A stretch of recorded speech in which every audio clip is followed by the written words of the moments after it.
In the midst of middle-aged unemployment, a divorce from his wife, an aimless son, and frail elderly parents, Zhang Feng's once flourishing career and harmonious family life were abruptly shattered. Unexpectedly inheriting a remarkable power, he not only gained supreme medical skills, but also the ability to read feng shui and fortune-telling, thus embarking on a second spring of life. Leaving his family behind, Zhang Feng soon realized the world outside was far more vibrant than he had ever imagined. As a middle-aged man, he found himself unexpectedly alluring, attracting the pursuit of many beautiful women. From that moment on, he reveled in life, carefree and unrestrained. Chapter 1. Years of affection crumbled in an instant. Old Zhang, you've been a loyal employee of the company for 10 years. How could you possibly offend such an important client? The boss looked at the middle-aged man before him with a helpless expression. The middle-aged man felt equally despondent. Boss, this client is simply asking too much. It's one thing to take him out for dinner, but he insisted I accompany him to find women. You know, I've never engaged in such activities in my life. Where am I supposed to find women for him? And to accompany him too? If my wife finds out? With a loud bang, the boss slammed his hand on the table. You offended our biggest client over this? It's just women. If you can't find any, why not ask for my help? And what's wrong with accompanying him? That means the client holds you in high regard. Zhang Feng, have I not been clear enough? I emphasized repeatedly that you must cater to this client. Why didn't you heed my words? Now, look, he specifically called the demand your dismissal. You tell me what to do. Upon hearing the word dismissal, Zhang Feng felt a chill run down his spine. At 43, and having worked in this company for a decade without ascending to a leadership position, he earned a mere $5,000 each month. This income was barely enough to cover the mortgage and support his wife and son. Although it sufficed in this small town, he couldn't afford to spend it all each month. If an unexpected event occurred and he lost his job now, it would spell disaster. Money would vanish, and finding another job would be an uphill battle. Even the mortgage would become a pressing issue. Boss, enough. As of today, you are fired. The boss's words were laced with venom. Zhang Feng felt his heart sink, gritting his teeth as he spoke. If you dismiss me, you must compensate me in one. What in one? I haven't even demanded you compensate the company for its losses. You think you can ask me for more money? Get out now. I warn you. Don't let me see you again, or you'll regret it. You worthless fool. No wonder you've never engaged in such activities and even think about it in the future. How dare you ask me for money? At your age, do you still think you're in demand? If it weren't for our past relationship, I would have fired you 2 years ago. The boss's anger mounted, nearly boiling over into violence. Zhang Feng had once regarded his boss favorably, as he had achieved several accomplishments in the company. Yet, now that he was no longer youthful, the boss looked down upon him. It seemed there was no point in discussing this any further. He could only pursue arbitration. But arbitration?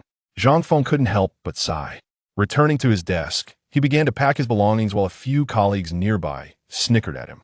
Those who had a closer relationship with him approached with concern. Zhang, what happened? What did the boss say? You've worked so hard all these years, there must be some misunderstanding. One employee sneered. What misunderstanding? Zhang has offended such an important client. How could the boss not fire him? If the boss fires you, I won't stay here either. A new employee, Du Fei, who had only been with the company for 3 months and was taught by Zhang Feng, spoke angrily. Du Fei had developed a good rapport with Zhang Feng, and his hard work had recently earned him a 2,000 raise, while others received only 500. Zhang Feng patted Du Fei's shoulder.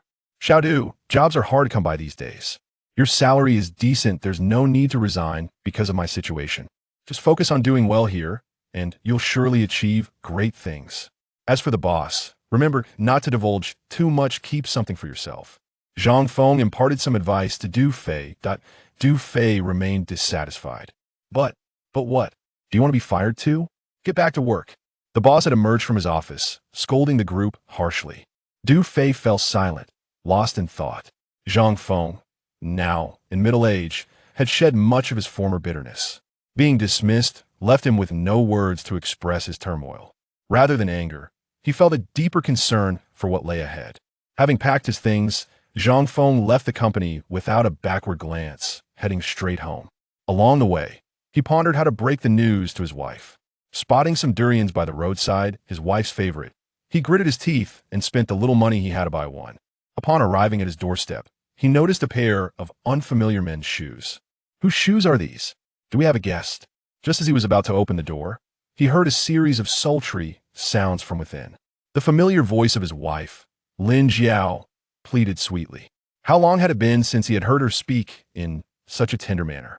Zhang Feng froze, a surge of blood rushing to his head. Trembling, he fumbled for his keys and opened the door with a click. Inside, on the sofa, a man was sprawled over his wife, staring at Zhang Feng in shock. The man quickly scrambled to his feet, grabbing his clothes and backing away. Lin Jiao was equally astonished, her eyes widening at the sight of Zhang Feng. Consumed with rage, Zhang Feng glared at both Lin Jiao and the man. He recognized him as the barber from downstairs. Who would have imagined they would end up together? Now that the affair was exposed, Lin Jiao no longer felt the need to hide it, instead shouting in anger. It's too late, so what? You think your boss fired you, right? One sentence struck at Zhang Feng's deepest pain. His expression shifted to one of profound distress. Seeing his face, Lin Jiao continued coldly. I always knew you were useless. I don't know how I ended up marrying a worthless man like you. Still not convinced? They'll tell you we've been together for a long time now and we're planning to divorce. Today seemed like the perfect time to clarify everything. This house is half mine. Don't think that just because you pay the mortgage, you've contributed everything.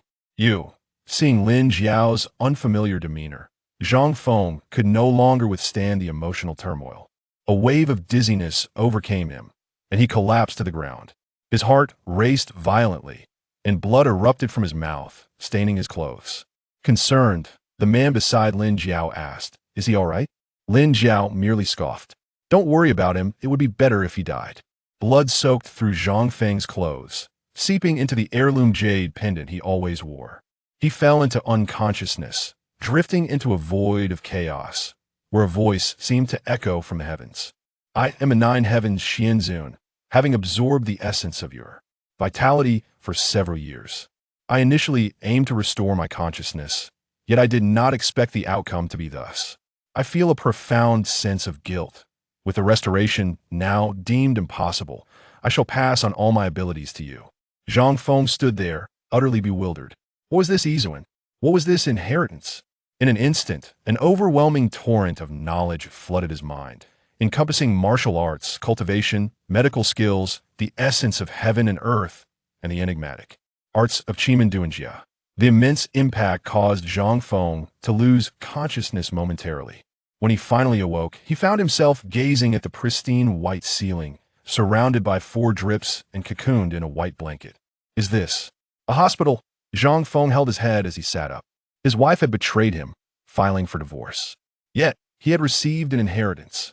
The Nine Heavens Xianzun, one of the cultivators from the chaotic era, whose spirit had been shattered in a great battle, leaving his residual soul within a jade pendant. Until now, he had absorbed much of Zhang Feng's essence.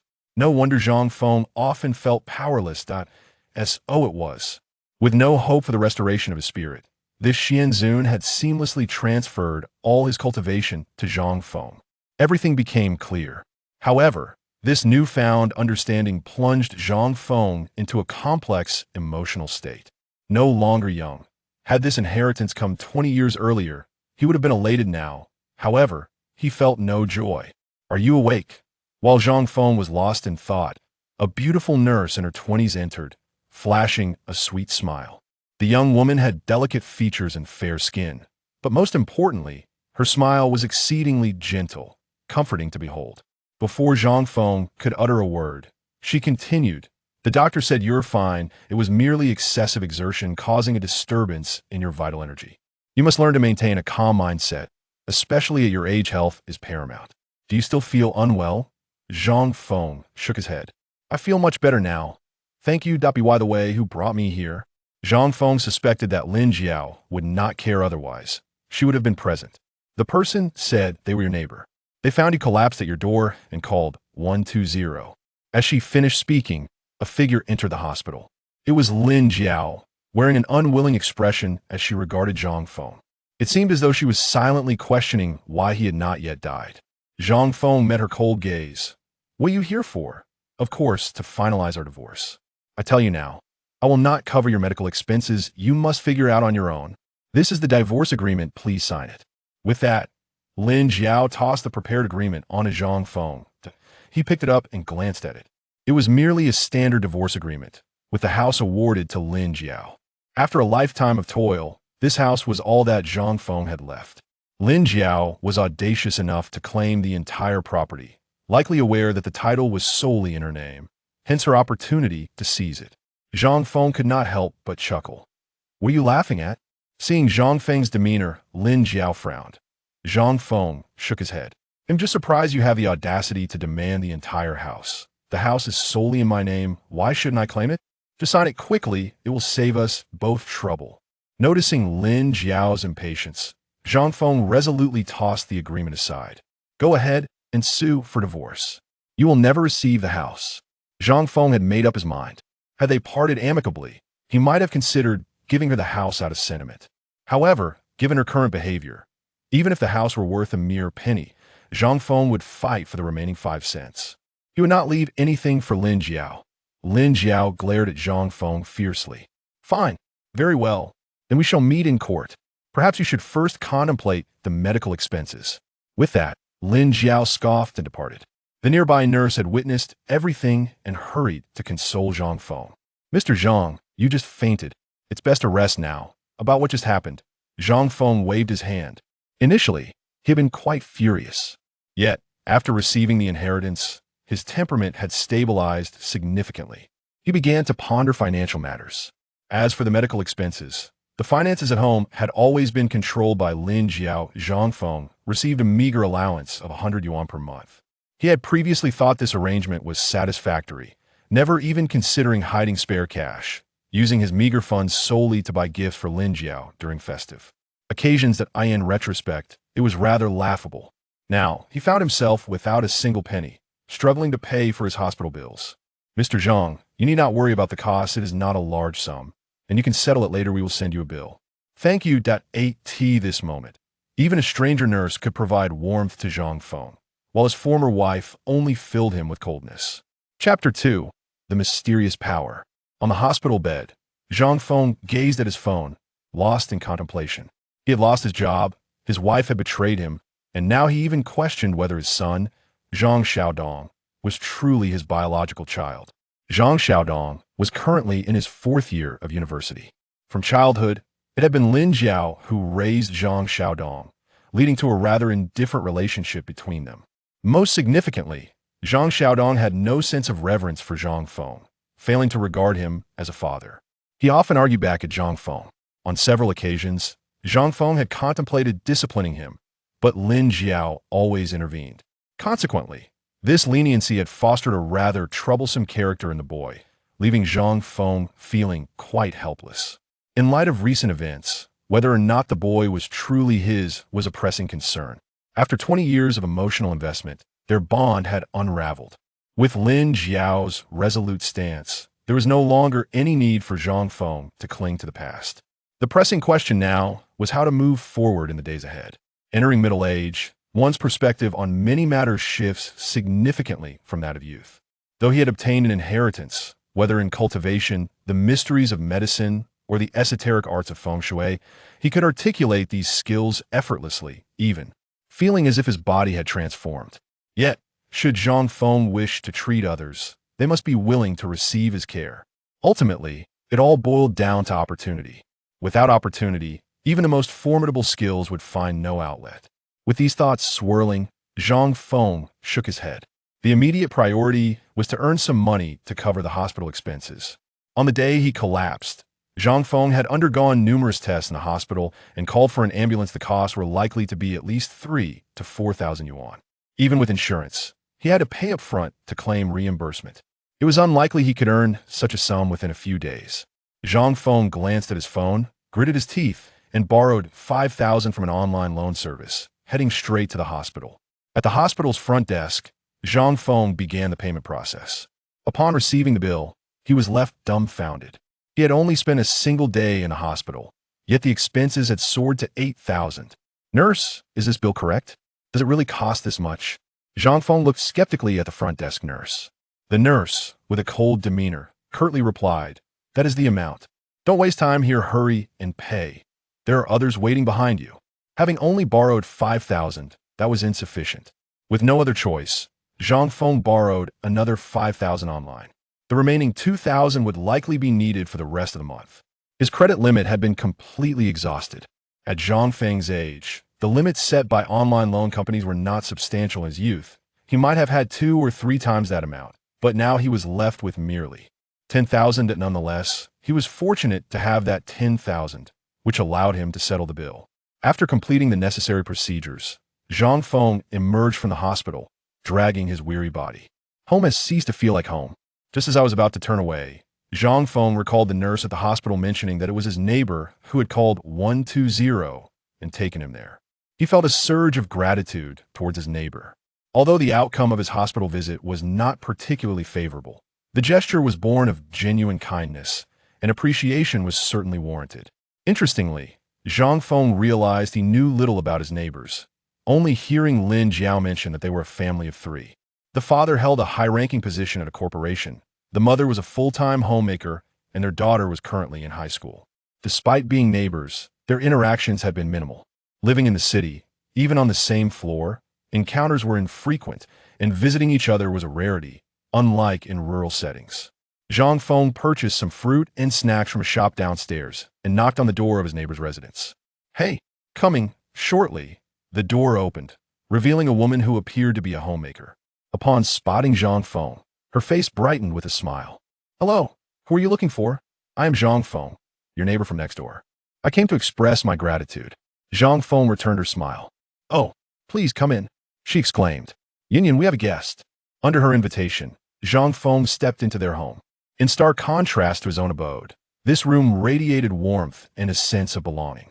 Despite the same layout, the arrangement and decor of the furniture differed entirely, evoking a distinct ambience. The walls adorned with various artworks and cheerful stickers on the furniture contributed to the cozy atmosphere, clearly showcasing the thoughtfulness of the woman in her home's arrangement. Zhang Feng couldn't help but feel that his own place hardly qualified as a home. "I don't believe we've been introduced," he remarked, intrigued. "My name is Wang Yin," she replied. "Please, have a seat while I prepare some tea." "No need to trouble yourself," Zhang Feng responded.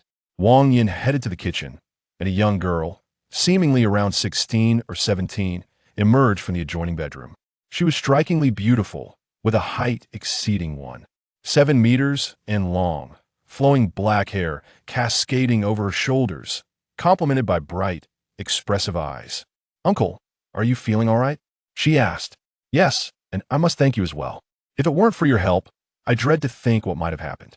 I brought you some fruit and snacks, hoping you might enjoy them." "Wow, thank you, Uncle." The girl beamed at the sight of the treats. At that moment, Wang Yin returned from the kitchen, carrying a tray with tea. "Even with snacks, you shouldn't indulge excessively," she cautioned. "Here, please enjoy some tea." As she placed the cup before Zhang Feng, she inquired with genuine concern, "Now that you're discharged, is everything all right? At our age, the last thing we want is to fall ill." Her true curiosity seemed to lie beyond mere health inquiries, likely regarding Zhang Feng and Lin Jiao's situation, given their proximity as neighbors and a touch of gossip. Yet, she hesitated to ask outright. Zhang Feng offered an awkward smile in response.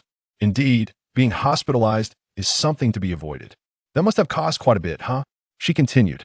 Zhang Feng refrained from disclosing the financial burden, glancing at the clock, which indicated it was already past 8 in the evening, far beyond typical working hours. The mention of her husband caused Wang Yan's expression to shift slightly, which surprised Zhang Feng. "If only my husband were as punctual as you," she remarked. As they conversed, the sound of keys turning in the lock interrupted them. Zhang Feng stood to open the door, revealing a slightly plump, tall, middle-aged man. Zhang Feng recognized him from their previous encounters at work. The man appeared momentarily taken aback upon seeing Zhang Feng. "Hello. Greetings. I am Zhang Feng, your neighbor from next door," he introduced himself, all the while studying Shen Guodong's demeanor, which seemed off. Having inherited knowledge of traditional Chinese medicine, Zhang Feng was adept at diagnosing ailments through observation.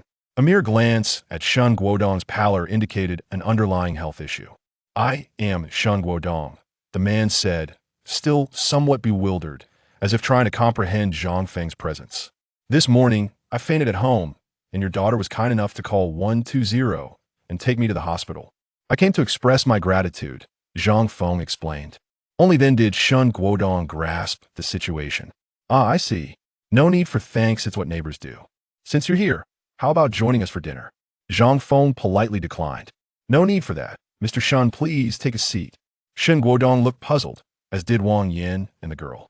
Mr. Shun, have you been feeling unusually fatigued lately, finding meals tasteless, and experiencing night sweats?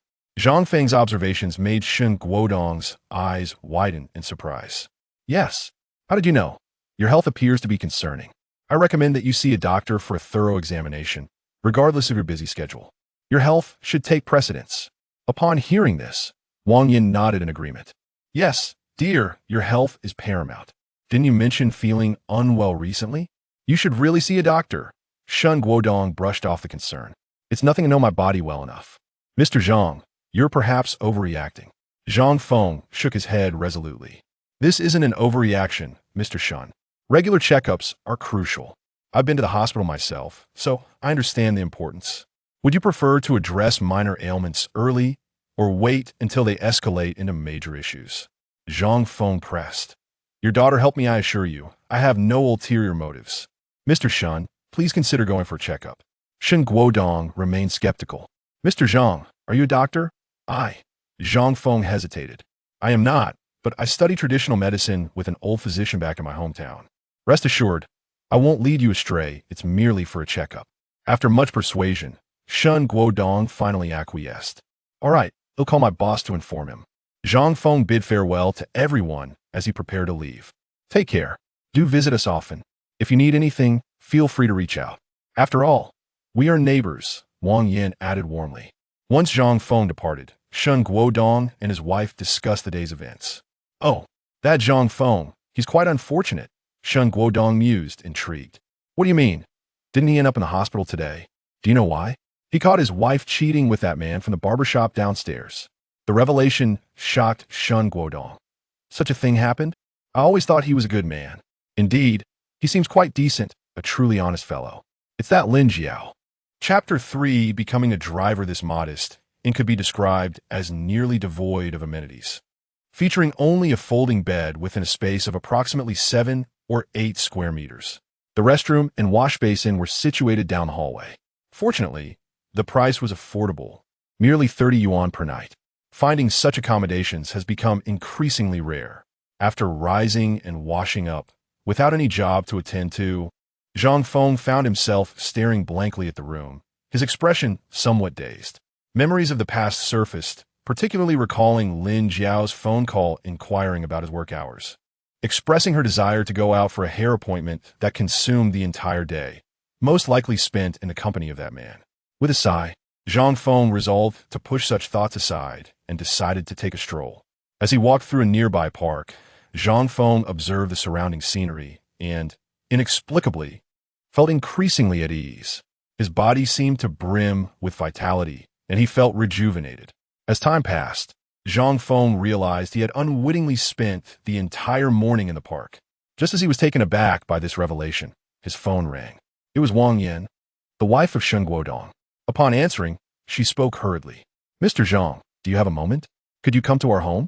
Taken aback, Zhang Feng replied, Oh, sure. I'll be there right away.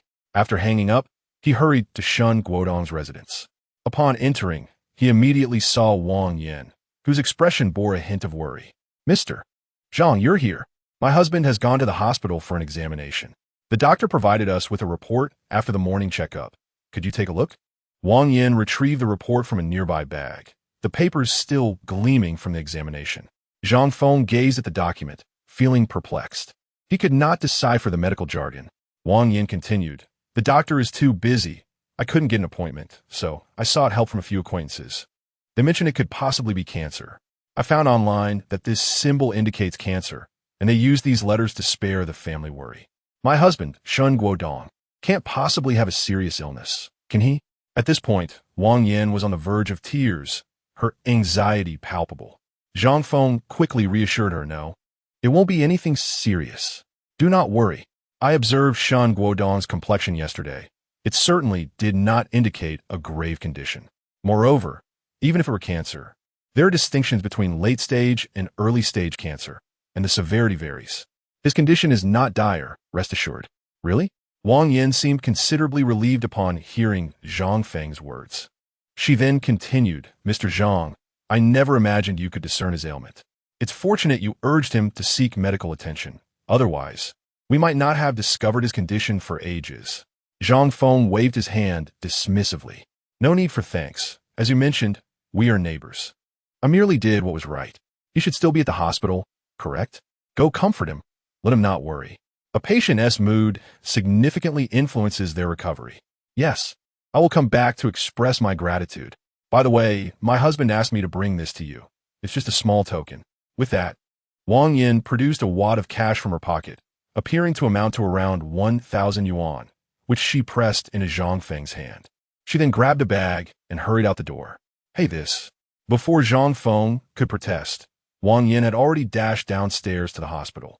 This family certainly had a sense of decorum, even offering Zhang Feng money. Glancing at the cash in his hand, Zhang Feng suddenly remembered that he needed to secure a job to earn a living. Otherwise, he would soon be left in dire straits. However, at 40 years of age, he found himself with a wealth of experience, but no one willing to hire him. The job market was saturated with younger candidates, leaving little room for Zhang Feng. His options seemed limited to laborious tasks at construction sites or delivering takeout. After some contemplation, he dialed Li Yun's number. Li Yun was a childhood friend with whom he had grown up. They had both married and started families, occasionally chatting on the phone. In the past, they often shared drinks, but now they seldom managed to meet, even once a year. When faced with difficulties, Zhang Feng typically confided in Li Yun. Hey Lao Zhang, what prompted you to call me? Li Yun inquired. Let us go out for drinks tonight. Zhang Feng stated directly. Li Yun chuckled. Still going out for drinks? Can your wife permit that? You've ignored my invitations countless times. By the way, I've divorced. Zhang Feng interrupted Li Yun's complaints, leaving a moment of silence on the line. After a while, Li Yun finally spoke. Let us meet at the usual place tonight. Sound good? At 7 in the evening, Zhang Feng arrived at the barbecue stall in the eastern part of Hanyang City, having already ordered food and indulged in a couple of beers. After about 10 minutes, Li Yun arrived in his battered van.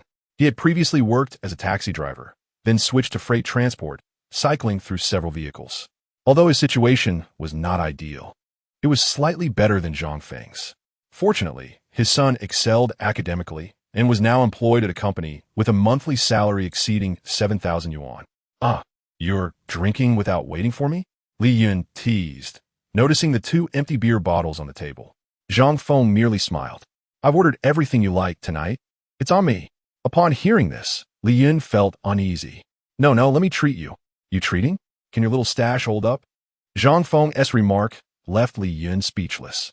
Indeed, Zhang Feng had gone through a divorce, while Li Yun had not. All of Li Yun's finances were tightly managed by his wife, making it difficult for him to even contribute 100 yuan for the meal. Men, especially those reaching middle age, often find their pockets nearly empty. Even the money for a pack of cigarettes must be solicited from their spouses, often leading to a scolding. Observing Li Yun's discomfort, Zhang Feng chuckled. I know you wish to console me, but you're overthinking it. Divorce can be a blessing. After many years, I've finally seen Lin Jiao's true nature. I do not wish to dwell on her. Today, I sought you out to inquire if you know of any job opportunities. I was let go from my previous position. Upon hearing this, Li Yun's expression turned somber. Searching for work? At our age, still seeking employment? That is quite the challenge. Companies prefer younger candidates, and learning new things is not our strong suit. I recall you have a driver's license. Why not join me in delivering goods? I may not know much about other jobs, but I'm familiar with delivery services. I also have connections in the taxi industry. There's a moving company currently seeking drivers, offering a base salary of 2,000 yuan, plus a 20 yuan bonus per delivery. If you work diligently, you could easily earn around 4,000 a month. Interested in giving a try? Though the job wasn't ideal and the pay was modest, the fact that it was a recommendation from Li Yun would certainly alleviate many potential hassles. Noticing Zhang Feng's hesitation, Li Yun continued, just give it a shot. I know the supervisor there well, and you can leave any time. Your salary will be secure. Seeing Li Yun's enthusiasm, Zhang Feng nodded. All right, I'll give it a try. 2 skewers of lamb, freshly grilled, ready for you. The barbecue vendor arrived with the order, delivering each dish one by one. The two old friends resumed their usual banter, enjoying food and drinks together. Li Yun had initially intended to stay longer with Zhang Feng, but the phone rang with a stern voice from the other end. Zhang Feng couldn't help but chuckle, recalling how he used to be in similar situations. All right, you should head back. I must return as well. Let us plan to meet again soon. Li Yun seemed concerned for Zhang Feng, recently divorced, but seeing his friend so composed, he nodded in agreement. All right, drinking and driving do not mix. It is best to drive tomorrow, Zhang Feng advised. The following morning, Zhang Feng arrived at a moving company office in Hanyang City, using the contact information provided by Li Yun. Upon mentioning Li Yun's name, the staff promptly escorted him to the office of a manager, who displayed a cordial demeanor. Mr. Zhang Feng, may I see your driver's license? While inspecting it, the manager continued, let me clarify that we do not sign labor contract for this position. Your monthly salary will be transferred directly via WeChat, but we do provide meals and accommodation. This arrangement, while advantageous for Zhang Feng as it spared the company from liability in case of workplace injuries and exempted him from social insurance contributions and taxes, left him with little choice. At least he would save significantly on living expenses. I understand. Li Yun has informed me, and I have no objections. Since you are agreeable, let me show you around the company, said the manager, leading Zhang Feng through the premises. The company was divided into three main areas. The office area where white-collar workers handled customer service and administrative tasks. The break area filled with the moving crew. And finally, the truck parking area, resembling a modest lot. The company was small, employing only about 30 to 40 people in total. The manager approached a group and introduced Zhang Feng to a young man, approximately in his 30s. Hey, Xiao Wang, this is your new driver, Brother Zhang. Give him a warm welcome. Hello, Zhang Ge. We'll be colleagues from now on. Please take good care of him. The manager's amiable nature seemed to stem from Li Yun's recommendation. After the manager departed, Xiao Wang offered Zhang Feng a cigarette. Zhang Ge, would you like to smoke? Zhang Feng politely declined. I'm sorry, I don't smoke. Not a smoker. A good man indeed. I can't manage without a smoke. It gives me energy for work.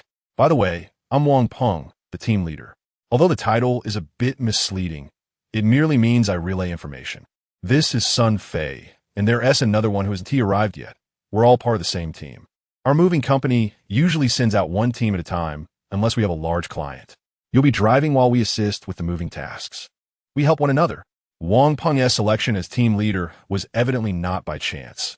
He possessed excellent communication skills and was amiable, adept at forming connections. Zhang Feng found him not unpleasant, merely curious. So, what do we do when there are no jobs? Wang Peng nodded. Typically, moving orders are scheduled in advance. While we usually have planned work, sometimes clients can be impatient, so one team remains on standby at the company. Today happens to be our team's turn. Tomorrow will be busier with 2 orders. By the way, since we have some free time, let me take you to see the truck. You'll need to familiarize yourself with it and practice a bit. The group made their way to the parking lot, and Zhang Feng felt a wave of nostalgia upon seeing the large truck. It had been quite some time since he last drove one. The last occasion being 3 years prior when he assisted Li Yun with a delivery. Let us do a quick inspection around the vehicle. After completing a round, Zhang Feng was pleased. His body instinctively remembered how to operate the truck, which was in excellent condition. Zhang Ge, your driving skills are quite impressive. So steady. Wang Peng chimed in. You wouldn't believe our last driver. He drove like a wild animal and nearly hit pedestrians several times. Just then, a sharply dressed man called out from a distance, waving. Wang Peng's expression immediately shifted to one of seriousness. Boss. Zhang Feng realized this must be the company's owner. The man shouted again, where's the driver? I need the driver to come over here. Wang Peng nudged Zhang Feng. Go on, you're the only driver here now. As Zhang Feng approached the boss, the man scrutinized him. A new face, I see. Yes, I'm new. Come with me. The boss led Zhang Feng to his office, rummaging through his desk for something. Bored, Zhang Feng surveyed the office, which was approximately 50 square meters, facing south. Upon entering, a sofa and coffee table were on the right, while several chairs occupied the left side. In front was a large elmwood desk and a plush executive chair that appeared to be genuine leather. On the back wall, there was a filing cabinet on the left and a painting of Zhao Kai Jinbao in the center. A large bronze toad holding a gold coin was positioned on the desk, symbolizing wealth. Near the window sat several potted plants, including cacti. Boss, the feng shui in your office isn't optimal. Several items are misplaced, Zhang Feng remarked instinctively. The boss paused, glancing at him. What do you mean? The golden toad attracts wealth, but the open door leads to a diversion of fortunes. It's not just about the wealth, but also the positioning of your furniture. As the ancients said, energy dissipates in the wind and is obstructed by water. Hence, feng shui is about gathering energy and preventing its dispersion. Your seating area is misaligned and could invite misfortune. The company has likely faced several challenges lately. Am I correct? Upon hearing this, the boss's gaze toward Zhang Feng shifted, now imbued with intrigue. Indeed, the company has encountered some issues, but anyone familiar with the company would know this. Did you deduce this from feng shui? In the past month, the company's trucks had experienced several accidents, one even resulting in a collision with a person. Clearly, the boss was astute. He recognized the significance of the toad, but was not overly credulous. Zhang Feng maintained a calm demeanor, stating, "Whether I can see or not is of little consequence. What matters is that the items should not remain in their current positions. Trust me, move those chairs out and replace them with an evergreen potted plant in that spot. I assure you, the company will enjoy peace and prosperity thereafter. Rearranging a few items is hardly a loss for you, is it?" Finding merit in Zhang Feng's reasoning, the boss pondered briefly before nodding. "Very well, Xiao Wang," he called out, and a young female secretary in her 20s entered. "Boss, is there something you need? Please find 2 people to remove those chairs and select a more aesthetically pleasing evergreen plant to place here." Understood. Just then, the boss found what he was looking for and informed Zhang Feng, "You'll drive me to a location." In such a small company, there were no formalities like those in larger firms. The boss did not hire a dedicated driver. Rather, anyone capable of driving would be summoned to assist. Zhang Feng accompanied him to the car. The boss drove a Mercedes, a model valued at over 800,000 yuan, indicating he had found some success in business. While driving, the boss and Zhang Feng engaged in casual conversation, exchanging introductions, and Zhang Feng learned that the boss was named Lin Guoping. They were headed to meet another business owner, not because he was lazy, but due to the fact that his driving privileges had been suspended due to frequent violations. He and Zhang Feng were roughly of the same age. "Zhang Feng, I hear you have a talent for feng shui." Lin Guoping initiated the topic in the car. Zhang Feng remained modest. "Having merely perused a few books on feng shui, I cannot claim to be proficient in it," Lin Guoping chuckled. "How can one who lacks understanding make judgments about the objects in my office? It would be prudent to exercise humility, wouldn't it? We are both middle-aged individuals. There is no need for such formality. From your demeanor, it seems you possess considerable insight into feng shui. In truth, I harbor a keen interest in it as well. The layout of my office was arranged by me 2 months ago, based on the writings in those books, supplemented by a consultation with an elderly gentleman. Initially, I believed it to be quite satisfactory, yet after your remarks, and given the recent occurrences at the company, I'm beginning to suspect there may indeed be issues with the feng shui.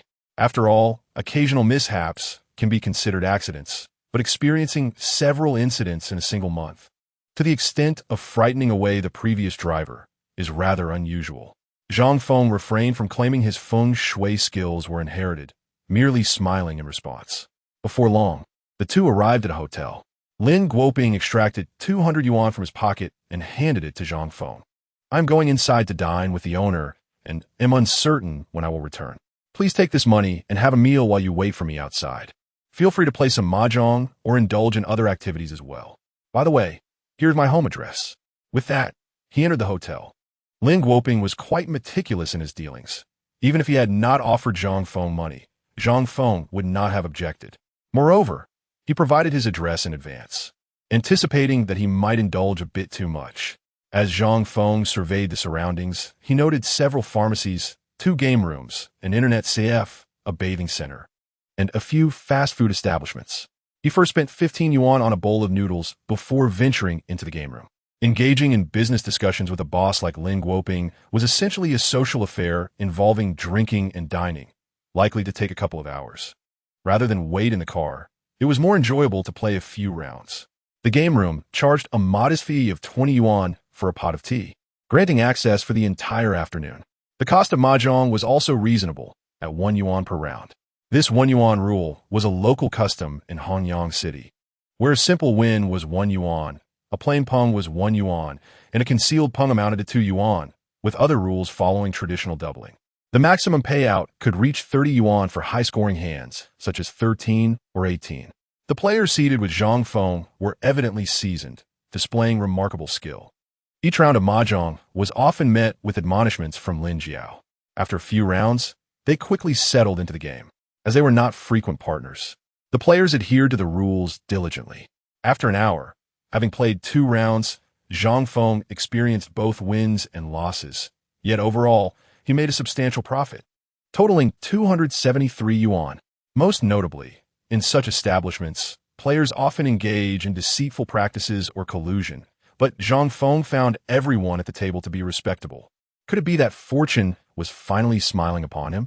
One player across the table, having suffered considerable losses, finally declared, "I am done for today. My luck is abysmal. What about you, brother? Are you still playing?" The others turned to Zhang Feng. He too rose. "I'm sorry. I shall also refrain from playing. The boss is likely concluding his business matters soon." Shen Guodong had previously given Zhang Feng 1,000 yuan, and with the additional 200 from the boss, along with his winnings from mahjong, he couldn't help but wonder if his financial luck had genuinely shifted.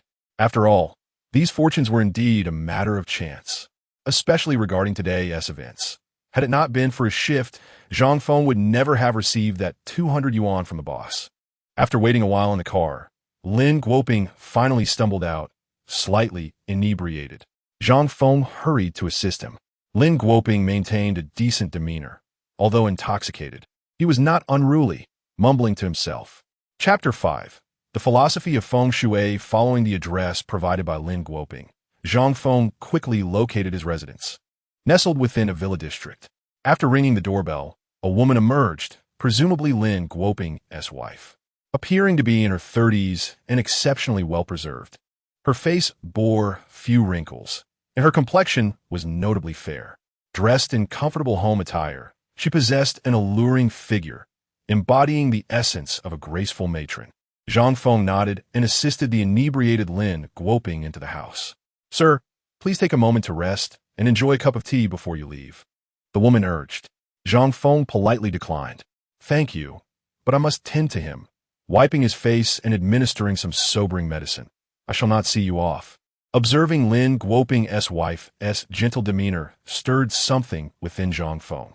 Unlike Lin Jiao, who never cared for him and would often berate him when he was intoxicated, Lin Guoping's wife was a stark contrast. He had assumed that couples grow to be alike over time. Yet Lin Guoping's spouse was entirely different. The disparity between individuals can indeed be astonishing. The afternoon passed without any orders, and Zhang Feng clocked out. Just before leaving, the company provided a meager meal of plain rice, pickles, and a simple stir-fry of cabbage with pork, primarily composed of fatty meat, and rather scant in quantity. The taste was mediocre at best. Zhang Feng held no grievances. After all, it was complimentary. Next, he planned to inspect the accommodation arranged by the company. With over 1,000 yuan still in hand, he intended to purchase some essential supplies. Those at home had likely all been discarded by Lin Jiao, of whom Zhang Feng was all too familiar. However, just as Zhang Feng was about to head to his lodgings, he received another call from Wang Yan. "Brother Zhang, are you busy?"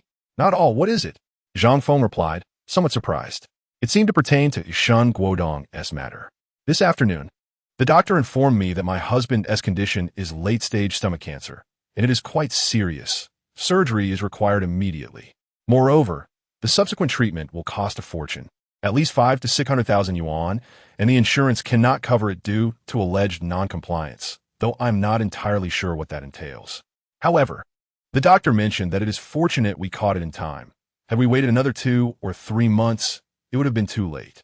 This diagnosis starkly contradicted what Zhang Feng had previously stated. He immediately retorted, "That is impossible. Shen Guodong's condition is certainly not that severe. Where is he? He is still hospitalized and has completed the necessary paperwork. Do not let him remain there. Change hospitals. If necessary, I can provide treatment myself." Zhang Feng insisted. Wang Yan seemed perplexed. "Are you implying that the doctor's diagnosis is flawed?" Absolutely. Zhang Feng affirmed with conviction that Shun Guodong's ailment was not severe. Did you perhaps neglect to offer a gift to this doctor? Wang Yin paused, then nodded. No, but is it really necessary to offer gifts? Isn't that a bit early? You seem to misunderstand. Once you enter a hospital, the first step post-examination is to give a gift. Wang Yin had previously shown Zhang Feng the diagnostic report and other documents, which essentially hinted that she needed to present a gift. Had she done so at that moment, the doctor would have provided an accurate diagnosis for Shun Guodong rather than delaying it until the next day or the day after. Because she did not offer a gift, the doctor exploited the situation. Failing to present a gift indicated ignorance of hospital protocols. Thus, the doctor could dictate terms at will. After Zhang Feng elucidated the situation, Wang Yin finally grasped the reality. This doctor is certainly not a reputable one. He is unscrupulous. Here is what you should do. Complete the discharge paperwork and state that you wish to transfer to another hospital. This ailment is truly not severe. There is no need for a hefty sum of 5 to 600,000 yuan. Visiting other hospitals would only cost around 80 or 100,000. Yet employing traditional Chinese medicine could yield a solution for merely 1 or 2,000. On one side stood the doctor's assertions, while on the other was Zhang Feng's perspective. Wang Yin found herself somewhat bewildered by the discourse. Nevertheless, Zhang Feng's words resonated with greater credibility. As he suggested exploring other hospitals, it was likely that the ultimate outcome would differ from that of the initial facility. Observing Wang Yin's hesitation, Zhang Feng did not impose his will. Discuss it with your husband and consider whether to transfer hospitals. In any case, do not continue seeking treatment here. Reluctantly, they hailed a taxi to the hospital and sought out Shun Guodong, who was currently hospitalized, to relay Zhang Feng's advice. Upon hearing this, Shun Guodong fell into contemplation. I inquired with several acquaintances, yet they lacked substantial knowledge of the medical field. They merely echoed the negative reputation surrounding this hospital. Should we transfer? Although Zhang Feng claimed he could treat you, I remained apprehensive. Shun Guodong waved his hand dismissively. What is there to fear? The fact that Zhang Feng discerned the issues with my health indicates his capability. His recommendation to visit a hospital is a mark of integrity, devoid of self-interest. I trust Zhang Feng's character implicitly. Having been neighbors for years, I have observed his tranquility. Thus, Shun Guodong resolved to consult him. Meanwhile, Zhang Feng had just concluded his visit to a modest 2-bedroom apartment within a residential complex, where 6 colleagues resided collectively. Wang Peng among them shared the news of Shun Guodong's outreach with Zhang Feng. Noticing the time, just past 8 in the evening, Zhang Feng took a taxi to Shun Guodong's residence. Upon entering, Shun Guodong greeted him with an apologetic demeanor. Mr. Zhang, I am sorry to disturb you at this late hour. Zhang Feng, upon seeing their arrival, understood their purpose immediately. You wish to discuss medical matters, correct? No need to apologize. We are friends, and it is natural to assist each other. Allow me to take your pulse. Previously, Zhang Feng had only inferred Shun Guodong's health issues from his complexion, without identifying the specific ailment. Shun Guodong readily complied. As Zhang Feng examined his pulse, his earlier suspicions were confirmed. Mr. Shun, though your pulse appears weak and superficial, your internal vitality is robust, indicating a chronic condition that has not compromised your fundamental health. We need only to address the superficial ailment. Upon hearing he could still work, Shun Guodong visibly brightened. I can work? Indeed. If you were in a Western medical facility, hospitalization would be unavoidable. Excellent. We shall not intrude further. As the couple prepared to leave, Shun Guodong retrieved his wallet and presented Zhang Feng with over 1,000 yuan. Mr. Zhang, I cannot accept this additional 1,000. You already provided me with 1,000 last time. If you insist on giving, let it be after your health is restored. Then, Mr. Zhang, I shall express my gratitude once I am well again. The following day, Zhang Feng returned to the moving company. As soon as he arrived, Wang Peng informed him, Brother Zhang, the boss wants to see you in his office. Did you do something? Wang Peng's expression suggested that a summons to the office was not favorable. Zhang Feng, perplexed, replied, I have just arrived. What could I have done?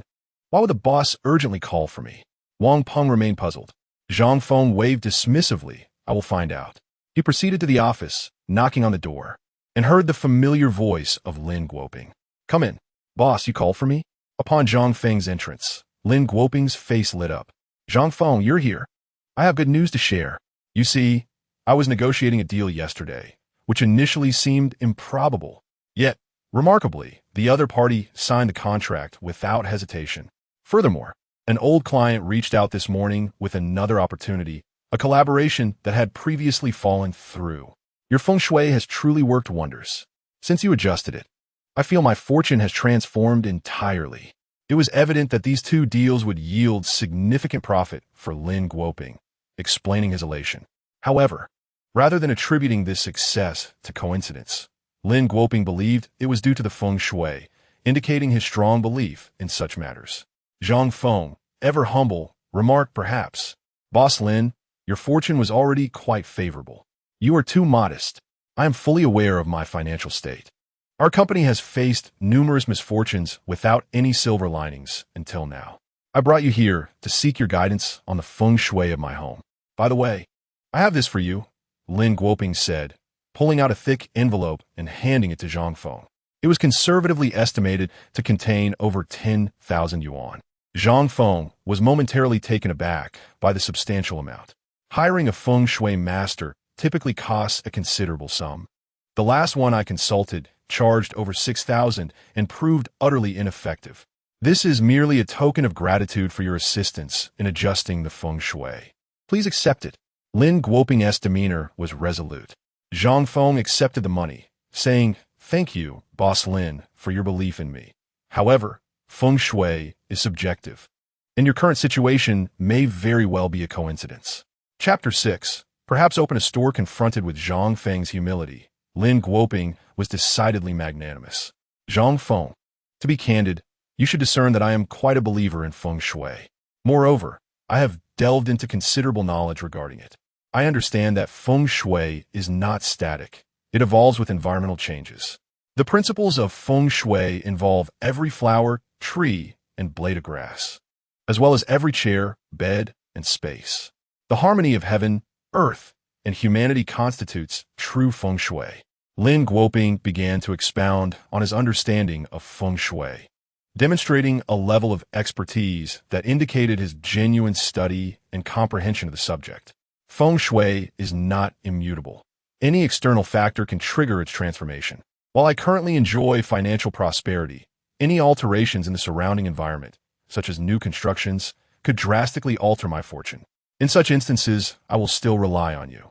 Mr. Zhang, rest assured, I have faith in your abilities. Lin Guoping's trust in these concepts bordered on superstition, deeply rooted in his experiences and upbringing. In today's society, few young individuals in their 20s or 30s place stock in feng shui, yet many middle-aged people in their 40s and 50s hold steadfast beliefs.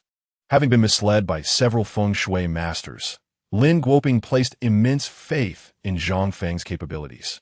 Thus, irrespective of coincidence or Zhang Feng's actual skills, he insisted, "Just visit my home to assess the feng shui. I will follow your guidance without question.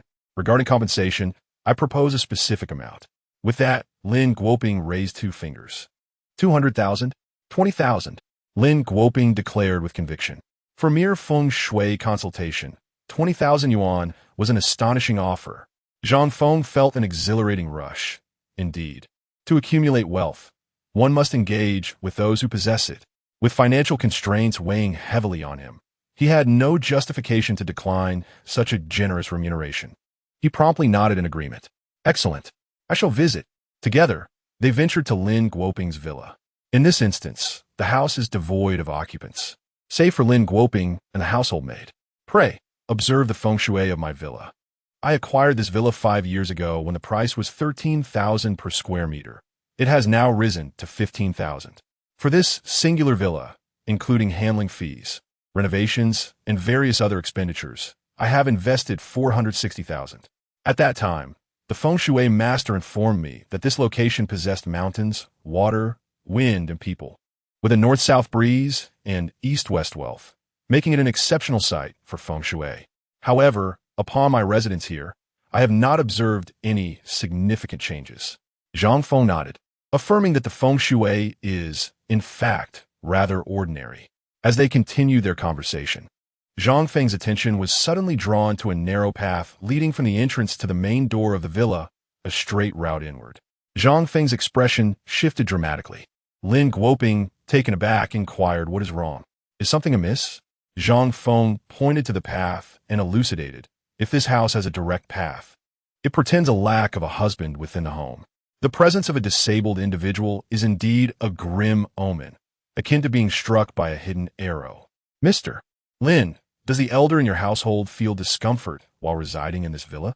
Upon hearing Zhang Feng's analysis, Lin Guoping was astounded. "Yes, I previously brought my parents here, but they always felt uneasy in this villa. They even had to visit the hospital twice. How could you discern this?" Lin Guoping was certain that Zhang Feng had indeed uncovered a truth, for such matters were known only within his family. No one from the company could have divulged this information to Zhang Feng. This further solidified Lin Guoping's belief in Zhang Feng's expertise in feng shui. Zhang Feng explained that this type of path is known as an arrow path in feng shui, which could harm the inhabitants. It could lead to the elderly not living long and may result in the presence of disabled individuals within the home. It would be prudent for you to circumvent this area. It would significantly improve the situation. Absolutely. I shall attend to it immediately. Lin Guoping was convinced. Subsequently, they examined the feng shui within the villa, and Zhang Feng offered a few minor adjustments. The recommendations were minimal, involving slight rearrangements and replacements of furniture, which Lin Guoping accepted without hesitation. After the adjustments were made, Lin Guoping had already prepared the funds, ready to transfer to Zhang Feng. "Here are 200,000. Please have a look." Zhang Feng, gazing at the money before him, felt a sense of disbelief. The speed at which wealth appeared was astounding, leading him to speculate that Lin Guoping's recent business dealings likely yielded a profit exceeding 200,000. Just as they were conversing, Zhang Feng's phone rang. It was Wang Peng. Zhang Feng recalled that Wang Peng had mentioned having a deal. "Mr. Lin, I must," before he could finish, Lin Guoping seized the phone and spoke with Wang Peng. "Wang Peng, for today's deal, please liaise with old Zhao and have him handle it. Tell him there's a bonus of 100. With that, Lin Guoping ended the call and handed the phone back to Zhang Feng. "Zhang Feng, with your capabilities, why continue as a driver? You should consider establishing a shop dedicated to feng shui consultations. What do you think?" The allure of Lin Guoping's suggestion was undeniable. If Zhang Feng were younger, he might entertain such an idea. However, the current Zhang Feng had long since been tempered by society.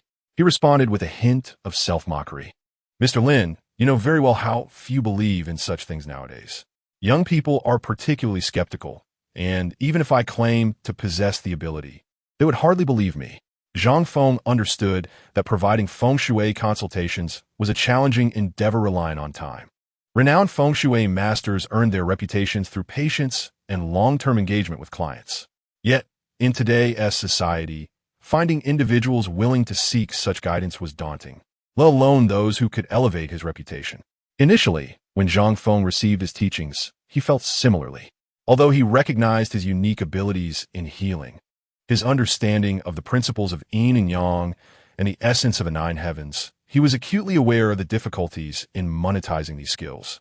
After all, one must have a willing recipient for healing. A middle-aged individual, previously unacquainted with offering such services, could hardly expect acceptance from others. Observing Zhang Feng's lack of confidence, Lin Guoping chuckled. "Zhang Feng, I comprehend your sentiments. The skepticism of others is merely a reflection of their mistrust in you. As a fellow middle-aged man, I grasp the nuances of social standing. A higher social status allows one to borrow money from strangers without hesitation, let alone seek assistance for health matters." Lin Guoping continued, "I have connections with numerous individuals who would trust me, and by extension, they would trust you as well. With the 200,000 you have here, you could establish a small shop, and I could help you connect with potential clients. Business is built incrementally. Come, it's getting late. You shall stay here tonight." He patted Zhang Feng on the shoulder, speaking in an amicable manner. For Zhang Feng, Lin Guoping was indeed a benefactor, not only for the financial support, but also for his willingness to leverage his network to assist Zhang Feng. Even though Zhang Feng understood that Lin Guoping had his own motives, he was still moved by the gesture.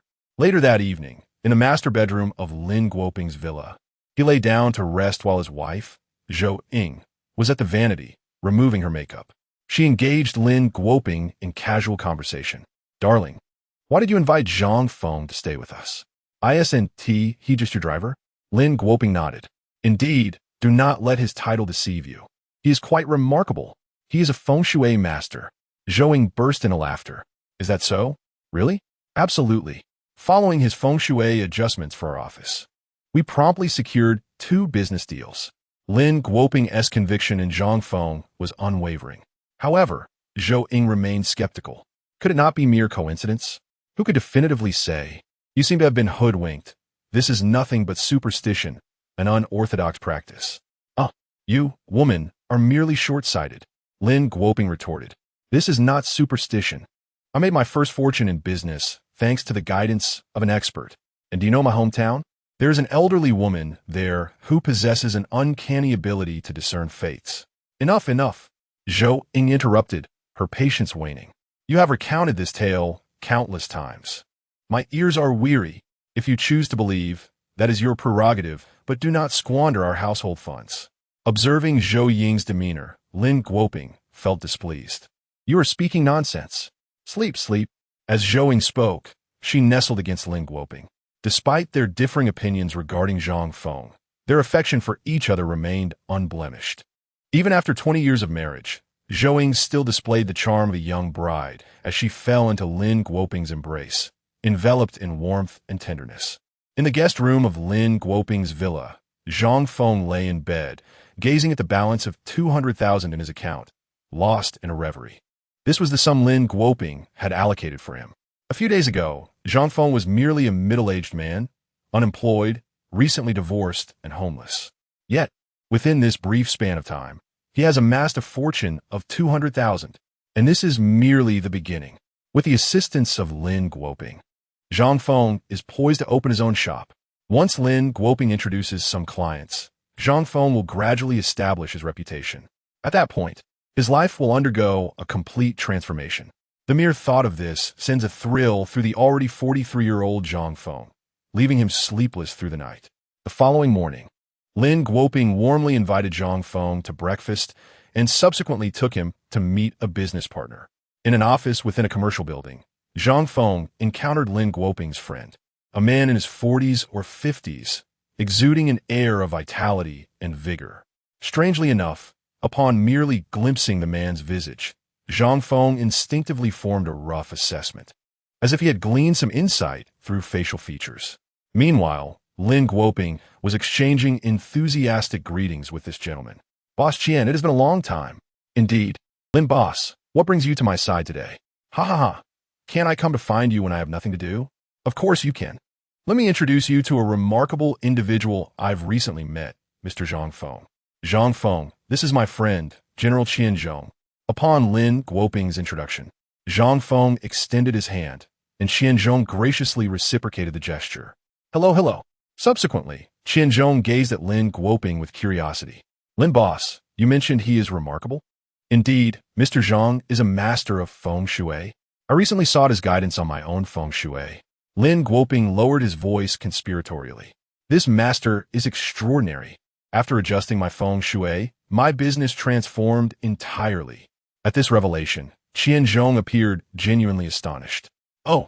His gaze towards Zhang Feng shifted significantly. Naturally, Lin Guoping's connection to Qian Zhong stemmed from their shared belief in such matters. Without hesitation, Qian Zhong stated, "If the master is so capable, could you assist me as well?" Zhang Feng nodded calmly. "Mr. Qian, your facial features are quite favorable. I have already observed some aspects of the feng shui in this building and room. To be frank, your current situation is quite good. As long as you continue on this trajectory, you will thrive without excessive worry. However, there is one concern. Your child may soon encounter a calamity." Upon hearing this, Qian Zhong was taken aback. He had not provided Zhang Feng with his palmistry nor his birth details. They barely knew one another. Yet Zhang Feng had already discerned his fate. "Master, how did you come to this conclusion?" Zhang Feng smiled. "It is merely an observation of your facial features. Ordinary individuals facing misfortune often exhibit a dull complexion or darkened brow. Yet, Mr. Qian, you radiate vitality. However, A fine line at the corner of your left eye, known as the Gui Qing line, indicates that you have a soul son who will encounter a calamity in adulthood. Qianzhong appeared visibly anxious. Master, what do you mean? He turned to Lin Guoping, clearly unsure of how to process this information. Typically, such predictions would require a financial sacrifice to avert disaster. Yet, encountering such a declaration upon their first meeting made it difficult for Qianzhong to fully trust Zhang Feng, despite his belief in these matters. Lin Guoping, aware of Zhang Feng's abilities, remained calm. Mr. Qian, do not rush. Let's hear what the master has to say. Zhang Feng continued, Mr. Qian, there is no cause for alarm. This calamity will not endanger life, but is merely a hurdle your son must face. If I am not mistaken, your son is a tiger, possessing a rebellious spirit and a fierce temper, likely causing considerable trouble throughout his life. Upon hearing this, Qianzhong's eyes widened in disbelief. He had not anticipated that Zhang Feng would possess such insight. Having collaborated with Lin Guoping for 7 or 8 years, they shared a strong rapport. It was plausible that Lin Guoping had informed Zhang Feng about his business. However, personal family matters, particularly regarding his son's childhood mischief, had never been disclosed. After all, family scandals are not to be aired publicly. If Zhang Feng could discern this, his prowess was undeniable. Yes, indeed, my son is quite temperamental. He often challenges me. His father, Zhang Feng, chuckled. Mr. Qian, you too are a tiger, and, as the saying goes, a tiger father begets no dog son. With 2 men of the tiger sign in the household, conflicts in temperament are inevitable. But rest assured, this tribulation will provide your son with an opportunity for transformation. What you must do now is not to thwart this calamity, but to prepare what your son will require. Pay attention to a person named Tian, born in the year of the snake, who will be responsible for your son's education and character reform to inherit your legacy. Upon hearing Zhang Feng's analysis, Qianzhong was utterly astonished. He was a believer, having encountered numerous masters before meeting Zhang Feng. Among them, a few possessed genuine skills, while others were mere charlatans, some even exposed by Qianzhong himself. Yet, he had never come across a master like Zhang Feng. Acknowledging that a child would face misfortune and suggesting that he allow it to unfold while seeking a specific individual for his son's education was an unprecedented approach. Master, I do not comprehend. Why must this be done? Qianzhong inquired curiously. Zhang Feng smiled and explained, Mr. Qian, your fortune is currently flourishing, yet after 50, it will decline sharply. To secure a prosperous future, you must support your son in rising to prominence. However, he is not yet capable of great achievements, and thus requires an opportunity for change. Qianzhong remained perplexed. But where am I to find this teacher? With a specific surname and a zodiac sign? No need to seek, simply remain observant. Every individual has a predetermined fate, yet it is not singular. Heaven leaves behind tribulations in everyone's destiny, but also provides solutions. Discovering the means to resolve these tribulations is the purpose of one's life. If accomplished, the family will flourish. If not, disaster is inevitable. This individual, named Tian, represents the solution to your son's challenges. Not necessarily as a teacher, but their presence will affect a change in your son. Do you grasp my meaning? Chapter 8. Is this not a brazen robbery? Qianzhong appeared somewhat dazed. Meanwhile, Lin Guoping had grasped the implication. The master suggested that this individual named Tian would serve as a mentor to Qianzhong's son, transforming his character. This person would be someone easily accessible to the family. With a little attention, they would encounter him. The surname Tian is not particularly common, making such an encounter quite feasible. Initially wary of Zhang Feng, Qianzhong had now placed his complete trust in him, particularly after Zhang Feng accurately described his son's temperament and even his zodiac sign. Master, I am grateful for your insights. Allow me to treat you to a meal as a token of my appreciation and to prepare a red envelope for you. Seeing Qianzhong begin preparations, Zhang Feng quickly waved his hand. No need to rush. It will be best to wait until what I have predicted comes to pass before treating me. Zhang Feng was acutely aware that fortune-telling possesses a certain latency. What is predicted today may manifest in a matter of days, or perhaps years, even decades hence. If the predictions prove accurate, the fee is justly earned. If not, accepting payment would be a matter of guilt. Zhang Feng's principled stance left Qianzhong profoundly astonished. Truly, a master is a master. He is worlds apart from those charlatans who deceive for monetary gain. Mr. Qian, do not fret. If fate allows, we shall meet again in due course, he assured. After exchanging pleasantries with Qian Zhong, who had urgent business to attend to, Zhang Feng departed the company alongside Lin Guoping. On their way out, Lin Guoping expressed his amazement. Mr. Zhang, it is remarkable that you were able to discern the matter regarding Mr. Qian's son. I have known him for many years and was only aware he had a son, but knew nothing of his character. Zhang Feng chuckled lightly. Mr. Qian's visage is rather easy to read. Mr. Lin, I sincerely appreciate your assistance these past days. I must now focus on preparations for my shop and will not impose further. Of course, feel free to reach out if you require anything. I am more than willing to help. Lin Guoping, understanding the situation, refrained from following Zhang Feng any longer. Once separated, Zhang Feng took a taxi to Longxing Street in the southern part of Hanyang City. This street resembled an alleyway. 3 decades prior, it was the most bustling thoroughfare in the city. However, with urban planning and the construction of new districts and skyscrapers, this once thriving street had fallen into decline, now sustained only by a few enduring old shops. Zhang Feng intended to establish his own shop here. He had contemplated the venture extensively. In this day and age, opening a fortune-telling establishment was simply untenable. Not only would there be a lack of customers, but any interference from the urban management or business authorities could pose insurmountable challenges. After all, the prohibition of feudal superstitions was firmly in place. Thus, he resolved to disguise his business under the guise of a traditional Chinese medicine shop.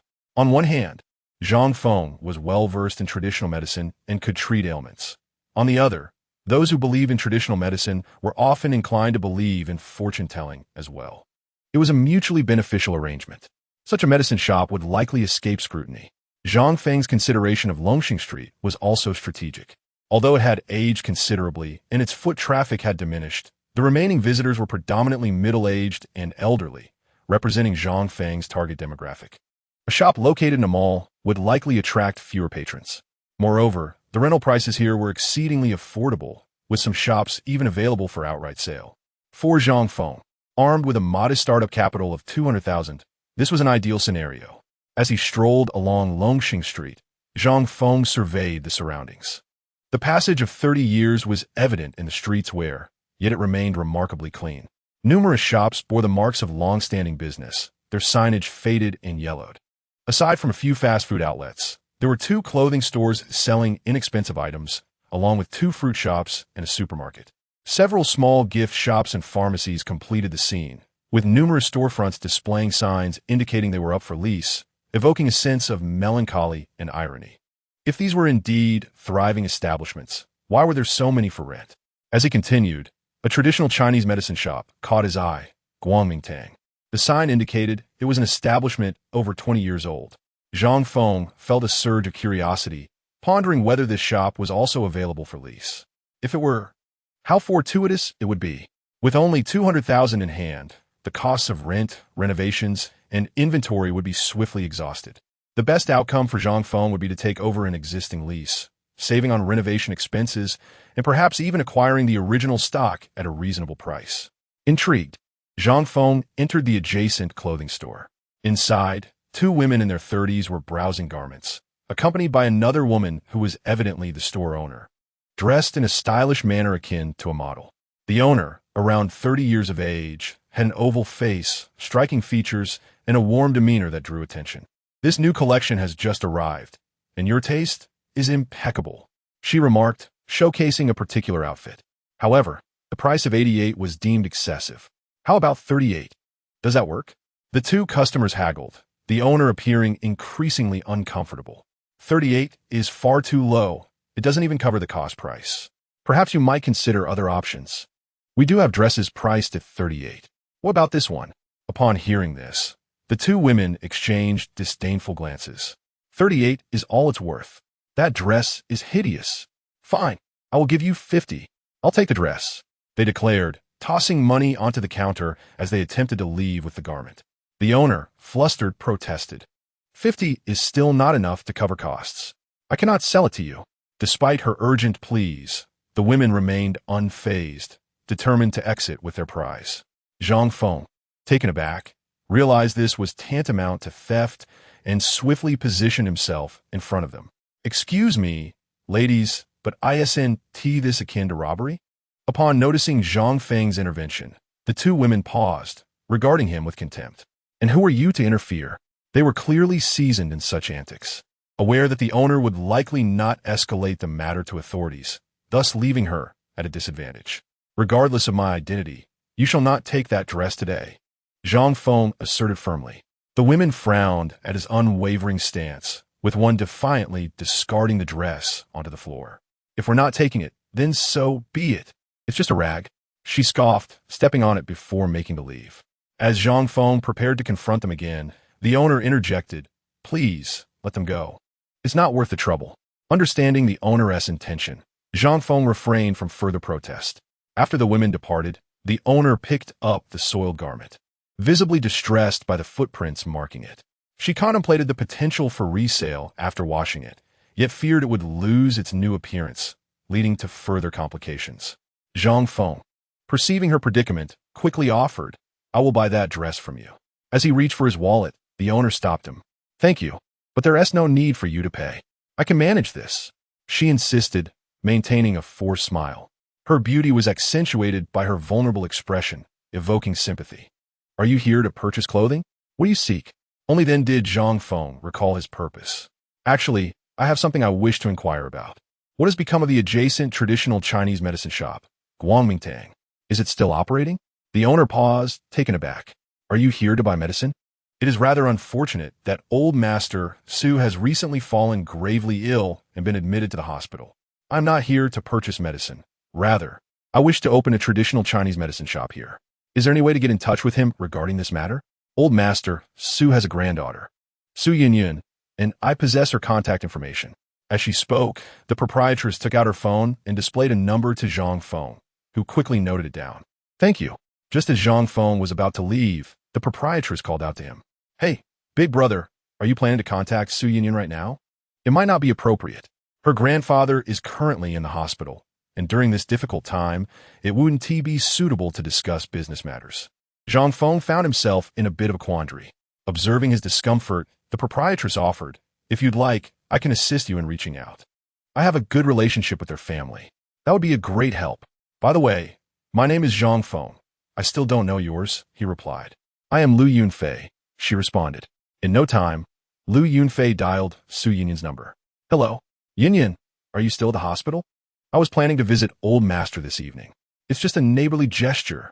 After all, he has taken care of me in the past." After a brief exchange, Lu Yunfei hung up the phone.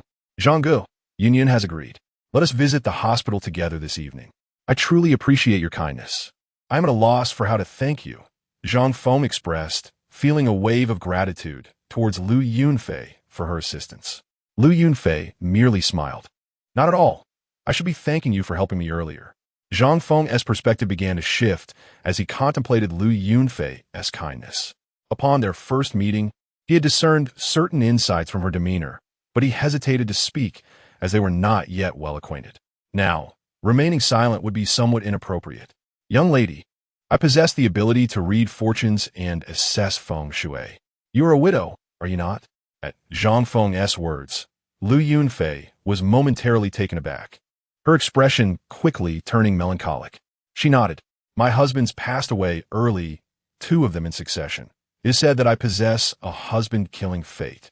Zhang Feng continued, "There is no such thing as a husband-killing fate. It merely indicates that your 2 husbands had unfortunate fates." Lu Yunfei was momentarily stunned by his response. "Am I not cursed? Both of my husbands died shortly after our marriages, did they not?" Zhang Feng confidently replied, "From your features, it is evident that you possess a strong destiny. You are not cursed. Rather, your 2 husbands lacked fortitude in their own fates." Lu Yunfei was befuddled. "What does that mean?" "It suggests that your 2 husbands had unfavorable destinies, which would have led to their demise regardless of your union with them. However, their influence has contributed to your current hardships." Zhang Feng probed further. "As you run this clothing store, you often encounter troublesome customers, do you not?" Lu Yunfei's reaction was a blend of surprise, resignation, and skepticism. Recognizing her distrust, Zhang Feng reassured her there is no need for such formality.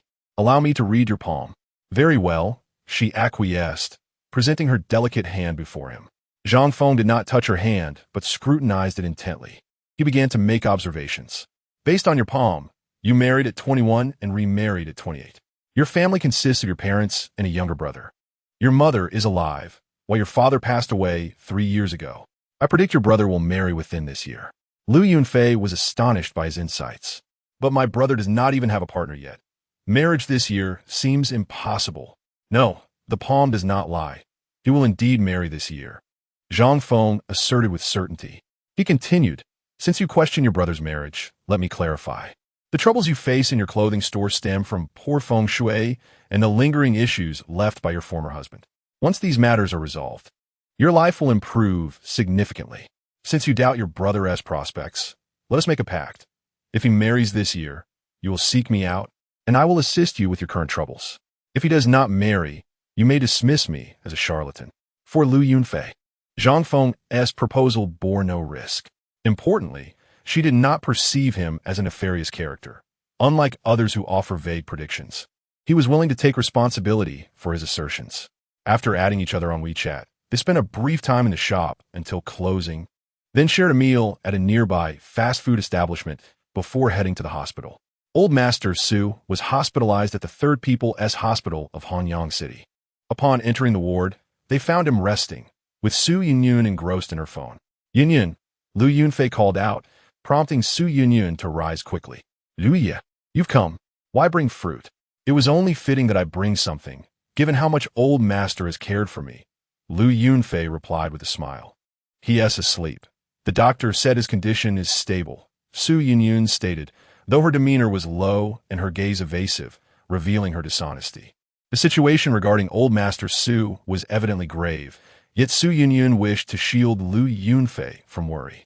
Noticing the discrepancy, Lu Yunfei was about to inquire further when Su Yunyun noticed Zhang Feng standing beside her. Who is this? Oh, Yunyun, allow me to introduce Mr. Zhang Feng. Lu Yunfei said. Zhang Feng greeted her. Hello, Su Xiaojia, I am Zhang Feng. Hello, I am Su Yunyun. What brings you here? She asked, clearly puzzled by his presence. Zhang Feng offered a warm smile. I must mention something, and I hope you do not take offense. I am here regarding your family's pharmacy. I wish to purchase it. Upon hearing this, Su Yunyun's expression soured. She shot Zhang Feng a glare. What is wrong with the pharmacy? My grandfather is still alive. You wish to buy it already? How impatient. Zhang Feng quickly clarified, it's not impatience. I just learned about your situation today. I am aware of Old Master's unique circumstances, but medical treatment requires funds. This money could be of assistance to you, if you wish. I also have some experience in medicine and could offer my help to Old Master. Su Yunyun felt a complex mix of emotions. While the financial aspect was indeed a pressing concern, her situation was particularly delicate. She grew up alongside her grandfather, as Su Yunyun's father was an inveterate gambler, leading to her parents' divorce when she was very young. Her mother left for distant lands, while her father vanished to evade creditors. The debt collectors came directly to their home, and her grandfather, helpless, had no choice but to repay his son's debts. Over the years, they had saved little. Now, with her grandfather hospitalized, their financial resources had long been depleted. Were it not for the fact that the pharmacy represented Su Laoyizi's lifelong dedication, Su Yunyun would have sold it long ago. After a brief moment of contemplation, Su Yunyun retorted, regardless of the circumstances, our family's pharmacy is not for sale. You might as well give up that notion. As for the medical expenses, I would rather find a way to gather the funds myself. It was evident that this pharmacy held profound significance for both Su Yunyun and her grandfather, hence their unwillingness to part with it. Lu Yunfei found herself in an awkward position, uncertain how to mediate the situation. Zhang Feng, however, earnestly proposed, Miss Su, if you are unwilling to sell the pharmacy, how about this? I will provide you with 200,000, and the pharmacy will remain yours. I will co-manage it with you. I simply require a few square meters of space to conduct my business. Frankly, Zhang Feng was exceedingly satisfied with the pharmacy's various aspects and was reluctant to relinquish such a prime location. Upon hearing this, Su Yunyun regarded Zhang Feng with skepticism. The offer was indeed appealing, as renting out a small portion could yield 200,000. Yet, She sensed that such an opportunity was not without its hidden complications. "What business are you engaged in?" "Fortune-telling and feng shui," he replied.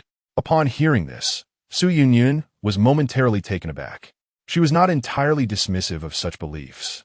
Her grandfather held them in high regard, and many patrons of the pharmacy were middle-aged and elderly individuals who shared similar beliefs. Growing up alongside her grandfather, she had been somewhat influenced, adopting a stance of believing in some aspects while doubting others. If it were not too troublesome, she might engage in some rituals.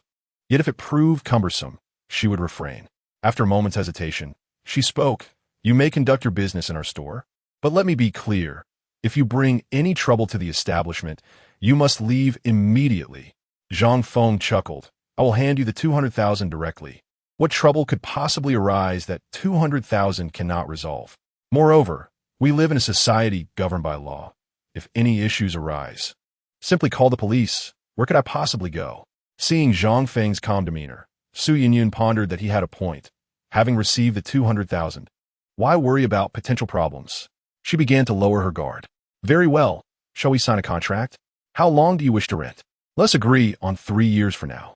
Soon, Zhang Feng and Su Yunyun arranged to meet the next day to sign the contract and finalize the terms. Throughout this time, Su Laoyizi remained in a deep slumber, not having awakened. Zhang Feng wished to examine the old man, but Su Yunyun declined, not believing that a fortune-teller could provide medical care. The following morning, Zhang Feng, having awakened at the inn, promptly made his way to Guangmingtang. Su Yunyun was already waiting there and rose upon seeing him. "You're here. Come, let us determine which part of the space you wish to rent for your business. I suggest this corner. The other areas are less suitable." Zhang Feng nodded. "I will follow your advice. By the way, Miss Su, there should be some rooms in the back courtyard. Could you spare one for me? I currently do not have a place to stay." Zhang Feng spoke somewhat sheepishly. For the past few days, he had either been residing at Lin Guoping's house, a budget inn, or one day in the company dormitory, which was a cramped 2-bedroom apartment shared by 6 individuals. He needed a place to settle. Su Yunyun regarded him with further skepticism. "You are in your 40s and have no place to stay? Who exactly are you? You are not a fugitive, are you?" It was reasonable for Su Yunyun to harbor such suspicions, and Zhang Feng had no choice but to share his story, from losing his job to discovering his wife's infidelity. After hearing this, Su Yunyun still appeared somewhat doubtful. Zhang Feng then produced his identification card. "Look, I am a local. A fugitive would hardly linger in the city, would they?" Upon seeing the local address on the ID, Su Yunyun finally believed Zhang Feng, her expression softening with sympathy. "Very well. There are several rooms behind the pharmacy where my grandfather and I usually reside. You may stay there for now. Let me show you." With that, Su Yunyun led Zhang Feng to the back rooms. They were old, simply furnished, yet well-maintained. Having a place to stay was certainly a relief, and Zhang Feng felt a sense of stability. Once they confirmed there were no issues, they signed the contract, and Zhang Feng transferred the 200,000 to Su Yunyun. Upon seeing the sum, Su Yunyun's expression remained complicated. It was evident that this amount was insufficient for her grandfather's medical expenses, and she was uncertain how to proceed. However, she refrained from mentioning this and directly handed the keys to Zhang Feng. "If I catch you tampering with anything, I will have you thrown out, and I will not refund your money. Feel free to contact me if anything arises." With that, Su Yunyun departed from the pharmacy. Zhang Feng finally exhaled in relief. Su Yunyun was indeed quite a beautiful young woman, yet her strong wariness towards others, likely stemming from her childhood experiences or other reasons, led her to be guarded. Even Zhang Feng, a middle-aged man, felt a sense of pressure from her demeanor. Taking a deep breath, Zhang Feng adjusted his mindset, regardless of the past. His life was now on a promising path. The next step was to gradually establish his reputation within the pharmacy. Shortly after, a customer entered the store. An elderly man, likely in his 70s, stooped and shuffled inside. Upon entering, he called out, "Yunyun, why didn't you announce the store was open? Where's your grandfather? Is he all right?" The old man then realized that neither Su Yunyun nor her grandfather was present, only Zhang Feng. He paused in surprise. "Sir, Su Laoyizi and Su Yunyun are in the hospital. I am Zhang Feng, here to assist with the store. Are you here to fetch medicine?" The old man nodded. Can you fetch it?" Considering he could not handle the pharmacy's items, Zhang Feng shook his head. I am afraid I cannot fetch the medicine, but I can offer you some advice. The elderly man looked puzzled. Advice? What can you advise me on if you cannot fetch the medicine? Are you here to treat me? Zhang Feng smiled. I am a fortune teller and feng shui consultant. Sir, I can sense a disturbance in your energy. You exhibit signs of excess heat and confusion. This indicates a buildup of internal heat. The old man stared at Zhang Feng, bewildered. How intriguing. A fortune teller who can diagnose ailments. In my 70-plus years, I have never encountered such a thing. The elderly man appeared eager to hear what Zhang Feng had to say. In truth, diagnosing ailments and fortune-telling share similarities. In areas with poor feng shui, stagnant energy accumulates, making residents susceptible to illness. It seems you have been experiencing excess heat lately, and the root cause lies in your environment. Though I cannot prescribe medicine, I can assist you in adjusting the feng shui of your home to facilitate your self-healing. Rest assured, there will be no charge. Initially, the old man harbored some doubts. Yet upon hearing that there would be no cost, his interest piqued. Really? Then come to my home and take a look. Absolutely, Zhang Feng replied enthusiastically. After locking the pharmacy door, he followed the old man. After a journey of about 10 minutes, they arrived at a row of bungalows behind Longxing Street. The old man pointed to a small courtyard not far away and said, "That is where I reside. Take a look and see if there are any issues." Zhang Feng meticulously observed the surroundings and then noticed a pile of asbestos tiles in the courtyard. "Old sir, what are these asbestos tiles for?" "Oh, the roof at home leaks, so I laid some down. These are the leftovers.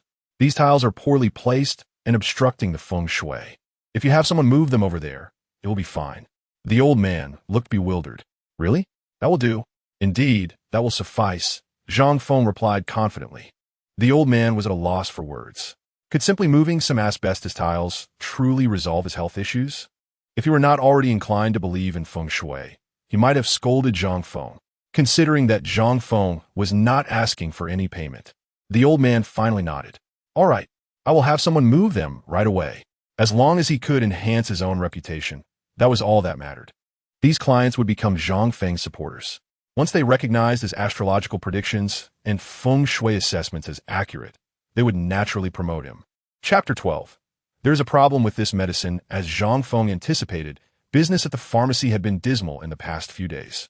Occasionally, a few people would come in to collect medicine, but even when he offered free fortune-telling, they would simply turn and leave. In this day and age, fortune-telling was not thriving.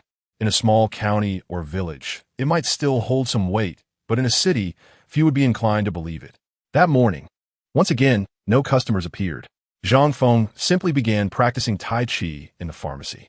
He had often envisioned that upon retirement, he would spend his days in the park practicing Tai Chi and playing chess, enjoying a harmonious life. Now, with nothing to do, he was able to embrace this lifestyle a bit early. Uniquely, he felt his body becoming increasingly light. Previously, he felt aged and weary, unable to engage in any activities. Now, it was as though he possessed boundless energy. Even after staying up late, he would rise the next morning without feeling fatigued. "Practicing Tai Chi? You seem quite relaxed," came the voice of Su Yunyun from the doorway. Zhang Feng halted his movements and smiled. "Miss Su, you have arrived. I am merely passing the time. After all, I have nothing else to do. It seems your business is not thriving either. There haven't been any customers these past few days?" "Indeed, I have only attended to one old gentleman's feng shui, and since then, there have been no customers," Su Yunyun replied, a hint of helplessness in her tone. "With such poor business, you are truly unfazed. I admire your calm demeanor. Haha, it's not so much a matter of having a good attitude. Rather, it's about going with the flow. Being overly anxious will only lead to self-destruction. Is the old gentleman's health all right?" Upon hearing Zhang Feng's inquiry, Su Yunyun appeared somewhat disheartened. Zhang Feng was taken aback. "Collecting medicine? Isn't that inappropriate? Your grandfather is receiving treatment at a Western medicine hospital, isn't he? Taking Western medicine while also consuming the traditional Chinese medicine I prescribed could lead to conflicts within the 5 elements and harm the body." Su Yunyun looked surprised. "You know about this?" "I have a bit of understanding." Seeing Zhang Feng's modesty, Su Yunyun merely brushed it off. "Grandfather says it's fine. I am just following his word." With that, Su Yunyun began to gather medicine in the pharmacy.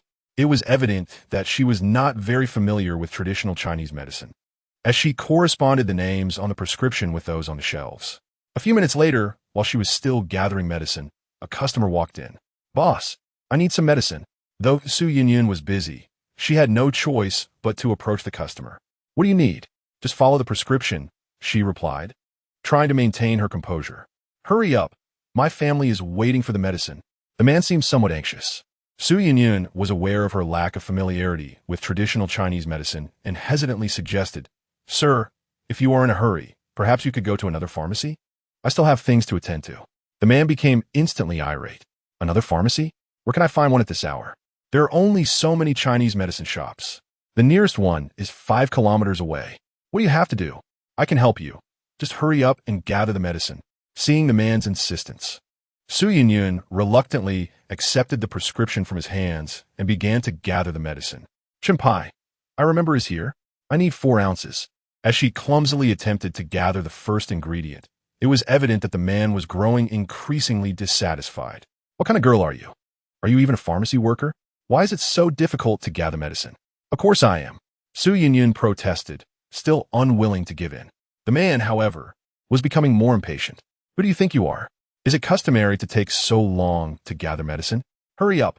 Under the man's urgency, Su Yunyun grew flustered and accidentally knocked over some of the ingredients she had gathered earlier, creating a chaotic mess at the counter. Zhang Feng could no longer stand by. "Miss Su, let me take over." Su Yunyun glanced at Zhang Feng, somewhat surprised. She wanted to ask something but hesitated. As Zhang Feng stepped behind the counter, he quickly examined the prescription and began gathering the medicine with ease. While gathering the medicine, he chatted with the man. "Buddy, is this medicine for your wife? Is she experiencing coldness in the womb?" The man nodded. "Yes, how did you know?" "Well, this prescription is designed to treat coldness in the womb, but it is not good for the stomach. You should have your wife eat some hawthorn while taking the medicine." The man's eyes widened in astonishment. "Wow, you really know your stuff." The old Chinese doctor who wrote the prescription also mentioned that this medicine is not good for the stomach. But he didn't say anything about eating hawthorn. "Will that cause any issues?" Zhang Feng chuckled. "Rest assured, it will be just fine. If there are any problems, come find me." As he spoke, Zhang Feng efficiently gathered all the necessary ingredients, wrapped them in brown paper, and handed them to the man. The man was quite taken aback. "You must be the owner here, right? The apprentice you have is useless. She doesn't understand anything, and gathering medicine is such a hassle. You might as well hire someone else." The man's words left Su Yunyun blushing.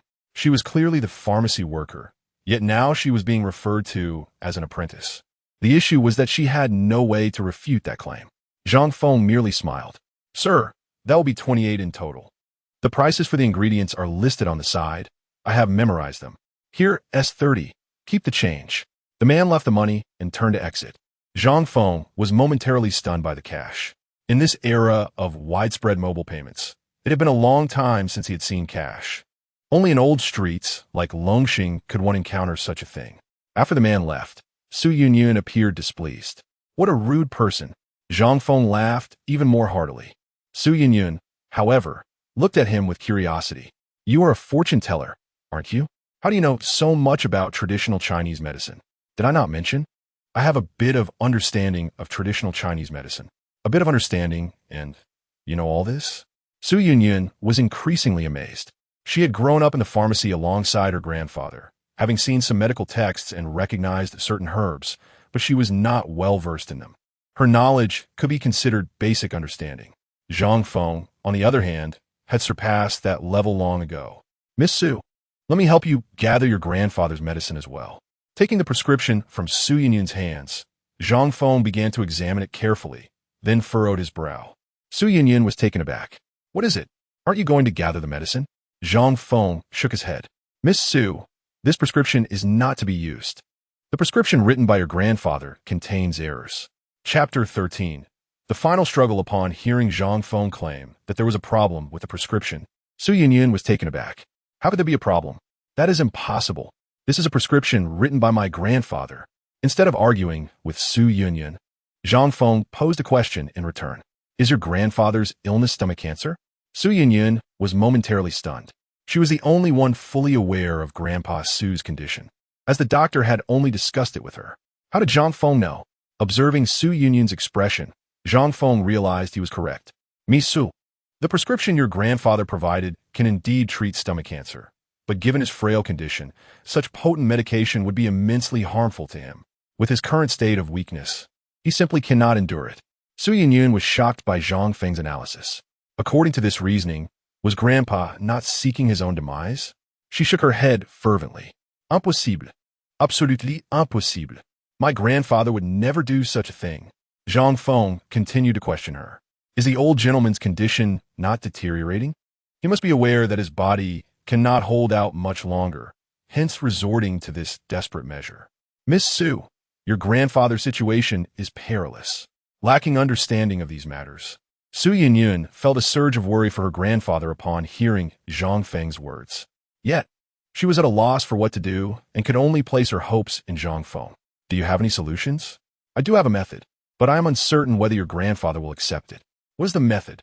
Zhang Feng's words instantly plunged Su Yunyun into hesitation. Should she allow Zhang Feng to treat him? Given the severity of her grandfather's illness, could Zhang Feng truly provide a remedy?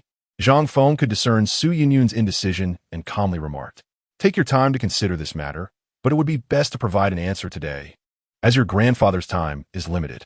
I will think it over." Su Yunyun appeared dazed as she stepped outside. Just as she was about to leave, Lu Yunfei rushed in. "Zhang Feng, it truly is as you said. My brother is getting married." When Lu Yunfei spoke of this matter, her expression was not one of delight, but rather tinged with melancholy.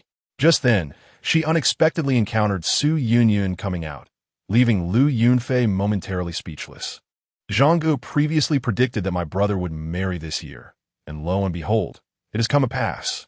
My brother just called to inform me of this." Lu Yunfei and Su Yunyun shared a good relationship and had no qualms about discussing such matters. This revelation astonished Su Yunyun. How could this be? "Lu Jia, didn't your brother lack a partner?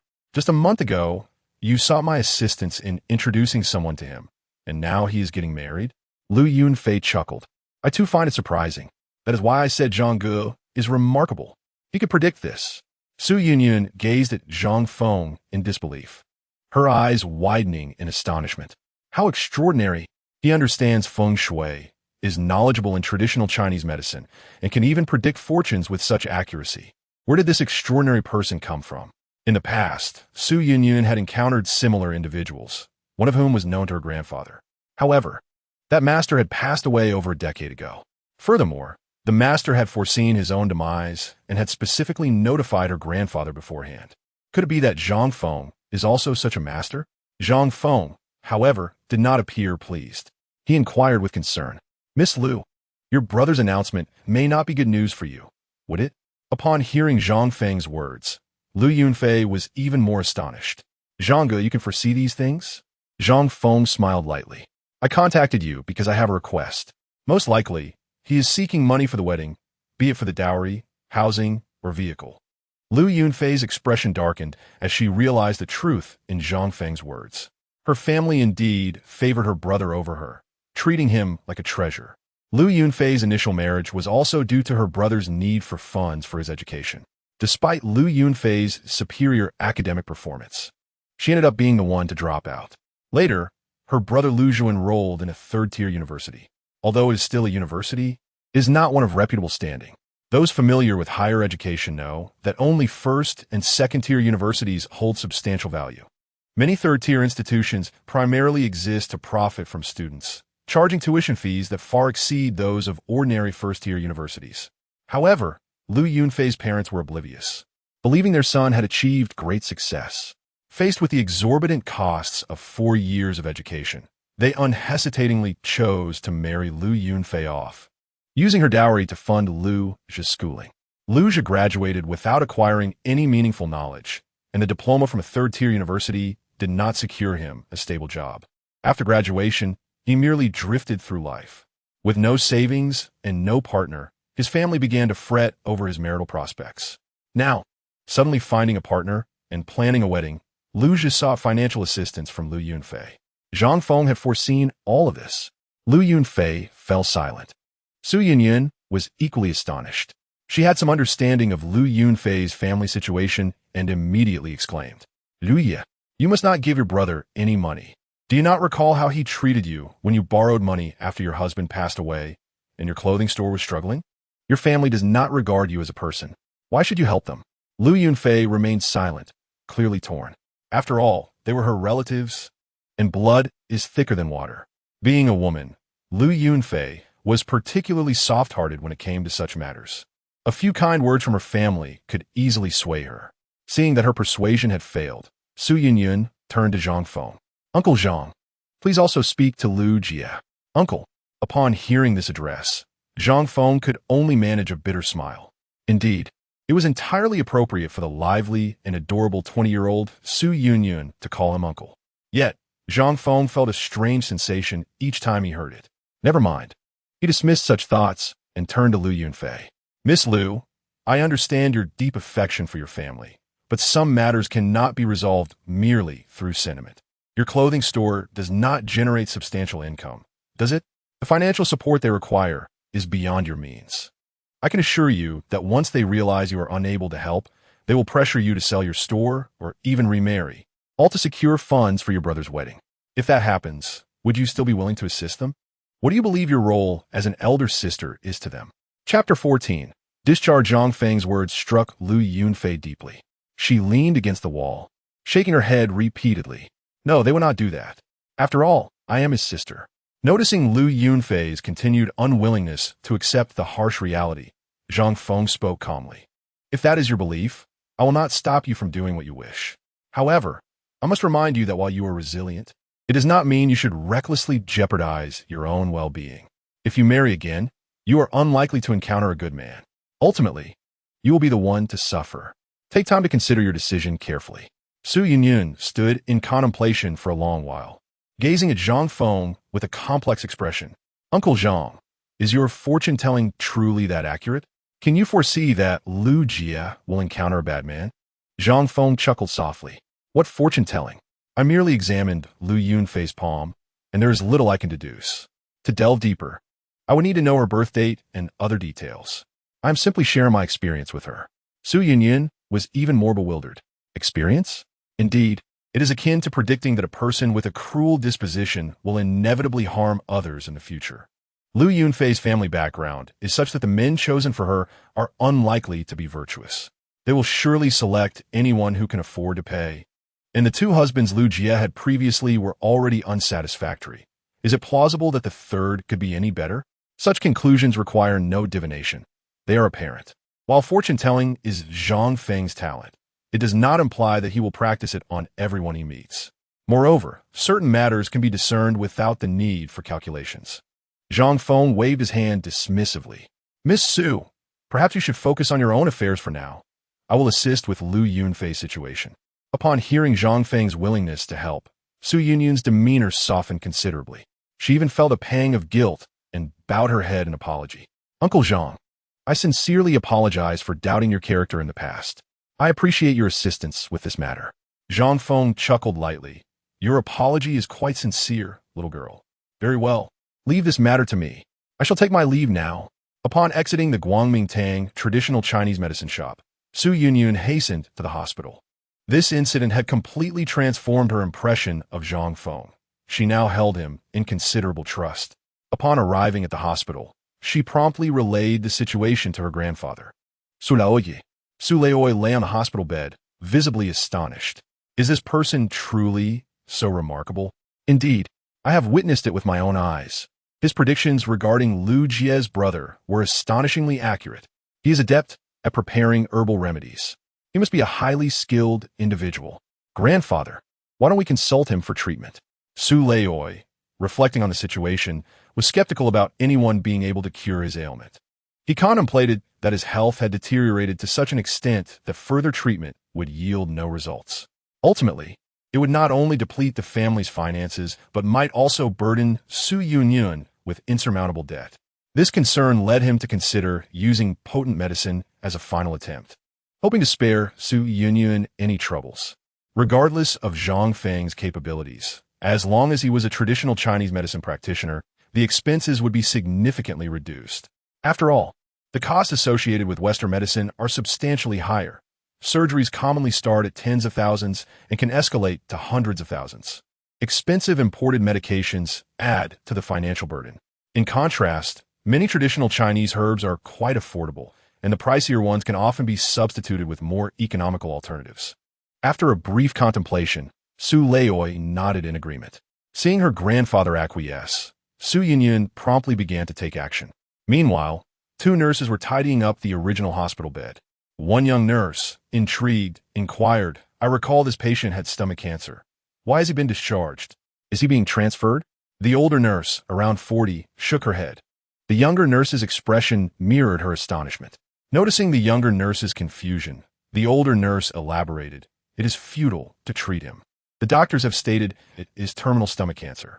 The family wishes for the elderly man to pass away at home, to return to his roots, you understand? Many patients in hospitals are in similar situations. It essentially signifies a cessation of treatment." "Ah, how unfortunate," the younger nurse remarked enthusiastically. "Come in. I'll carry you." This was Zhang Feng's first greeting to Su Leoi. The elderly man, having endured considerable distress, appeared fatigued and spoke with a hint of weakness. "You are Dr. Zhang Feng? I do not deserve such a title. I am merely a fortune teller with a modicum of medical knowledge." Zhang Feng reassured the old gentleman. "Your health is quite fragile. Please refrain from speaking, as it may tax your qi and spleen." After calming Su Leoi, Zhang Feng took his pulse, furrowing his brow in concern. The pulse was far from favorable. If his condition persisted, Su Leoi would have, at most, 20 days left. Immediate treatment was imperative. After concluding the pulse examination, Zhang Feng quietly explained, "Su Leoi, your condition is rather grave. However, do not despair, for I possess a method of treatment. I shall prepare the necessary herbs for you. And should you feel unwell, please inform me without hesitation." Furthermore, Zhang Feng surveyed the room's layout. "I wish to rearrange the furnishings in this room. I trust you will not mind." Su Leoi, in his precarious state, could only gesture in agreement. Throughout this exchange, Su Yinyun observed with a mixture of confusion and curiosity. Zhang Feng addressed her, "Miss Su, might I request your assistance? We need to remove the furniture from over there." Su Yinyun, though perplexed, recognized that Zhang Feng must have his reasons and complied. Under Zhang Feng's guidance, the room underwent a swift transformation. Previously, the elderly man's room exuded a lively atmosphere. With a wardrobe, a small television, a table and chairs, a calendar, and posters adorning the walls, all crammed into the roughly 20 square meter space. Although this clutter made the room feel smaller, it was undeniably filled with life. However, following Zhang Feng's intervention, the room was dramatically altered. The old wardrobe, table, chairs, and television were all removed, rendering the space considerably more expansive. Chapter 15. Adjusting the room's feng shui. After the room was set, Zhang Feng proceeded to prepare the herbal remedies, which was a straightforward task, as he could simply procure them from Su Leoi's traditional Chinese medicine shop. Su Yinyun attended to her grandfather for a moment before joining him. Curiosity etched on her face. "Uncle Zhang, what purpose does moving the furniture serve?" As he prepared the herbs, Zhang Feng began to elucidate. "This pertains to feng shui. How shall I explain it to you? There are numerous terminologies in feng shui, such as the highest virtue resembles water, yin and yang. Qi governs fate, and the essence of yang wards off harm. Clearly, such phrases may be beyond your understanding, so I must find a way to explain it that resonates with you." Gazing at the distant scenery, Zhang Feng pondered an analogy. "Misu, how would you feel if you were to reside in a basement?" Su Yinyun paused, contemplating the notion. Living in a basement would surely be uncomfortable. It is damp, stifling in summer, devoid of sunlight and fresh air. Zhang Feng nodded in agreement. Indeed, these are the issues at hand. While one might manage to stay in a basement occasionally, long-term residency would adversely affect both mental and physical well-being. A basement embodies poor feng shui. Your grandfather's room suffers similarly. The excess furniture restricts the space, negatively affecting his qi and contributing to his declining health. Hence, a reconfiguration of the layout is essential. The saying "newcomers bring new energy" encapsulates the idea of introducing new elements to disrupt stagnant feng shui. Once your grandfather has taken his medicine, we shall procure a large mirror to place in the room. Mirrors hold a unique position in feng shui. Some mirrors disperse qi, while others can capture the soul, with the effects varying based on their placement. I have identified a suitable location.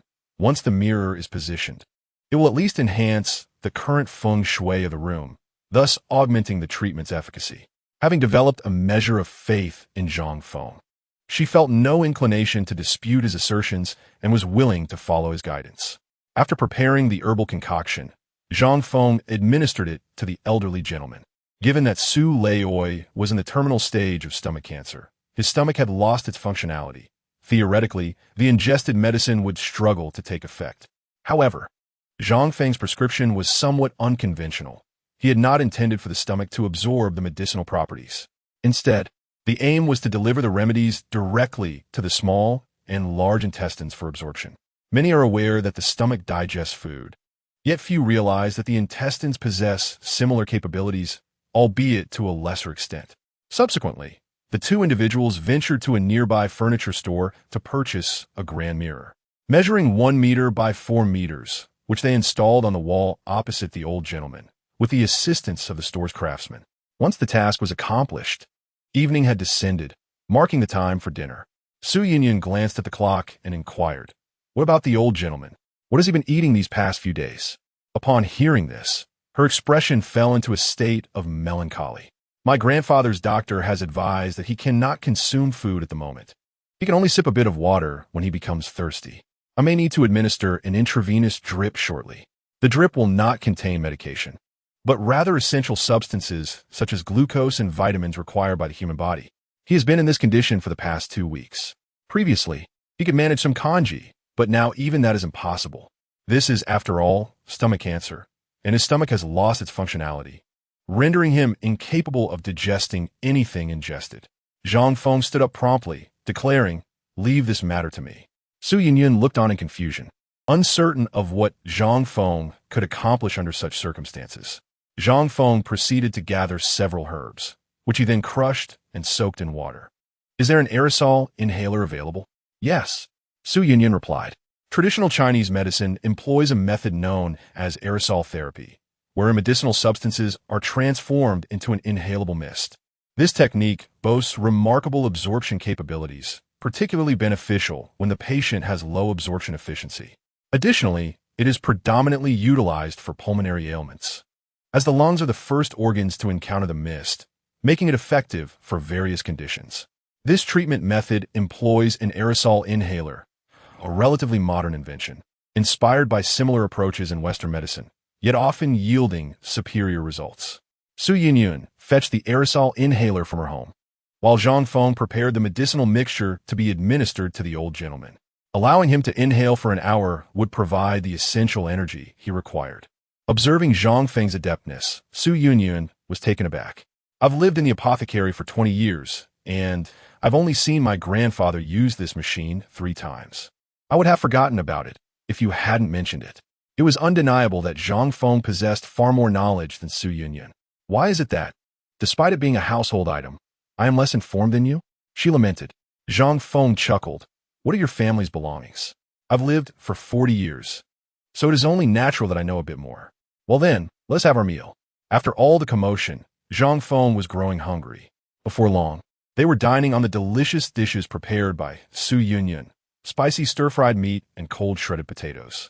It must be said that Su Yinyan's culinary skills were impressive, and Zhang Feng praised her cooking profusely, devouring every morsel. Witnessing his voracious appetite, Su Yinyan couldn't help but laugh. "There's no one else competing with you. Why are you eating so hastily? It's not about competition. It's simply delicious. I haven't tasted such delightful food in ages. Infinitely better than what my ex-wife used to make." At this mention, Su Yinyan's expression grew somewhat complex. "Uncle Zhang, you were married to your ex-wife for 20 years, correct?" Zhang Feng nodded. "In 2 months. We will mark our 20th wedding anniversary." "What a pity," Su Yinyan remarked, a hint of melancholy in her voice. Zhang Feng, understanding her sentiments, responded with an air of tranquility. "Life is unpredictable, Miss Su. You may not comprehend this now, but when you reach my age, you will surely understand. I have come to realize that divorce was not a misfortune for me. As one reaches middle age, many aspects of life become clearer. For 2 decades, I lived for that family and my son, ultimately achieving nothing. From now on, I shall live for myself and my parents. Seeing Zhang Feng's resolute demeanor, Su Yunyun held her tongue. Chapter 16. Time and change. After finishing dinner, Zhang Feng resolved to freshen up and retire for the night, noticing the dirtiness of his clothes, having had no time to change or wash them in recent days. Thus, he inquired, "Miss Su, is there a washing machine in the house?" "Yes," she replied promptly, though it is an old model with several minor issues, making it difficult to use. "If you remove your clothes, I can help you wash them." Zhang Feng scratched his head. "I think I shall wash them myself, as I did not bring any spare clothes when I came out." Upon hearing this, Su Yunyun quickly understood. "Please wait a moment. I will find you a couple of garments." Before long, Su Yunyun returned with a few pieces of clothing, though quite outdated. They were clean. "These are clothes my grandfather used to wear. If you don't mind, please wear them for now. No need to be polite. They are not precious items." Su Yunyun insisted as she handed the clothes to Zhang Feng. In the following days, Zhang Feng cared for the old gentleman while also managing the apothecary. The demeanor of Su Yunyun had transformed remarkably. She not only permitted Zhang Feng to utilize all the resources of the shop, but also allowed him to oversee its operations. She prepared meals and did laundry for him, readily assisting with any requests he made. Gradually, the old gentleman's condition improved, and his complexion visibly brightened. Observing her grandfather's daily progress brought Su Yunyun immense joy. One morning, she emerged from her grandfather's room, brimming with excitement as she sought out Zhang Feng. "Uncle Zhang, my grandfather says he feels invigorated today. He drank his medicine heartily this morning." Hearing this news, Zhang Feng felt a wave of relief wash over him. "That's wonderful. If he continues to take his medicine for 3 more days and his condition keeps improving, he should be able to start eating soon. Once he begins to eat, recovery will be just around the corner." "Thank you, Uncle Zhang," Su Yunyun exclaimed gratefully, though soon she appeared somewhat shy. "By the way, Uncle Zhang, I have another matter I wish to discuss with you. We had signed a contract previously, and I would like to return the 20,000 yuan to you, considering it a contribution towards my grandfather's treatment expenses." In her initial unfamiliarity, Su Yunyun had seemed quite aloof, yet once they became acquainted, her sincerity shone through. Upon hearing her request, Zhang Feng merely smiled. "No need to rush. We can discuss this matter once your grandfather has recovered." "Very well," she replied. Shortly after Su Yunyun departed, a familiar elderly gentleman entered the shop, accompanied by another old man. Upon entering, the first old man pointed at Zhang Feng excitedly, exclaiming, "That's him. That's the one. What is the meaning of this? Are they here to cause trouble?" Zhang Feng remained calm, withholding judgment. The old man continued, "I consulted him regarding feng shui, and after relocating some asbestos tiles, my family's issue with heat has resolved." Hearing this, Zhang Feng finally relaxed, realizing this was a compliment. The other old man regarded Zhang Feng with admiration. "Oh, master." Zhang Feng rose, humbly replying, "I'm flattered. But I am merely someone who provides feng shui consultations. Is there something you require, sir?" "Master, I wish for you to predict when my grandson will marry and bring home a granddaughter-in-law." The old man stated plainly, elaborating, "My grandson, Zhao Sheng, is 28 and still unmarried. He has gone on several blind dates, yet none have been suitable. I suspect I may not have many years left, and I wish for him to marry quickly. I long to hold my great-grandchild." Zhang Feng nodded. "Has your grandson come?" "He had no time, nor did he believe in such matters, but I possess his birth date." With that, the old man handed over a piece of paper. Zhang Feng observed Zhao Sheng's birth date inscribed upon it. With the details in hand, Zhang Feng began to calculate.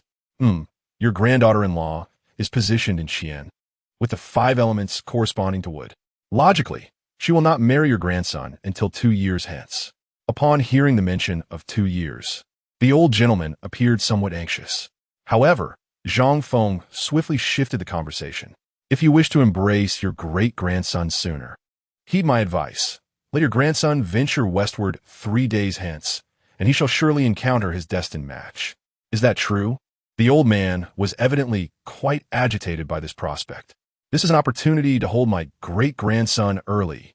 I shall speak to my grandson immediately. If he indeed finds a partner, I'll be the first to express my gratitude."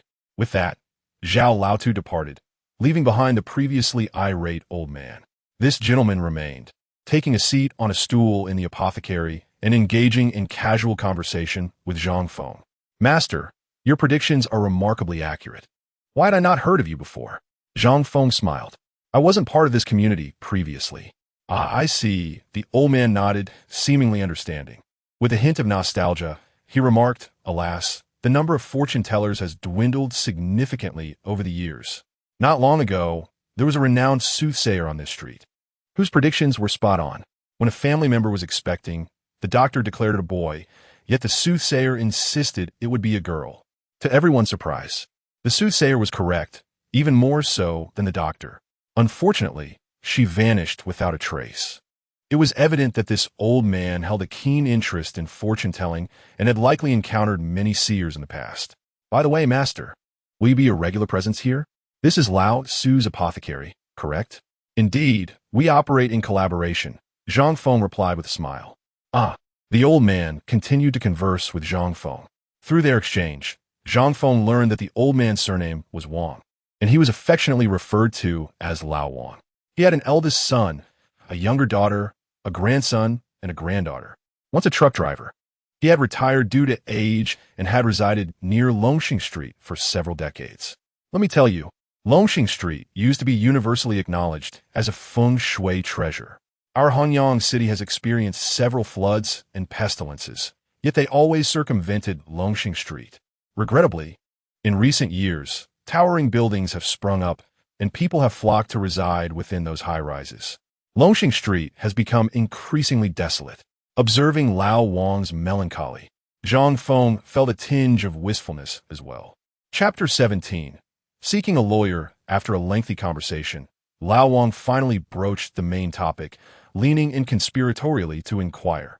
Master, how do you achieve such accuracy in your predictions? Have you consulted any arcane texts, received guidance from a mentor, or possess some other means? It was clear that Lao Wang was genuinely curious.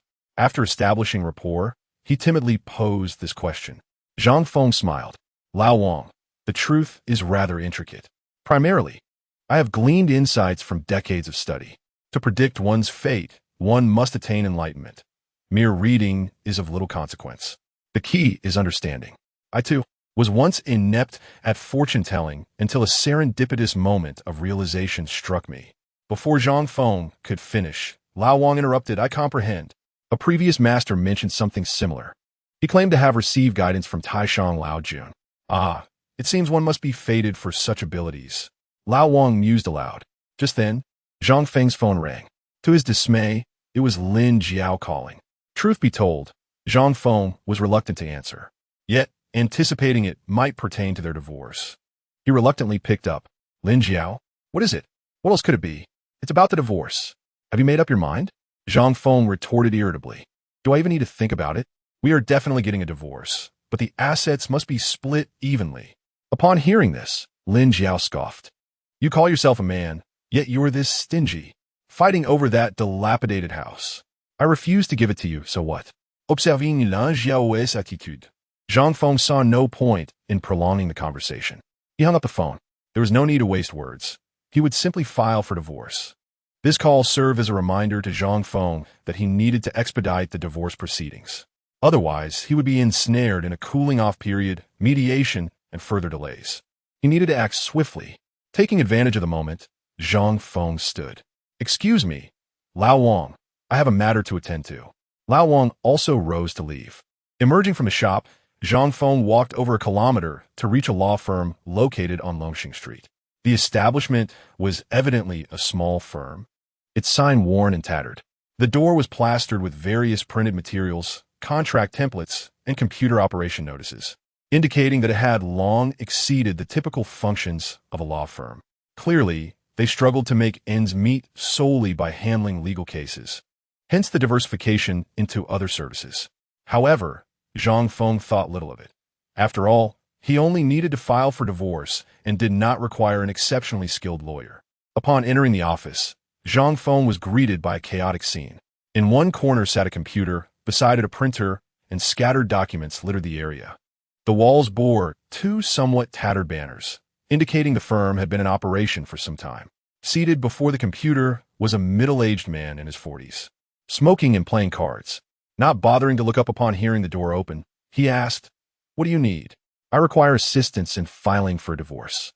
Upon hearing the subject of divorce, the man set down the mouse and glanced at Zhang Feng. "Divorce? At your age?" Zhang Feng nodded. "Please hold on." The man retrieved his phone and dialed a number. "Hello, Qian. We've got a client for a divorce case. Please hold. The senior lawyer will be here shortly." After a brief wait, the door swung open, admitting a young woman in her 20s. She was not exceptionally beautiful, but she wore a tailored women's suit that accentuated her figure splendidly. The flesh-toned stockings and high heels made it difficult not to stare. The young woman donned silver-rimmed glasses, exuding an air of intellect. Upon seeing Zhang Feng, she bowed slightly. "Hello, you're the one seeking to file for divorce, correct?" Zhang Feng nodded. "I am Zhang Feng." The young woman extended her hand. "I am Dong Qian, a lawyer. Let's get straight to the point. What is your situation? How long have you been married? And why do you wish to divorce?" "We have been married for 20 years.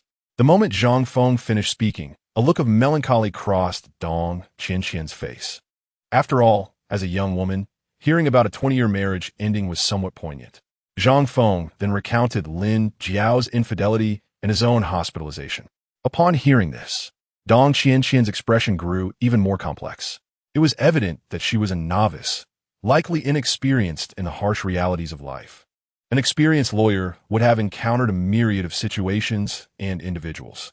In this society, few professions grant one such insight into human nature as police officers, lawyers, and medical professionals. They witness life and death, as well as the struggles for power and profit, daily. In the face of such realities, many individuals unabashedly reveal their greed and desires. In the face of Zhang Feng's wife's infidelity, such matters seem almost trivial.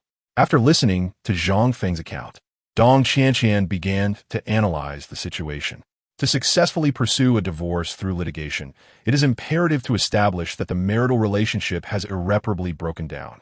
If the other party also desires a divorce, this should not pose a significant challenge. The crux lies in the demands. You intend to claim half of the assets, correct? Zhang Feng nodded, clarifying that it was not merely half he sought, but rather as much as possible. Dong Qian acknowledged this understanding. In this scenario, the other party is at fault. First, it is essential to gather evidence of the infidelity, and secondly, to demonstrate that the other party failed to provide timely assistance during critical moments in your life. This aspect holds considerable weight. However, do not harbor excessive expectations for this case, as the current legal landscape tends to favor women in divorce proceedings concerning asset division, a point Zhang Feng grasped well. He recalled a previous case involving a middle-aged man who discovered that all 3 of his children were not biologically his. Ultimately, he filed for divorce but gained little in terms of assets. Given the prevailing circumstances, securing a larger share is indeed challenging. Zhang Feng expressed his sentiments, stating that the amount of money was of little concern to him. Rather, he was more focused on ensuring that she did not fare well. Upon hearing Zhang Feng's words, Dong Qian's expression grew more complex. It was disheartening to witness a couple who had shared 2 decades of life together arrive at such a juncture. Chapter 18. We have no evidence. After coming to an agreement with Dong Qian, she began to outline the procedural steps for Zhang Feng. Initially, a lawsuit must be drafted and submitted to the court, followed by mediation. If mediation fails, the case will proceed directly to litigation, culminating in a trial. The primary focus will be on the evidence. Zhang Feng must provide proof of Lin Jiao's infidelity, which entails capturing photographs of Lin Jiao with the man from the barbershop and corroborating this with accounts from others. The thought of gathering such evidence felt burdensome to Zhang Feng. "Lawyer Dong, is it absolutely necessary to collect this evidence?" he inquired. Dong Qian, somewhat hesitant, replied that if he wished to secure a greater share of the assets, it was indeed essential. Zhang Feng furrowed his brow, questioning whether, even with proof, he would receive a significant share. After all, the man who learned that his 3 children were not his own had also not benefited much. Dong Qian nodded in agreement, stating that ultimately, it is contingent upon the judge's discretion. Such evidence merely supports their judgment. Ultimately, it boils down to luck. Should he encounter a more favorable judge, it could work in his favor. But if he faced Judge Wang, the outcome might be grim. Curious, Zhang Feng asked about Judge Wang. Dong Qianqian explained that she is a female judge known for her emotional nature. Having gone through a divorce herself, she harbors a disdain for men. Consequently, cases that reach her tend to favor the woman. As a lawyer well acquainted with judges, Dong Qianqian was privy to such insights that the average person might not know. Contemplating this, Zhang Feng mused that instead of laboriously collecting evidence, it might be more prudent to seek a different judge for his case. Dong Qianqian, expressing her resignation, clarified that case assignments are determined internally by the court. Unless one possesses connections within the judiciary, there is little chance of influencing which judge presides over a case. Zhang Feng nodded in understanding, affirming that he would find a way to navigate this matter. Lawyer Dong, please assist me in preparing the necessary materials according to the process. As for the evidence of infidelity, we can defer that for now. Following Dong Qianqian's advice, he recognized that addressing the judge's situation took precedence. Observing Zhang Feng's demeanor, Dong Qianqian's expression shifted to one of concern. Sir, I must advise you that if you're contemplating offering gifts or bribes, it would be wise to abandon that notion. I have witnessed many such instances where the effort resulted in greater losses. This is, in essence, bribery, and for middle-aged individuals, it represents a facet of societal norms. Regardless of the situation, once a gift is given, there will ostensibly be a solution. However, society is progressing, and such methods are becoming less effective. If one encounters someone who is entirely averse to such practices, the consequences could be dire. Zhang Feng chuckled lightly, assuring her, "Rest assured, Lawyer Dong. I am well aware of the situation." He entrusted the matter of documentation to her, requesting that if any connections could be made within the court system, she facilitate introductions. After finalizing his discussion with Dong Qianqian, Zhang Feng departed. "How is the old master feeling?" he inquired. "Much better. He spoke with me at length today and even inquired about you. So unemployed. Grandfather praised your prescription, stating he had never seen such an exquisite formula. You truly are remarkable. But, given your talents, why not pursue a career in medicine instead of merely practicing fortune-telling?" Zhang Feng smiled wryly at this question. "I lack a medical license. In this day and age, many professions require formal certification. Running a restaurant necessitates health permits, and practicing medicine requires a medical license. Fortune-telling, however, does not. So delinquent. Isn't it just a certificate? You can always take an exam for it. With your abilities, passing should be a breeze." "Not necessarily," Zhang Feng replied. "Why? Are you illiterate?" Su Yunyan teased. Zhang Feng explained that during his era, education was not widespread, and many families struggled financially, rendering them incapable of affording school for their children. Although Zhang Feng was not illiterate, he had dropped out after middle school to work. Despite his strong academic performance, financial constraints thwarted his pursuit of further education. Fortunately, he shone brightly in his field, eventually becoming a skilled technician and dedicating 20 years to a factory. Little did he know that 2 decades later, he would face termination. "Indeed, I lacked the means to pursue education as a child." Zhang Feng reflected with a hint of melancholy. Observing his demeanor, Su Yunyun felt a pang of guilt. Zhang Feng reassured her with a smile. "It is nothing to dwell upon. I am no longer a youth. I cannot allow such matters to trouble me." Having reached middle age, he now believed that everything is predestined. Past events and future occurrences are often preordained. "I shall check on the old master," Zhang Feng remarked, shifting the topic. He entered the room to examine the old master's health. In recent days, Su Laozi's condition had steadily improved, and he no longer required the nebulizer. The old master and Zhang Feng had grown increasingly familiar with one another and were aware of prior events. Upon seeing Zhang Feng, the old master greeted him with a warm smile. "I truly appreciate your assistance during these days." Zhang Feng smiled in return. "You flatter me, old master. I am merely attending to your health, nothing more."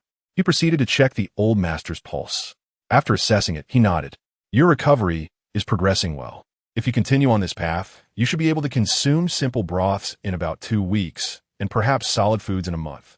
The old master sighed with a mixture of disbelief and gratitude. "I never imagined that this frail body could endure such a severe illness. I had already prepared my will. I owe you my thanks." Zhang Feng smiled modestly. The medication is merely supplementary. Your vitality has prevailed. By the way, Zhang Feng, I have heard you are local. What are your parents? They must be in their 60s or 70s now. The old master inquired. Zhang Feng nodded. My parents reside in Dongshan Village, Shamiao Town. My mother is 63, and my father is 67. I also heard you recently divorced. The old master mentioned, just as Su Yunyun entered with medication. Grandfather, it is time for your medicine. Ah, the old master replied as he rose, and Su Yunyun began to patiently administer his medication. However, the old gentleman was far from subdued, taking a sip of medicine before continuing. Zhang Feng, if you don't mind, how about I introduce you to someone? Despite my appearance, I am well acquainted with many people here on Longxing Street and know quite a few suitable candidates. Upon hearing that Grandpa intended to introduce Zhang Feng to a potential partner, Su Yunyun was taken aback and reluctantly remarked, Grandpa, you're still unwell. Why are you contemplating such matters? Uncle isn't in a rush to marry. Zhang Feng chuckled in agreement, adding, Old sir, Su Yunyun is right. After this incident, I have become quite disillusioned with marriage. What did my 20 years of marriage yield? It would be better to enjoy life on my own. Old Master Su sighed. It's easy for you to say you want to live alone. What about your parents? They are in their 40s, suddenly being single. Have you considered how they would feel? Zhang Feng laughed. I'll find a way to explain it to them. They will surely understand. After all, I am no longer a 20-year-old youth. Youngsters are pressured into marriage, but middle-aged men like me are not. After administering the medicine to the old gentleman, Zhang Feng and Su Yunyun took their own share, and the day passed. For some reason, Zhang Feng felt a sense of leisure recently, and his mindset had shifted. The next morning, Zhang Feng received a call from Du Fei, who had been his apprentice for 3 months, having joined the company while Zhang Feng was still working there. Zhang Feng had trained Du Fei for over 2 months, teaching him various aspects of the company and imparting crucial work-related advice. When Du Fei, a recent graduate, began working, he had no money, and Zhang Feng lent him 2,000 yuan before his salary was due. Du Fei was always grateful for this, and even considered leaving the company when Zhang Feng was about to be dismissed, but Zhang Feng persuaded him to stay. When Du Fei called again, it was likely to express his gratitude. Zhang, where are you? Is there something wrong? I bought some fruit and wanted to see you. Du Fei was quite direct. Zhang Feng, not one to be polite, provided him with the address of the pharmacy. Moments later, Du Fei arrived with the fruit, his eyes brimming with tears. Zhang, come on, sit. No need for fruit. Just sit down. Zhang Feng invited him to take a seat. How have you been? How is everything at the company? Du Fei replied with a frown. Not good at all. The boss promised me 5,000 upon permanent employment, but now he is only offering 4,000.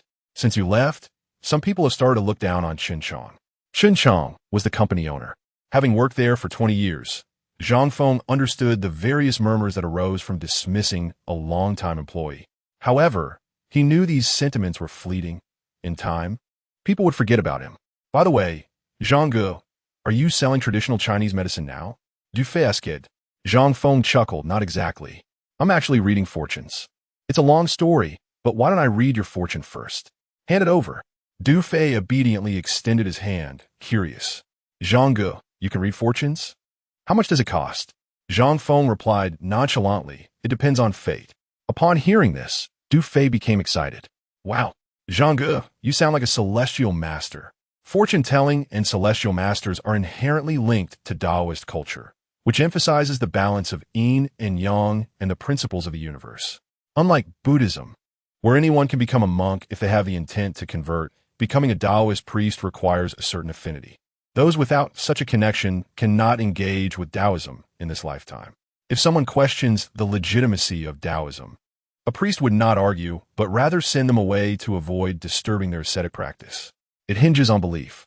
Du Fei, who enjoyed such topics, immediately resonated with Zhang Feng's attitude. Zhang Feng smiled at the young man, observing his palm. To his surprise, he remarked, Du Fei, your palm lines are remarkable. Look at your wealth line. It's long, deep, and strong, indicating excellent fortune. You even have the sign of a sage. Du Fei, skeptical, replied, Hang Ye. Are you pulling my leg? My family has always been poor, and I've had no luck in my career. Zhang Feng reassured him. Your fortune requires an opportunity to be unlocked. Simply waiting here will not bring success. Let me take a closer look. After a thorough examination, Zhang Feng confirmed, Du Fei, you should venture into entrepreneurship. Du Fei was stunt. Me? Start a business? I have no idea how. And what if I go bankrupt? I will be in debt for life. Zhang Feng shook his head. Fear not. If you venture into business, your success is assured. Should you encounter losses, you can come to me. What should I do? Du Fei was still uncertain about his next steps. Zhang Feng gestured grandly. Enter the automotive industry. Du Fei was taken aback. Isn't that the same as what Chen Chong does? His company is an auto sales business. I initially learned repairs and later joined the company for after-sale services, fixing any issues with sold vehicles. I eventually became a team leader due to my skills. Now you want me to compete with Chen Chong? What of it? As long as it's profitable, that's all that matters. Look in the past. We had gasoline vehicles, but now it's mostly new energy. Each era has its own methods of repair. Opening a store specializing in new energy vehicles is a business opportunity. Du fait nodded, acknowledging Zhang Feng reasoning. That makes sense, but it requires a lot of money. Doesn't it? Sans signe du fait et ses hésitations. Zhang Feng smiled. Money? Do you not know how Chen Chong started? He had no funds either. It's quite simple. Learn to operate with minimal resources. There's no rush for some funds. Delay payments if possible and gradually build up your business. Once established, financial matters will resolve themselves. Initially, you may need to invest around 1 million yuan. Although Zhang Feng had limited experience in business, his extensive life experience provided him with valuable insights. Du Fei, however, felt overwhelmed. Zhang Ge, aren't you making it difficult for me? 1 million is a significant amount. When am I supposed to get that? To this, Zhang Feng contemplated. Here's the deal. I can help you borrow the funds. I know several business owners who can lend you that amount. Du Fei was genuinely astonished. Zhang Ge, that's 1 million. Aren't you worried I might run off with the money? Zhang Feng's trust in Du Fei exceeded his expectations. Du Fei, I've known you for 3 months. I understand the kind of person you are, and I trust my judgment. Sometimes, young people need to act without overthinking. Though Zhang Feng was no longer young, he recognized that youth should embrace boldness. Du Fei, you are merely 20 years old. Do you truly intend to spend decades at a company like I have, setting aside the possibility of the company's collapse? Is this monotonous existence something a vibrant youth, such as yourself, desires? Would it not be wiser to take a leap of faith, regardless of success or failure? At least you would leave an indelible mark on your life. What is the harm in accruing some debt? You can repay it gradually. Can a young person truly be crushed by such a minor debt? After hearing this, Du Fei remained somewhat hesitant, for this was an investment exceeding 1 million. Noticing Du Fei's uncertainty, Zhang Feng calmly remarked, I am not insisting. The decision lies entirely with you. Just as Zhang Feng finished speaking, Su Yunyun emerged from the adjoining room. Uncle, what would you like to eat for lunch today? Upon seeing Su Yunyun, Du Fei, who had been deep in thought, suddenly froze, his gaze fixed intently on her. Su Yunyun, also a youthful maiden of 20, with her fresh beauty, evidently caught Du Fei's eye. He found himself at a loss for words, causing Su Yunyun to feel somewhat bashful under his scrutiny. Zhang Feng chuckled, Miss Su, let us have whatever you fancy for lunch. I shall partake as well. That won't do. You must take care of yourself first. Then let us have fish, he proposed. All right, I'll go buy it, she agreed. As Du Fei observed her departing figure, he found himself lingering in a state of contemplation. He had never encountered such a striking lady within the company. Zhang Feng patted Du Fei's shoulder, rousing him from his reverie. Hey, the person has left, and you're still staring? Du Fei sheepishly scratched his head. You're hoping to marry a beautiful wife, aren't you? But do you have the means to do so? Du Fei chuckled lightly. Brother Zhang, I understand now. Before departing, he couldn't help but inquire. By the way, Brother Zhang, is that beautiful lady single? Zhang Feng wore an expression of exasperation. Look at your aspirations. First, earn some money. Once you have wealth, you can choose from any beauty you desire. All right, Du Fei exclaimed, his spirits lifted as he left. Zhang Feng could tell this young man would undoubtedly agree to the investment venture.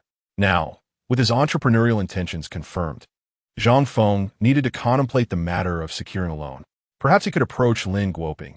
He wondered if he possessed the spare funds. Just as Zhang Feng was mulling over this, another call came through. It was from Qian Zhong, a fellow entrepreneur and business partner of Lin Guoping. After their last consultation, the two had scarcely been in touch. Upon answering the call, Qian Zhong's anxious voice quickly reached him. "Mr. Zhang, are you busy?" "Not at all. If you have something to discuss, please proceed." "It's about my son. He has been hospitalized." Under ordinary circumstances, Qian Zhong would have been frantic, akin to an ant on a hot pan, worried for his son's well-being. However, this situation was different. Just days prior, Zhang Feng had foretold that Qian Zhong's son would encounter misfortune. Now, upon receiving this news, Qian Zhong was not rushing to the hospital, but rather hastily calling Zhang Feng. The accuracy of Zhang Feng's predictions had indeed impressed him, aligning perfectly with his earlier insights. "It's astonishingly accurate," Qian Zhong expressed, somewhat elated, as this suggested that subsequent events would unfold as Zhang Feng had predicted. Zhang Feng received this news with calmness, having anticipated it long ago. "Mr. Qian, this is fortuitous. Since this is the case, you can proceed with the next steps I previously outlined. Seek out that benefactor with the surname Tian." Qian Zhong eagerly nodded. "Understood, Mr. Zhang. I actually called to request another consultation regarding my—" Hearing Qian Zhong's words, Zhang Feng swiftly interrupted. "Mr. Qian, matters of fortune-telling depend on destiny. Moreover, excessive inquiries can lead to inaccuracies. You should be aware of this."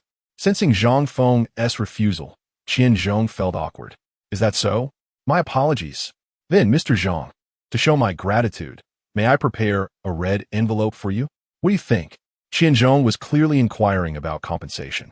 Such a scenario was rare, indeed. Zhang Feng promptly replied, "Mr. Qian, there's no need for a red envelope. I would appreciate your assistance with a favor. Could you lend me 1 million? A friend of mine requires this amount for an investment. Rest assured, I will act as a guarantor and will repay any issues that arise." Upon hearing this request, Qian Zhong hesitated. Though he was a substantial businessman, 1 million was still a significant sum. Zhang Feng's request for a loan was indeed challenging to accommodate. The fortune-telling service Zhang Feng provided was valued at merely a few thousand yuan to a businessman like Qian Zhong. He primarily sought to engage Zhang Feng's assistance in the future. Noticing Qian Zhong's hesitation, Zhang Feng remained undemanding. "If it's inconvenient, it's perfectly fine. I can seek assistance elsewhere. I truly apologize, but my company is currently facing cash flow issues," Qian Zhong eventually admitted. Zhang Feng decisively hung up the phone and subsequently called Lin Guoping, who conveyed a similar sentiment, indicating that borrowing a substantial amount was rather complicated. Acquiring a loan was, indeed, no simple matter. As the days rolled on, the following day arrived, and Zhang Feng, as usual, awaited any fortune seekers. Soon, he received a call from Shen Guodong. "Hello, Brother Zhang. It's me. Is there something you need? Where are you? I wish to discuss something with you face-to-face." Zhang Feng provided his location, and soon Shen Guodong arrived with his wife, Wang Yan. Upon entering, they greeted Zhang Feng warmly. "Hello, Brother Zhang," Wang Yan echoed, both beaming with smiles. Zhang Feng rose to welcome them. "Greetings. Please take a seat." Inside Guangming Hall Pharmacy, Shen Guodong, animated with excitement, shared his experiences with Zhang Feng. "Brother Zhang, ever since I began taking your medicine, I have felt significantly better. Previously, I would feel unwell after a night of work, but these past few days, even after staying up late, I have been fine. Thank you so much for your medicine. Otherwise, I would not have secured this project for our company." Observing Shen Guodong's enthusiasm, Zhang Feng smiled. "Ultimately, your health is what matters. However, I must remind you that constant fatigue is detrimental to your well-being. It is best not to make a habit of staying up late. Earning a fortune is futile if your health deteriorates." Shen Guodong nodded earnestly. Yes, Brother Zhang. You are absolutely right. We came today specifically to express our gratitude." With that, Shen Guodong presented a paper bag to Zhang Feng. As Zhang Feng glanced inside, he discovered it was filled with cash, an apparent token of gratitude. The sum was quite substantial, easily amounting to 4,000 or 5,000. "This is far too much. I cannot accept this." Upon seeing the large amount, Zhang Feng hastily refused.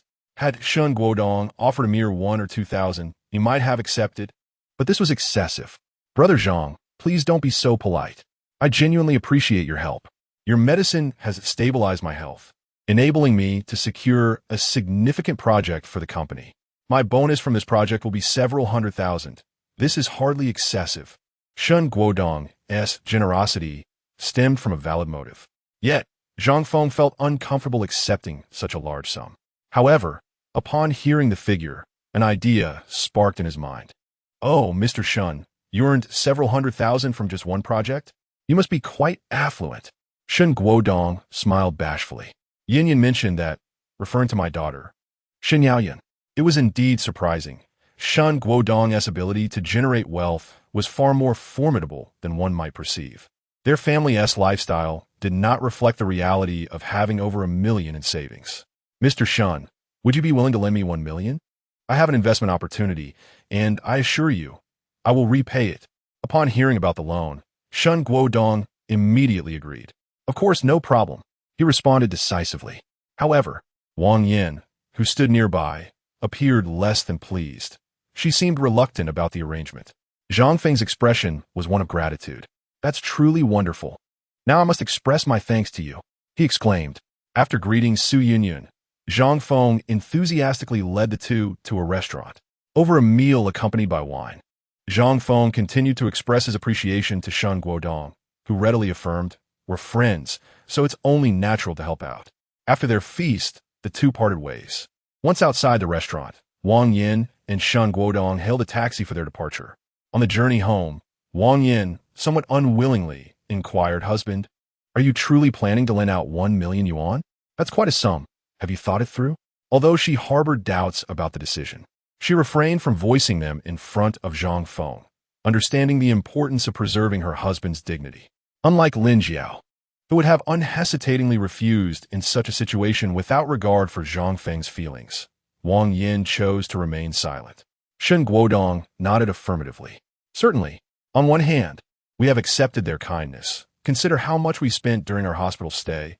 At least 500,000 to 600,000, not to mention the loss of work. Altogether, that amounts to over 1 million, doesn't it? Now, they're only asking to borrow 1 million. On the other hand, Brother Zhang is quite capable. Even if his friend cannot repay, he certainly can. Rest assured." With Shen Guodong's decision made, Wang Yin felt she had no grounds to contest it. The next steps involved signing a promissory note and proceeding to the bank for the transaction. Given the significant sum, they could not conduct the transfer online. It necessitated a visit to the bank branch. 3 days later, Zhang Feng received the transfer from Shen Guodong. 1 million yuan had successfully arrived in his bank account. Coincidentally, Du Fei had also conceived a plan for entrepreneurship and approached Zhang Feng after resigning from his job, eager to discuss how to embark on his venture. Zhang Feng offered guidance, and Du Fei promptly set to work, first securing a rental space, then preparing to open a business, acquiring a vehicle, and negotiating partnerships. Though a young man with little experience, he was brimming with enthusiasm. Meanwhile, Zhang Feng at Guangmingtang welcomed a new visitor, an individual brought by old Wang. This middle-aged man, dressed in a formal suit, exuded an air of authority. Since Zhang Feng began offering fortune-telling services, he had attended to no more than 10 clients, most of whom were locals from Longxing Street. People today generally lack interest in fortune-telling, a reality Zhang Feng was well aware of. Moreover, such matters hinge on fate, a truth he understood deeply. The guest today was introduced by old Wang, who had previously experienced an accurate reading from Zhang Feng. Grateful for the insight, he had brought others to him, fostering mutual goodwill. Upon entering the establishment, old Wang, with an air of mystery, began to introduce the middle-aged man. "Mr. Wu, I must tell you, this master is truly remarkable. Not only for me, but even my neighbor, old son, found guidance regarding his grandson's marriage through him." As they approached Zhang Feng, old Wang eagerly greeted him. "Master, look who I brought." Zhang Feng raised a hand, signaling old Wang to hold his tongue momentarily, before assessing the middle-aged man. "Sir, you appear to be a person of status. Is it truly appropriate for you to visit a place like this?" Upon hearing Zhang Feng's observation, the middle-aged man narrowed his eyes and scrutinized Zhang Feng, seemingly unfazed. "Indeed, I should not frequent such establishments, but here, I am incognito. No one knows or will care. So, you are the fortune-telling master?" he remarked, intrigued. Zhang Feng smiled, recognizing that at over 40 years of age, people often perceived him as possessing wisdom. What do you wish to inquire about? Zhang Feng asked directly. How can you be so certain I seek a reading? Perhaps I am merely here to observe? The middle-aged man countered. Zhang Feng remained unflappable. Because you harbor doubts. Chapter 22. The fate of a husband-slaying woman. Those who seek fortune-telling, or even contemplate it, are invariably individuals facing dilemmas. They yearn for answers. The middle-aged man before Zhang Feng exemplified this need. Observing Zhang Feng's confidence, the man refrained from requesting a reading immediately and instead inquired, "What do you perceive as my doubts?" "Your career," Zhang Feng replied without hesitation. At midlife, one entrenched in the political realm typically lacks financial woes. Domestic affairs are manageable. The sole concern is one's career trajectory. Advancing in politics from youth to middle age often leads to stagnation, rendering one susceptible to obstacles. The adage at 40, one is no longer perplexed, does not imply that reaching 40 eliminates doubts. Rather, it signifies that overcoming the trials of 40 leads to clarity. Clearly, you stand at this pivotal juncture. Upon hearing Zhang Feng's analysis, the middle-aged man's demeanor shifted. He extended his hand to Zhang Feng, introducing himself. "Hello, I am Wu Hui. How shall we proceed? Palmistry, Batsi, Feng Shui, or perhaps the Six Yao, Little Six Run, or Mei Hua Yishue?" Wu Hui inquired, amusement evident in his tone. "Is there a difference?" Zhang Feng replied, "In my view, there is no distinction. They are merely methods of divination. Ultimately, the essence remains unchanged. The outcome will not vary. It is merely a matter of personal preference. Let us proceed with palmistry then," Wu Hui decided, extending his hand toward Zhang Feng. Zhang Feng examined the palm intently. Speaking with ease, "Mr. Wu, you achieved early success, your career flourished, and you have a virtuous wife and a daughter. Your financial prospects are bright, yet at 40, you encounter obstinacy and face antagonistic forces. If I am not mistaken, you are currently contemplating your daughter's marriage?" Wu Hui's eyes widened in surprise. He had not anticipated being so accurately perceived. While other details could be discerned through inquiry, the matter of his daughter's marriage was a private concern. "Oui, conceded, master. I do indeed entertain such thoughts. My current position remains stagnant while adversaries advance, and if this trend continues, it may not end well. I wish to marry my daughter into a prominent family to seek support." Zhang Feng shook his head. "There is no need for that. Based on your palm, while you currently face a bottleneck, your future remains promising, devoid of calamity. That adversary you speak of likely will not ascend over you." With this revelation, Wu Hui exhaled deeply, expressing his gratitude.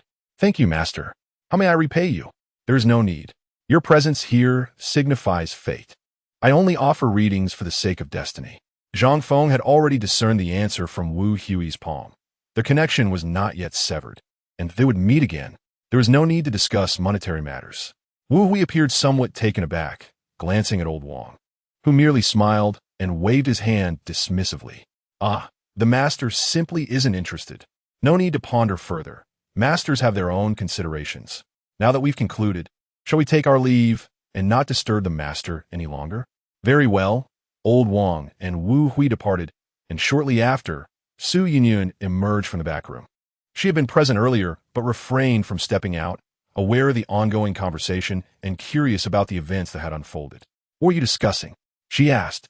"What an extraordinary situation indeed. One individual consults the oracle but takes no action, rendering the divination futile, while another offers guidance without charge. How do you intend to earn a living in this manner?" Zhang Feng chuckled lightly. "Do you not comprehend? Of course, it is perplexing. Are you not here for profit?" Su Yunyun gazed at Zhang Feng in bewilderment. "Let's first discuss Wu Hui," he suggested. He came seeking a singular answer, a sense of peace. As for me, I merely provide him with that reassurance. Furthermore, to engage in divination is to unravel the threads of destiny and disrupt the flow of life. Such practices naturally come with numerous restrictions. You must understand that individuals like us cannot predict our own fortunes nor seek wealth through our insights. The prohibition against profiting from divination refers to the unethical act of exploiting others' vulnerabilities for monetary gain, as well as avoiding deceitful practices and overstepping one's bounds. Our earnings must stem solely from fated opportunities. This wealth is both wealth and not wealth. Su Yunyan listened, perplexed. In essence, one cannot acquire ill-gotten gains, and the connections with others can be considered your fortune, correct? Oh, your comprehension is quite impressive, Zhang Feng remarked, somewhat surprised. Su Yunyan, who often appeared rather ordinary, had grasped this concept with remarkable swiftness. Please, it's quite simple. Why complicate things? Zhang Feng sighed in resignation. I do not intend to be cryptic. This is merely a form of testing. There is much more to this than meets the eye, and what I've shared is merely the tip of the iceberg. Only those who undergo the test can uncover the hidden truths. As they engaged in cheerful conversation, a sudden commotion erupted outside. A woman in her 50s was shouting like a harpy. What is this wretched establishment? You treat it like a treasure. What good is it? The voice seemed alarmingly close. Both Su Yunyan and Zhang Feng paused in surprise. Exiting the pharmacy, they encountered a crowd of curious onlookers, perhaps a dozen or so. Standing near the entrance of the nearby clothing store was Lu Yunfei, drenched in humiliation as her mother berated her mercilessly. Tell me, what purpose does this dilapidated shop serve? Sell it quickly and help your brother prepare for marriage. Your brother establishing a family would benefit you as well. Why can't you understand? We are family, and yet borrowing from you is such a struggle. Do you not see me as your mother? Upon hearing these words, Su Yunyan and Zhang Feng understood the situation. This was Lu Yunfei's mother, here concerning her brother's wedding, or more accurately, the financial aspect of it. Lu Yunfei, upon hearing her mother's tirade, was at a loss for words. The onlookers began to chatter amongst themselves. Does she need her sister to pay for the wedding? This shop can't fetch much. Maybe 200,000 or 300,000 at most. Does it even make a profit? She runs alone. Surely she earns a few thousand a month. And what of her husband? Why isn't he speaking up? Oh, her husband is long deceased. Both of them. Ah, a widow's curse? Chapter 23. Stepping in to assist as the crowd continued to murmur, Lu Yunfei's expression darkened considerably. Life on Longxing Street had never been particularly kind to her. Her status as a widow and the loss of 2 husbands had made her the subject of gossip. Now, with this incident, many were eager to resurrect those whispers. Her thin skin made it difficult to bear their scrutiny, especially with her mother vocally berating her in front of everyone. Unable to withstand the humiliation any longer, Lu Yunfei grasped her mother's arm. Mother, let us discuss this privately inside. However, her mother had no intention of lowering her voice. Is it unacceptable to speak here? Lu Yunfei's mother was well aware of her daughter's temperament. If they went inside, Lu Yunfei might refuse her outright. Publicly challenging her in front of so many left Lu Yunfei feeling trapped. Desperate to escape the gaze of the crowd, Lu Yunfei wished for a hole to hide in. At that moment, Zhang Feng stepped forward, his voice resonant and firm. He took hold of Lu Yunfei and guided her into the pharmacy, closing the door behind them. The glass door of the pharmacy offered no soundproofing and allowed clear visibility from inside to out. Lu Yunfei's mother hesitated for a moment, then scrutinized Zhang Feng from head to toe. Who are you? Zhang Feng asserted himself confidently. I am Zhang Feng, and I am courting Lu Yunfei. If there are matters to discuss, they should be addressed to me. The crowd erupted in astonished murmurs. Courting Lu Yunfei? Is this man over 40? How could she choose someone like him? Is she not a beautiful woman? Why not seek a more suitable partner? You cannot judge him based solely on age. Perhaps he possesses great wealth. Indeed, a man in his 40s knows how to cherish a woman. He is far superior to those in their 20s. Men only grow more captivating with age. I believe I've seen him dispensing medicine in this pharmacy before. What connection does he have with Su Leioi? Is he a fortune teller? Aren't they just charlatans? What was Lu Yunfei thinking? Once Zhang Feng intervened, the crowd's attention swiftly shifted towards him. Inside the pharmacy, Su Yunyan and Lu Yunfei could hear the chatter outside. Lu Yunfei cast an embarrassed glance at Zhang Feng's back. Brother Zhang, this is my affair. Don't worry about it. Zhang Feng then turned his attention to the elderly woman, who appeared to be only a decade older than himself. Upon hearing Zhang Feng's declaration of courting Lu Yunfei, she regarded him with skepticism. You? My daughter is with you? How could she choose a man of your age? Very well. Since you dare pursue my daughter your age, you must be wealthy. I shall not waste time. Our family is in need of funds. 60,000. Consider it the bride price for marrying my daughter.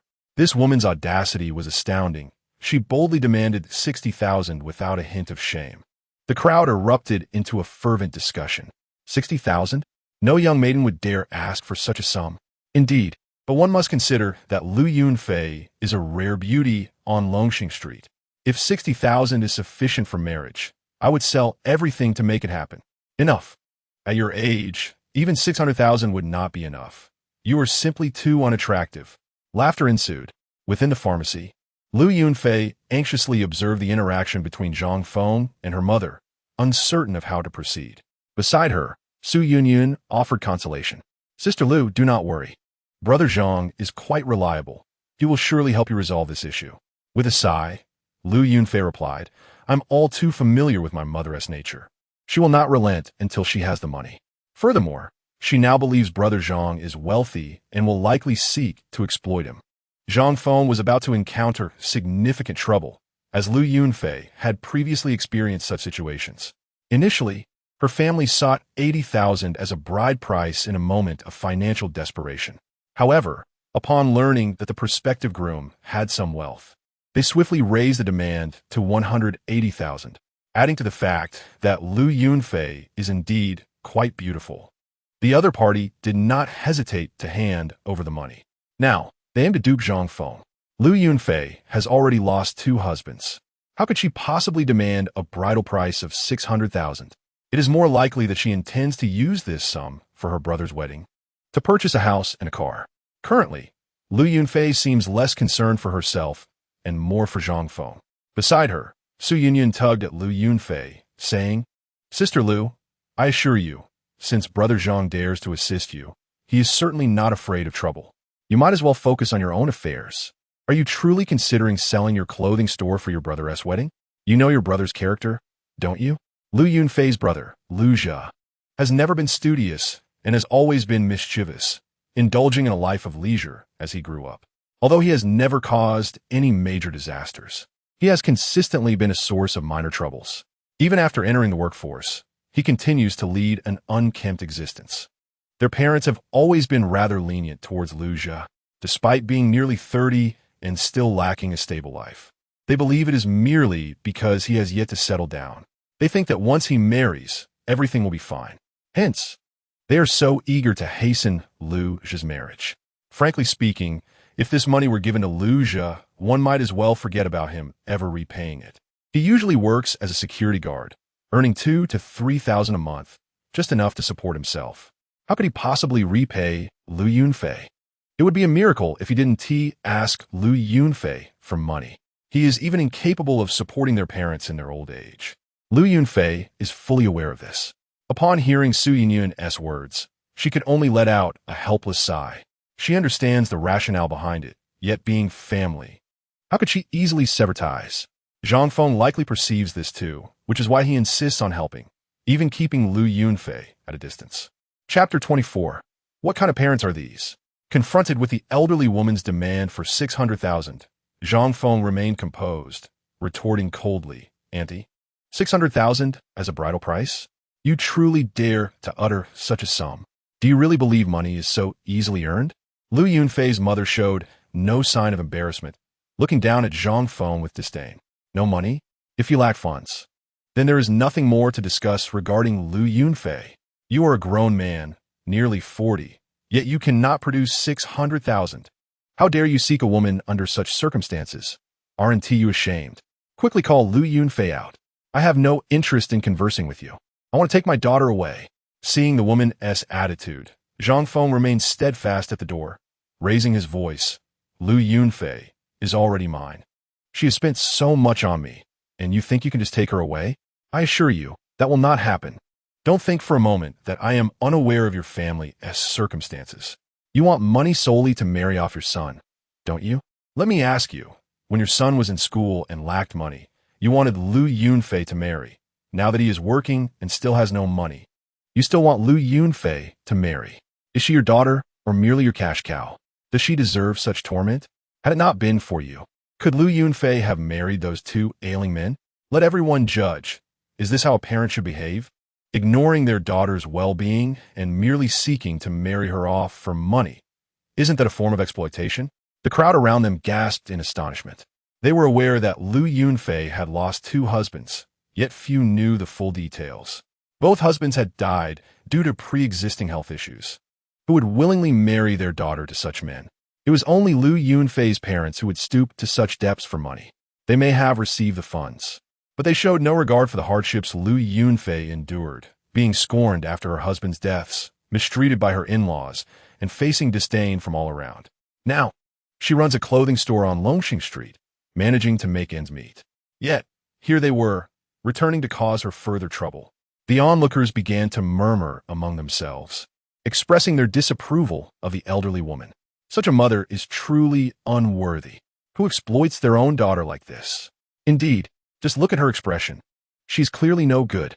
Could a good person behave so outrageously? They say family matters should not be aired publicly.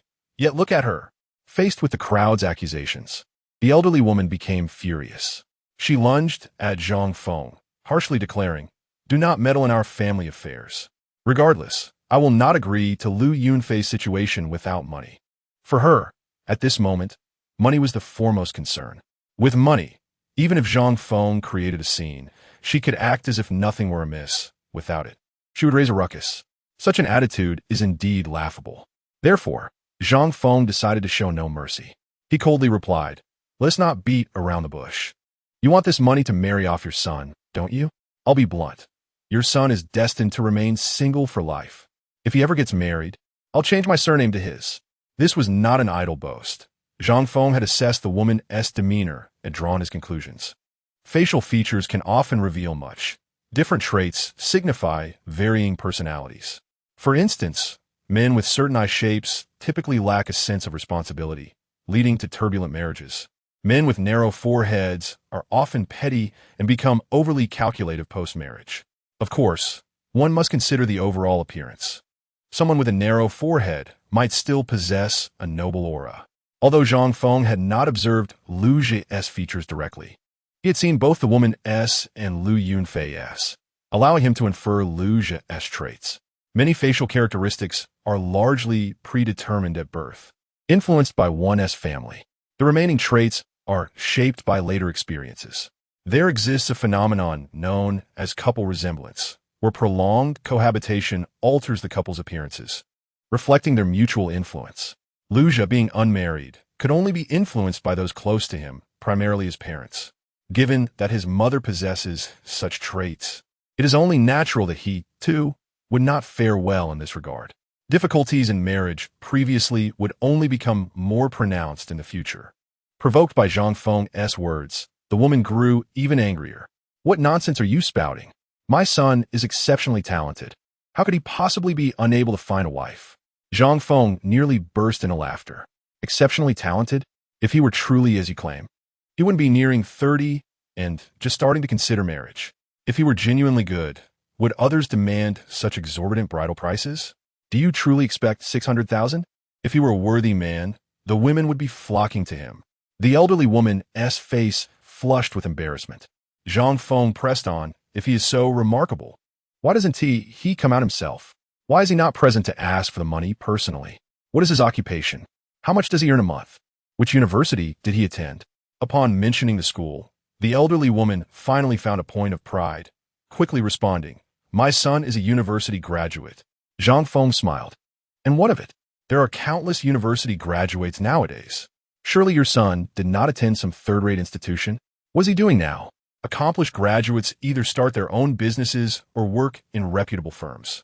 Your son likely earns a pittance each month, doesn't he? How can he call himself a university graduate? At this, the elderly woman found herself at a loss for words. Yet Zhang Feng was not finished. He continued to speak up. "People often say that the palm and the back of the hand are both flesh. Lu Yunfei's birth into your family is truly a misfortune of 8 generations. What a wonderful young lady she is. Just look at the outrageous things you have done. I, an outsider, cannot bear to witness this. Do you still have the audacity to come here today to demand money from Lu Yunfei? Let me tell you, as long as I am here, you shall not take even a dime. If you have the capability, let us linger here." Upon seeing Zhang Feng remain unfazed, the elderly woman was filled with anger, yet found herself powerless. Her finger trembled as she pointed at Zhang Feng. "You just wait for me." After saying this, She finally departed. The onlookers, witnessing the woman leave, could not help but whisper and speculate. What a ridiculous mother. I believe she will certainly return. People like her always do. Next time, she will surely bring someone with her. How did Lu Yunfei end up in such a family? It is a bygone era, yet they still favor sons over daughters. In our family, I treat my girl like a treasure. Chapter 25. Divorce mediation. As the crowd buzzed with chatter, they soon dispersed. Zhang Feng wore a look of grievance, his expression quite complex. Miss Lu, I sincerely apologize. I just told them we are in a relationship. Lu Yunfei shook her head. It is I who should apologize for causing you such trouble regarding my family matters. It was evident to anyone with discernment that Zhang Feng was acting in Lu Yunfei's best interest, at least diverting attention away from her. Once Zhang Feng made an appearance, no one focused on Lu Yunfei anymore. All eyes were on Zhang Feng and her mother. Now that her mother had been compelled to leave, Lu Yunfei could finally breathe a sigh of relief. Su Yingyun, curious, inquired, "Uncle, what do you plan to do next?" "There is nothing much to be done. I will inform her that I will handle these matters, and she can come to me for anything." He then turned to Lu Yunfei. "Miss Lu, the same goes for you. If they come looking for you again, just tell them that the money is in my hands, and they should come to me." Lu Yunfei nodded, yet her expression remained quite intricate, as if she were deep in thought. Seizing the opportunity, Zhang Feng attempted to enlighten her. "Miss Lu, you must be resolute in this matter. If you are not, your family will continue to bully you. Just look at what they have done in the past. Is that the behavior of decent people? I can see that you have feelings for this clothing store. If they sell it, where will you go afterward? Even if you remarry, can you guarantee that your future husband will treat you well? You have hastily rushed into marriages before, without enough time to understand the person, leading you to be taken advantage of. A little time spent getting to know one another would reveal their character and the nature of their family. Why should you endure such grievances?" As Zhang Feng recounted past events, tears streamed down Lu Yunfei's face, a testament to her suffering. Su Yinyan looked at Zhang Feng with some reluctance. "Uncle, how could you make Sister Lu cry?" Zhang Feng remained unperturbed. "What is wrong with crying? It is perfectly fine for Miss Lu to express her emotions. Have a good cry and take some time to think things through. If you still cannot understand, do not hesitate to come to me. I am just next door. It is only a matter of a few words." Lu Yunfei found comfort in his words, though she dared not meet Zhang Feng's gaze. Su Yinyan quickly added, "Yes, Sister Lu, if you need anything, come to me. I can help you scold those people." Just then, Zhang Feng's phone rang. It was a call from Lawyer Dong Qianqian. Zhang Feng quickly answered. "Hello, Lawyer Dong. Mr. Zhang, I have completed the paperwork at the court. Do you have time now? We can go to the court together." "Yes, I will head there right away." "All right, I will wait for you in my store." After hanging up, both Lu Yunfei and Su Yunyan realized that Zhang Feng was dealing with divorce matters. Lu Yunfei hurriedly said, "Brother Zhang, you go ahead with your business. I am fine." After exchanging pleasantries, Zhang Feng went to Dong Qianqian's store. She drove into the court in a small cherry car, which seemed to be quite old and worth only a few thousand yuan. However, the interior was decorated warmly, adorned with various little ornaments and stickers, giving it the appearance of a young girl's creation. On the way, Dong Qianqian seriously briefed Zhang Feng on the situation. "We're going to court today to proceed with the mediation process. I have prepared the divorce lawsuit and other documents for you. When you see your ex-wife, it is essential to remain calm. If you become overly emotional, it may leave a negative impression on the judge, which could be detrimental to you." Dong Qianqian continued to outline important points for Zhang Feng to consider. He nodded in agreement. They soon arrived at the court, where Dong Qianqian, quite familiar with the surroundings, inquired with a few individuals before leading Zhang Feng to mediation room number 3. Upon entering, they found the judge and Lin Jiao already present. Lin Jiao sat nearby, engrossed in her phone. Upon noticing Zhang Feng's entrance, her expression soured, her face contorted in disdain. "You hired a little lawyer just for this meager divorce settlement? How amusing." Following Dong Qianqian's counsel, Zhang Feng remained silent, calmly taking a seat beside her. He glanced at the judge, and his heart sank. The judge's nameplate read Judge Wang Jia, the very judge Dong Qianqian had mentioned, known for ruling unfavorably for men. Upon seeing the judge, Dong Qianqian's expression also faltered. It seemed they were simply unlucky. Judge Wang Jia rapped the table lightly, clearing her throat. Hello, regarding your divorce case, our court has accepted it. Today, we are here to facilitate a mediation session. In essence, we should try to negotiate any issues to avoid an unpleasant court trial. After reviewing the documents for a moment, Judge Wang furrowed her brow and looked at Zhang Feng. Mr. Zhang, you indicated that you wish to file for divorce on the grounds of irreconcilable differences. Could you elaborate on the specifics? Zhang Feng replied calmly. She cheated, so I believe our relationship has irreparably broken down. The moment those words left his mouth, Lin Jiao's expression darkened considerably. After all, being publicly exposed for her infidelity was a blow to her pride. Moreover, Lin Jiao was not the type to admit her faults. She immediately retorted, "My infidelity was entirely due to you. Just look at how unmanly you are. Over the years, how much have you earned? Look at old Shin next door, so capable. As for me, I have been living on scraps with you. Have you ever taken me on a trip? Huh? How much have I suffered with you over the years? Did you ever care for this family? What household chores have you ever done? How can I not seek a better partner?" Lin Jiao unleashed a torrent of grievances, portraying herself as the one who had endured immense hardship. Anyone unaware of the situation might think she bore no fault, blaming everything on Zhang Feng. Even Judge Wang Jia seemed to feel a twinge of sympathy.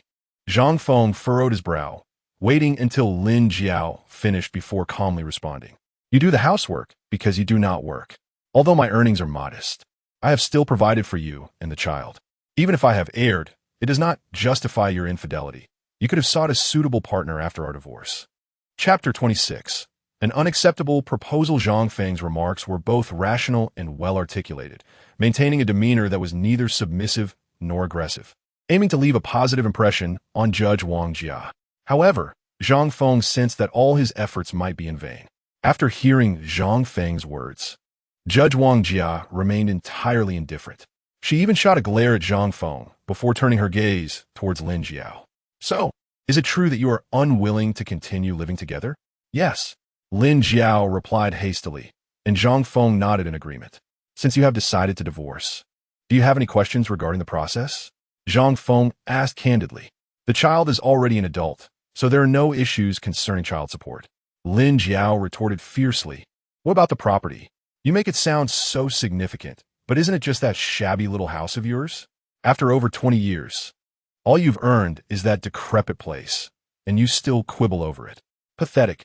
Despite feeling furious at Lin Jiao's remarks, Zhang Feng suppressed his anger. He contemplated telling her that he was no longer the same person he once was, but refrained from doing so. Displaying anger at this moment could jeopardize his position during the proceedings. Moreover, he could not reveal his financial capabilities. If Judge Wang Jia learned of his earning potential, he would end up with an even smaller share of the property. Zhang Feng coolly suggested, "If you think it's such a worthless house, why not just forego the property altogether?" Lin Jiao was taken aback and then coldly responded, "Why should I give it up? Even if I were to toss that house away, I wouldn't let you benefit from it." Zhang Feng felt a sense of helplessness at how their once happy marriage had devolved into this. However, he chose to remain silent. Judge Wang Jia cleared her throat and began to speak slowly. "I understand your situation. My recommendation is a 70-30 split, with Miss Lin receiving 70% of the assets and Mr. Zhang 30%. Given that Miss Lin is over 40, her earning capacity has diminished, and, as a woman, she has lost much of her youth. A woman's most precious asset is her youth, and this is not something money can rectify. A 70% share is already quite generous." Upon hearing Judge Wang Jia's words, Zhang Feng felt an overwhelming surge of anger. How could she speak so eloquently? The fault in this marriage lay squarely with Lin Jiao. She was the one who had been unfaithful, who had ignored Zhang Feng when he nearly lost his life. Yet here, in front of Judge Wang Jia, it was framed as a waste of youth. Was Lin Jiao's youth more valuable than Zhang Feng's? Zhang Feng had transitioned from a 20-year-old youth to a 40-year-old man.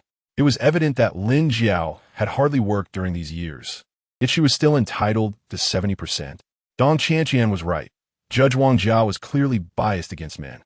Judges possess discretionary power in such matters, and the outcome rested solely in her hands, leaving Zhang Feng with no means to counteract her decision. The power lay with her. Zhang Feng felt an urge to confront Judge Wang Jia physically. Was this the kind of dialogue a person could engage in? Had it been 10 years earlier, he might have acted on that impulse. But now, Zhang Feng had shed his former bitterness, and such thoughts were fleeting. He understood that violence would not resolve the issue and could even be detrimental to himself. Taking a deep breath, he continued, "Your Honor, I cannot agree. Our divorce is not solely due to her infidelity. It is also because when I suffered a medical emergency and collapsed, she disregarded my plight. Had it not been for the neighbor's daughter calling for an ambulance, I might have perished. I consider her actions a significant fault. I cannot accept this mediation proposal. We shall meet in court." As he stood to leave, Zhang Feng's movement displeased Judge Wang Jia. She glared at him. "Mr. Zhang, whether mediation succeeds or fails is a decision for me, the judge, to make, not you. I have not dismissed you, so why are you standing up?" Zhang Feng recognized that Judge Wang Jia was intentionally provoking him. Any reasonable person could see that this mediation was unlikely to succeed. Noticing the tension, Dong Qianqian quickly rose and spoke with gravity. "Judge Wang, Mr. Zhang simply feels that mediation is unnecessary. Please do not misunderstand." Seeing Dong Qianqian speak, Judge Wang Jia frowned. "Dong Qianqian, I know you. You are not in a position to tell me not to misunderstand. Do you really think you're significant, you third-rate lawyer? I am well aware of your father's situation."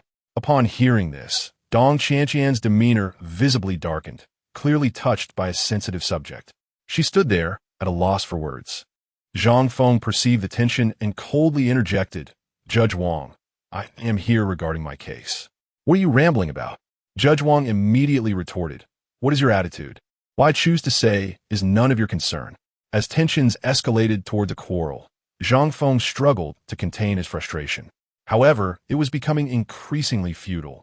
Judge Wang Jia was clearly not the type to render a fair judgment based on impressions. From the outset, she had been inclined to favor the woman. No matter how composed Zhang Feng tried to be, he was merely being bullied. Moreover, Judge Wang Jia was not just bullying him, she was also antagonizing Dong Qianqian. "What is wrong with my attitude? What about yours? You are a judge, a servant of the people, and this is your demeanor? Why does it seem like you, Judge Wang Jia, are the one sitting on a pedestal above the people?" After Zhang Feng's words echoed through the mediation room, Judge Wang's composure visibly faltered.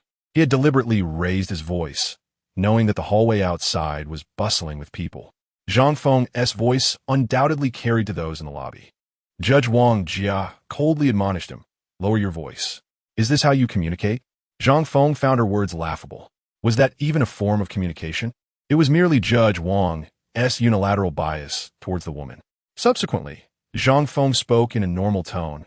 "Regardless, today's mediation cannot yield results. I will not agree to a 70-30 property division. I deserve a larger share. Lin Jiao is the one at fault. Since this is a dead end, we shall meet in court."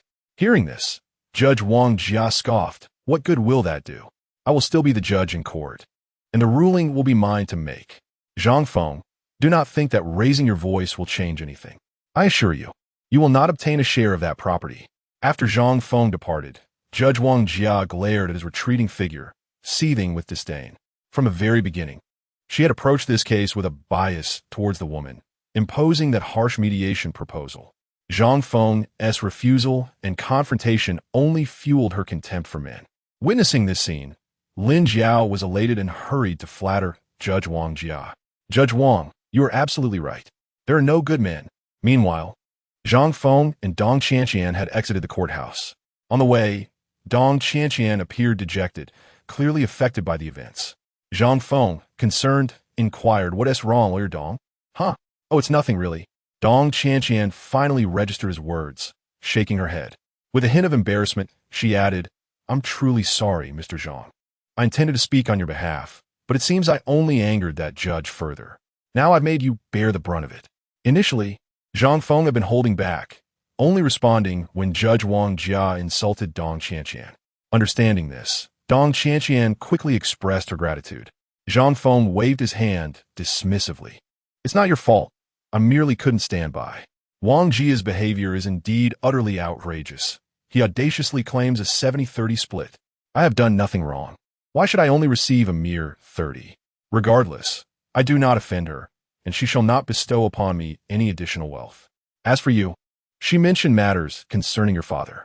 Upon hearing this, Dong Qianqian fell silent, evidently reluctant to discuss such topics. Zhang Feng, ever astute, refrained from bringing it up. On their way back, Dong Qianqian wore an expression of deep regret. It is highly likely that the final ruling on the division of assets will leave you with a lesser share. I am sorry. Rest assured, I do not mind having less. Money has never held great importance for me. I merely wish to vex Lin Jiao. If I cannot achieve that, so be it. Do not be anxious when we go to court. Consider this case as a practice opportunity for you. Witnessing Zhang Feng's magnanimity, Dong Qianqian felt even more embarrassed. Meanwhile, Du Fei, after hearing Zhang Feng's words about starting a business, wasted no time in conducting thorough research. Since he plans to sell cars, extensive investigation is necessary. Coincidentally, both he and Zhang Feng are mechanics. He has also made several acquaintances at his previous workplace, some of whom share a good rapport with Zhang Feng. Du Fei sought out these individuals for advice. One day, he approached Xiao Yang at the company. Xiao Yang is responsible for business and contracts, and he had a good relationship with Zhang Feng.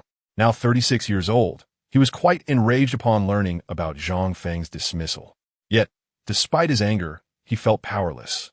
He has a family, a mortgage, and car loans, making resignation impossible. Brother Yang, here, have a smoke, Du Fei offered, handing a cigarette to Xiao Yang. Xiao Yang accepted it without hesitation, casually inquiring, Du Fei, I heard you resigned from the repair department? What are you planning to do? Brother Zhang suggested I open a car dealership. I came to seek your counsel. Du Fei replied earnestly, sharing his situation and intentions without reservation. Xiao Yang was taken aback. Really? A car dealership? Do you have the funds?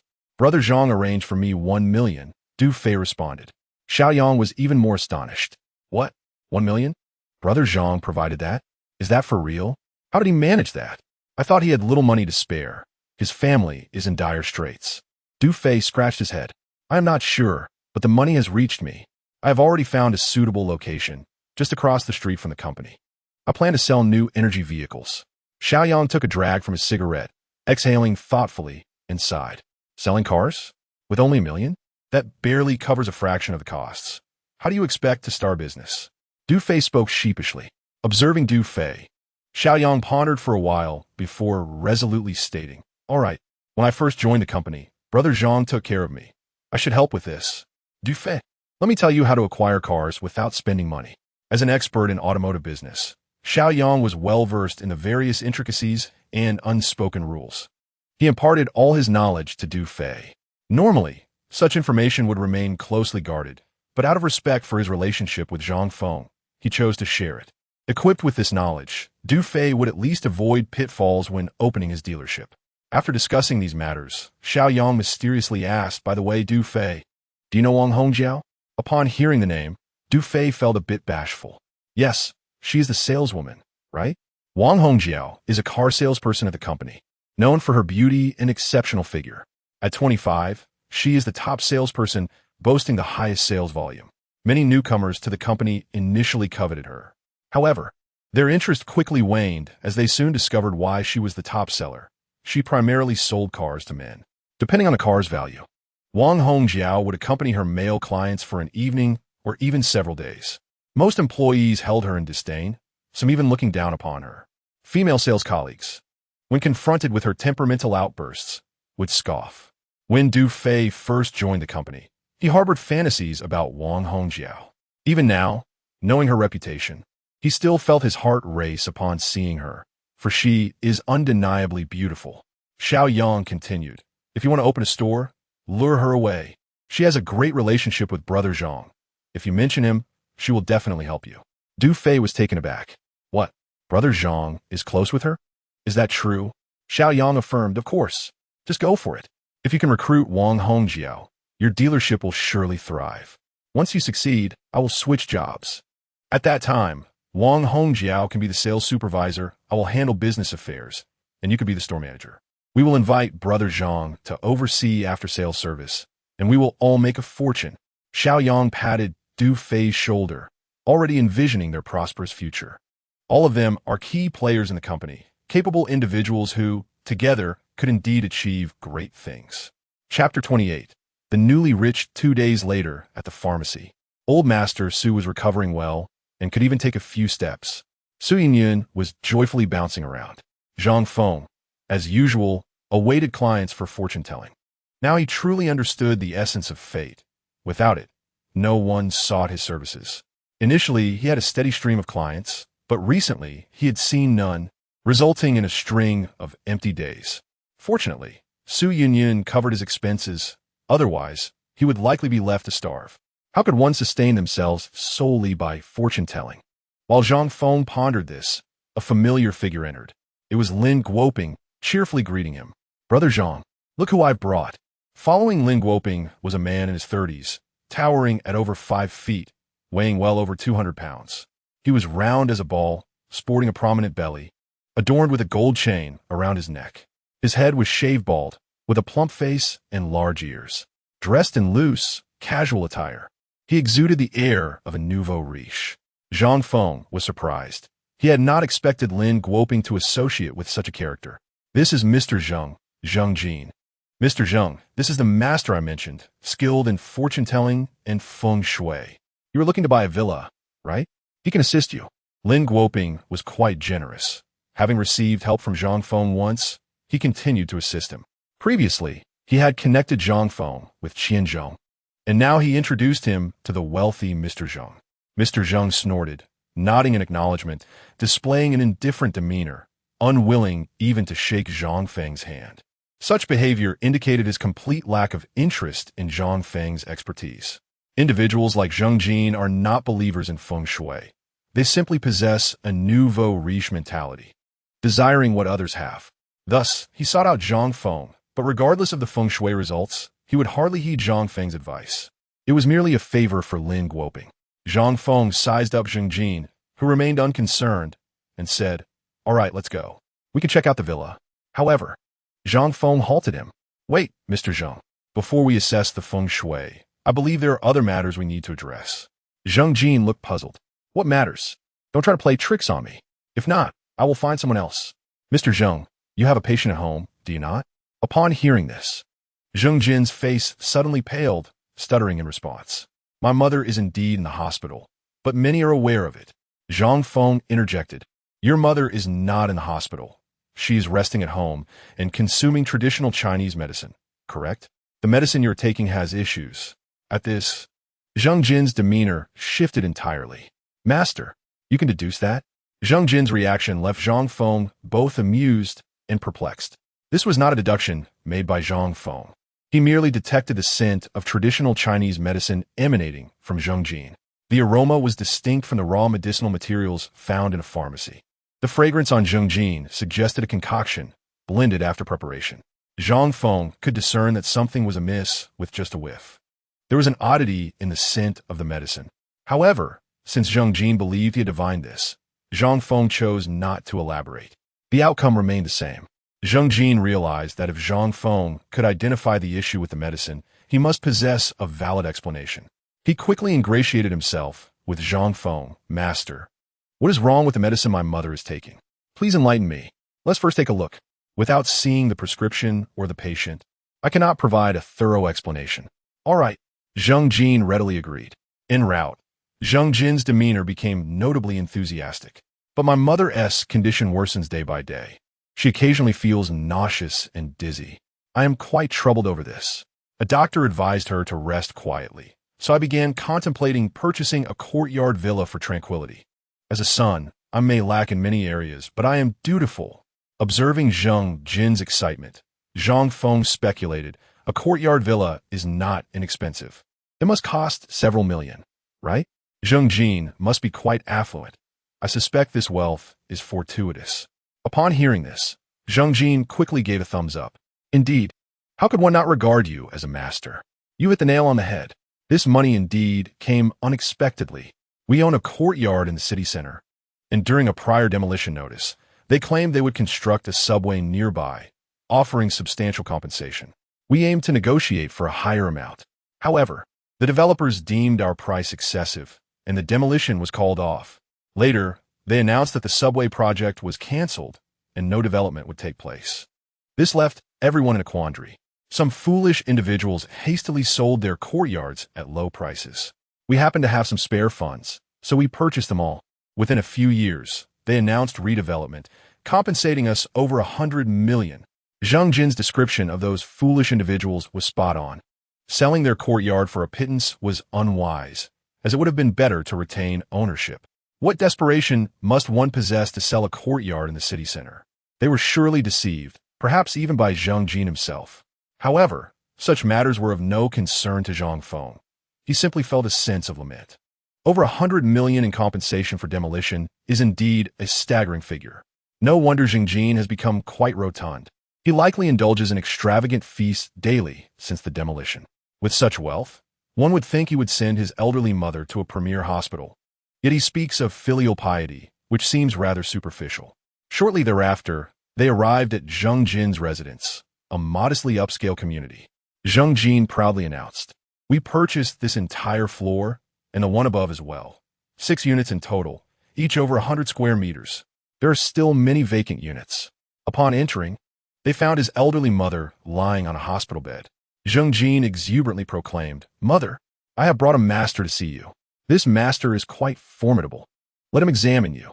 The elderly woman, appearing to be in her 60s despite only being in her 50s, was frail, emaciated, and her eyes lacked vitality. She glanced at Zhang Feng, nodded slightly, but uttered no words. Chapter 29. The first court appearance, Zhang Feng first took the elderly woman's pulse and then requested Zhang Jin to present the medicine she had been consuming. After a meticulous examination, Zhang Feng arrived at a conclusion. The ailments afflicting the elderly woman were not merely illnesses, but rather symptoms. In Western medicine, an illness is an illness, encompassing all diseases and syndromes under one umbrella. However, in traditional Chinese medicine, TCM, illness, symptoms, and ailments differ, each corresponding to various bodily conditions. The elderly woman's symptoms were indicative of long-standing chronic conditions, resulting in persistent symptoms. The ingredients within the medicine, Jiet Geng, Chun Pai, and Pai Pa, were in conflict, causing an imbalance in efficacy. Thus, you should procure the new prescription I will provide. After 2 doses, I assure you that your mother will regain her vigor. After a month of this regimen, she shall be fully recovered. Zhang Jin was left dumbfounded.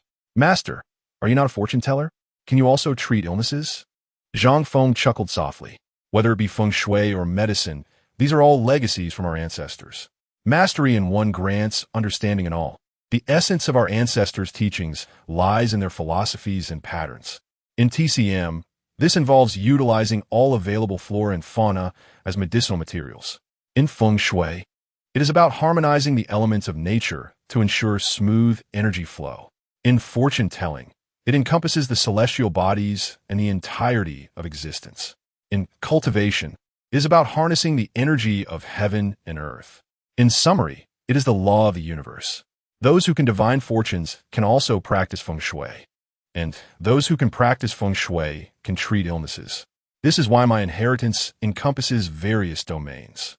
For the average individual, achieving even a basic understanding of any one of these fields would be a lifelong endeavor." After hearing Zhang Feng's words, Zhang Jin scratched his head, appearing somewhat embarrassed. Clearly, he did not fully grasp the explanation, yet he understood what actions to take next. He promptly retrieved 10,000 yuan from a cabinet in the room and handed it to Zhang Feng. "Master, please accept this money for now. If my mother's condition truly improves in the coming days, I shall express my gratitude further." Upon seeing the money, Zhang Feng could only smile ruefully. When he assisted Lin Guoping in securing a business deal, Lin had readily given Zhang Feng 200,000 as a gesture of sincerity. Zhang Feng greatly appreciated dealing with Lin. Yet, Zhang Jin, a man who had received over 100 million from demolition compensation, was only willing to offer Zhang Feng 10,000 in light of his mother's critical illness.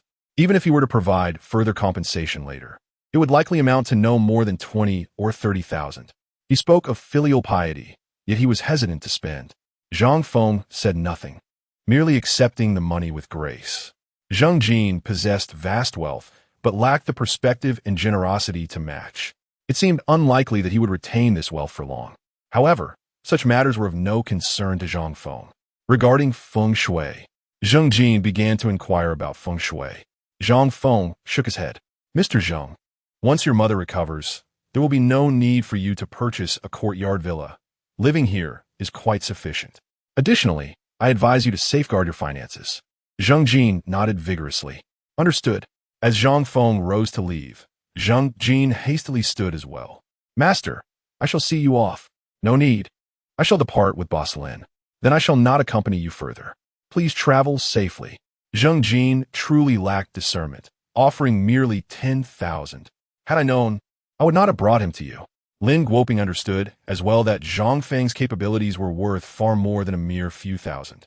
It was likely due to the paltry sum offered that Zhang Feng refrained from continuing with Zhang Jin's feng shui consultation. Unlike Zhang Jin, Lin Guoping recognized the importance of Zhang Feng's connections.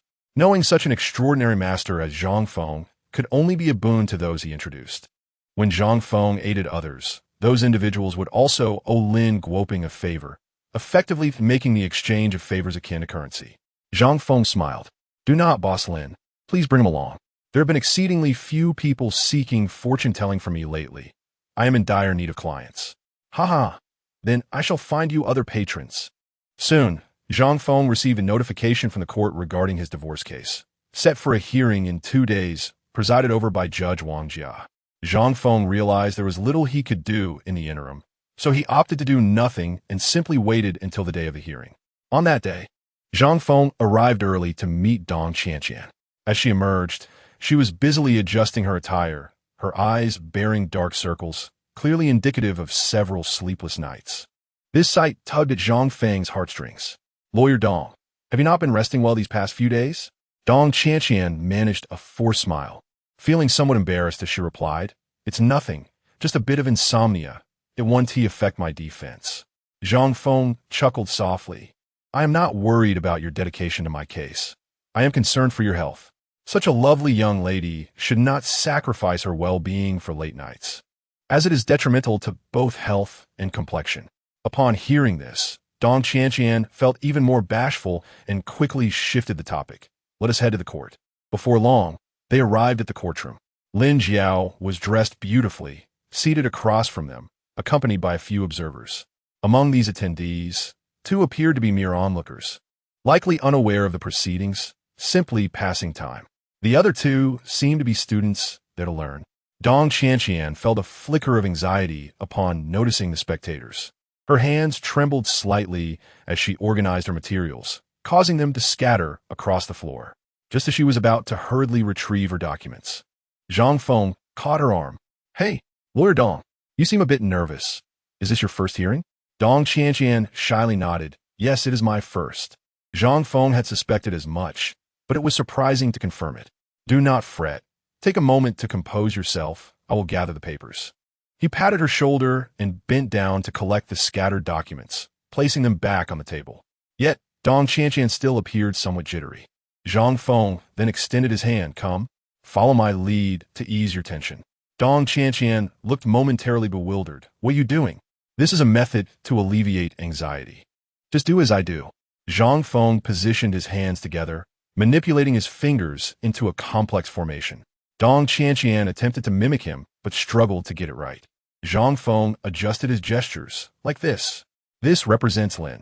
And this, Bing. Lin Bing Doge Jiezhen Lai Qian Xing yes. Although Dong Qianqian learned the gestures, her expression remained perplexed. This is the 9-character incantation, a sacred phrase that serves as a protective charm, capable of warding off all evils. Fear not. Fight with all your might. After Zhang Feng's encouragement, Dong Qianqian remained in a daze for a while before finally bursting into laughter. What a jumble of nonsense. I can't believe I spent half a day learning this superstitious nonsense with you. Nevertheless, she felt significantly less anxious and more confident after their little exercise. Moments later, Wang Jia entered the courtroom, accompanied by the clerk and others. Organizing her materials, she sternly announced, All rise. The proceedings commenced. Zhang Feng, lacking understanding of the legal process, entrusted everything to Dong Qianqian. In court, she argued passionately. However, as the hearing progressed, Zhang Feng sensed something amiss. He picked up the documents Dong Qianqian had prepared and soon realized she had conducted research about him. Previously, Dong Qianqian had advised Zhang Feng to gather evidence of Lin Jiao's infidelity, but he had found it too troublesome and lacked the time to pursue it. To his astonishment, Dong Qianqian had taken it upon herself to do so. She had even collected testimonies from residents downstairs and captured photographs of Lin Jiao shopping intimately with the hair salon owner. No wonder she had been so exhausted these past few days. She had devoted immense time to this endeavor. Dong Qianqian presented a compelling case, thoroughly exposing Lin Jiao's sordid past. Lin Jiao appeared on the verge of exploding with anger, struggling to contain her fury. Wang Jia's expression was equally grim, as Dong Qianqian's performance had effectively rendered Lin Jiao speechless. Under such circumstances, if Wang Jia still intended to divide the assets as previously discussed, many would likely find it unjust. After conferring with her colleagues, Wang Jia finally rendered her verdict. I hereby declare the divorce between the plaintiff Zhang Feng and the defendant Lin Jiao. The property located in Hongyang City shall belong to Lin Jiao. The defendant Lin Jiao shall pay the plaintiff Zhang Feng 90,000 yuan within 30 days. Personal belongings shall remain with their respective owners. However, since Lin Jiao destroyed Zhang Feng's personal belongings, she must compensate him 1,200 yuan. Upon hearing this verdict, Dong Qianqian's face turned pale, and she slumped weakly onto the table. The outcome was unmistakably clear. As Wang Jia had previously indicated, the assets were divided 70-30, primarily revolving around the house, worth 300,000, with Lin Jiao paying Zhang Feng 30%, amounting to 90,000. For Zhang Feng, this result felt rather natural. He understood that with Wang Jia's strong sense of pride, someone who regarded the common people with disdain, she would surely cave to pressure. Dong Qianqian expressed her frustration. We can still appeal. Zhang Feng placed a reassuring hand on her shoulder. Lawyer Dong, you have exerted yourself admirably. I am quite pleased with this outcome. Do not fret. You are a commendable lawyer. Let us depart. Taking Dong Qianqian by the hand, they made their way out. As they exited the corridor, a familiar voice called out to them. It was Lin Jiao, speaking in a mocking tone. Oh, you found such a formidable lawyer. Yet you still ended up compensating so much? Zhang Feng smiled faintly at Lin Jiao's demeanor. Do remember to transfer that 90,000 to me promptly. You wouldn't be short on that amount, would you? Lin Jiao was infuriated by his remark, yelling in retaliation. Do you think everyone is as impoverished as you? 90,000 is nothing I cannot muster. You can rot in poverty. Her incessant focus on money was evident, though she failed to recognize the irony in her own words. Dong Qianqian was fuming, her frustration palpable as she stamped her foot. Zhang Feng felt warmth in his heart. The young lady was quite endearing. Gome, I shall treat you to a meal. Let us celebrate the conclusion of our lawsuit. Dong Qianqian wore a despondent expression. But this result can only be seen as a loss, right? We are not celebrating victory or defeat. Rather, we are commemorating the conclusion of the case. It is your first trial, and you performed flawlessly. This case was simply challenging. In another case, you would undoubtedly emerge victorious with ease. Gome, what do you wish to eat? Hot pot, perhaps? Upon hearing hot pot, Dong Qianqian's eyes sparkled with delight. How did you know I adore hot pot? Just a lucky guess. As they were about to leave, a man approached Zhang Feng, seemingly astonished as he greeted him. Mr. Zhang? Zhang Feng recognized the individual. It was Mr. Wu Hui, the man who had sought his fortune a few days prior. Zhang Feng had not charged him for the consultation, merely offering some guidance. He did not anticipate encountering him here. As Zhang Feng prepared to speak, Dong Qianqian clutched his arm tightly. In a quavering voice, she inquired, Do you know him? Yes. Why? As she gazed at Wu Hui's countenance, Dong Qianqian felt an overwhelming sense of anxiety, her words tumbling out in disarray. Wu Hui chuckled softly, introducing himself, Mr. Zhang.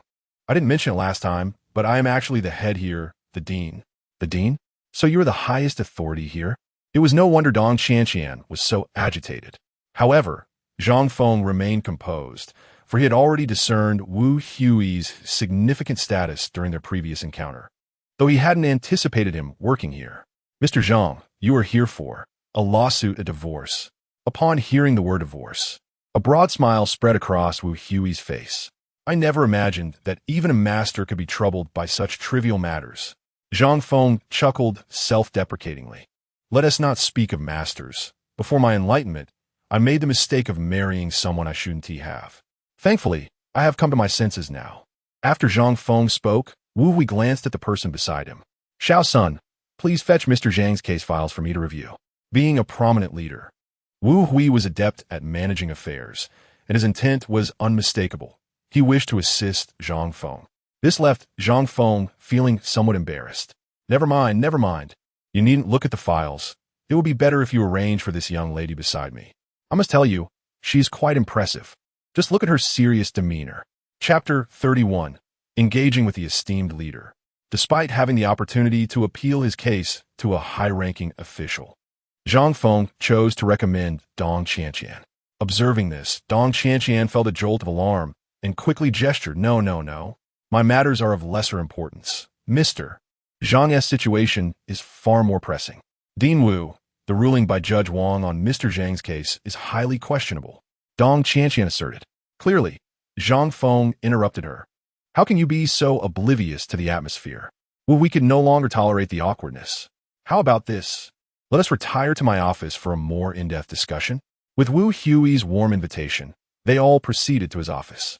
One must say, a prominent leader's office is truly impressive, spanning over 60 square meters, adorned with exquisite furniture, cabinets, sofas, executive chairs, and a rosewood desk. It was evident that the contents of this room were of considerable value. Wu Hui gestured toward the sofa. Please, have a seat. Do not stand on ceremony. You are our esteemed guests. As he spoke, Wu Hui began pouring tea for the two of them. This was Dong Qianqian's first encounter with such grandeur, heightening her nervousness. Once seated, she trembled slightly, needing to grasp Zhang Feng to steady herself. Her delicate legs brushed against Zhang Feng's, helping to quell her shaking. Fortunately, Zhang Feng, being no longer in his youth, remained unperturbed. With a wry smile, he turned to engage Wu Hui in conversation. Zhang Feng jested. With such a high-ranking leader personally serving us tea, we fear we cannot accept such honor. Wu Hui waved his hand dismissively. Oh, how can you say that? Although we hold power here, we are ultimately servants of the people. Is it not for individuals like you that we serve? Naturally, we must maintain a sense of humility. To be candid, just a few days ago, I heard someone in our court exclaim that public servants ride on the backs of the people. That struck a chord with me. That very remark had been uttered by Zhang Feng previously, unbeknownst to him that it had been overheard. Zhang Feng, not being naive, was not swayed by Wu Hui's words. He recognized such statements as mere evidence of a person's diplomatic finesse, unlike Judge Wang, who was unreserved in expressing his true self. This starkly illustrated the distinction between high-ranking and lower-ranking officials. Deep down, Wu Hui likely did not believe himself to be inferior to the populace.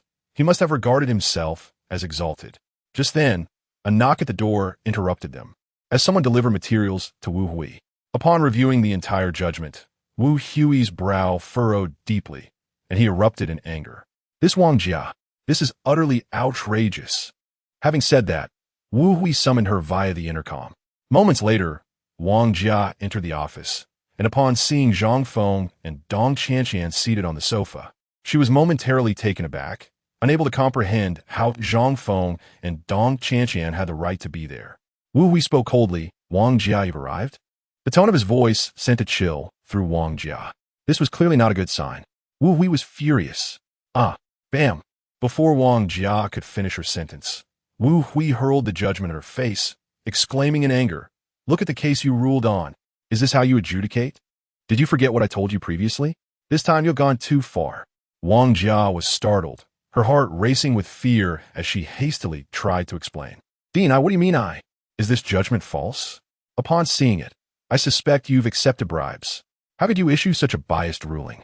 I see that your time in the court has been entirely wasted. Effective immediately, you are suspended, Wu Hui declared coldly.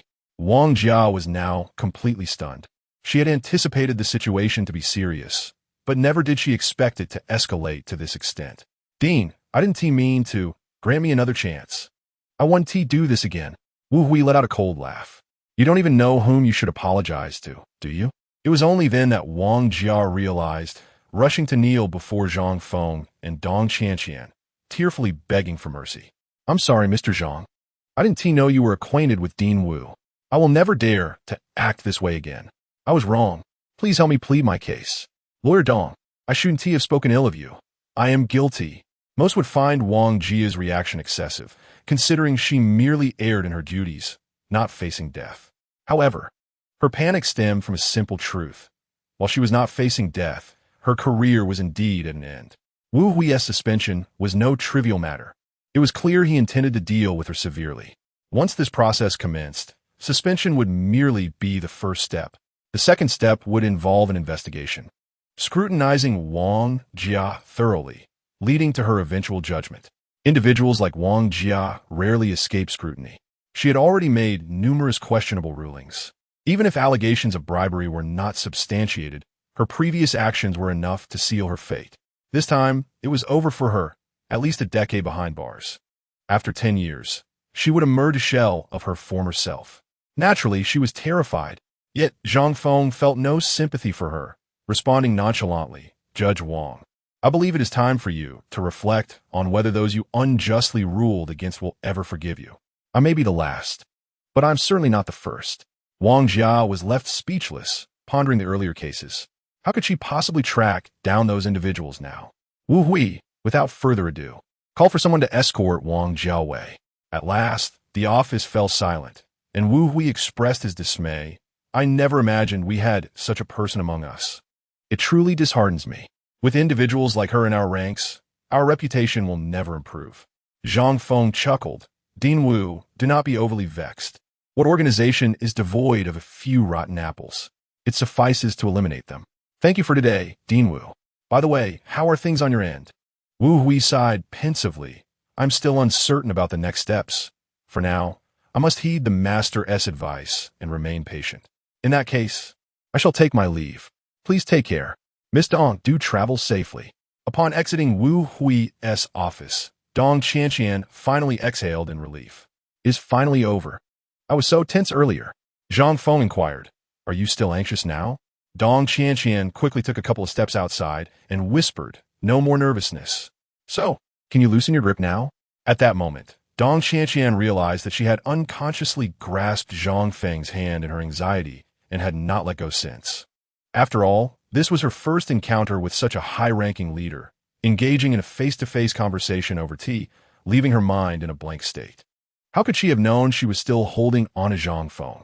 Her palm was clammy with sweat, and she hastily released her grip. Chapter 32. Is this youth? I am so sorry. I was too nervous. Dong Qianqian continued to apologize to Zhang Feng, her face flushed with embarrassment. Zhang Feng chuckled. What is there to apologize for? I was the one who benefited from it. I never imagined that at my age, I would have the opportunity to hold hands with a young lady. This made Dong Qianqian even more bashful, unsure of what to say. All right, let us go have hot pot. It's my treat. Is that fine this time? Dong Qianqian hesitated. I cannot accept your treat for something I didn't earn. You handled this matter. How can I let you pay? Zhang Feng replied. You mustn't say that. I have witnessed your efforts, collecting evidence, and arguing your case. You are the real hero. The fee I offer you is hardly enough to cover your labor costs. It is only right for me to treat you to a meal. Let us hurry. Insisting and coaxing, he led Dong Qianqian to the hot pot restaurant, where they chatted and laughed along the way. Their relationship had significantly improved after this incident. Although she viewed Zhang Feng as an elder, they found much to discuss.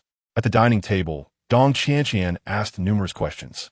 Lawyer Dong, judging by your appearance, you must have just graduated and this is your first court hearing. What are your thoughts on the legal profession? Dong Qianqian's emotions were quite complex. I had heard that this field is intricate, and now I see that it is indeed not simple. Not only do you encounter various situations, but also all kinds of people. I used to believe that judges would adhere to principles even when they had their own issues. Yet the first judge I encountered was one devoid of principles. But from a certain perspective, she was indeed adhering to her principles, those of a woman. Zhang Feng smiled. This is just the beginning. Cases like mine are quite simple. Once you have seen more of the world, you will understand that there are many absurd situations out there. Sons marrying their stepmothers, fathers-in-law pursuing their daughters-in-law, and daughters serving their lovers' wives. There are countless examples. Dong Qianqian's expression darkened upon hearing this. A teacher of mine mentioned similar things, and I didn't believe it at the time. Now, I'm beginning to believe it.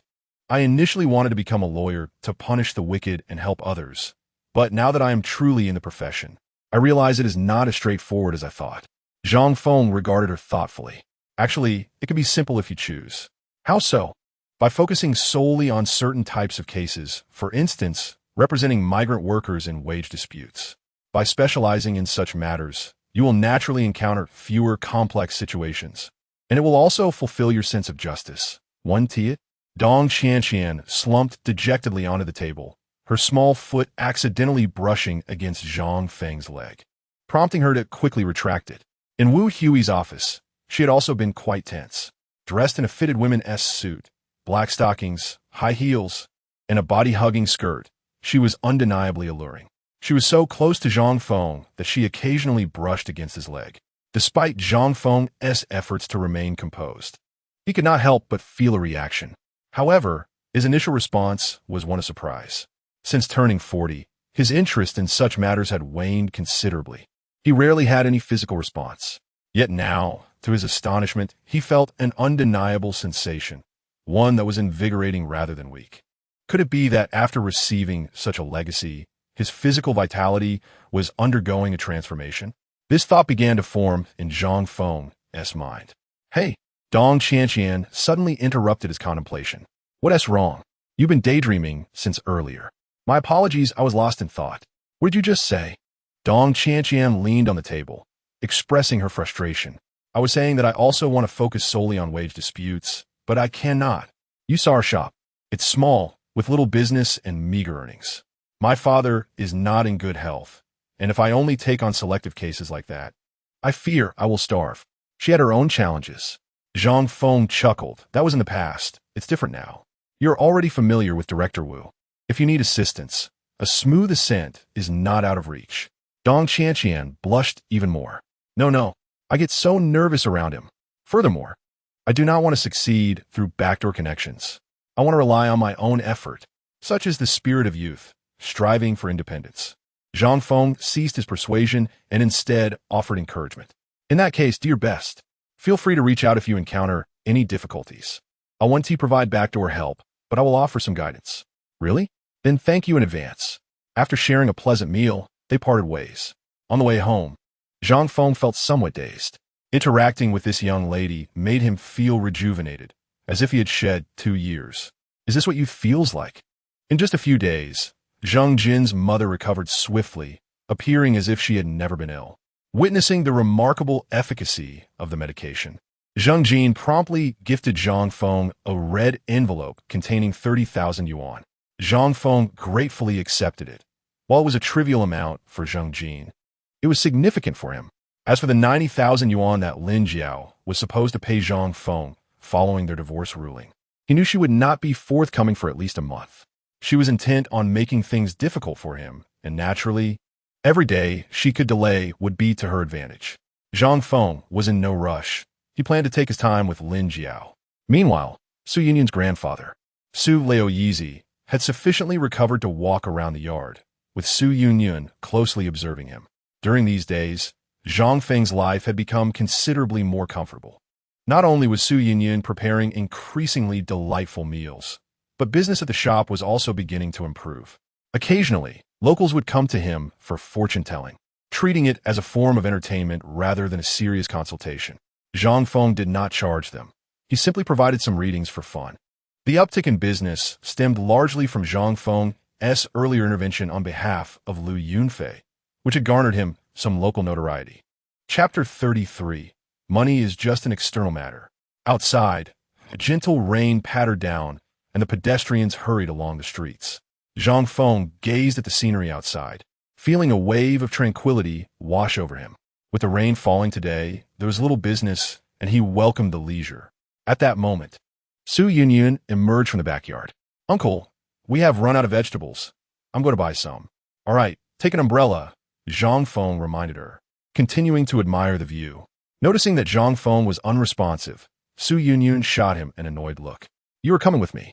This time, I have a lot of things to bring along. I hope you can assist me. Zhang Feng also stood up and followed Su Yunyun out the door. This time, They were not heading to their usual supermarket, but rather to a larger one situated farther away. The items on their shopping list were quite numerous. As they meandered through the supermarket together, Su Yunyun found herself somewhat bewildered by the selection. Why do these vegetables look so unappealing? They seem wilted.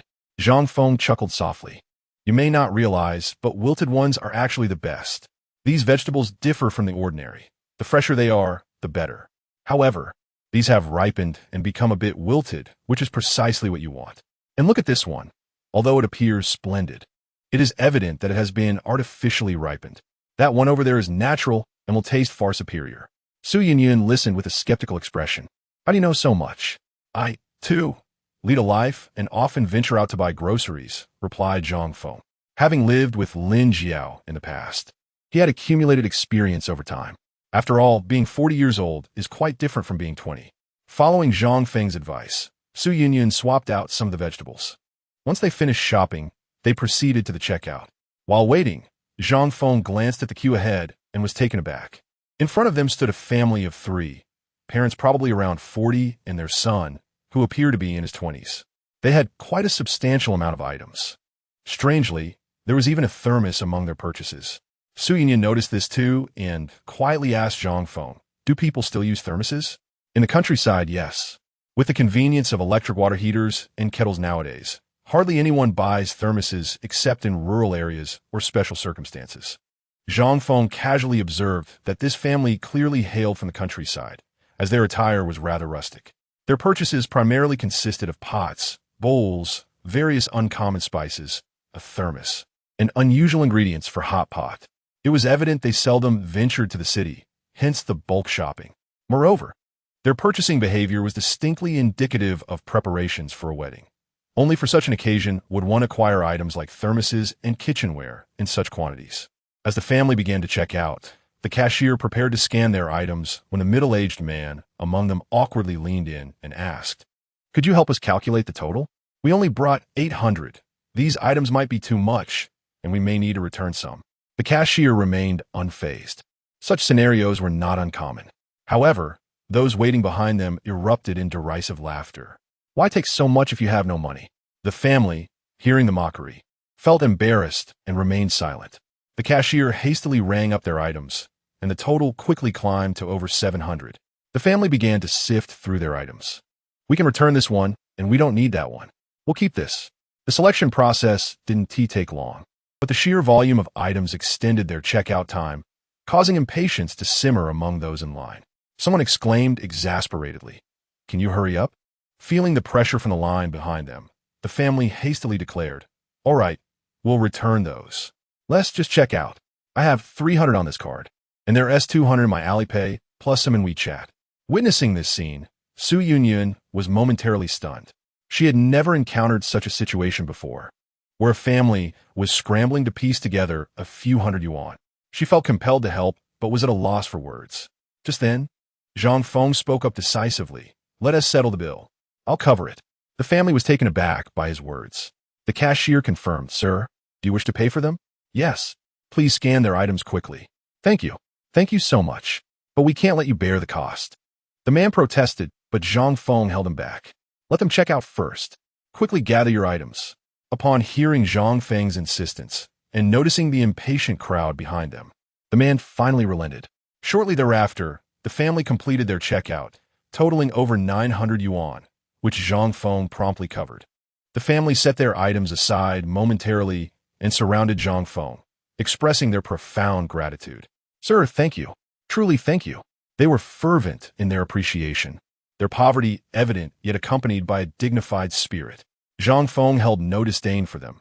Instead, he graciously exchanged contact information. "Just gather the funds and return them to me later. I have other matters to attend to. May we meet again. Goodbye." "Thank you."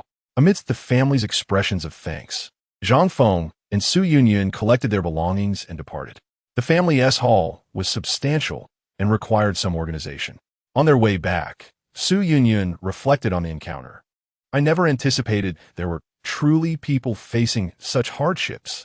Indeed, difficult times exist, but not everyone without money is entirely destitute.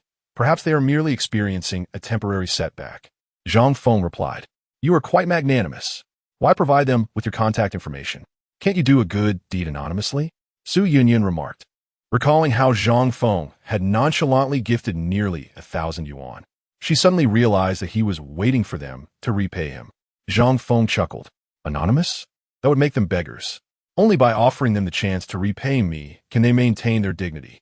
Otherwise, my act would be nothing more than charity, which would be disrespectful to a family that strives to make ends meet. Su Yunyun was taken aback and continued to inquire, but what if they don't repay you?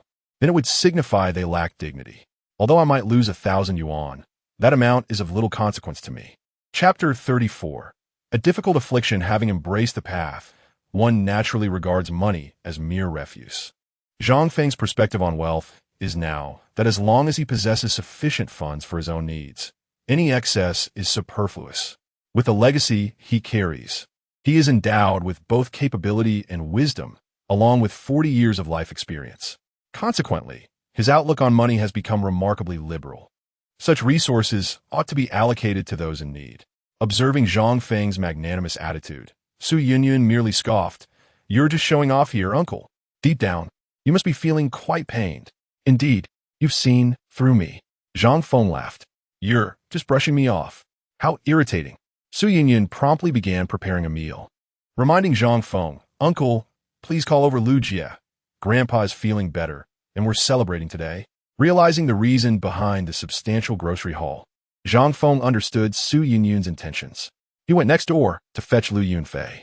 On this rainy day, business was slow at Lu Yunfei's shop. Typically, no one frequented stores during such weather. Upon seeing Zhang Feng, Lu Yunfei appeared a bit bashful. "Zhanga, you've come." "Yes.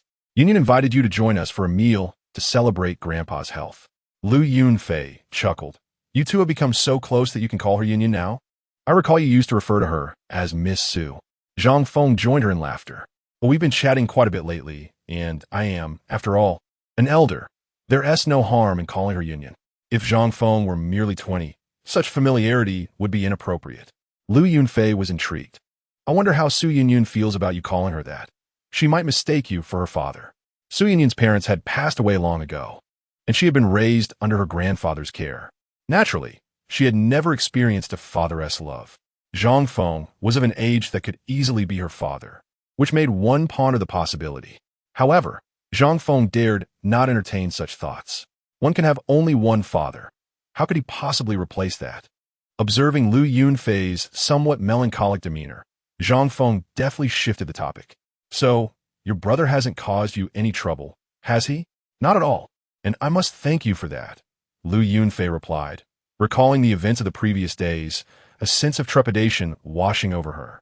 "If they come to bother me again, just call me. In the past, you had helped your family immensely. 30 years have passed, and after enduring so much hardship, you must live for yourself as well." Encouraged by Zhang Feng's words, Lu Yunfei nodded deeply. "All right then, let us assist in preparing the meal." An hour later, in the dilapidated house, a few of them set the table. Su Yunyun had thoughtfully arranged a soft, cushioned chair for the old gentleman, and they all took their seats together. Su Yunyun raised her glass joyfully. "Gulme, let us celebrate my grandfather's recovery from his serious illness." "Cheers! Cheers!" they echoed, clinking their glasses.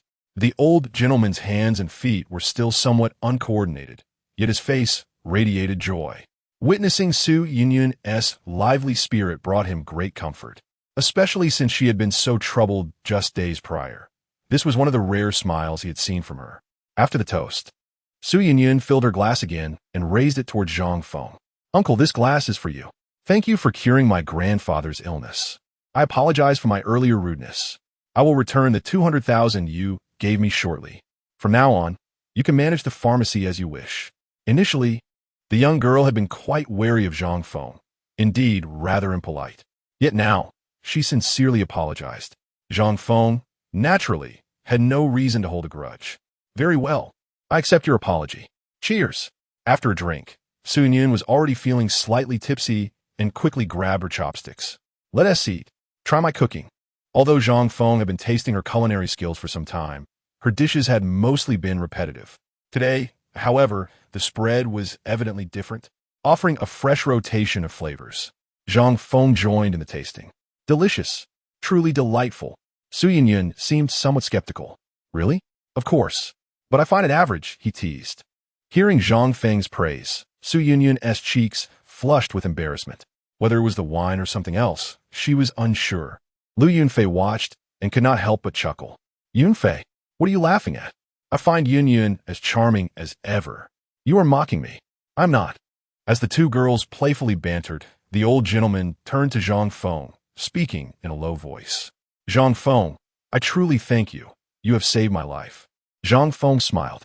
You flatter me, sir. How can that be flattery? I know my own condition best. You have indeed saved me. Mr. Zhang, your medical skills are remarkable. Where did you learn such expertise? The old man appeared genuinely intrigued. Zhang Feng merely smiled.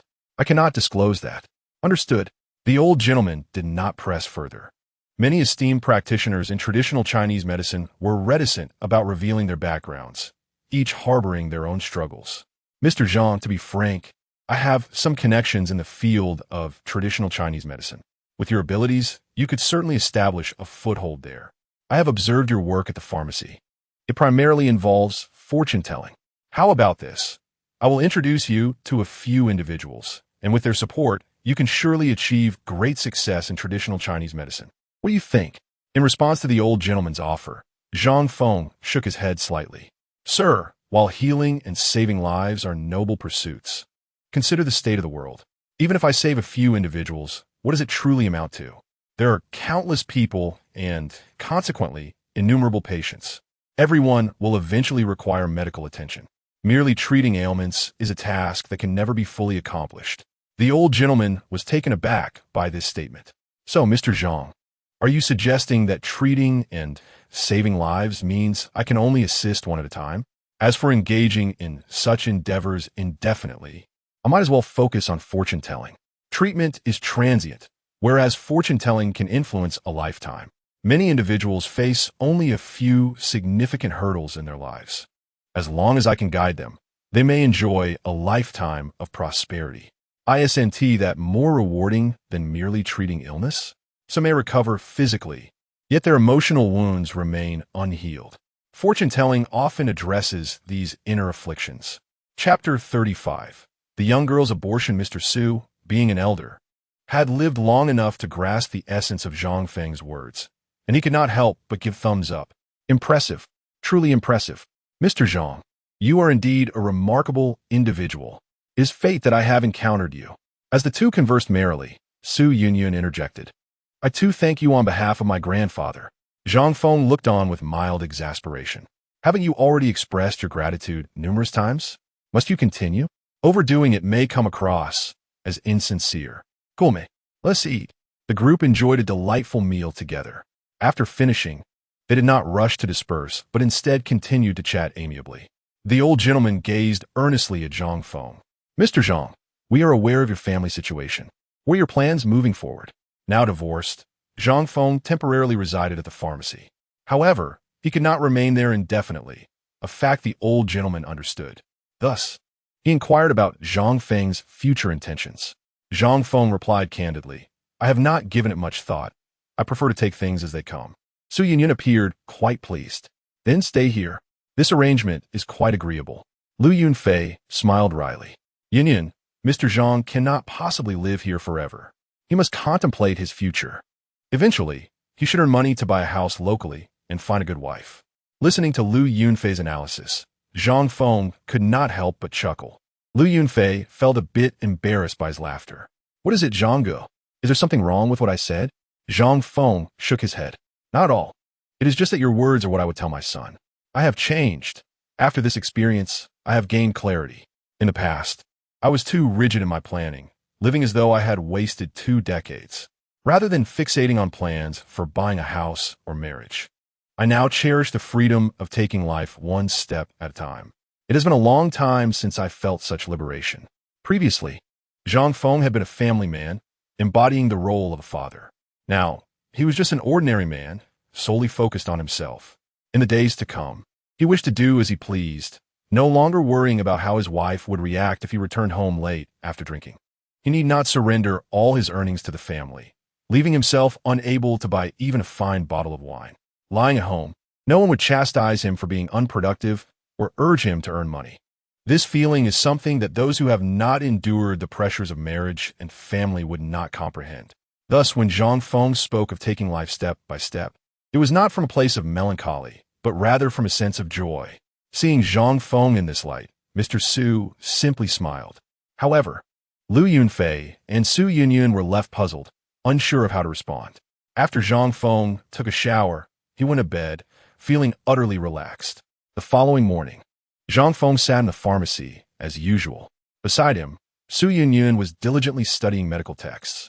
Since Mr. Su's health had improved, he no longer required constant care. But the pharmacy needed to continue operating, as it was the old gentleman's labor of love. In the past, Su Yunyun was playful, showing little interest in traditional Chinese medicine, TCM, and lacking the desire to inherit her grandfather's pharmacy. However, after her grandfather's illness, she underwent a profound transformation. She began to earnestly study TCM, preparing to take over her grandfather's pharmacy. Currently, she is attempting to familiarize herself with various medicinal herbs. After perusing a medical text for a while, Su Yunyun sought out a specific herb to compare with the information in the book. After pondering for quite some time, she still seemed perplexed and approached Zhang Feng. "Uncle, is this herb the same as the one in the book?"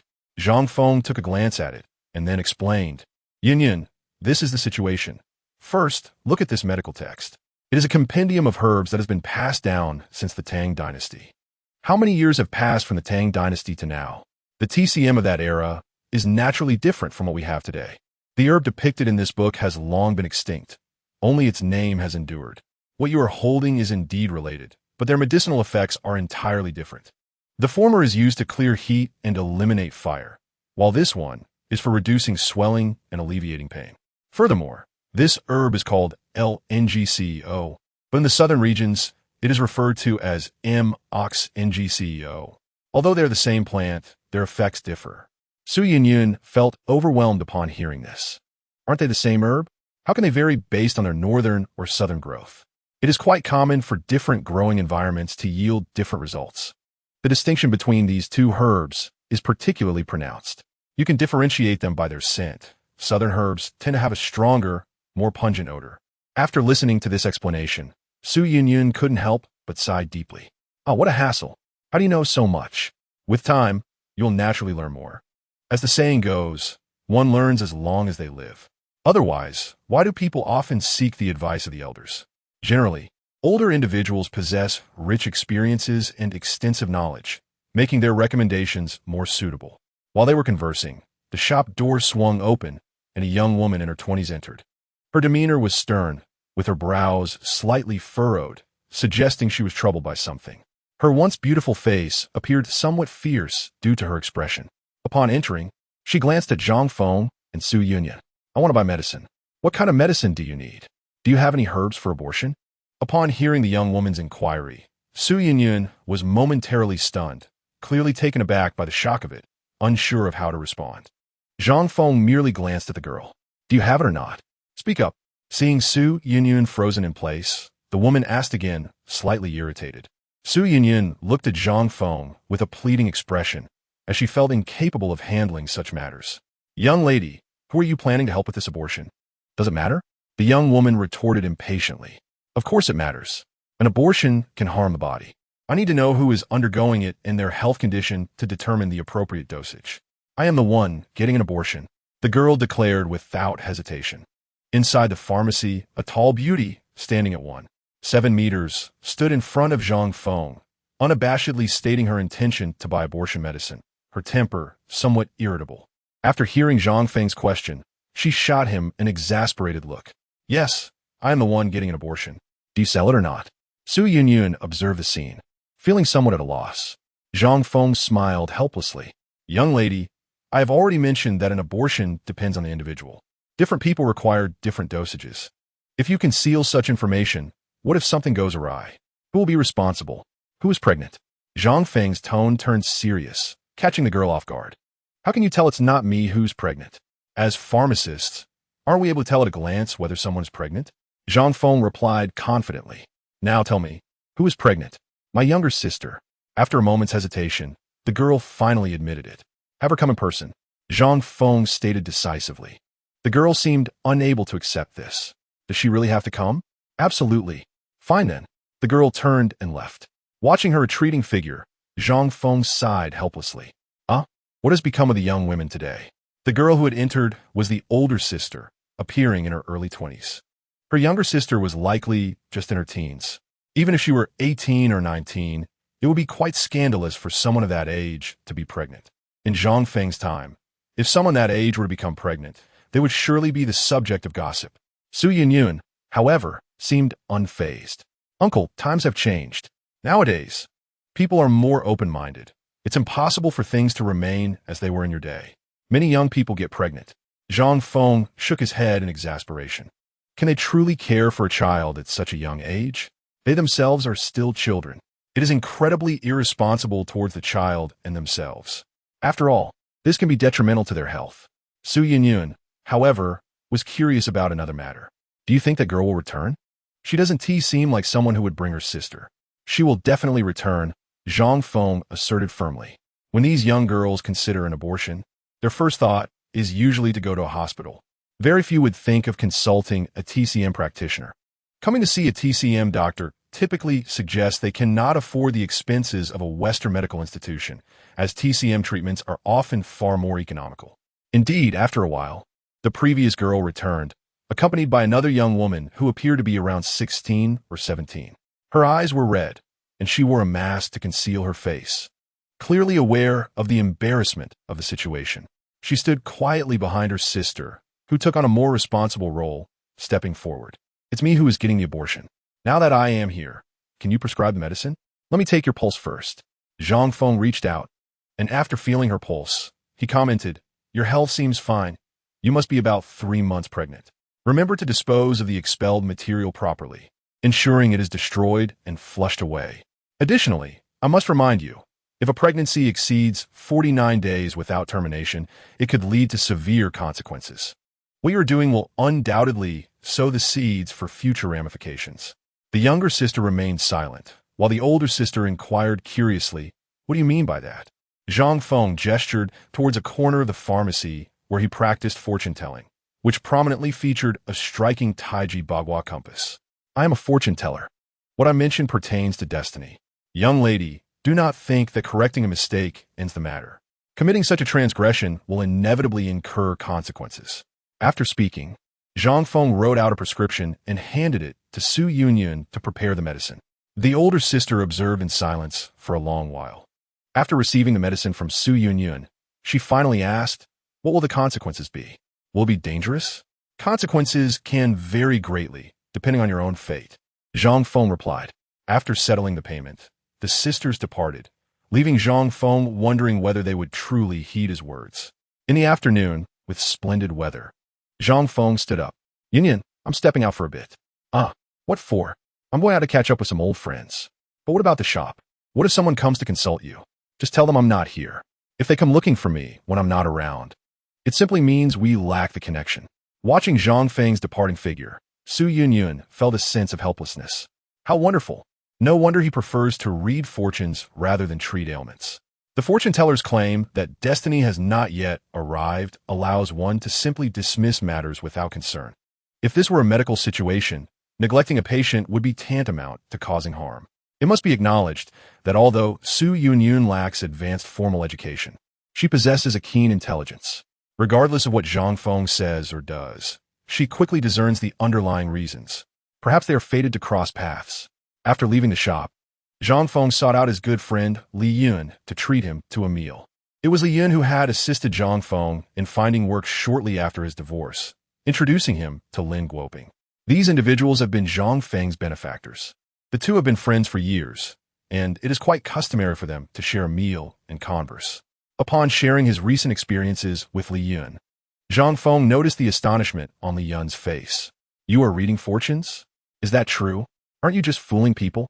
What can you possibly predict? Zhang Feng chuckled. Please do not say that. I genuinely possess the ability to read fortunes. Li Yun replied, Come on. We've known each other for 20 years. And I have never heard of this. Zhang Feng retorted, I could do it too. You just never knew. They exchanged casual banter until the clock struck 7 in the evening. Noticing the time, Li Yun stood up. Although they seldom communicate, the bond remained strong. Whenever there is a need, they are always willing to help. Zhang Feng felt fortunate to have such friends. Upon returning to the shop, he sensed something amiss as he observed the open door and heard voices inside. He hurriedly stepped in, only to find not only Su Yunyun, but also a group of young individuals, likely in their early 20s, 3 or 4 men and 2 women. They either lounged on the side or leaned against the wall, seemingly engaged in conversation with Su Yunyun. Her expression was one of distress. "Yunyun, are these customers?" As he spoke, she quickly rushed to Zhang Feng's side, almost hiding behind him like a frightened child. Realizing that something was amiss, Zhang Feng understood that Su Yunyun must have encountered trouble with these individuals. He scrutinized the young group. 2 women wore heavy makeup, smoking defiantly, while the men exuded a carefree demeanor. One had a buzz cut, while the other sported hair dyed in various colors, dressed inappropriately, clearly embodying a rowdy crowd. Observing Su Yunyun's reaction and Zhang Feng's presence, one of the young men looked at Su Yunyun with a smirk. "Who is this?" Su Yunyun, trembling with fear, glanced at Zhang Feng and replied, "This is my uncle." Typically fearless, Su Yunyun now appeared meek and pitiful, an unexpected sight for Zhang Feng. It was evident that these delinquents had targeted Su Yunyun, intending to take her out, but she had refused, too frightened to voice her objections. Zhang Feng adopted a serious demeanor. "Yunyun, did you prepare the old man's medicine today? Hurry and get to it." Understanding his intent, Su Yunyun quickly nodded. "I will go right away." She then scurried towards the back, but did not leave, instead hiding behind the door to observe the unfolding situation. Zhang Feng faced the young group, but they remained unfazed. The ringleader casually pulled over a chair, reclining with an air of arrogance. "It's fine. If Su Yunyun wants to prepare medicine, let her. We'll wait. We're just here to invite her for a night out. If she refuses, we won't leave." Zhang Feng attempted to defuse the situation, but they showed no gratitude, their tone brimming with insolence. The young man then pulled out his phone to play, while another fixated on the items in the pharmacy, picking up a jar. "What is this?" "You don't know? It's for grinding herbs." With that, another young man struck the jar, producing a loud, clattering sound. "What is that?" The group of youths clearly intended to cause trouble. Zhang Feng could no longer tolerate their antics and shouted, "Stop messing around." Upon hearing his stern warning, the group glared at him. They were a bunch of arrogant youths, here to bully Su Yunyun. Zhang Feng's interference only aggravated their irritation. The atmosphere grew increasingly tense within the pharmacy. Su Yunyun, hidden behind the door, felt anxious. Faced with so many youngsters, Zhang Feng, a middle-aged man, would be at a disadvantage in a confrontation. Should she call the police? As Su Yunyun hesitated, the young men began to provoke, "It's all just junk. What's the big deal if we touch it? Old man, why are you acting tough? Do you want us to smash your shop?" The taunting escalated, and the others joined in with mocking laughter, dismissing Zhang Feng entirely. Being young and brash, they viewed him as merely an old man. The 2 women seemed unfazed, accustomed to such situations, merely enjoying the spectacle. Zhang Feng furrowed his brow and coldly stated, "Try touching anything in the shop." "What if I do?" replied the young man, picking up an item and smashing it to the ground. In a flash, Zhang Feng dashed forward, delivering a swift punch to the young man's face. The speed of his movement surprised even himself. The young man was momentarily stunned, unable to comprehend how a man in his 40s could react faster than him. The others hesitated for a moment before rushing at Zhang Feng, only to find him quicker still, countering with a slap to another young man's face. One of the youths attempted to swing a chair at Zhang Feng, but he swiftly kicked the young man's stomach. Zhang Feng dispatched the group with a few well-placed strikes, leaving them groaning on the floor. One individual, witnessing his companions defeated, cowered in the back, unsure what to do. Zhang Feng shouted, "What are you looking at? Get lost." The remaining youths hastily exited, one calling out, "Wait for me." The pharmacy finally regained its tranquility. Su Yunyun emerged from behind the door. "Uncle, are you all right?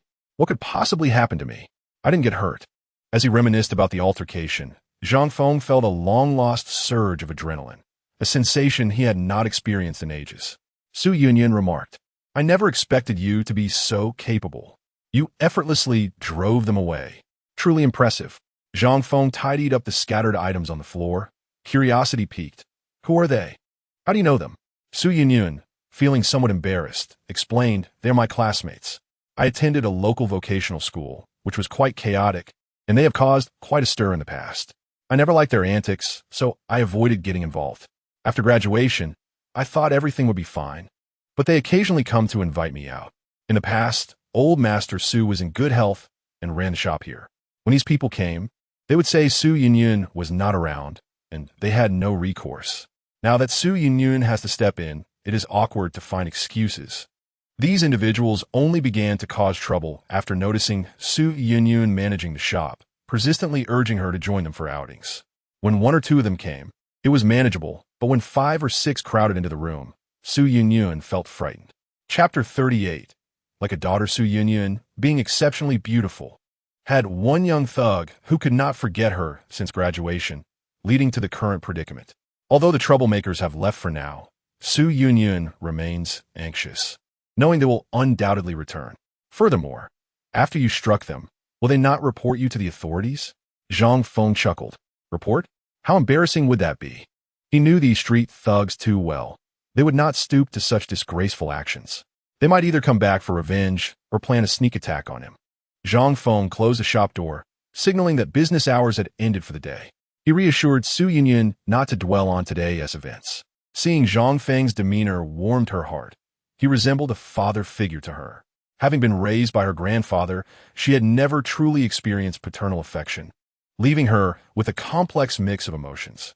A few days later, Du Fei came to find Zhang Feng, his face alight with excitement. Zhang Ge, my shop is up and running, and right after opening, I've landed a big order. If this deal goes through, I could earn this much. Du Fei gestured an amount of 1.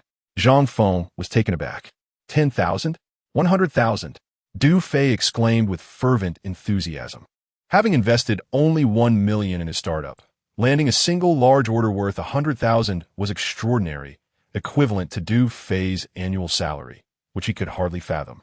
This is too smooth. I can hardly believe it. It feels like a dream. Du Fei's joy was that of a child. Zhang Feng was also genuinely surprised. To earn so much right after launching, your business is quite extraordinary. Du Fei replied, I want to hide it from you, Zhang Ge. I owe it all to Hong Jia. She's the top salesperson for my former company and has a good relationship with you. I know you are familiar with her situation. With her on board, business is bound to flourish. Not only is she an excellent salesperson, but her connections are also impressive. She has maintained contacts with numerous clients. You managed to entice Hong Jia to join you? That is quite a feat. Du Fei, feeling bashful, scratched his head. Honestly, it was all thanks to you, Zhang Ge. I told her you encouraged me to start my own business, and that's why she agreed to come. Zhang Feng smiled. It was merely a small favor.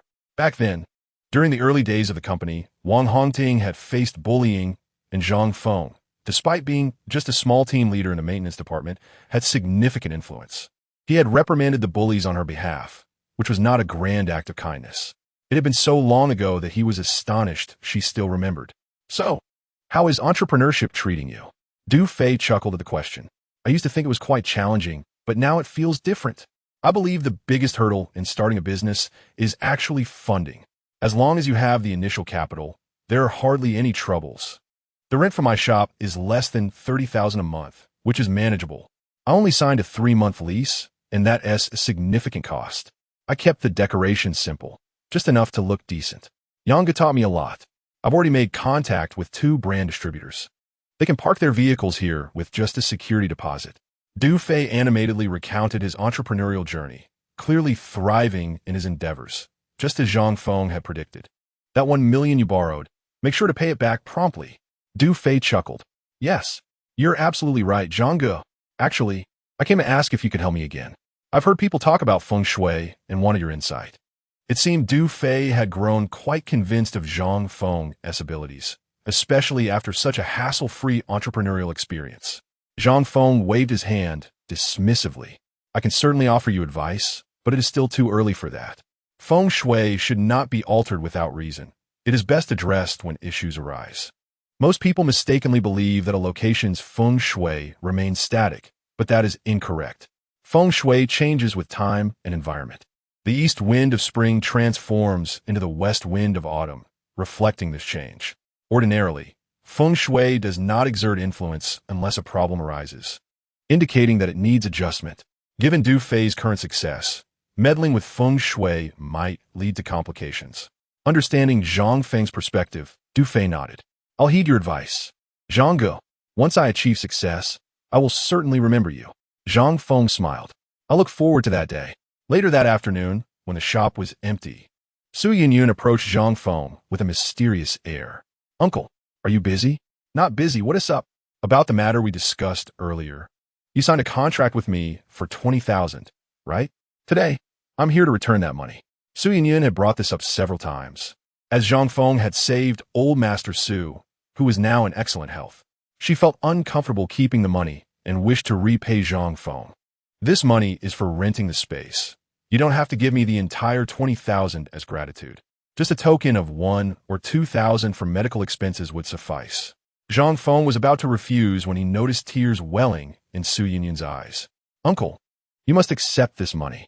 I had planned not to live after my grandfather's passing, but you helped me, and I cannot in good conscience owe you money.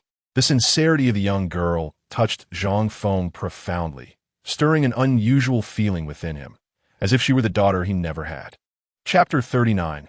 Lin Jiao's provocation reluctantly yielding to Su Yunyun's insistence. Zhang Feng accepted the money. However, after receiving it, he handed her an additional 10,000. Su Yunyun looked bewildered. What does this mean? Since I've been enjoying meals at your place, it's only fair to contribute for the food, right? Let us say 2,000 a month for 5 months. Su Yunyun felt a bit embarrassed. That's too much. Even 1,000 a month is excessive. Your culinary skills are worth that amount without question, Zhang Feng asserted, prompting Su Yunyun to burst into laughter. Uncle, you're just as smooth-talking as those scoundrels. Am I? I'm merely speaking the truth, Zhang Feng replied, playfully engaging with Su Yunyun, who completed the transfer of funds to him. As I calculate, after deducting the 10,000 given to Su Yunyun, Zhang Feng now possesses over 230,000.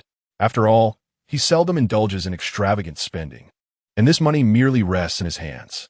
Previously, he had aided a rural family at the supermarket, spending 1,000 yuan.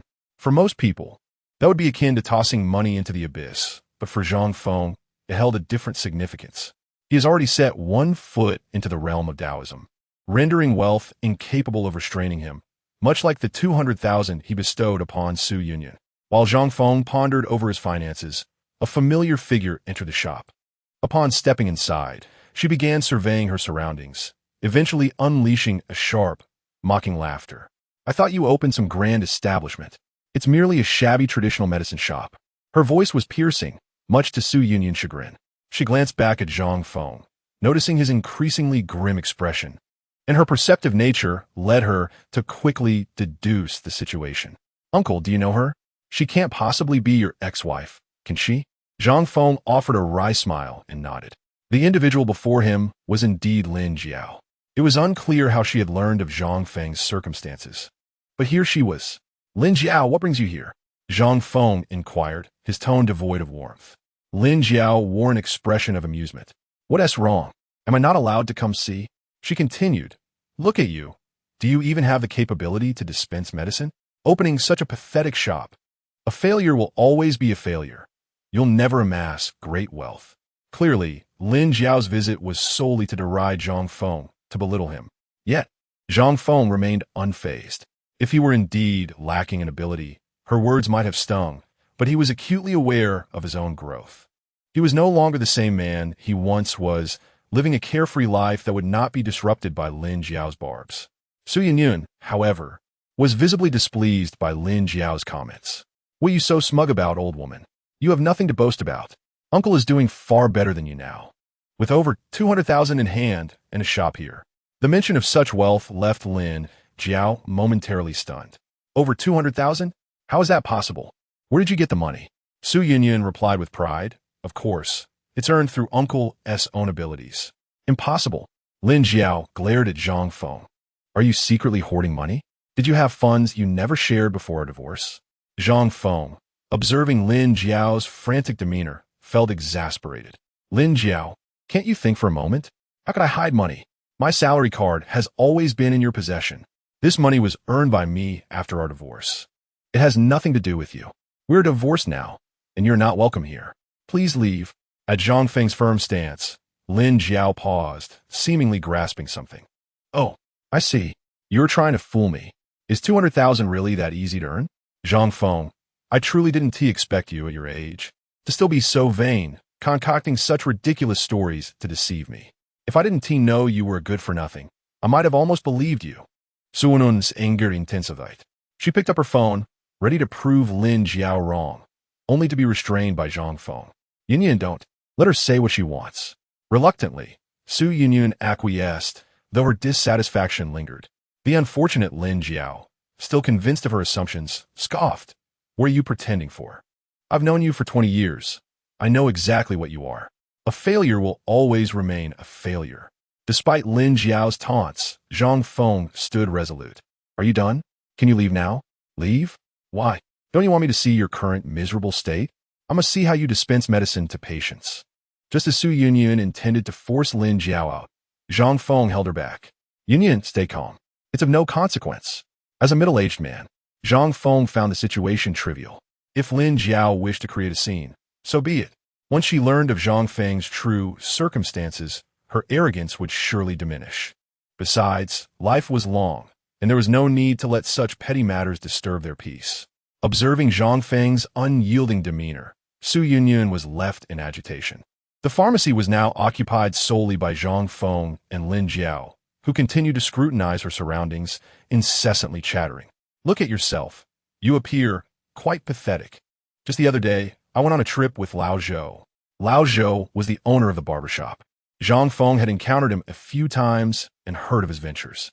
He was in his 30s and had opened a barbershop in the community a few years back, earning quite a bit due to his skill, eventually expanding twice. Now, he had become a hands-off owner, having divorced his wife 2 years prior due to some conflicts. But he had accrued a bit of wealth. Lin Jiao likely frequented his shop and had formed a connection with him. Although Lin Jiao was still reasonably attractive, she had not engaged in any laborious tasks for years and had maintained herself well, still exuding charm in her 40s. It was no wonder Lao Zhou did not mind her. However, Zhang Feng understood that despite their dalliance, Lao Zhou would never marry Lin Jiao. She was simply too old. Chapter 40. The Young Girl's Idea. Men and women are different. Women begin to decline at 30, whereas men gradually acquire their own charm. Thus, many men seek younger partners. The saying that older women bring fortune is merely a consolation for those who choose older women. If she were truly a treasure, no one would need to say so. Everyone would pursue her. When a man in his 30s seeks a woman in her 20s, few will criticize. Yet, if a woman in her 30s seeks a young man in his 20s, she will inevitably face scrutiny. Lin Jiao at 40, with Lao Zhou in his 30s who had some money, could easily attract a girl in her 20s if he chose. It was puzzling that Lin Jiao chose to flaunt her relationship with Lao Zhou. Zhang Feng could only smile wryly at her boastfulness. Observing Zhang Feng's smile, Lin Jiao felt a surge of irritation. What are you laughing at? What is so amusing? Nothing, as long as you're happy. When is the wedding? I'd love to attend the celebration. This remark struck a nerve with Lin Jiao, who coldly retorted, Why would I invite you? Who do you think you are? Just then, another customer entered the pharmacy, Lu Yunfei, carrying a piece of clothing. Zhang Feng immediately recognized it as his own. Since moving to the pharmacy, he had not changed his clothes, opting for some inexpensive items instead. Su Yunyun had taken it upon herself to do the laundry, and this garment was one she had washed the previous day, which should have been hanging in the backyard. Its presence in Lu Yunfei's hands could only mean one thing. Su Yunyun had sent it over. There was a door in the backyard leading to a path that circumvents Longxing Street. Zhang Feng understood Su Yunyun's intention. She was using Lu Yunfei to pose as his old flame to provoke Lin Jiao. This was something Zhang Feng would never do, as such thoughts generally stem from someone like Su Yunyun. He had long since moved past such sentiments. Zhang Feng, upon realizing the situation, was approached by Lu Yunfei, her face adorned with a radiant smile. With a touch of tenderness, she spoke, Zhang Ge, I have washed your clothes and brought them to you. What would you like to eat tonight? I can go buy the ingredients. Lu Yunfei's demeanor exuded the charm of a devoted young wife. Lin Jiao, witnessing the scene, was utterly astonished.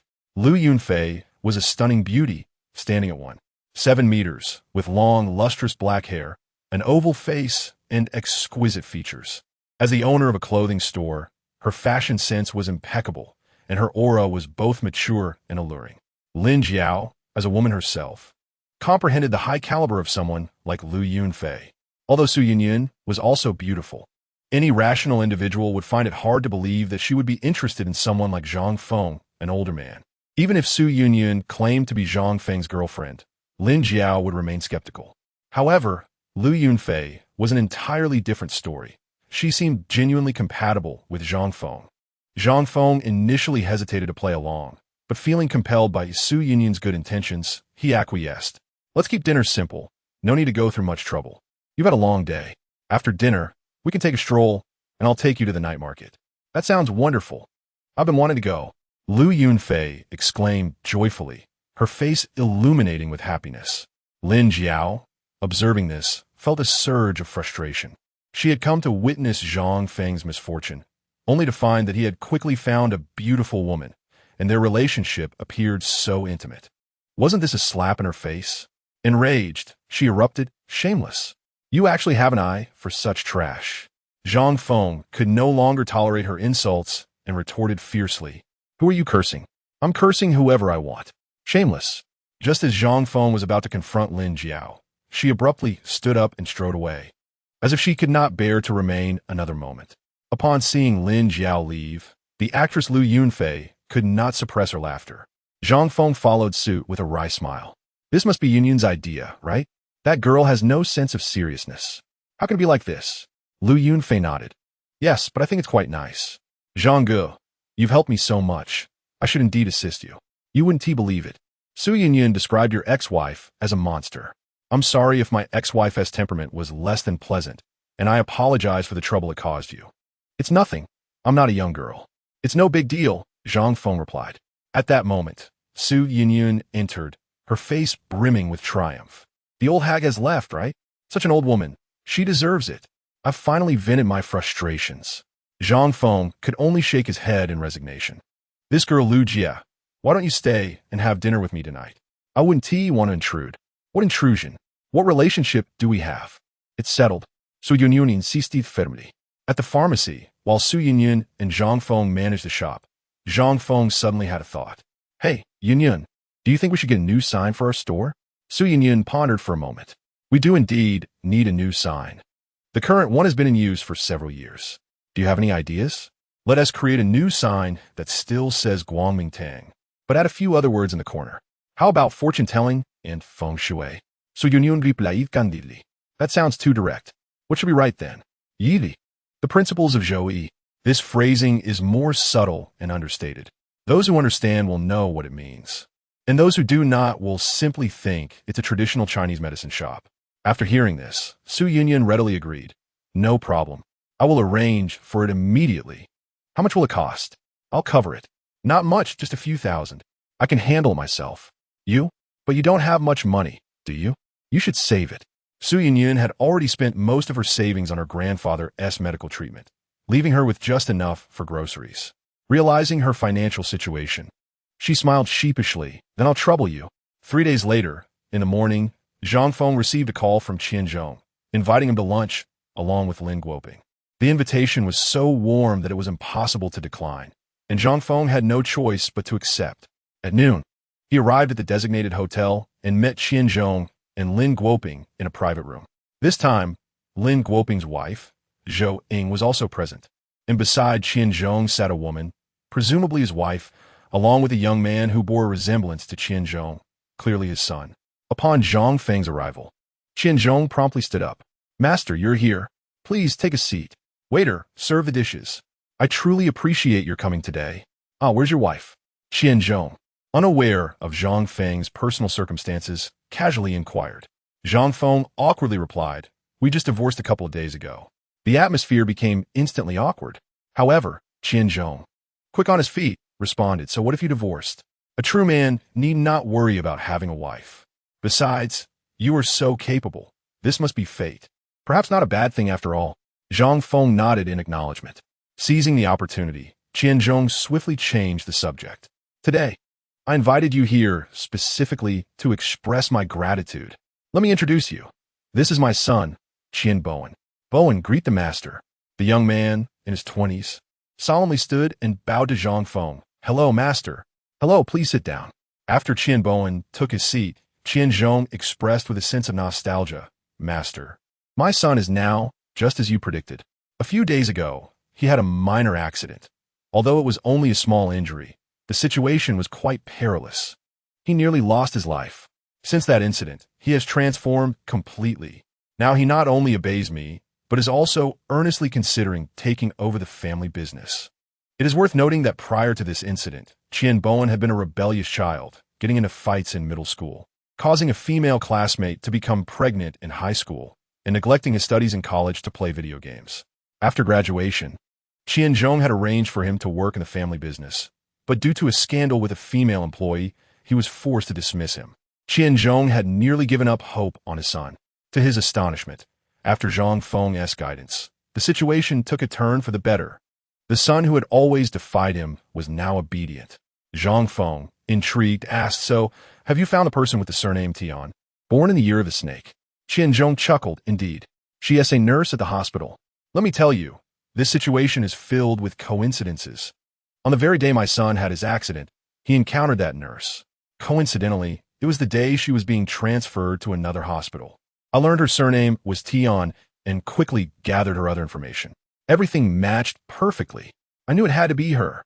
With some help, I managed to keep her around. Now she is dating my son. If it weren't for your guidance, that girl would have left the next day, and we would never have seen her again. Destiny is a truly wondrous thing.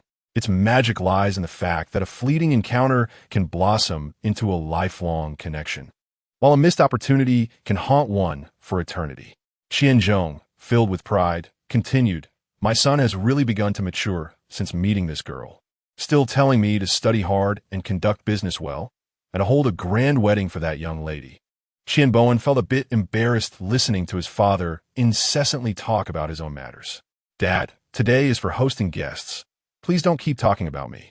Yes.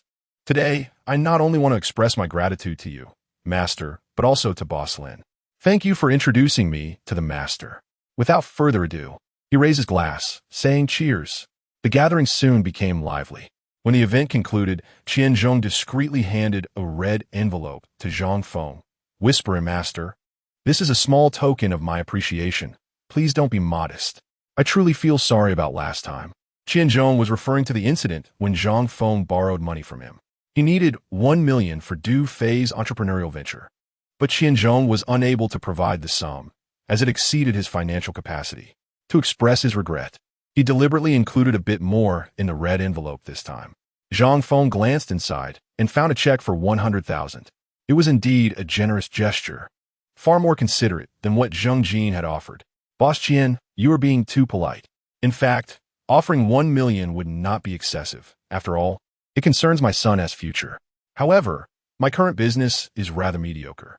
If I can earn some profit in the future, I will certainly show my gratitude to you." Qian Zhong's intention was clear. He wished to cultivate a good relationship with Zhang Feng.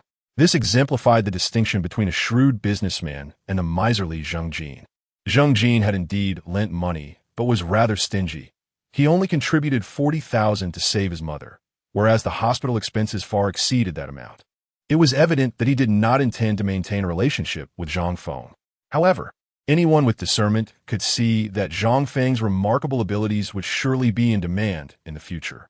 Failing to establish a good rapport would make it awkward to seek assistance later. After parting ways with Qian Zhong and the others at the restaurant, Zhang Feng was taken aback upon seeing Wang Hongting. "Brother Zhang, what a coincidence to run into you." Zhang Feng was equally surprised. "Are you here for meal?" "Yes.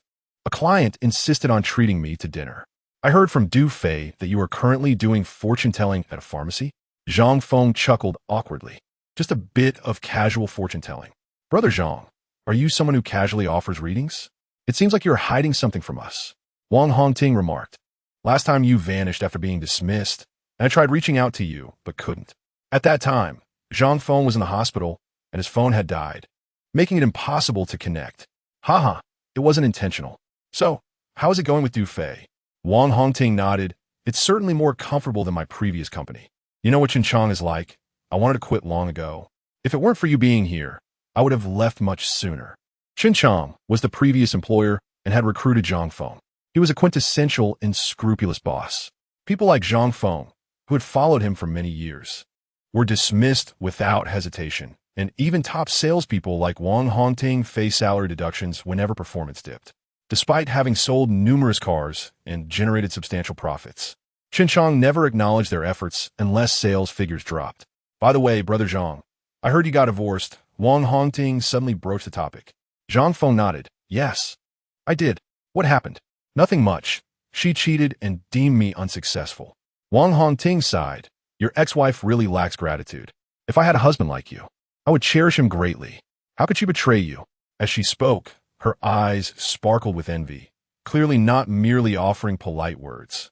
In previous conversations, Wang Hongting had often expressed her admiration for a husband like Zhang Feng. Divorce or not, a man like you will surely find someone better, Wang Hongting asserted with conviction, prompting a smile from Zhang Feng. What are you saying? I'm already in my 40s. What more is there to find? So what if you're 40? There are 60-year-olds finding partners. I simply feel unworthy. Otherwise, I would consider marrying you. Wang Hongting was acutely aware of her circumstances. To earn a living, she had compromised herself countless times, and the thought of finding a partner had long since faded.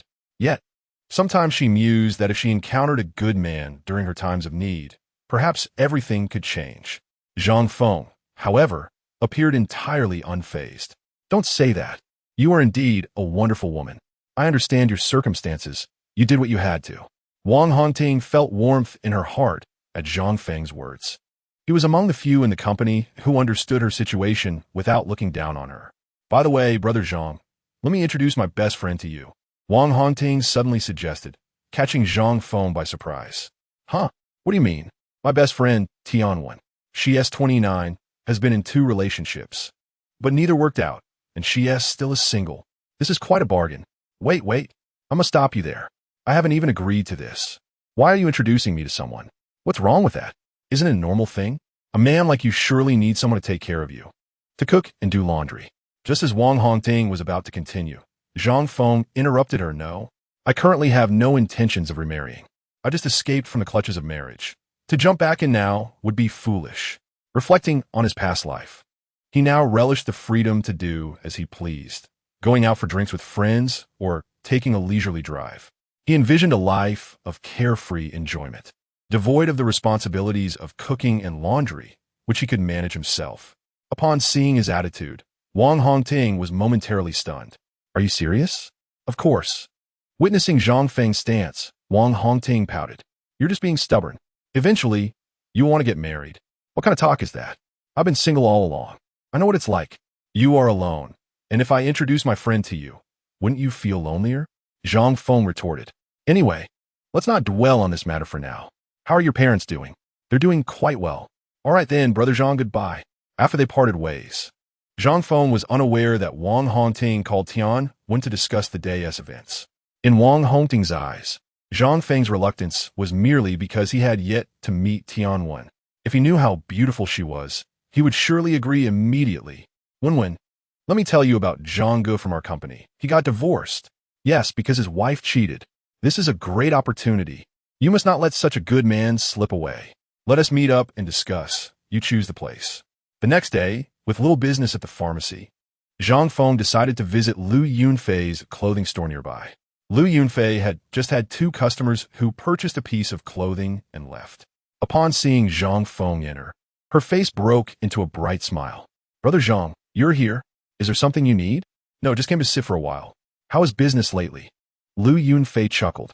You are well aware of the state of my clothing store. During the peak season, sales tend to flourish, while in the off-season, business is sporadic, largely dependent on luck. This week has been relatively good, with sales exceeding 3,000, yielding around 800 in profit. In previous times, such figures would have signified a loss. However, the decline of Longxing Street has significantly impacted income. Fortunately, this shop belongs to Lu Yunfei, so I'm spared the burden of rent. Earning 1,000 a month suffices for sustenance, and with 3,000, I can save 2,000. Moreover, without children to support, Lu Yunfei, while not wealthy, has been quite content with her life over the years. Zhang Feng expressed curiosity, inquiring if the shop was inherited from her late husband. Indeed, The entire establishment was once a family affair, thriving in its heyday. Yet, after I married, Lu Yunfei refrained from elaborating, and Zhang Feng understood. At that time, it coincided with the decline of Longxing Street, leading to a downturn in family business. Following her husband's illness, financial struggles ensued, culminating in his death. After which Lu Yunfei inherited the shop while her parents received other assets. Zhang Feng questioned whether her in-laws were truly willing to bestow the shop upon her. Sensing something amiss, Lu Yunfei offered a bittersweet smile, revealing the family's past prosperity, having earned millions from this shop, owning 2 properties in the city center and a BMW. During the division of assets, they claimed the shop was a lucrative venture capable of generating a minimum of several $100,000 annually, thus assigning it to her. In truth, it was a ruse to deceive Lu Yunfei. The shop's actual worth was merely $200,000 to $300,000, with annual earnings barely reaching $30,000 to $40,000. Business on Longxing Street had deteriorated. Where could one earn such sums? Lu Yunfei understood the reality, but remained indifferent, content to inherit at least a shop rather than nothing at all. Thus, she agreed to remain here. Chapter 43. The burden of suffering upon hearing Lu Yunfei's story. Zhang Feng felt a pang of sympathy. Lu Yunfei had finally attained a semblance of peace, only to have her family disrupt her tranquility, demanding she sell her clothing store, akin to selling her lifeline. Miss Lu, do you recall what I mentioned to you before? Ah, are we discussing my misfortunes or family matters? Zhang Feng shook his head. I previously warned you that your second husband left you with a burden. This shop is that burden. Lu Yunfei was taken aback. While the details remained unclear, the fortune-telling indicated that this clothing store would face numerous challenges. Prepare yourself accordingly. His words filled Lu Yunfei with despair. Zhang Feng's predictions had proven accurate, especially since he had foreseen her brother's upcoming marriage. The challenges ahead might indeed prove particularly troublesome. Daughter, why are you here as well? As they conversed, Lu Yunfei's mother arrived, her expression darkening upon seeing Zhang Feng, filled with both anger and resentment. I am here. I am with Lu Yunfei, discussing her suitors. Why should I not be here? As for you, if you intend to persuade Lu Yunfei to sell the store, I implore you to remain silent. That is out of the question. I refuse. Seeing Zhang Feng's unwavering stance, the woman chose not to engage him further, instead turning her gaze to Lu Yunfei. Daughter, I have no choice but to seek your help. The woman appeared pitiful, her demeanor much more haggard than before. Lu Yunfei felt a sense of confusion. What has happened? It concerns your brother. He is getting married, and we managed to borrow over $100,000 and sold our house, raising a total of $200,000, intending to ask you for $60,000 to cover the wedding expenses. But to our shock, he squandered the money on frivolous outings with his friends. Not only did we lose that money, but he also incurred an additional debt of $100,000. What are we to do now? We had hoped he would buy a house, allowing us to live together in the city. Now we have lost our home. My husband and I are currently staying at your third aunt's house. This is no solution. We cannot remain there indefinitely. As she recounted the ordeal, tears streamed down her face, evoking deep sympathy from Lu Yunfei. It was heartbreaking to witness her mother in such distress. Just as Lu Yunfei was about to speak, Zhang Feng intervened. It is unwise for Lu Yunfei to make hasty decisions right now. Her heart is too tender, and she might make a choice that could lead to her own detriment. Zhang Feng spoke calmly. Auntie, we sympathize with your plight. However, Lu Jia is your son, and you are undoubtedly aware of his character. You should have foreseen his actions. The mother, however, disagreed vehemently. How could you say such a thing? Who could have predicted he would waste the money in such a manner? We had hoped he would establish a family. As she wept, Lu Yunfei's heart ached even more. In truth, Zhang Feng had encountered similar situations before. It was often said that those who elicit pity may also harbor flaws worthy of disdain. Had this mother not placed her every hope upon her son, such calamities might not have unfolded. Zhang Feng, growing impatient, responded, Auntie, regardless of the circumstances. This mess was created by Lu Jia. You should address your concerns directly with him. Lu Yunfei's parents had previously resided in the countryside, and their estate was of little value, perhaps worth only $20,000 to $30,000. It was essential to ensure they had somewhere to live. The mother frowned at Zhang Feng's suggestion. How can you be so miserly? We are still indebted. Zhang Feng's ire flared. What the debt? It is not ours. I'm willing to assist you in securing a house, but that is all I can provide. His stance was clear. He could help him find housing, but only under specific conditions. The mother fell silent at his words. Furthermore, the house must be under Lu Yunfei's name. If it is in your names, you might attempt to sell it again. At this, the mother could no longer contain herself. She turned to Lu Yunfei. Daughter, can you truly bear to let us endure this? Huh? Speak up. Lu Yunfei felt cornered, caught between her mother's demands and Zhang Feng's reasoning. She was acutely aware that Zhang Feng's proposal was indeed sensible. However, under her mother's pressure, she struggled to voice her thoughts. Zhang Feng stood firm before Lu Yunfei. Do not answer her. I am the head of this family, and all decisions rest with me. If you refuse, seek assistance from others, including Lu Jia. The mother, glancing helplessly between Zhang Feng and Lu Yunfei, sighed in resignation. Let us not make any rash statements. We wouldn't want to lose the money for the house. After her mother departed, Lu Yunfei exhaled a sigh of relief, casting a sheepish glance at Zhang Feng. Brother Zhang, thank you. I truly did not know what to say just now. It is disheartening to witness my own mother in such a state. Zhang Feng found the situation absurd. Miss Lu, what transpired earlier suffices. Should you utter a word, the one to suffer would be yourself. You need not harden your heart. Allow me to handle these matters. As long as Zhang Feng, the one who plays the antagonist, remains, they shall find it difficult to trouble Lu Yunfei. In that moment, Lu Yunfei felt a warmth envelop her heart. Zhang Feng, a man in his middle age, was approximately a decade her senior. Such a sense of security is something those in their 20s cannot provide. Chapter 44. Or perhaps you should just burn it in the garden beneath the residential building. A couple in their 50s sat on a stone bench, their faces etched with worry. The man, with a hint of suspicion in his voice, inquired, "Did he truly say that?" The woman nodded repeatedly, affirming, "Indeed, it is true." These two were none other than Lu Yunfei's parents, Lu Lei and Wang Shufan. In recent days, they had been pursuing separate paths. Lu Lei was tasked with seeking out Lu Jia, while Wang Shufan was responsible for visiting relatives. She had shared with Lu Lei the developments regarding Lu Yunfei and Zhang Feng. Upon hearing this, Lu Lei was exceedingly disheartened. What the predicament? What manner of man is he? Is he wealthy? Wang Shufan shook her head. I am uncertain. I heard he is a fortune teller. He claims to have spent quite a sum on Lu Yunfei, though I cannot ascertain the truth of it. Our daughter is too intimidated to speak in his presence. I fear this will lead nowhere. Lu Lei, however, was resolute. A fortune teller? How much wealth could a fortune teller possess?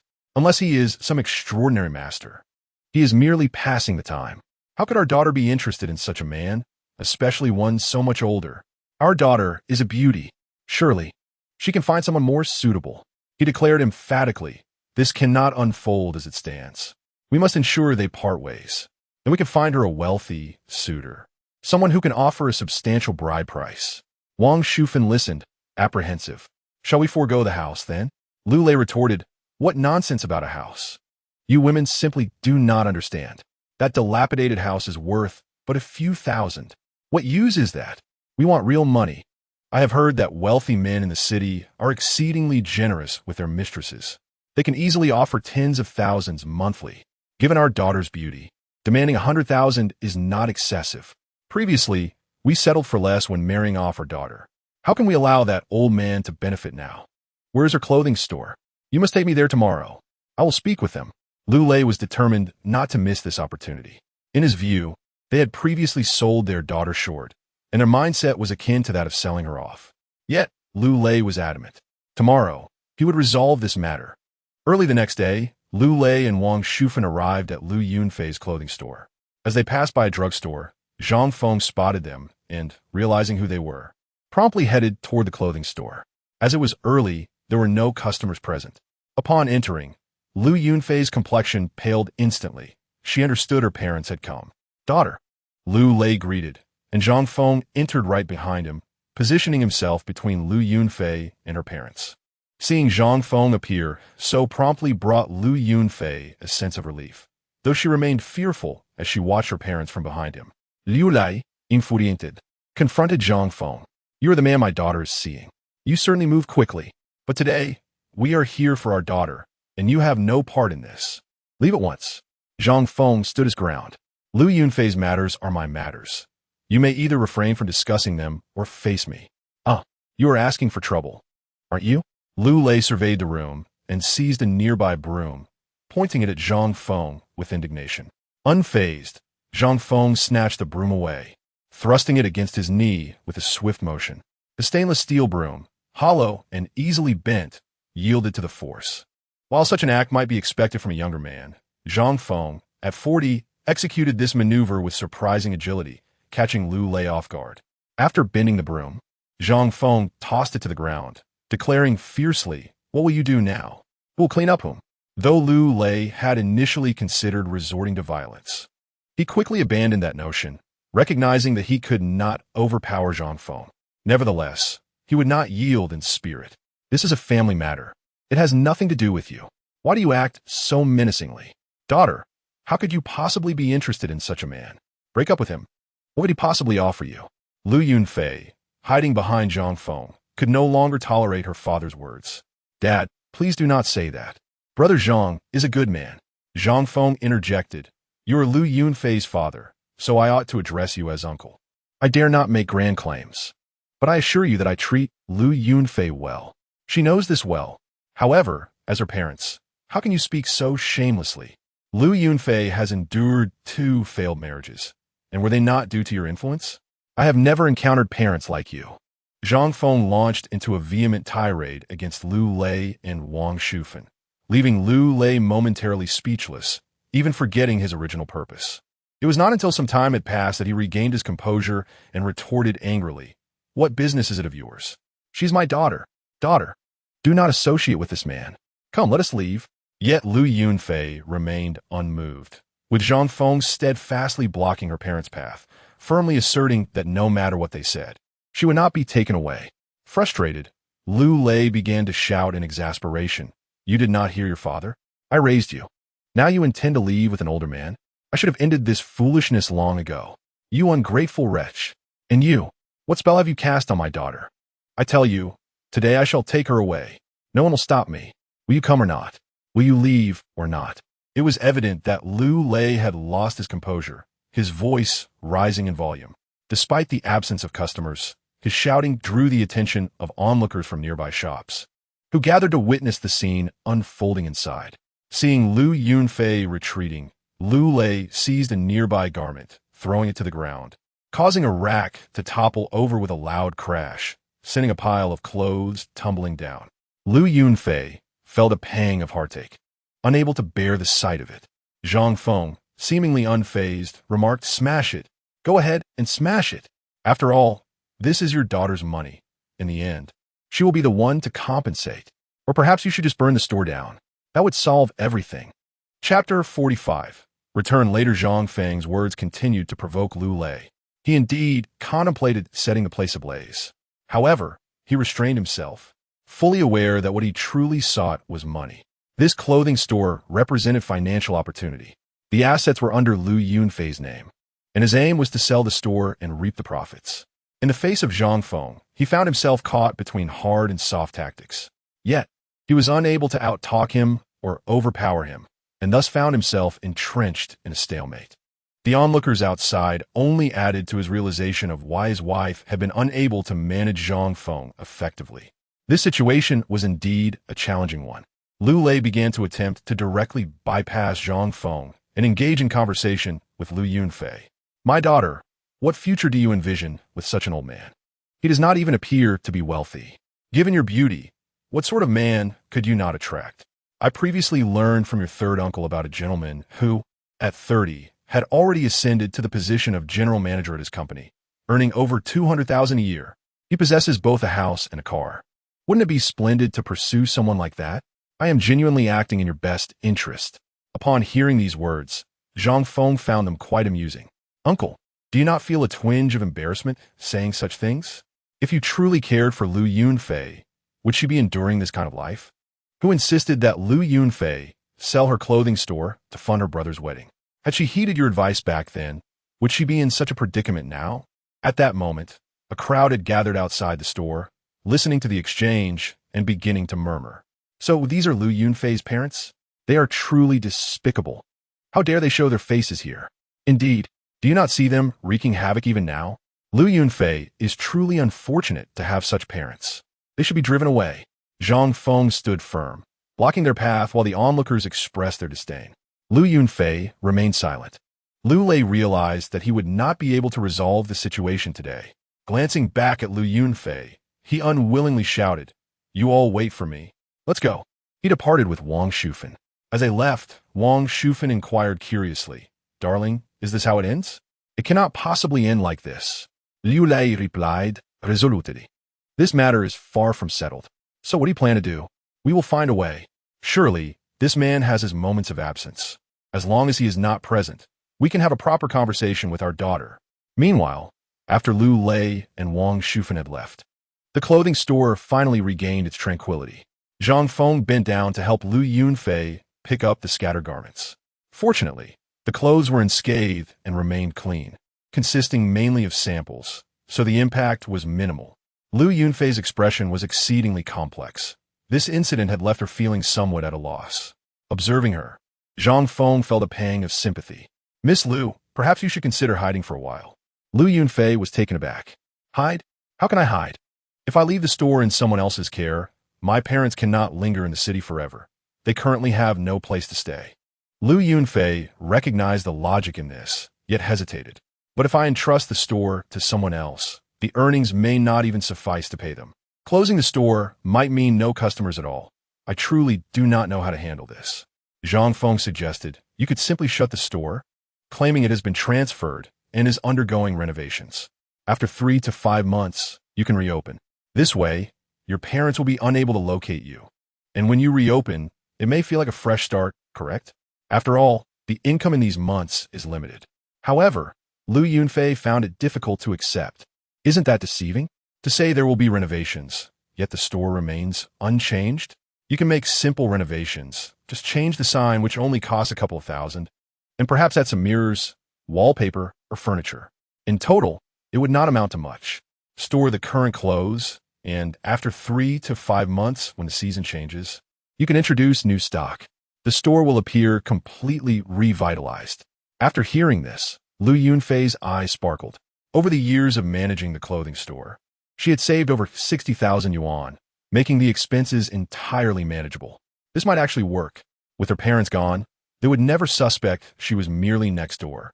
As the saying goes, the most dangerous place is often the safest. But will this disturb Yun Yun? What disturbance could there be? With someone accompanying her, she would be delighted. Very well, let us finalize this plan.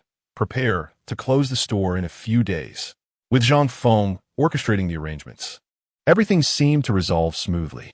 A few days later, according to Zhang Feng's plan, Lu Yunfei's clothing store officially closed its doors, adorned with a sign indicating it had been transferred. The residents of Longxing Street, unaware of the specifics, began to speculate.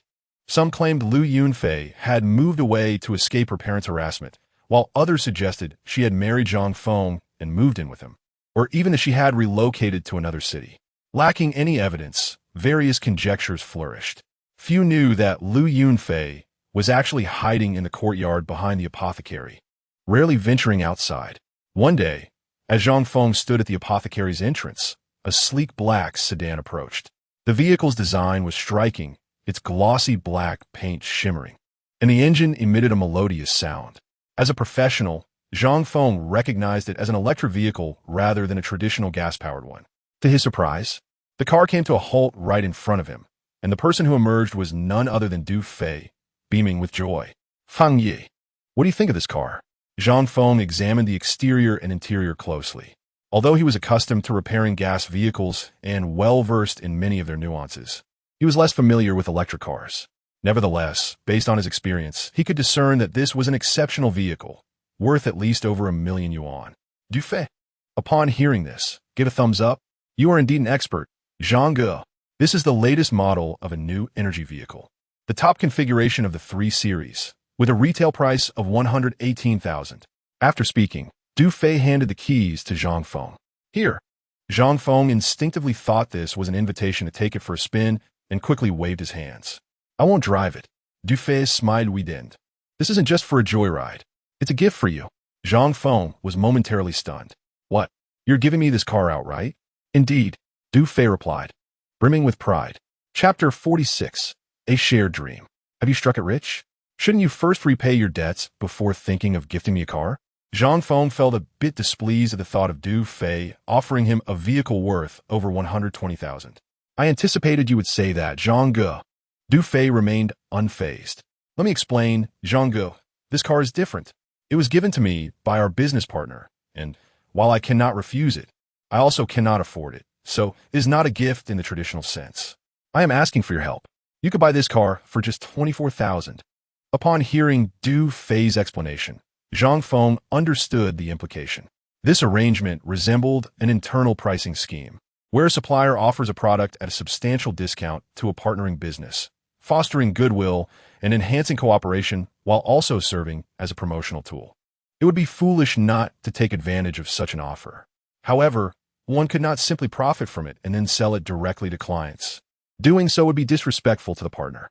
Hence, the only options were to keep it for oneself or give it to someone close, thereby ensuring that when the supplier inquired later, there would at least be a plausible explanation.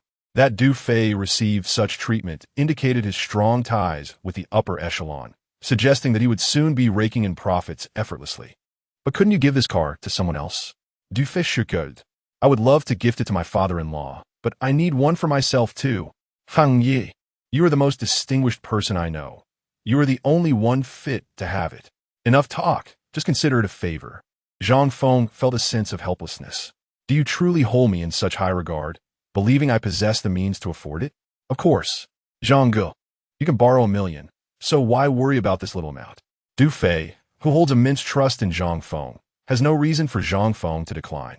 All right then, I shall accept it. Just after receiving the 100,000 from Zhang Feng finds himself with 330,000. After purchasing the car, he will still have 90,000 left. I knew Zhang Ge would team mind this little sum.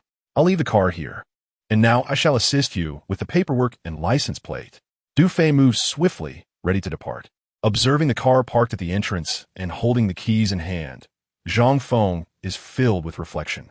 He never imagined that his first car would come to him only after his divorce. Meanwhile, in a 7th-floor apartment in a certain district of Hanyang City, a girl is seated on the toilet, her face twisted in agony, clutching the hand of another girl. These two are the ones who previously sought Zhang Feng's assistance in procuring abortion pills. As the time approaches, today marks the peak efficacy of the medication. The very moment Zhang Feng indicated would lead to the expulsion of the embryo. The girl on the toilet has turned pale, drenched in perspiration, visibly suffering. The sister beside her feels a pang of sympathy. How are you holding up? It seems something is about to come out. Hold on. I'll fetch you some warm water. No, don't leave. Sister, please stay with me. The younger sister, gripped by fear, clings tightly to her sister's hand. After a harrowing struggle, the embryo and placenta are finally expelled. The sister promptly follows Zhang Feng's instructions to flush the remnants down the drain. Relief washes over them as she carries her sister to bed to rest. Sister Bai Ran observes her younger sister Bai Jingran with a heavy heart, expressing her concern. Look at what you've done to yourself. After becoming pregnant, you can't even find that man. What good is a man like that? To have terminated a pregnancy at such a young age. Remember what that fortune teller said? You will eventually face retribution for your actions. The younger sister Bai Jingran shows no signs of remorse, impatiently retorting. ISNT fortune telling, just a scam? It only serves to frighten me, which is why you say that, right? Sister, I know you don't believe in such things. I simply misjudged the person, but I have no regrets. Bai Yiran feels a sense of helplessness at her sister's words. How could her sister have become this way? Exhausted from the ordeal, the younger sister quickly drifts off to sleep after a brief conversation. Bai Yiran, initially intending to watch over her, soon finds herself succumbing to sleep as well. Over the past few days, caring for her sister and administering the abortion pills has deprived her of rest. Unwittingly, she falls into slumber. In her dreams, Bai Yiran continually hears Zhang Feng's voice echoing in her ears. Subsequently, she dreams of the deceased infant, seemingly crying. In the dream, The baby appears to possess her father as he is driving, leading to a sudden car crash. This jolt awakens Bai Ran, drenched in cold sweat. Glancing at her sister Bai Jingran, she finds her also wide-eyed, seemingly frightened. "What's wrong? I had a nightmare." Bai Jingran replies, her voice trembling. The mere mention of a nightmare sends a shiver down Bai Iran's spine. Was it a nightmare about Dad's car accident? How do you know? The two realize they shared eerily similar dreams, sending a wave of fear through them. Bai Iran immediately thinks of Zhang Feng and hastily rises. "Stay here. I'll find that fortune teller. If anything happens, call me." Bai Jingran, too scared to protest, watches as her sister leaves. Soon, Bai Iran arrives breathlessly at the apothecary, where she finds Zhang Feng seated. "What's the matter? Your sister's all right, I hope?" Zhang Feng's robust voice brings her a modicum of comfort. "Master, my sister is fine. However, I had a nightmare." Bai Iran recounts the events to Zhang Feng, who furrows his brow upon hearing her tale. "It seems this is the outcome you must confront. Is there any way to avert it?" Bai Iran quickly inquires. Had it only been her own dream, she might not have given it much thought, but with her sister experiencing the same, the situation becomes absurdly alarming. "There's a way, but it can only prevent your father's soul from returning. It cannot avert bloodshed. Blood must be shed to sever the karmic ties. Otherwise, they will not relent." Bai Iran nods. "That will suffice, as long as it can save my father. Hand me your hand." Zhang Feng examines Bai Iran's palm and instructs, "At noon tomorrow, prepare a dish made from chicken hearts for your father, 7 of them in total. This will resolve the impending disaster." Chapter 47. The mindset is crucial. Bai Iran, being young, does not comprehend why chicken hearts must be consumed or the necessity of a specific quantity. Nevertheless, she resolves to follow Zhang Feng's guidance. Yet, her expression remains one of concern. How much does the master charge? Uncertain of the price for a first reading, she feels a twinge of anxiety. Zhang Feng replies nonchalantly, "Let us discuss the payment after you save your father." "Huh?" Bai Iran is momentarily taken aback. Isn't everyone in business driven by profit? Yet, Zhang Feng casually suggests that they can discuss it later. "Aren't you worried I might refuse to pay and not return?" Zhang Feng chuckles softly. "If you choose not to pay, then so be it. It's merely a small sum. My dear girl, I do not practice fortune-telling for profit. It is merely to foster connections. If you have money, offer a token. If not, I will not insist." If Zhang Feng truly sought profit, he could easily obtain a medical license and profit from treating patients, as one could charge exorbitant fees. Witnessing Zhang Feng's nonchalant demeanor, Bai Iran feels a whirlwind of emotions. She has never encountered such a person. This truly is a master, unlike those charlatans. "Thank you, master. If my father is unharmed, I will surely pay my respects." Just as Bai Iran is about to leave, Zhang Feng calls out to her. "Ah, young lady, you should understand the reason behind these events, correct?" Bai Iran nods. "It pertains to my sister's abortion, does it not?" "Indeed. Your sister's abortion has brought calamity upon the family. Advise her to act with caution in the future. She must never engage in such reckless behavior again, or the consequences could be dire, potentially dragging the entire family into turmoil." "Understood. I shall remember." The following day, Lu Yunfei's parents, Lu Lei and Wang Shufen, arrive again, this time secretly, hoping to discuss matters with Lu Yunfei without Zhang Feng's involvement. However, upon arrival, they are taken aback to find the clothing store shuttered, a sign indicating it has been transferred. Wang Shufen gasps in disbelief. Has our daughter sold this store? Where could she be? Let's call her. They attempt to reach Lu Yunfei by phone, but it proves futile. With no leads, Lu Lei glances at the apothecary and strides in without hesitation. "Zhang Feng, where's my daughter?" As he enters, Lu Lei's tone resembles that of an accusatory inquiry. Zhang Feng remains composed. "How would you, as her father, not know where your daughter is? Why do you even dare to question me? Enough of your nonsense. You must have hidden her, haven't you? Where is she?" Lu Lei clearly intends to prevent Lu Yunfei from escaping. Yet, Zhang Feng is not easily intimidated, no matter how he is pressed. Zhang Feng will not divulge Lu Yunfei's whereabouts. "Do not speak in such terms. What do you mean by hiding her?" The predicament faced by parents who compel their children to avoid them reflects a significant flaw within themselves. If they seek their offspring, They must take the initiative to do so. However, I advise them to act swiftly, as there is one Lu Yunfei here and another Lu Jia elsewhere. Their son has incurred debts, and it is unlikely that the creditors will be merciful. Lu Jia's debts stem from gambling losses, with fellow players lending him money, which undoubtedly amounts to usury. There are individuals specifically tasked with ensuring repayment. Failure to do so could result in severe consequences.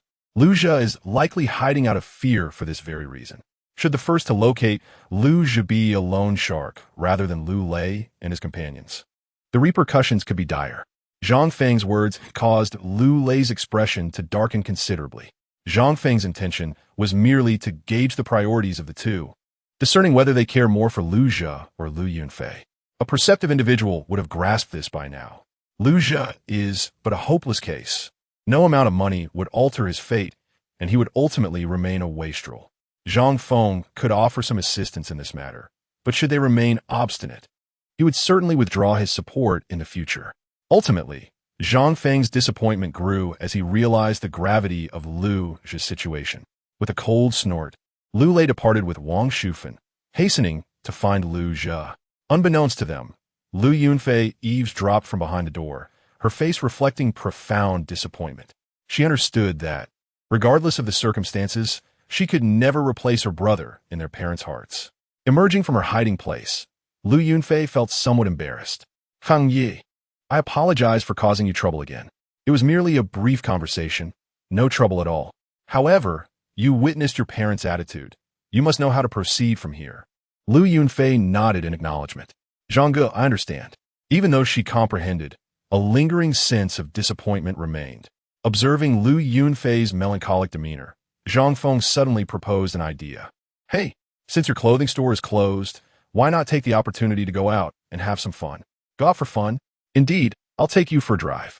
Coincidentally, Du Fei had just delivered a new car to Zhang Feng, providing an opportunity for a delightful experience. This seems too troublesome. What trouble? Your current state is precisely when you need to enjoy yourself. Zhang Feng stood and, taking Lu Yunfei by the hand, led her out through the back door. They soon found themselves seated in the new vehicle, embarking on adventure together. Lu Yunfei was pleasantly surprised by the new car. The moment she sat inside, she sensed a distinct difference, particularly as the engine purred to life with remarkable smoothness. This car must be quite expensive? 1.2 million. So costly? Fang Yi, have you struck it rich? Lu Yunfei had previously harbored a limited understanding of Zhang Feng, knowing only that he was broke after his divorce and had since earned a modest income. Yet, she could not fathom how he had suddenly amassed over $1 million. Zhang Feng chuckled. I haven't struck it rich. I simply have a younger brother. He proceeded to share the details about Du Fei with Lu Yunfei, leaving her utterly astonished. Zhang, you are truly impressive. Lending money to help someone start a business. If you have such aspirations, why not venture in entrepreneurship yourself? Zhang Feng replied, I'm already 40 years old. I'm no longer in the prime of my striving years. Why endure the hardships of starting a business when I can enjoy life as it is? Lu Yunfei felt a pang of envy at Zhang Feng's attitude. How wonderful. When will I be able to live like this? Aren't you already doing so? Lu Yunfei, when setting aside familial concerns, was ultimately an independent woman with her own source of income, albeit modest. Thus, occasionally enjoying a day out was not out of reach. Yet, Lu Yunfei could not perceive it that way. When I have time to go out, my store cannot be left unattended. I barely earn anything in a day. What's the point of opening daily? The desire to go out occasionally is a matter of perspective. Chapter 48. A sojourn in the scenic area driving the new car, Zhang Feng soon navigated the streets of Hanyang City with Lu Yunfei. As they admired the surrounding scenery, Zhang Feng suggested, shall we visit Hongfeng Mountain? Hongfeng Mountain is a renowned local scenic area, distinguished by its uniquely shaped peaks and beautiful vistas. Named for the vast expanse of red maple trees that adorn its slopes. Considering the season, the scenery there should be quite splendid. Lu Yunfei agreed. I trust your judgment. Fang Yi, have you visited Hongfeng Mountain before? No. The fact that Lu Yunfei had never visited this iconic landmark of Hanyang City indicated that she was not one to indulge in leisure activities. In no time, Zhang Feng arrived at the scenic area, and together they ascended the mountain to explore. En route, Lu Yunfei curious, inquired, Zhang Gu, aren't you a feng shui consultant? What do you think of this place? Zhang Feng scrutinized the surroundings and began to explain. Hongfeng Mountain is indeed a remarkable location. Observe this position. Looking from here towards that direction, the continuous mountain range resembles a dragon resting peacefully. In feng shui, this is referred to as the sleeping dragon formation. Notice the climate here. During spring and summer, the southeast winds prevail, while in autumn and winter, the northwest winds dominate. The essence of feng shui lies in these observations. Lu Yunfei listened attentively. Zhang Feng continued, if the wind flows from that direction, the cold air from the north and the pollutants from factories would be drawn into the mountain shadow, causing a drastic drop in temperature, making it inhospitable for flora. All plants possess a spirit, absorbing the essence of heaven and earth. If they wither, the spiritual vein is severed. We, too, should reside in places abundant with spiritual energy. Hongfeng Mountain is a splendid location, but alas, it has been developed into a scenic area. Had there been residences here, the inhabitants would enjoy robust health. Lu Yunfei was taken aback. Is it truly related to factory emissions? Isn't feng shui an ancient concept? Zhang Feng chuckled. You see, whether in feng shui, medicine, or any other field, they all evolve with the times. In the past, when there were no factories, there were naturally no emissions.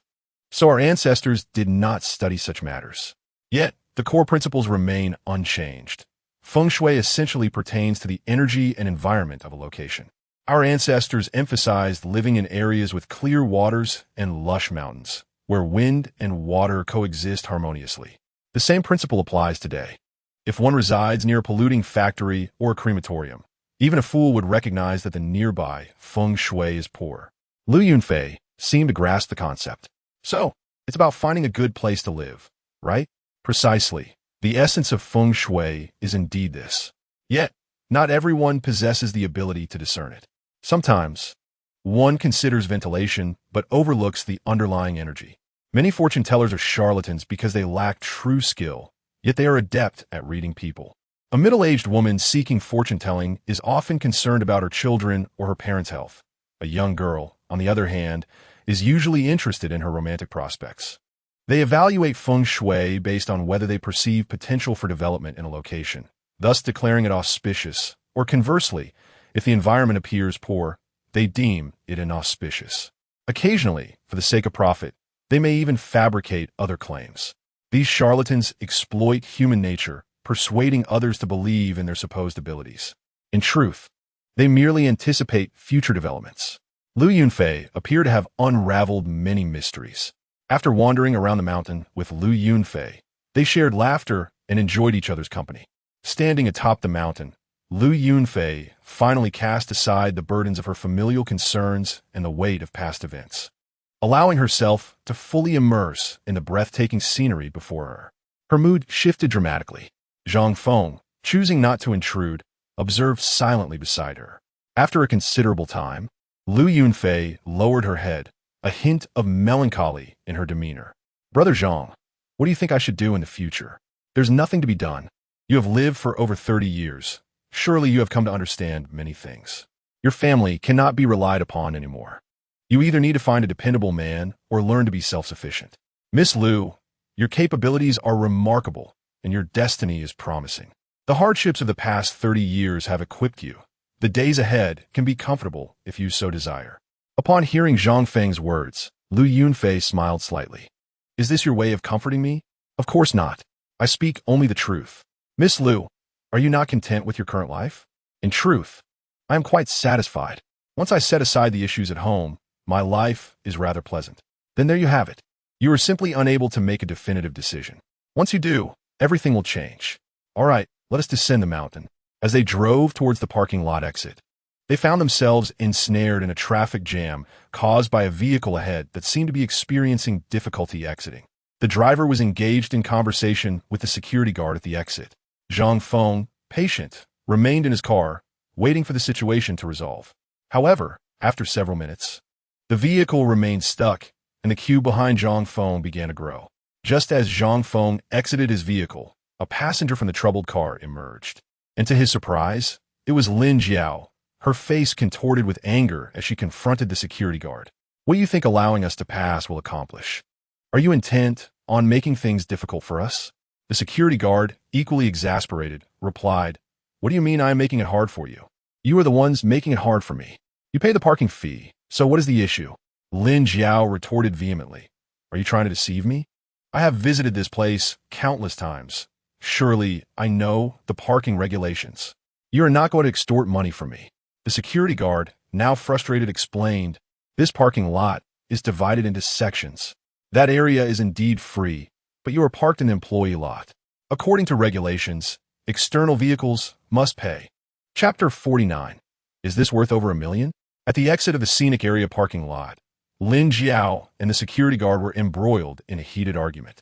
Zhang Feng could no longer bear to watch and called out, Lin Jiao, what are you doing? Just pay the parking fee and be done with it. Is 20 yuan really that significant to you?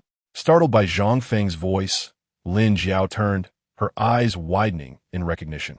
Zhang Feng, what are you doing here? Just out for some fresh air, he replied nonchalantly. Lin Jiao then noticed the new car behind Zhang Feng, with Lu Yunfei seated inside.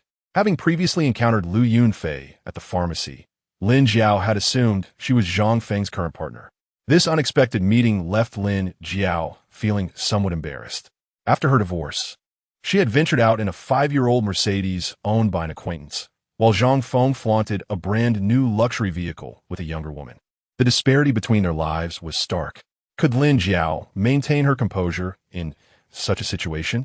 Certainly, she would not admit it, even as she recognized the truth. She remained defiant. I am not short of 20 yuan. I simply refuse to be taken advantage of.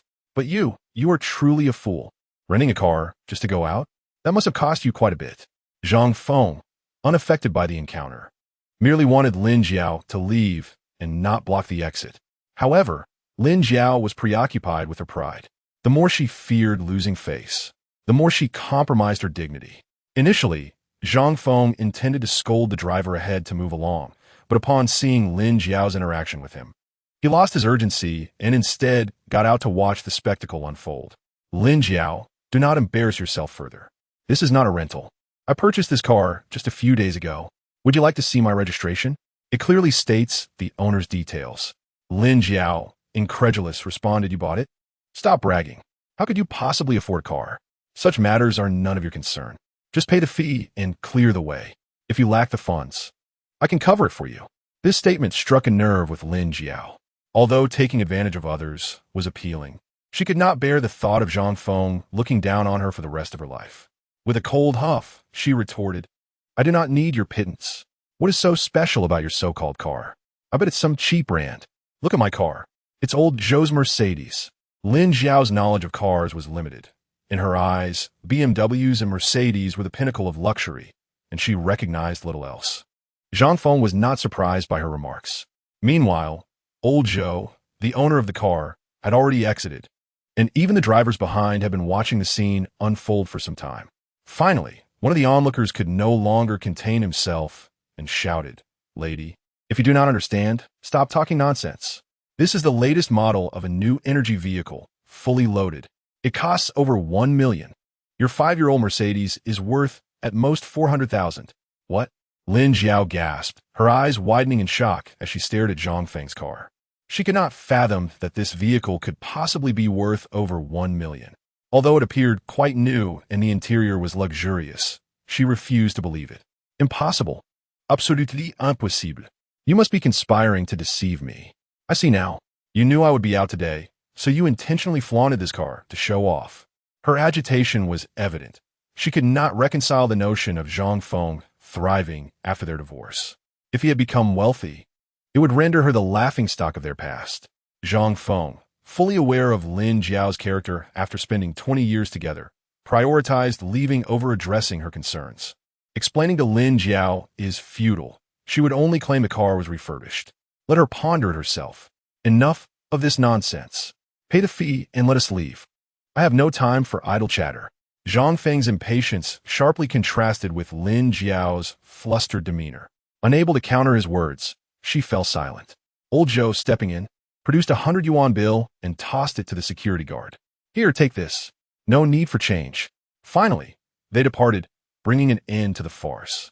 In old Zhou's car, Lin Jiao's face was pale with anger as curiosity gnawed at her. Lao Zhou, do you really think Zhang Feng's car is that valuable? Who knows? I am not well versed in electric vehicles. Perhaps you should check online. I find it hard to believe someone as ineffectual as Zhang Feng could afford a car worth over $1 million. I suspect he must have procured it through some connections. Wasn't he a mechanic before? He must have his ways. Lao Zhou is indeed a rational individual. His analysis makes sense, and one could even argue that he is correct. The car was indeed acquired by Zhang Feng through the connections of Du Fei. He is quite astute. Aware of the necessity to remain uninvolved in the affairs between Lin Jiao and Zhang Feng. Despite the earlier commotion, he did not utter a word to Zhang Feng, nor did he mock or antagonize him, as there was simply no need. If a young person were in such a situation, the one who had stolen another's partner might easily become boastful, leading to conflict. In reality, such confrontations are entirely unnecessary. Why create an enemy for oneself? Moreover, his dalliance with Lin Jiao is merely a fleeting amusement. He is drawn to her alluring figure and charm, but marriage is out of the question. Recently, he has grown weary of their escapades and is already on the lookout for a new companion. He is currently contemplating how to end things with Lin Jiao. On the road, Lin Jiao grew increasingly frustrated, muttering through clenched teeth. Lao Zhou, you've been driving this car for 5 years. Isn't it time for a change? Chapter 50. One is not a fool. Don't speak nonsense. I can't afford a new car. Your barbershop is quite profitable. Isn't it? Didn't you say you've made nearly $1 million? What is wrong with buying a car worth $1 million? A car worth over $1 million suits your status. Lin Jiao clearly could not swallow her indignation, and her thoughts churned with dissatisfaction, leaving Lao Zhou in a state of exasperation. It's easy for you to say. All my earnings have their purposes. Although I don't have children yet, I must prepare for a school district house for when I do. Education costs money. These are all for the sake of my future children. Lao Zhou refrained from mentioning the expenses involved in marrying a wife, fearing Lin Jiao might catch on. Lin Jiao scoffed, you can always earn more. Besides, my son is about to graduate from college. If we were together, he could support us. Use your money for his wedding, and in no time, you'll have a grandchild. What a wonderful situation. If all else fails, I could bear you a child. Hearing Lin Jiao's words, Lao Zhou nearly burst into laughter. Lin Jiao certainly had a fanciful imagination. Using his hard-earned money for her son's wedding, wasn't he that a fool's errand? And would that grandchild truly belong to Lao Zhou? It had nothing to do with him. Furthermore, the idea of Lin Jiao, at 40 years old, considering having a child, was utterly ludicrous. What if Lin Jiao and Lao Zhou were to part ways? How much would Lao Zhou stand to lose? Yet, he kept these thoughts to himself. He shifted the conversation to other matters. Business isn't as simple as you think. A few years ago, I made some money, but that doesn't guarantee ongoing success. What if business takes a downturn and I can no longer earn? My Mercedes is quite satisfactory. There's no issue in driving it for a few more years. Even if I were to change, a car costing $300,000 to $400,000 would suffice. Why spend $1 million on something so extravagant? It would be wiser to save that money for other expenditures. Lin Jiao was not pleased by this. Can a $300,000 to $400,000 car compare to $1 million? Of course, a more expensive car brings prestige. Moreover, driving a nicer vehicle could enhance one's standing in business negotiations. Lao Zhou could hardly suppress his amusement. What kind of business was he involved in? Did he, as a mere barber, truly require such prestige? There was no need at all. Seeing that Lao Zhou remained obstinate, Lin Jiao began to show her displeasure. If you don't want to buy it, then don't. It's not my reputation on the line. You've been driving that old car for years, treating it like a treasure. My friend's husband has already bought a BMW worth over $1 million. Lin Jiao referred to her friend Li Huiyuan. In their youth, both Lin Jiao and Li Huiyuan were considered beauties at school. Lin Jiao married Zhang Feng, who had a stable job at the time, while Li Huiyuan was a young man who was unemployed then. Their marriages occurred 2 decades ago, a stark contrast to the present. Having a stable job, Zhang Feng was quite the catch, even without a house or a car. Offering a mere $10,000 as a bridal price was still better than the average situation. In contrast, Li Huiyuan's husband lacked employment and came from a rural background, utterly destitute. At that time, Lin Jiao often boasted in front of Li Huiyuan. However, Who could have predicted that? After 20 years, their circumstances would dramatically reverse. Zhang Feng has spent years working at the bottom rung. While his salary has increased, it is insufficient to meet their needs. Conversely, Li Huiwen's husband, with her support, persevered in entrepreneurship, experiencing failure initially but quickly succeeding thereafter, amassing considerable wealth. Their small business flourished, and they have only improved their quality of life. Not only did they purchase a home in the city center, but they also acquired a BMW worth over $1 million. Upon learning this, Lin Jiao was overwhelmed with envy. Thereafter, she incessantly brought up this topic in front of Zhang Feng, praising Li Huiwen's husband for his industriousness and capability, subtly deriding Zhang Feng as an inept failure who was unable to earn. However, she never considered that when Li Huiwen's husband was starting his business, he faced immense struggles, with Li Huiwen by his side. When he set up a stall, she helped him with the arrangements. When he fell ill, she took care of him and even managed the stall herself. Eventually, when their business grew, Li Huiwen stayed home to care for their children, easing her husband's burdens. In stark contrast, in Zhang Feng's household, he is expected to handle everything. Not only is he unable to share the financial responsibilities, but Lin Jiao won't even assist with simple tasks like changing a light bulb. Yet, she still envies their life. The reason for the affair is simple. Lao Zhou is wealthy and has enticed her. Now, Lin Jiao, who used to bicker with Zhang Feng daily, has begun to nag Lao Zhou. When Lao Zhou heard her, he remained unfazed. Such tactics were ineffective against him. He is shrewd and has been involved with numerous women. Recognizing Lin Jiao's words, he realized she was beginning to contemplate life after marriage. This was not a promising sign. He needed to find a way to swiftly dismiss Lin Jiao. Lu Yunfei's expression was complex, filled with a sense of melancholy. Zhang Ge, you have been married to her for 20 years, haven't you? Yes, I never imagined that a marriage lasting 2 decades would come to this. Zhang Feng chuckled. Who would have thought? I used to endure so much, only to realize that some individuals will not change no matter how much you tolerate them. Zhang Feng's singular thought had been that after all these years, it was not worth divorcing over trivial matters. The outcome was continuous bullying and resentment. Noticing Lu Yunfei's expression, he sensed a hint of regret. Miss Lu, there is no need to feel sorry about this. I believe divorce is a positive outcome. Now that I am divorced, I am free moving forward. Look at me. I can go out and enjoy myself whenever I wish, doing as I please. Isn't that more liberating than before? Life should not be about enduring and compromising after marriage. It should be about the happiness of both individuals, not merely one as concession. I never thought it would take me 20 years to grasp this truth. Lu Yunfei listened thoughtfully. Although she had been married twice, her time with her husbands was brief, totaling only a few months. Thus, she had little insight into marriage. Hearing this, she found it difficult to relate to the underlying heartache. As she gazed upon Zhang Feng in his current state, Lu Yunfei felt a profound sense of pity. He was undeniably a commendable man, yet he had encountered such unfortunate circumstances. Had he the companionship of a virtuous woman, his life would undoubtedly be filled with happiness. Chapter 51. The Revenge of the Delinquents. That evening, Zhang Feng stood in the courtyard, practicing Tai Chi as demonstrated in the video. It was not that he wished to embark on an early retirement. Rather, after receiving a legacy, he sensed a transformation within his body. He could distinctly feel that he was considerably more agile than before, brimming with vitality, almost as if he had regained a decade of youth. The usual aches and pains had vanished without a trace. Thus, Zhang Feng was eager to experiment further with Tai Chi to explore this newfound sensation. With a calm mind and focused intent, Zhang Feng quickly attuned himself to the practice. It felt as though an invisible and tremendous force was gathering within him.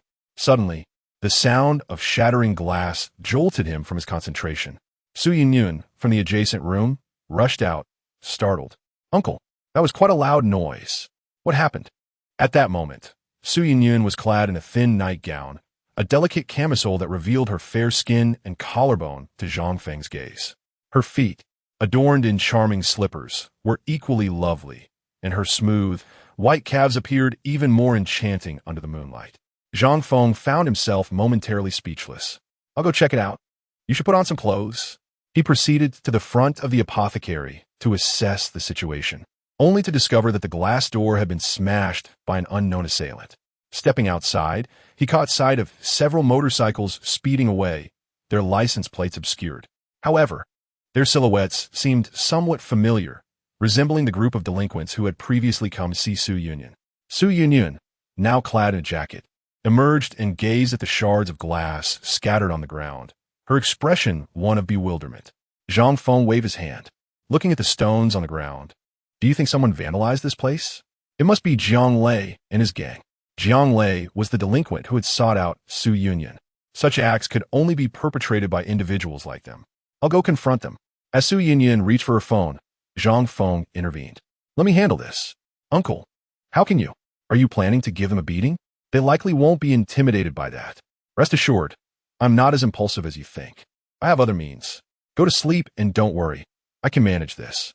Zhang Feng swept up the glass shards and disposed of them in the outdoor trash bin. The apothecary now stood without a door. Originally, it had only a simple glass door, and typically, shop owners would install a roller shutter outside. However, due to the apothecary's proximity to their residence, this had not been done. Now, with the glass door shattered, there was nothing to obscure the entrance. Even if they called the police, it would likely result in merely a few days of detention for one or two individuals and a minor monetary compensation. Such delinquents were truly loathsome. They were fully aware of the repercussions, which was precisely why they sought to vex Zhang Feng. It was imperative to devise a strategy that would deter them from causing further disturbances. The following morning, Zhang Feng contacted Wu Hui to inquire about the situation and seek his advice. As a leader in the judiciary, Wu Hui could resolve matters with merely a phone call. Coincidentally, I was just about to call you, Zhang Ge. I am planning to arrange a dinner. Would you bring along that little lawyer from last time? Of course. Upon hearing about the dinner, Zhang Feng grasped the underlying intent. Wu Hui, being a leader and a middle-aged man, was well-versed in the nuances of social interactions. It was essential to foster connections with influential individuals, as they could become allies in the future. When Zhang Feng called Dong Qianqian, she was at work and expressed delight at the prospect of the dinner. However, upon learning that Wu Hui would also be present, her demeanor shifted to one of anxiety. Is it appropriate for me to attend such a gathering? What could be inappropriate, Lawyer Dong? Mr. Wu is interested in promoting you. Would you really turn down such an opportunity? Furthermore, regarding your father's situation, do you not wish for Wu Hui's assistance? Zhang Feng did not know Dong Qianqian very well, but during a previous conversation with Judge Wang Jia, he had gleaned that her father had a rather poignant story. Zhang Feng had encountered that middle-aged man at the law firm. His face bore the marks of hardship, and he had a visible disability, suggesting a past filled with trials. This background had led to discrimination against Dong Qianqian within the legal community. To address this issue, it was likely that Wu Hui's influence would be necessary. Though Zhang Feng was unaware of the specifics, he could perceive the gravity of the matter. Dong Qianqian fell silent, contemplating for a while before ultimately shaking her head. I wish to resolve this matter by my own means. I will not attend this gathering. The youth's determination was commendable. Accepting her decision, Zhang Feng replied, very well. Should you need anything, feel free to reach out. I will certainly assist. After hanging up, Zhang Feng made his way to the dinner organized by Wu Hui. The venue was a somewhat remote countryside resort, and it took Zhang Feng an hour to arrive. However, the scenery was undeniably beautiful, exuding a rustic charm. As soon as Zhang Feng alighted from his vehicle, a young server in uniform approached him, bowing respectfully. Hello, Mr. Zhang, please follow me. It appeared that Wu Hui had already made the necessary arrangements. Following the server for several hundred meters, they arrived at a quaint two-story villa. From the exterior, it appeared modest, yet upon entering, one would discover a hidden oasis.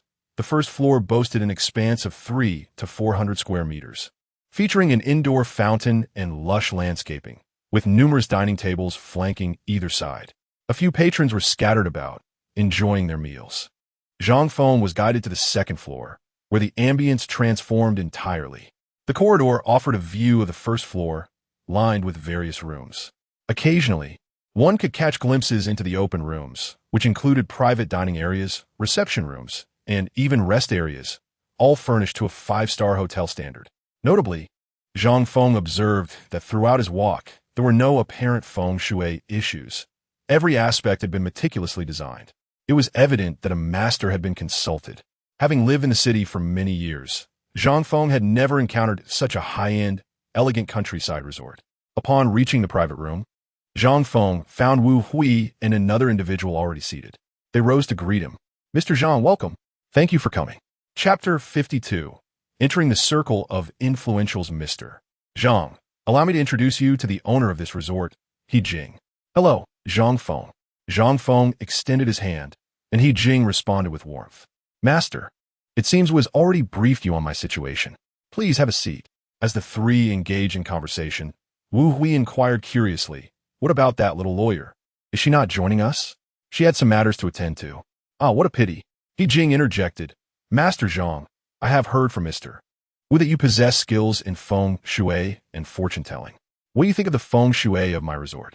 As I walked through, I observed that the feng shui here is indeed exceptional. The terrain is serene, and the front entrance features a specially designed wealth pit, ensuring prosperity and abundance. Each area possesses its unique feng shui characteristics, harmoniously coexisting and enhancing one another. The master who provided your feng shui guidance must be quite esteemed. Upon hearing Zhang Feng's words, He Jing felt an overwhelming sense of pride. With a self-satisfied tone, he remarked, "Indeed, you are a master. You possess remarkable insight." He continued, "Master, I won't conceal anything from you. The feng shui here was assessed by another master I consulted a decade ago. This individual traveled extensively across the nation and, upon my earnest entreaties, provided guidance that enabled me to establish this agritourism business. Since its inception, I have enjoyed a prosperous fortune. While the daily patronage may not be abundant, those who do visit are all distinguished guests. Over the years, I have cultivated a significant network of connections. Regrettably, that master vanished after offering his counsel, so I have been quite eager to hear about your insights. As I anticipated, you truly are a master. What you have articulated echoes precisely what that master conveyed years ago." Wu Hui chuckled softly from his side. "Master, allow me to introduce you to Mr. He, whose connections are nothing short of remarkable. It is no exaggeration to say that his network spans the entirety of Hanyang City. Should any matters arise in Hanyang, Mr. He is the one who can resolve them." He Jing, feeling somewhat bashful, waved his hand dismissively. "Oh, Mr. Wu, you flatter me. I am merely a small businessman acquainted with a group of middle-aged fishing enthusiasts, hardly comparable to someone of your esteemed leadership."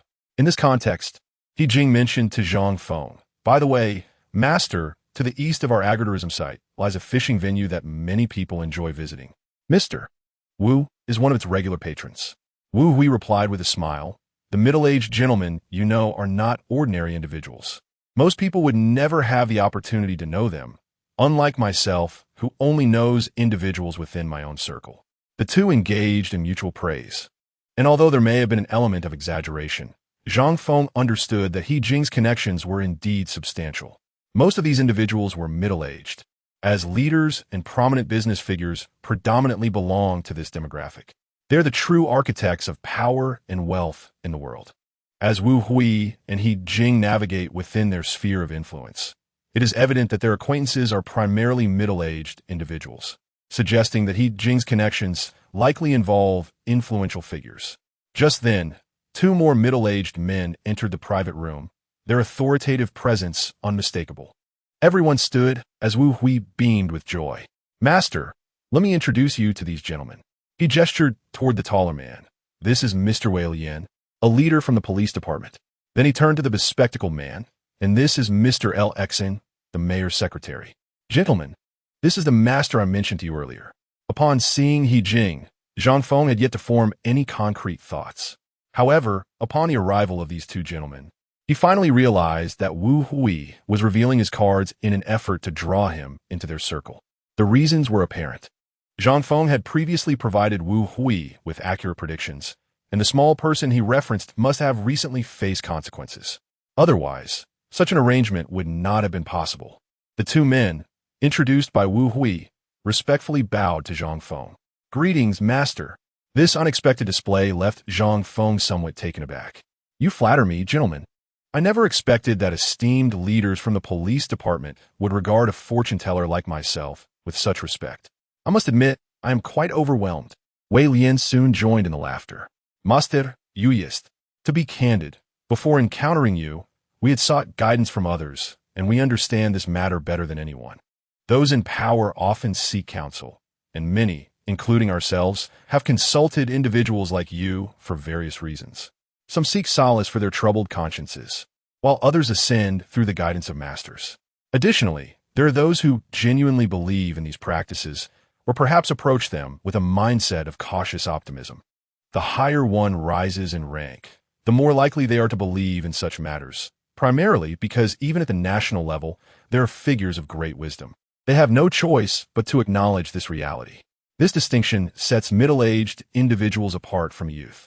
The young often exhibit fearlessness, dismissing the notion of belief, whereas middle-aged individuals, having accumulated rich experiences, approach such matters with a sense of reverence.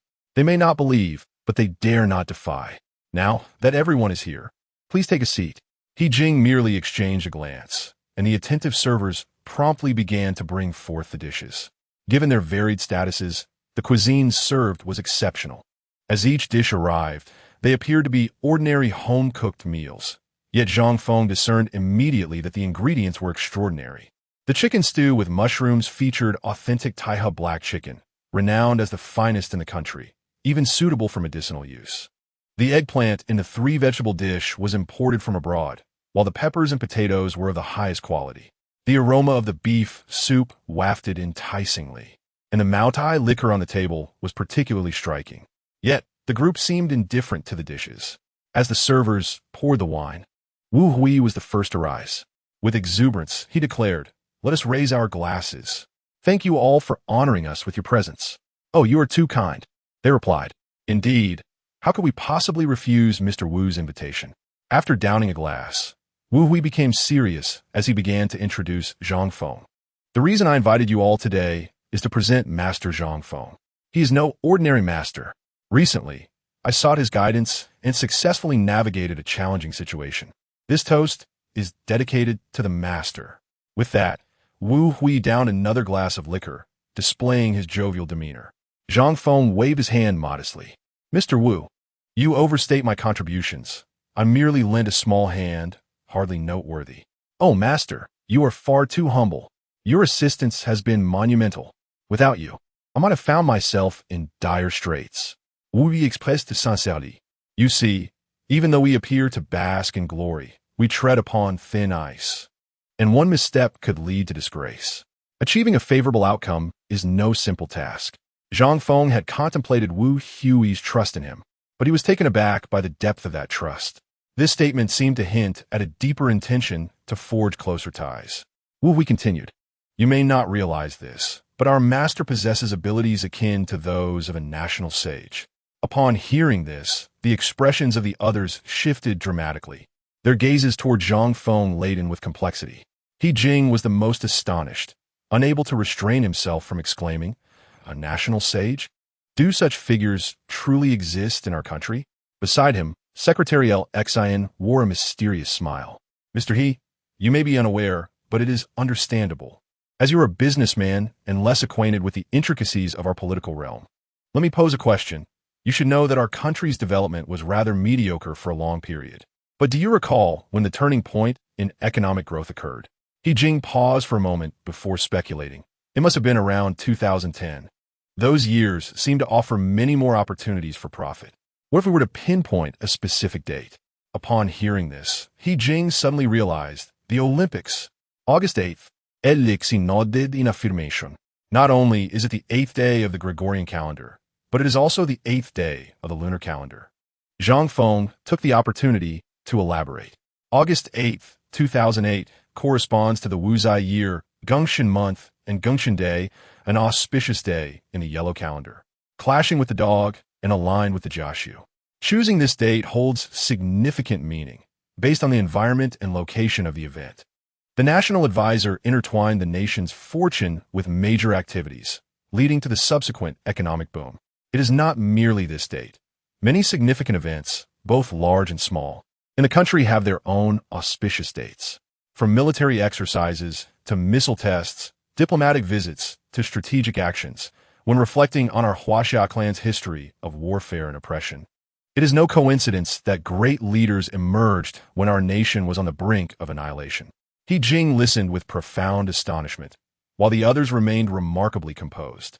For Wu Hui and his associates, such matters were hardly surprising, as they had come to realize these truths upon assuming their positions. A nation has its destiny, a family has its lineage, and an individual has their charisma. It is precisely for this reason that they held Zhang Feng in such high regard. Upon hearing Zhang Feng's analysis, the group gazed at him with admiration, affirming his mastery in the subject matter, echoing the information they had received. Gulme, let us toast to the master. They expressed their humility and even sought to curry favor with Zhang Feng. He had anticipated some respect from them, but not to this extent. He Jing found himself bewildered. He frequently interacted with these individuals and was well aware of their usual demeanor.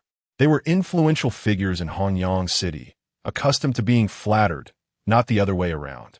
Their current reverence towards Zhang Feng was entirely beyond He Jing's comprehension. By the way, Mr. Zhang, it seems you are facing some troubles lately, right? I recall you mentioning on the phone that a few ruffians were causing you trouble.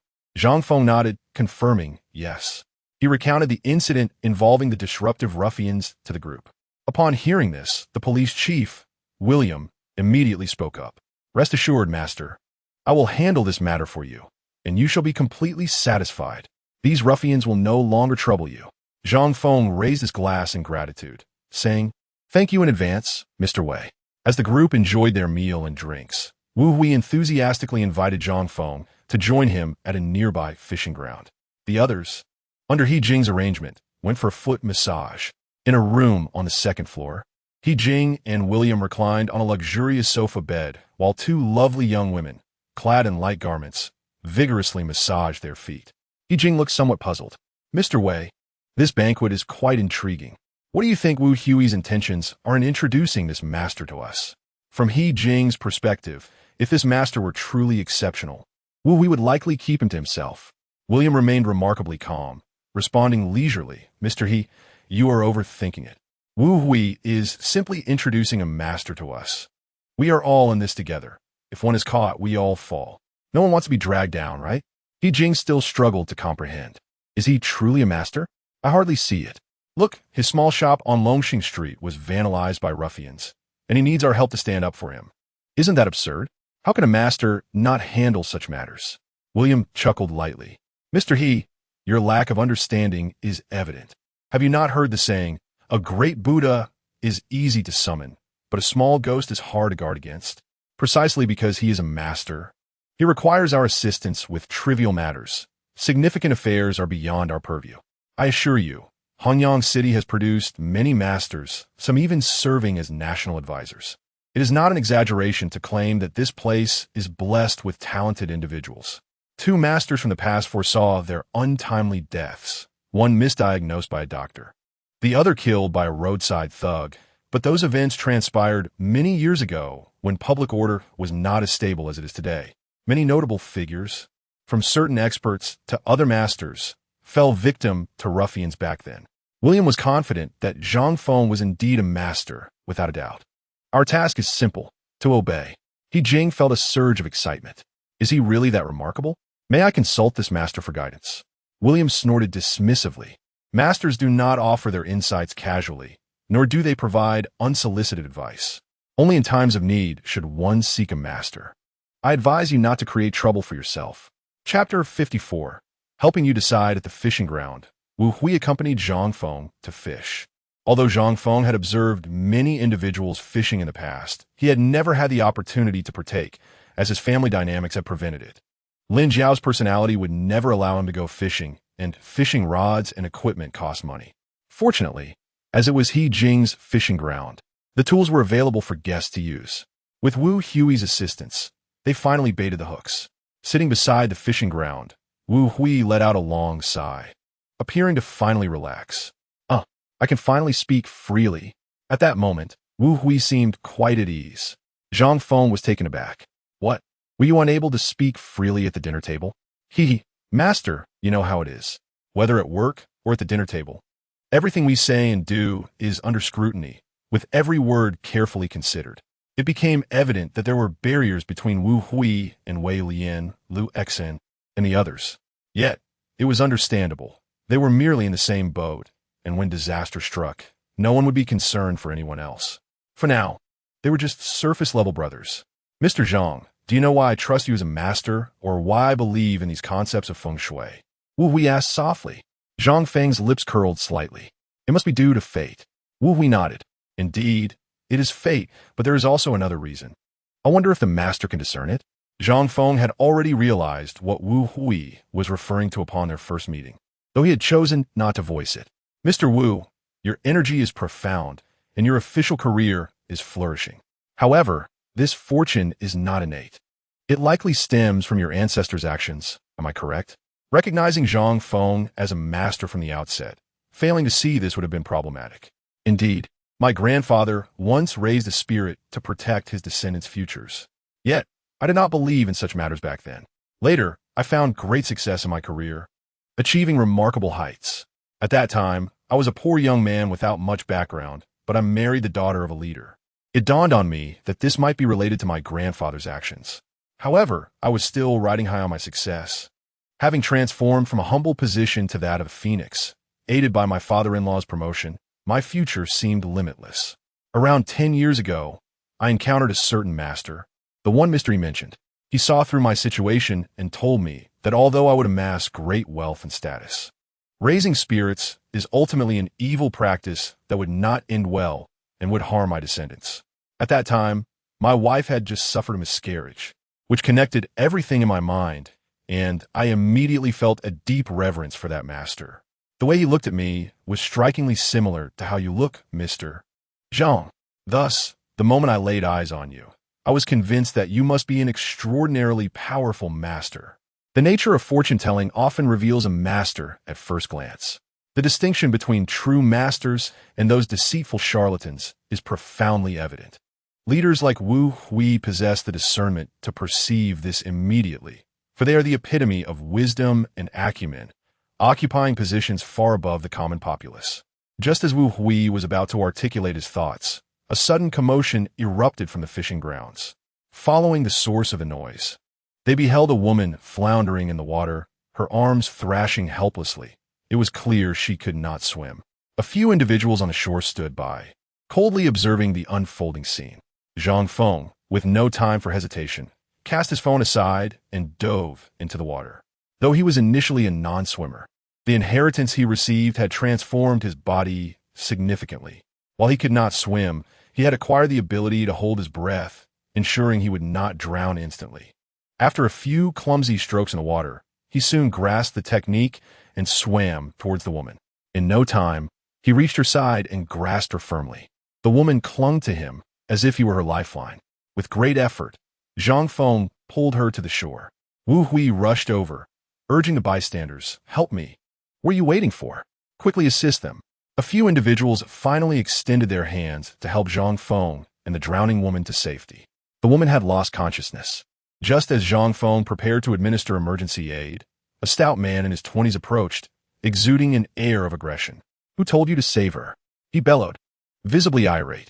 Wu Hui scrutinized the man. "And who might you be? What does it matter to you? I'm asking you questions here. Mind your own business." The man's intimidating demeanor suggested he was no ordinary individual. Wu Hui promptly retrieved his phone and dialed He Jing. "He Jing, bring some people to the fishing grounds immediately." After hanging up, the stout man showed no signs of intimidation upon witnessing Wu Hui's call for assistance. Instead, he became even more belligerent. "Oh, calling for backup? You think you're something special, huh? Let me tell you, it won't do any good. I'm not someone to be trifled with." He then proceeded to make a phone call of his own. "Hello, Dad. I'm being bullied at some country inn. Hurry and bring some people. Don't ask questions." After hanging up, he pointed menacingly at Wu Hui. "Just wait. You better watch out." Meanwhile, Zhang Feng had successfully revived the woman by stimulating several acupressure points, causing her to cough up a significant amount of water and gasp for breath. She gradually regained consciousness, still disoriented, particularly upon noticing the stout man, terror evident in her eyes. The woman, in her early 20s, appeared disheveled after her fall, her makeup slightly smudged, yet her beauty was undeniable. Her figure was striking, particularly her prominent bosom, which drew attention. Zhang Feng softly inquired, "Are you all right?" The woman blinked in surprise before responding, "I'm fine. Thank you for saving me." Zhang Feng, intrigued, asked, "How did you end up in the water?" The woman faltered, glancing fearfully at the stout man. I slipped," she stammered, clearly hesitant to divulge the truth. Zhang Feng gently reassured her, "If there is anything you need to say, we can help you." Chapter 55. Better to choose Zhang Feng. Despite his assurance, the woman remained tight-lipped, shivering slightly from the cold as she hugged her arms close. Zhang Feng, in a gesture of kindness, removed his jacket and draped it over her shoulders. Shortly thereafter, He Jing arrived with a group of security personnel from the country inn, all armed and looking bewildered at the scene before them. "Mr. Wu, master, what happened here?" Wu Hui gestured towards the stout man. "Who is he?" He Jing, well aware of the established connections at the inn, recognized the man immediately. "Mr. Wu, he is the son of a local businessman who has recently begun frequenting the inn." "A newcomer? No wonder he is so unruly."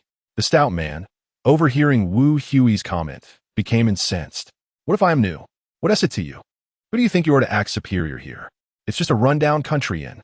This arrogant young man, a typical rich second generation, dismissed Wu Hui entirely. Wu Hui chose not to engage further, whispering a few instructions to He Jing.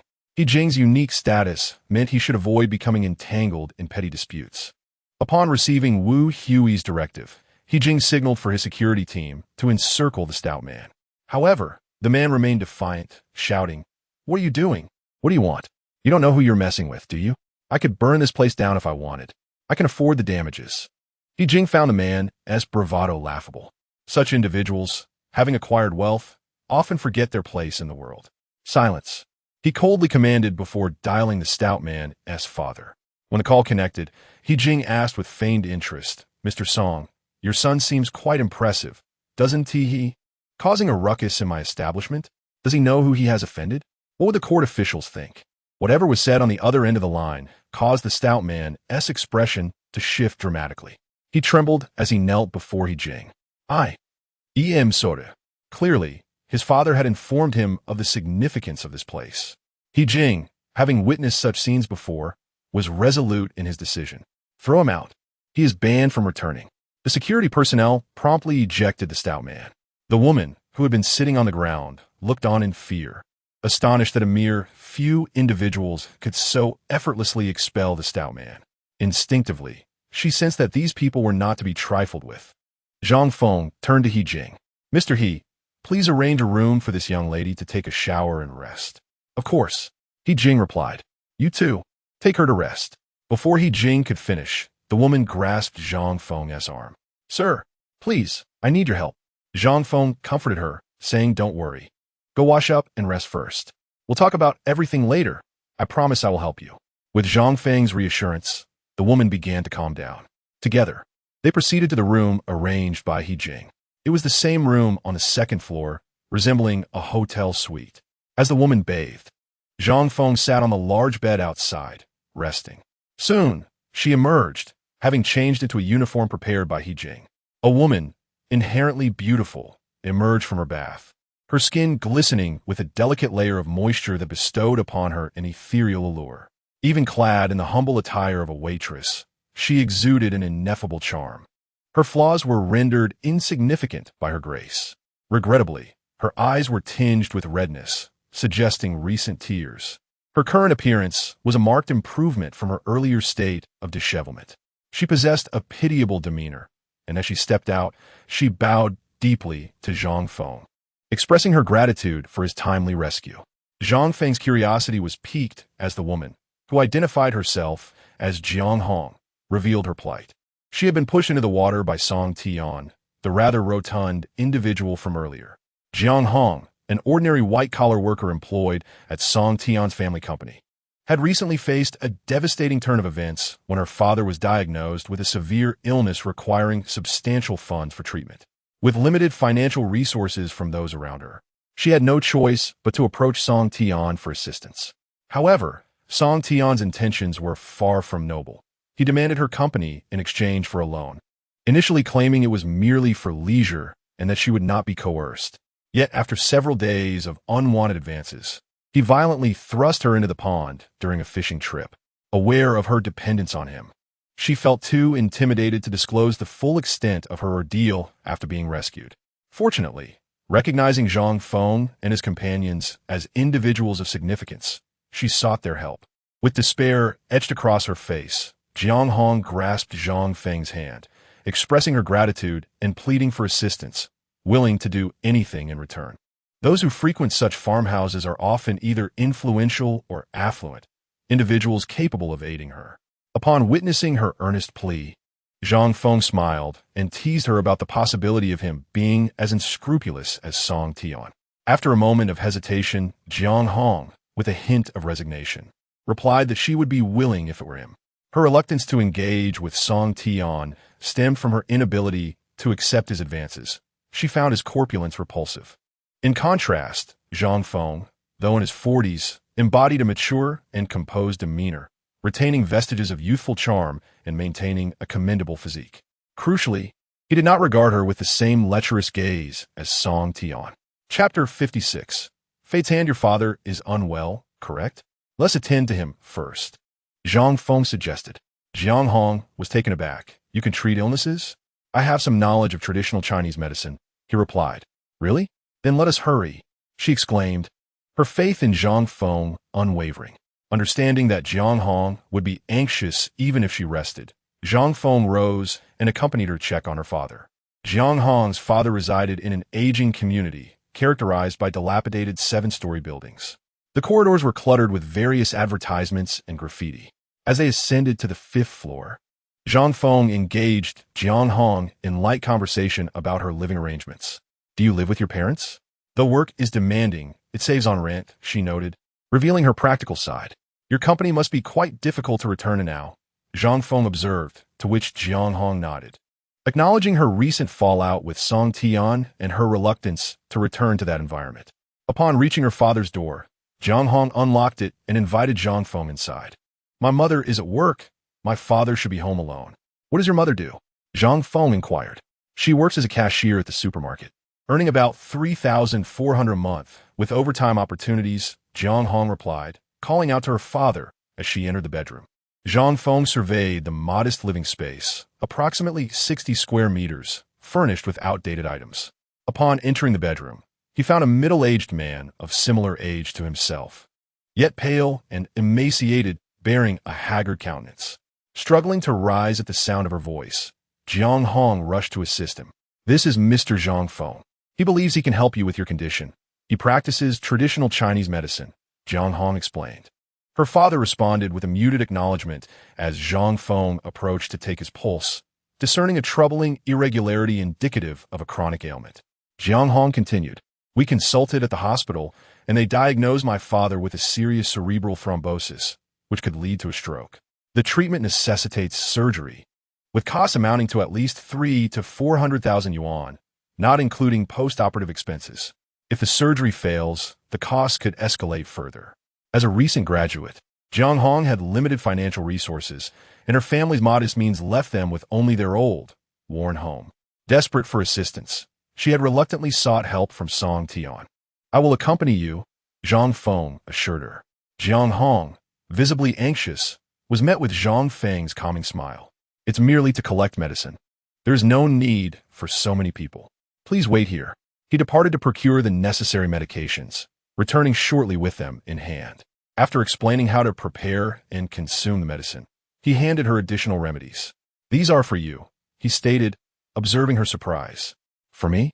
She echoed. Indeed. You were submerged in the water and have been running about. Without proper care, you are bound to catch a cold. Prepare these and take them all at once, he advised. Jiang Hong was taken aback, touched that Zhang Feng considered her well-being amidst the chaos. Just then, Zhang Feng's phone rang. It was his father, Zhang Hua. Reacting swiftly to the news, Zhang Feng rose. I must go, he stated, leaving Jiang Hong momentarily dazed as he exited. He drove straight to Dongshan village, where his parents resided. The mention of his uncle, Zhang Hua's brother, elicited a pang of nostalgia in him.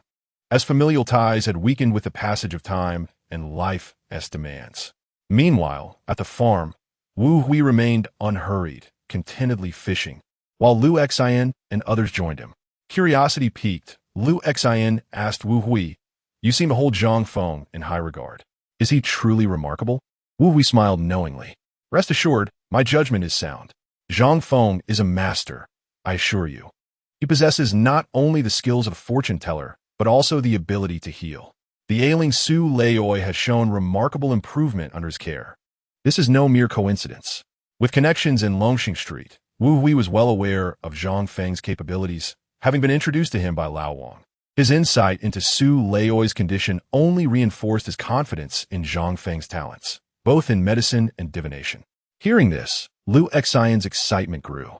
This is splendid news. With such a master guiding us, our future prospects are bright. At this moment, douse the enthusiasm. Xian, you're still thinking too simply. Ultimately, a master merely offers guidance. The outcome rests entirely upon our own fates. Have you forgotten what the previous master imparted to us?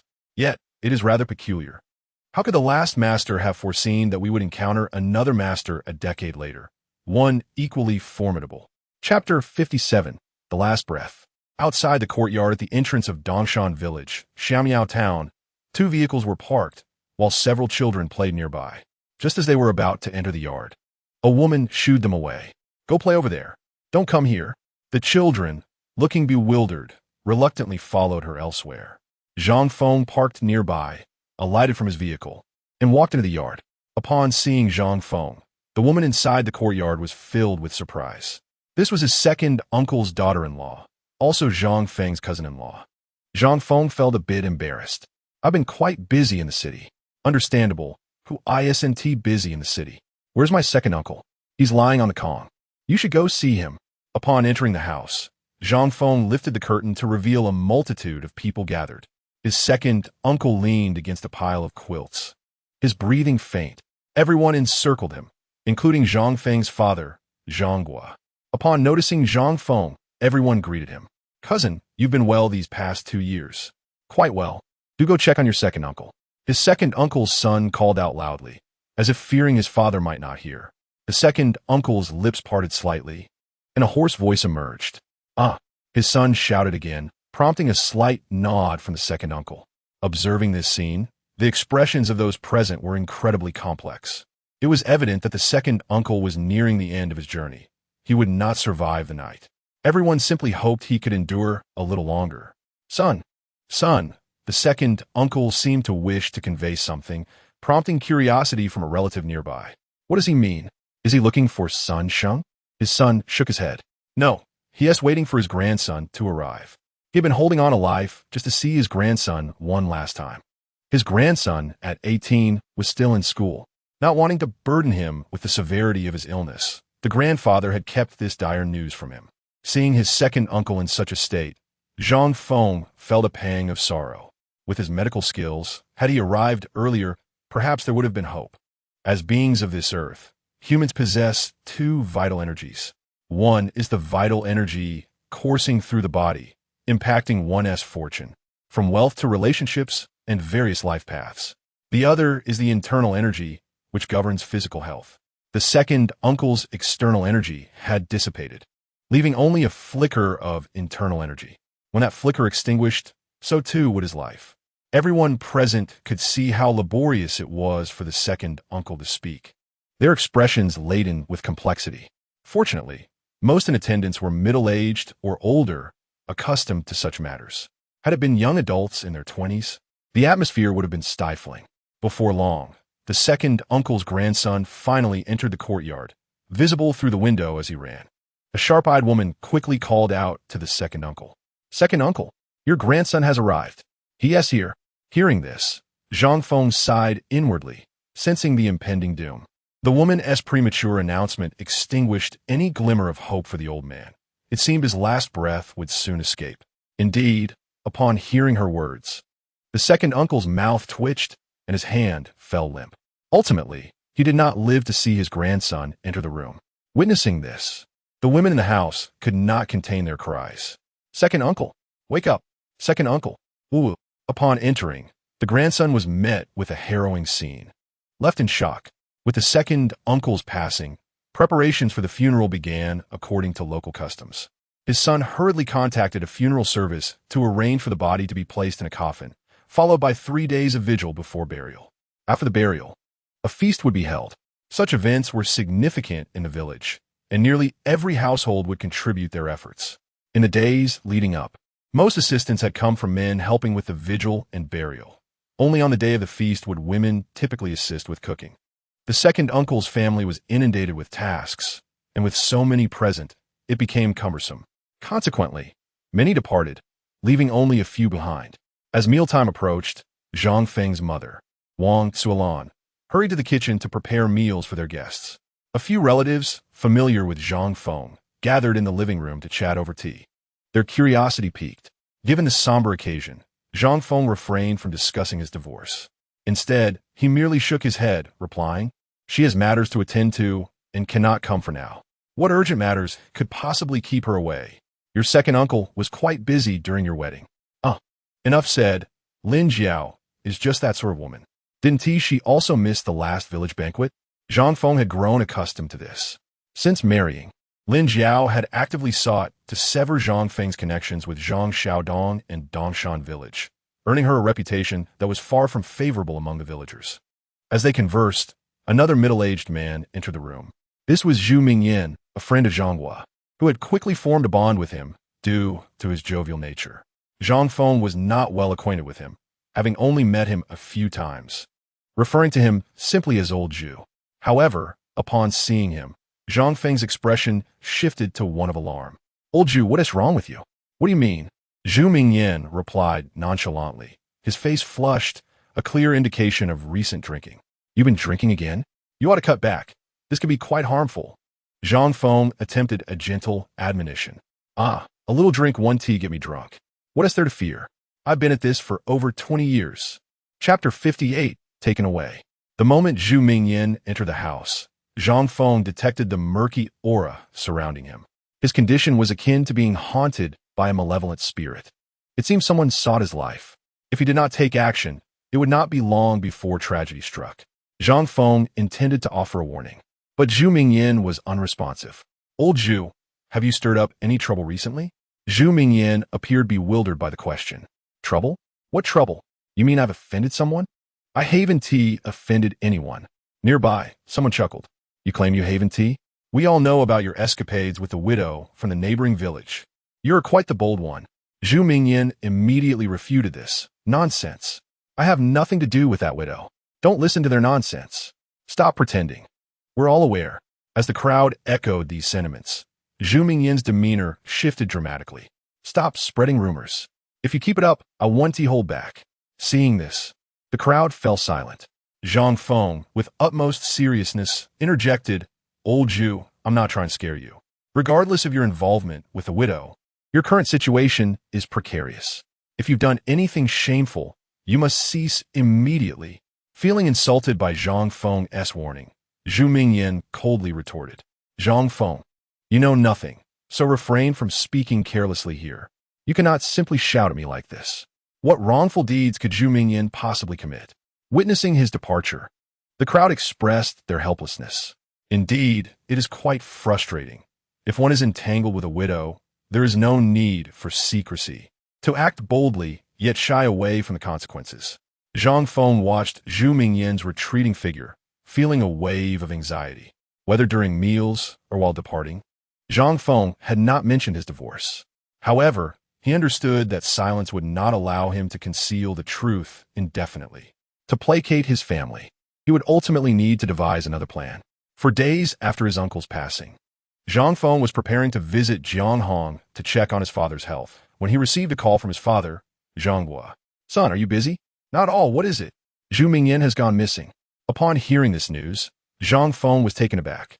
Outside Dongshan village, there flows a narrow river, 3 meters wide and 1 meter deep, which appears harmless in ordinary times. However, during rain or upstream flooding, it transforms into a turbulent torrent. Many lives have been claimed by its depths.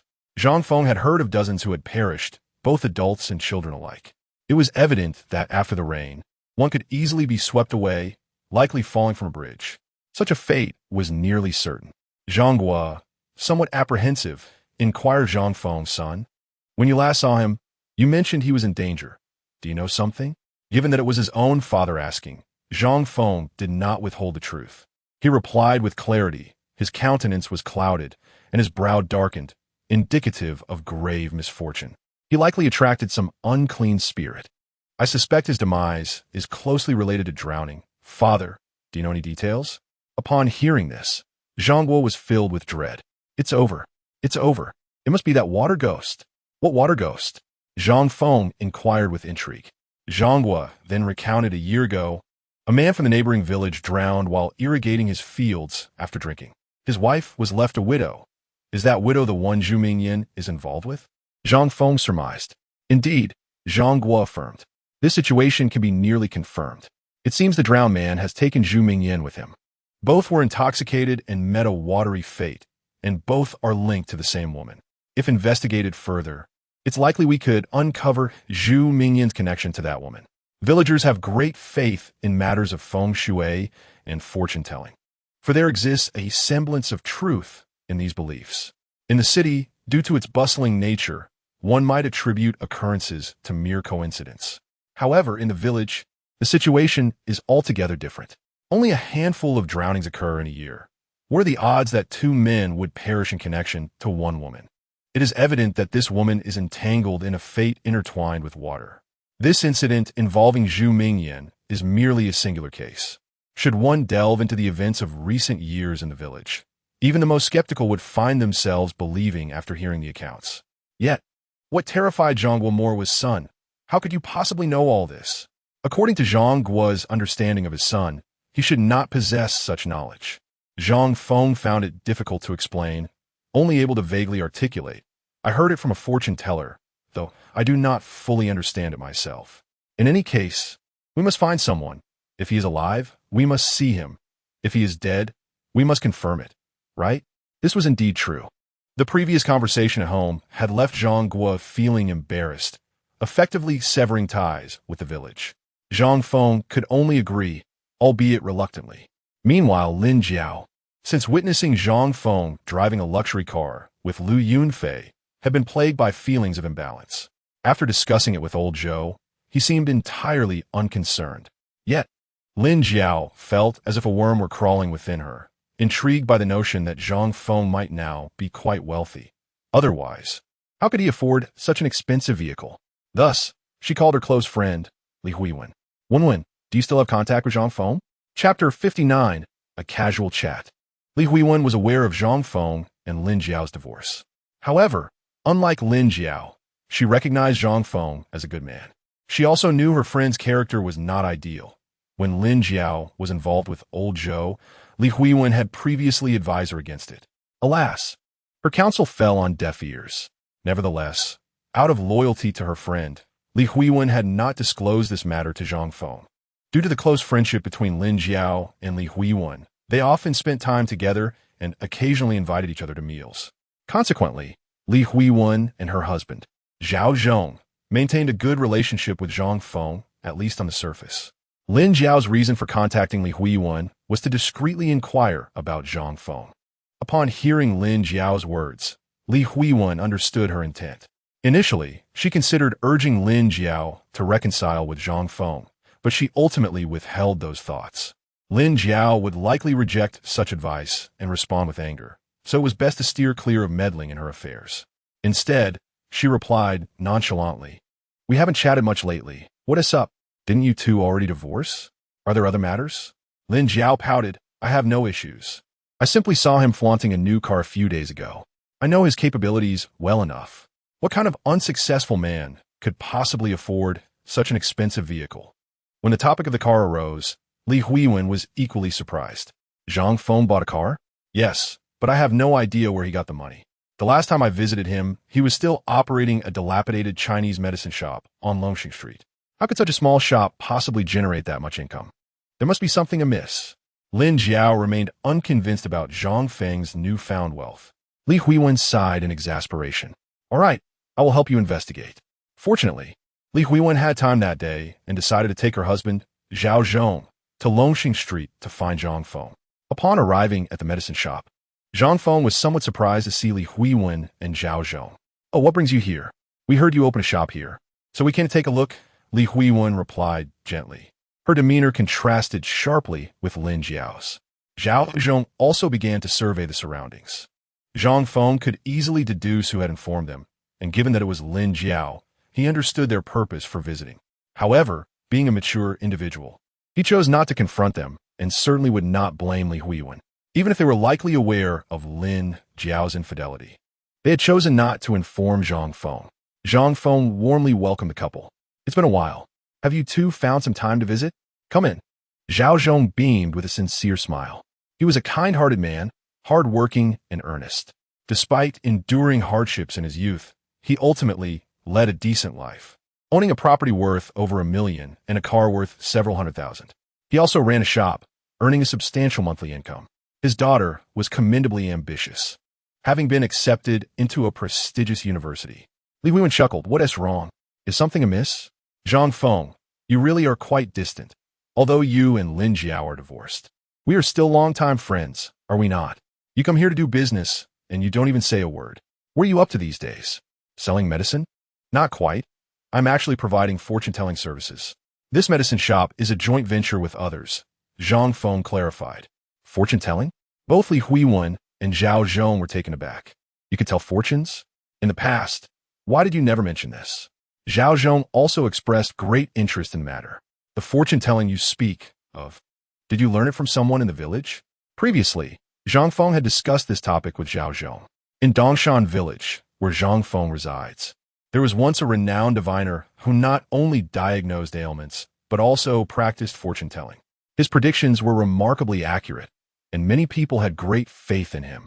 However, that diviner was eventually apprehended. It turned out that someone had perished after consuming the talisman water he provided, leading to his arrest. Subsequently, it was revealed that he was merely a charlatan, using antibiotics meant for livestock in his concoctions. Antibiotics can indeed treat a wide range of ailments, particularly in a village setting where the majority of patients suffer from minor illnesses. A single dose of antibiotics could remedy nearly 90% of health issues. Moreover, this diviner was skilled at reading his clients. He always knew just what to say when someone sought his services. He avoided making absolute claims, always leaving himself an exit. If his predictions failed, he would attribute it to some flaw in the individual seeking guidance. If they came true, he would take full credit. This is what earned him his reputation in the village. Even when he was arrested, many continued to believe in him, and some even held onto that belief post-arrest. When Zhang Feng now engages in fortune-telling, the immediate assumption of those who know him is that he learned from that diviner. In response to Zhao Zhong's inquiry, Zhang Feng chuckled and shook his head. This practice cannot simply be learned. It demands a spark of inspiration.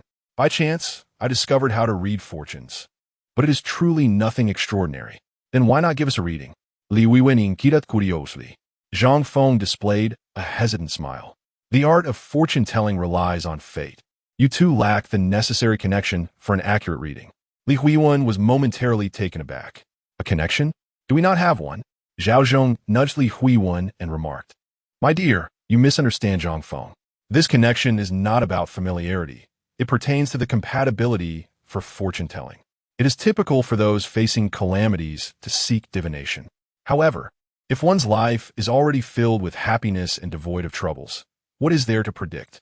This aptly described the situation of Zhao Zhong and Li Huiwen. Having traversed 40 years of life, they had weathered most storms. Even if someone were to read their fortunes now, it would yield little insight. This is the essence of what Zhang Feng meant by connection. Li Huiwen finally grasped the concept. "Oh, I see. That's a good thing indeed. By the way, Zhang Feng, does fortune-telling earn you a living?" Zhang Feng replied, "What does it matter? I offer many readings for free.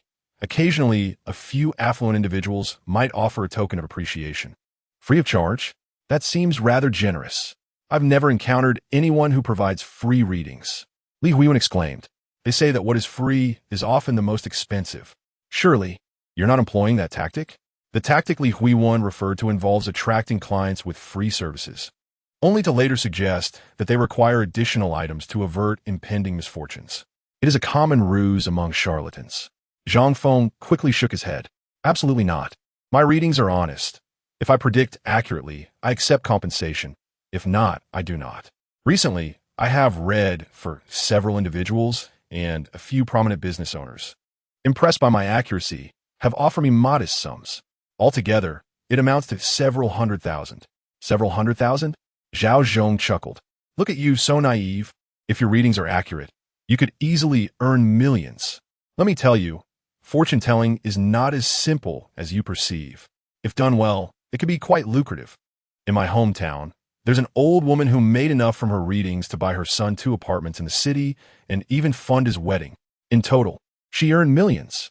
The type of fortune-telling Zhao Zhong referenced encompassed a broader array of services, including predicting the gender of unborn children, naming children, assessing marital compatibility, and evaluating financial prospects. Essentially, the old woman would offer any service that could be divined. Whether she possessed genuine ability or was simply a more sophisticated con artist is uncertain. At this moment, Zhao Zhong and Li Huiwen remained unaware that for Zhang Feng, fortune-telling was not primarily about profit. It was about forging connections. Zhang Feng had already established ties with leaders in the court and police departments, ensuring that whenever they encountered difficulties, he could assist in resolving them. This would elevate Zhang Feng's status in their eyes. At that point, he would be able to accomplish virtually anything within Hanyang City. Zhang Feng, it seems you have found prosperity. Li Huiwan remarked, a hint of envy in her tone. Have you considered finding another partner? Zhang Feng retorted with a question. Why would I seek another? Of course, to find someone better. Are you really intending to remain single indefinitely? Li Huiwan stated matter-of-factly. Zhang Feng discerned her implication. Li Huiwan, do you think my life as a middle-aged bachelor is lacking? Let me tell you, since my divorce from Lin Jiao, I am certain of one thing. My current life surpasses the one I had while married. Whenever I wish to fish, I can. If I want to go for a drive, I simply do. If my clothes are worn, I buy new ones without hesitation. I can eat out whenever I desire. Although I must cook for myself, I can still enjoy a bit of beer and barbecue while watching television. Life is quite enjoyable. Even if I occasionally invite a couple of friends out for entertainment, be it a casual outing or a foot massage, the expense is negligible. Most importantly, my income is no longer tied to family obligations. Even if I were to earn only $4,000 or $5,000 a month, I could spend it all on myself. Is this not more comfortable than when I was married? During my marriage, all my earnings went to the household. A portion was allocated for meals, while the majority covered my son's living expenses, Lin Jiao's clothing and cosmetics, and various outings. It is evident which life is preferable. Not to mention that I now have Su Yinyan to care for me. Although I am unsure how long that will last, even without her, my life would still be utterly carefree. Hearing this, Zhao Zhong felt a tinge of envy. Li Huiwan was rendered speechless. Indeed, the life Zhang Feng described sounded delightful. Fortunately, this matter did not concern Li Huiwan. Any regret would fall upon Lin Jiao. Having discerned Zhang Feng's perspective, Li Huiwan felt her task was accomplished. However, she did not rush to leave, instead indulging her curiosity about Zhang Feng and Lin Jiao's circumstances. Zhang Feng, now that you are divorced, what are your thoughts on Lin Jiao? Thoughts? What thoughts could I possibly have? We are divorced, and from now on, we shall lead separate lives. Lin Jiao is the one who suffers the most from this divorce. She seems to believe she remains desirable and can find another quality partner. In reality, how many men would look twice at a woman nearing 40 who is struggling? Zhang Feng did not even entertain the notion of mocking her assumptions. A woman of her age should have discerned the truth by now. Any explanation from him would be futile. She would inevitably come to understand in due time. By the moment she realizes her folly, Zhang Feng will have already embraced a new chapter in his life. What worries me now is Zhang Xiaodong. There is not much else to concern me. Ever since Zhang Feng acquired the power of insight, he had scrutinized Zhang Xiaodong's features closely. He bore little resemblance to Zhang Feng and was, in fact, not his biological son. Reflecting on it now, Lin Jiao had always been rather peculiar in her approach to raising their son, often speaking ill of Zhang Feng, which had strained their relationship from the outset. Now, everything was crystal clear. Zhang Feng intended to gauge Zhang Xiaodong's attitude. If his son still acknowledged him as his father, Zhang Feng would reciprocate the recognition. After all, he had raised him for 20 years. However, should Zhang Xiaodong choose to disavow Zhang Feng, The latter would sever all ties without hesitation. There was no room for negotiation in this matter. Zhang Feng was not like Lu Yunfei, a woman prone to indecision. Once a relationship was to be ended, he would do so resolutely without a moment's doubt. Sentimental concerns were irrelevant. If genuine emotions were present, matters would not have escalated to this point. Observing Zhang Feng's current demeanor, Li Huiwen and Zhao Zhong found themselves at a loss for words. After exchanging a few pleasantries, they deemed it appropriate to take their leave. On the way back, Zhao Zhong expressed a hint of envy, exclaiming, "Ah, Zhang Feng's divorce has unexpectedly granted him freedom." Li Huiwen half-jokingly responded, "What? Do you also desire freedom?" "How could I? I was merely making an offhand remark. I adore you too much to ever consider letting you go." "Oh, at 40 years of age, why are you uttering such sappy sentiments?" "I learned it from short videos. Perhaps you should refrain from such imitations." This couple shared a remarkably harmonious relationship, and despite their age, they exchanged laughter along the journey. That evening, the atmosphere in Su Yunyan's home was livelier than before. Both Zhang Feng and Lu Yunfei were temporarily residing there, and with the elderly gentleman's health improving significantly, the warmth of shared meals had increased. Upon hearing this, Su Laoi displayed little reaction, having witnessed much in his lifetime. Lu Yunfei, however, felt a flush of embarrassment, lowering her gaze in contemplation. In contrast, Su Yunyun reacted quite vehemently, exclaiming, "Hey uncle, why bring Lu Jie along to the feast and not me? I could go too." Chapter 61. Swift agreement. Seeing Su Yunyun volunteer, Zhang Feng was left speechless. "Yunyun, do you even know what I plan to do? You just want to tag along?" Su Yunyun pouted, "Do you think I'm a child? I'm aware of what is happening." Initially, Zhang Feng believed Su Yunyun merely wished to join in the fun and enjoy some delicacies. To his surprise, she seemed to grasp the underlying implications as well. "But do you really think it's appropriate for you to go?" "What is inappropriate? While I may not be as stunning as Lu Jie, I'm still a beauty in my own right." Su Yunyun appeared to intentionally sidestep the question, maintaining a semblance of modesty. In truth, based on age and appearance, Su Yunyun was undoubtedly more attractive, lively, and youthful. Nevertheless, she chose to first compliment Lu Yunfei. This seemingly innocent girl harbored a fair share of cunning, albeit not directed towards any nefarious ends. Before Zhang Feng could respond, the elderly gentleman interjected. Su Yunyun, looking defiant, stated, "So what if there is a 20-year age gap? There are couples with a 40-year difference. Moreover, it's hardly fitting for Lu Jie to attend such an event, especially with the travel involved. Uncle is indeed a bit older, but that is perfectly fine with me." The audacity of the young girl left Zhang Feng quite exasperated. Lu Yunfei, blushing, chimed in, "And the journey isn't burdensome. Zhang Dage drives very steadily." Having experienced Zhang Feng's driving previously, Lu Yunfei found it quite enjoyable. "All right, since Lu Jie has agreed, I assumed you'd be reluctant to go." With Lu Yunfei's consent, Su Yunyun felt it inappropriate to voice further objections. Attending the banquet as Zhang Feng's companion posed no issues. After dinner, Zhang Feng conducted a health check on the elderly gentleman, while Su Yunyun and Lu Yunfei washed the dishes in the kitchen. Su Yunyun cast a meaningful glance at Lu Yunfei, causing Lu Yunfei to feel a bit shy. "Yunyun, what is on your mind?" "Oh, nothing. I was just wondering if Lu Jie has developed feelings for uncle." With that, the bowl in Lu Yunfei's hand slipped into the sink, creating a clatter. Fortunately, the bowl was sturdy and unbroken. Lu Yunfei's face turned crimson, her nerves apparent. "What nonsense are you talking about? Why would I be speaking nonsense? Your reaction is far too easy to read. This swift agreement of yours, surely it signals something more than mere friendship?" Lu Yunfei grew increasingly flustered at the implication. I merely feel grateful for Zhang Dage's assistance. It would be rude to decline. Spare me the excuses. It seems to me that you're enjoying this. Though I'm just a young girl, I'm still a woman. Don't underestimate my understanding. Despite being 10 years younger than you, I see things quite clearly. While washing the dishes, Su Yunyun spoke absent-mindedly. Uncle may be somewhat older, yet he is mature and composed, possessing a wealth of knowledge. He is incredibly attentive to others' needs. Most of the individuals I've known are carefree youths who never consider my feelings. They lack the understanding of how to genuinely care for a woman. In comparison, Zhang Feng stands as a remarkable presence among these youngsters.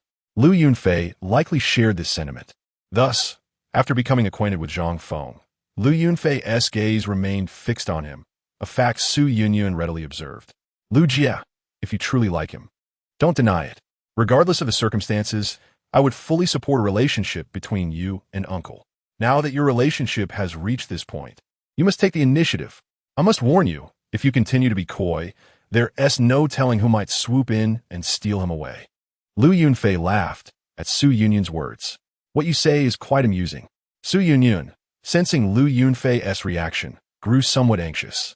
What's so funny about what I said? There is nothing wrong with it. Don't wait until Uncle is taken from you to realize your regrets. Although Uncle is 40, many women are drawn to older men. Surely you know this? Su Yunyun's assertion held merit. Many women indeed find themselves irresistibly attracted to married older men. Such women are often more emotional, seeking profound connections and empathy. Although older men may be aged, they possess rich life experiences, having weathered numerous storms over the years. They differ significantly from younger individuals prone to anger and rash decisions. They tend to treat women with greater tenderness and consideration. This concept parallels the saying that women older by 3 years are worth their weight in gold. Older women understand the nuances of relationships, knowing when to be affectionate, when to remain silent, and when to support their partners. Thus, older women can sometimes captivate younger men entirely. The same principle applies to middle-aged men. Chapter 62. Acknowledging apologies, listening to Su Yunyun's persuasive words. Lu Yunfei's heart was laden with complexity.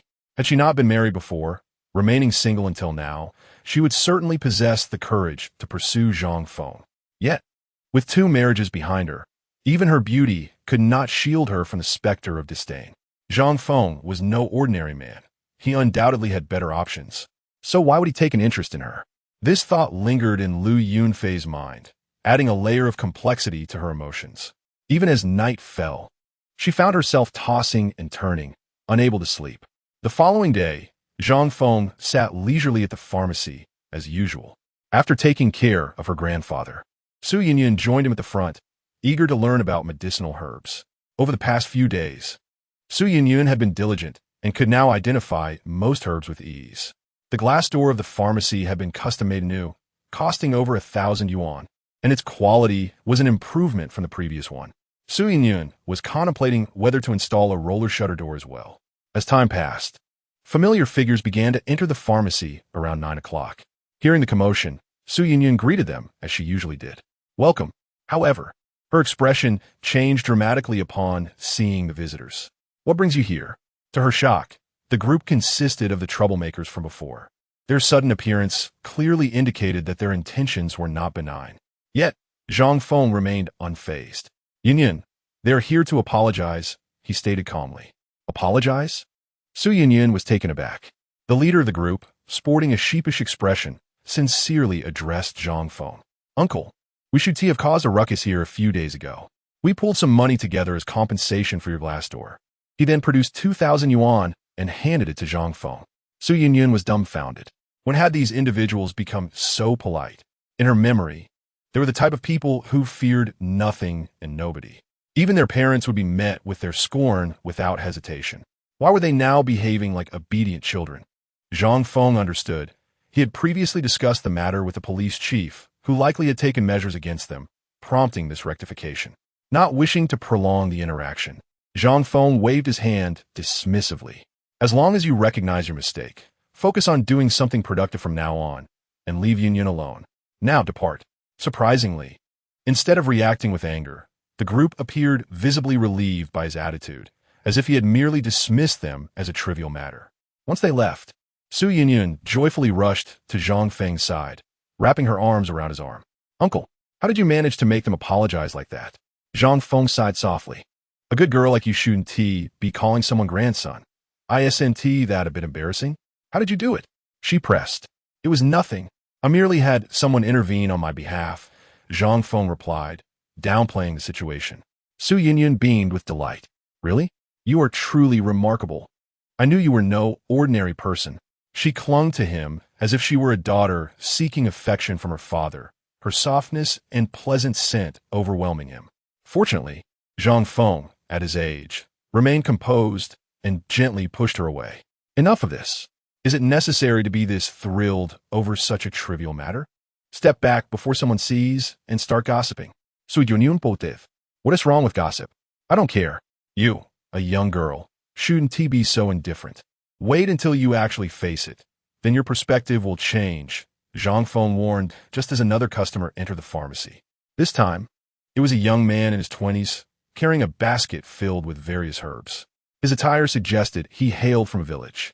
Upon entering, he awkwardly inquired, "Boss, do you buy herbs?" Most of the medicinal herbs in traditional Chinese medicine shops are sourced through established channels, but some are directly purchased from villagers.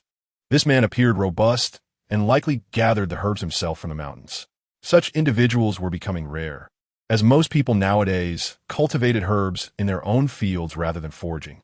Su Yinyun, unfamiliar with these matters, nudged Zhang Feng. "Uncle, I don't understand. Can you take a look?" Zhang Feng stood up and examined the basket. The selection was limited, only 3 types of commonly found herbs in the area, but their quality was decent. After weighing the amount, he proposed, "These herbs are quite good. I'll take them for 500 yuan. How's that sound?" Upon hearing this price, the young man displayed a look of astonishment. 500? Su Yunyun, confused, interjected with a hint of skepticism. "What? Is 500 too little for you?" Despite her lack of knowledge about herbs, she understood that most traditional Chinese medicine was relatively inexpensive, making 500 a generous offer. The young man quickly waved his hands. No, that's plenty. Just 500. He placed the basket and herbs down, indicating that they were a gift to Zhang Feng. As Zhang Feng counted out the money, he engaged the man in casual conversation. "Which village are you from? Gathering herbs must be quite labor-intensive." The man nodded in agreement. "I'm from Hongyao village. I spent all day yesterday collecting these.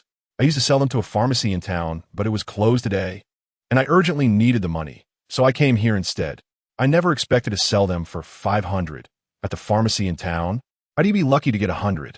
Clearly, the man had been taken advantage of before, yet he seemed undeterred, appearing rather pleased as if he had stumbled upon a new opportunity. Zhang Feng handed him the money, stating, "Here, confirm it, 500. Keep it safe." The man nodded repeatedly, expressing his gratitude fervently. "Thank you, boss. Thank you." After thanking Zhang Feng profusely, he left with the money. Su Yinyun watched, feeling a pang of sympathy. It's heartbreaking that he is so thrilled over 500 yuan. His life must not be easy. Zhang Feng reassured her, not necessarily. Although he doesn't seem wealthy, life in the village can be fulfilling. He might have a family and live happily. Having come from a rural background himself, Zhang Feng understood village life well.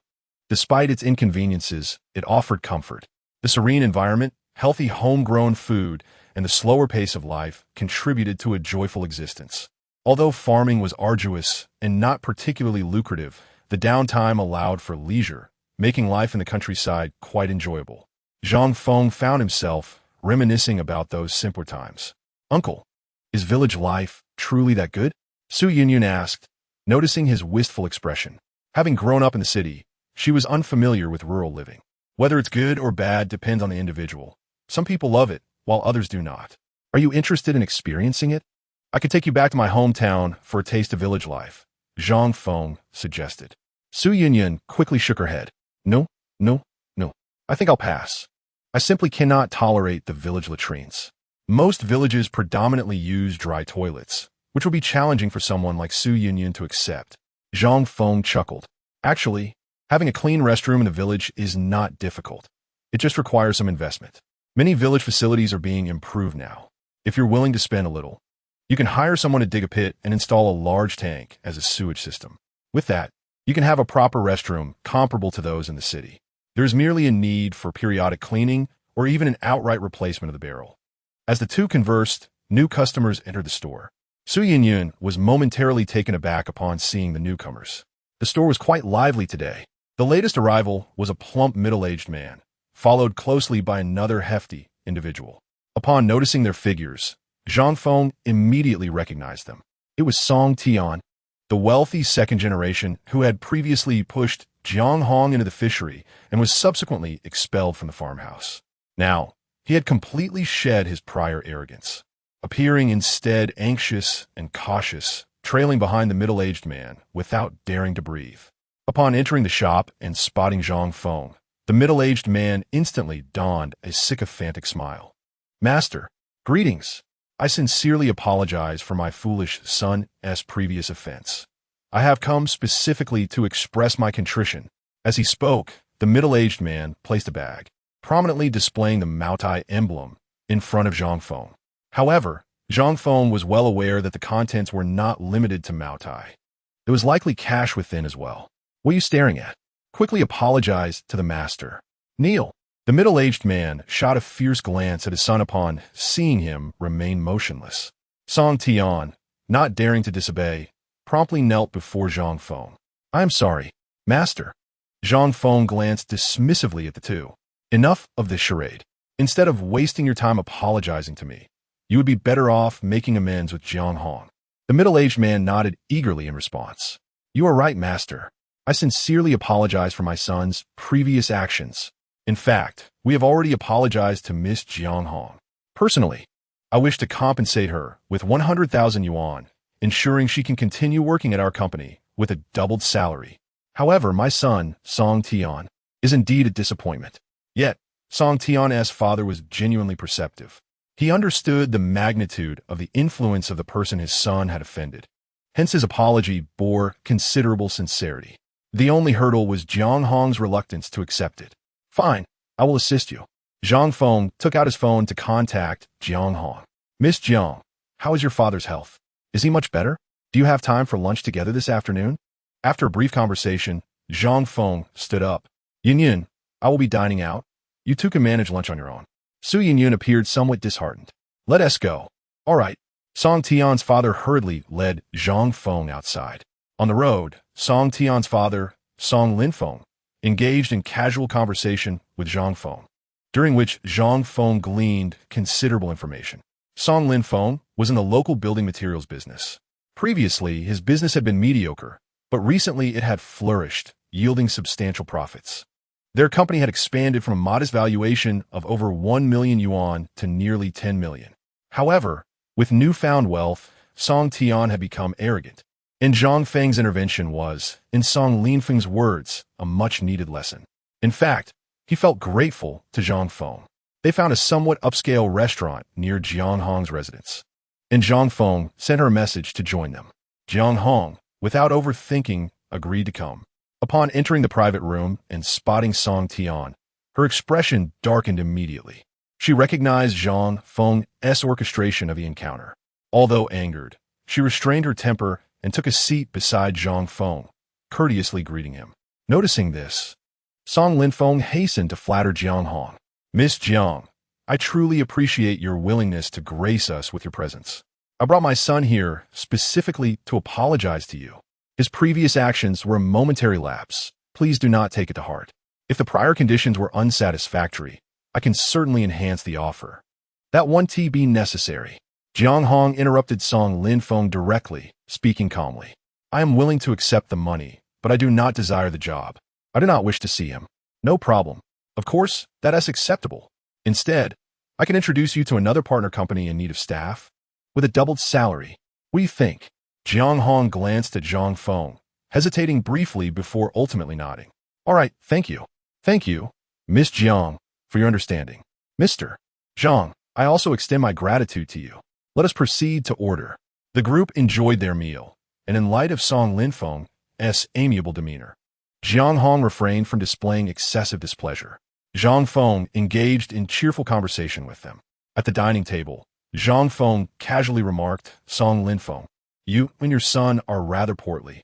Haven't you ever felt unwell?" Song Linfeng sighed in resignation. "How can we not feel it?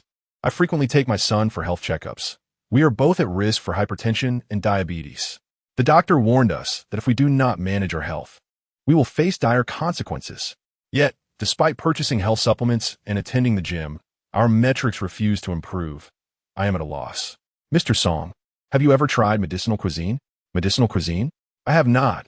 It is not well understood.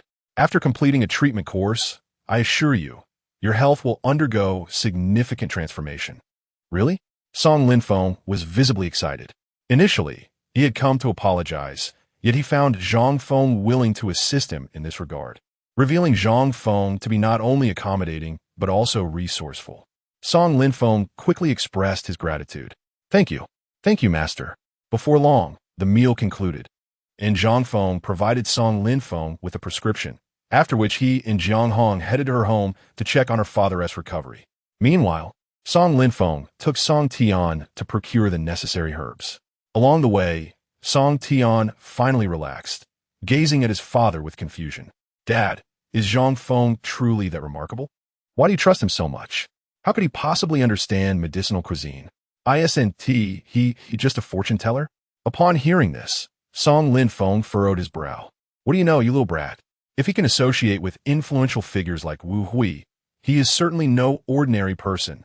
It is a privilege for us to know him. Song Tian remained unconvinced. If he is so capable, why is he running a shop in this rundown area and collaborating with others? There are many things in this world you do not understand. Do you comprehend the phrase great talents often hide in plain sight? Do you know that extraordinary individuals have their own temperaments? They choose where to reside, and we have no say in the matter.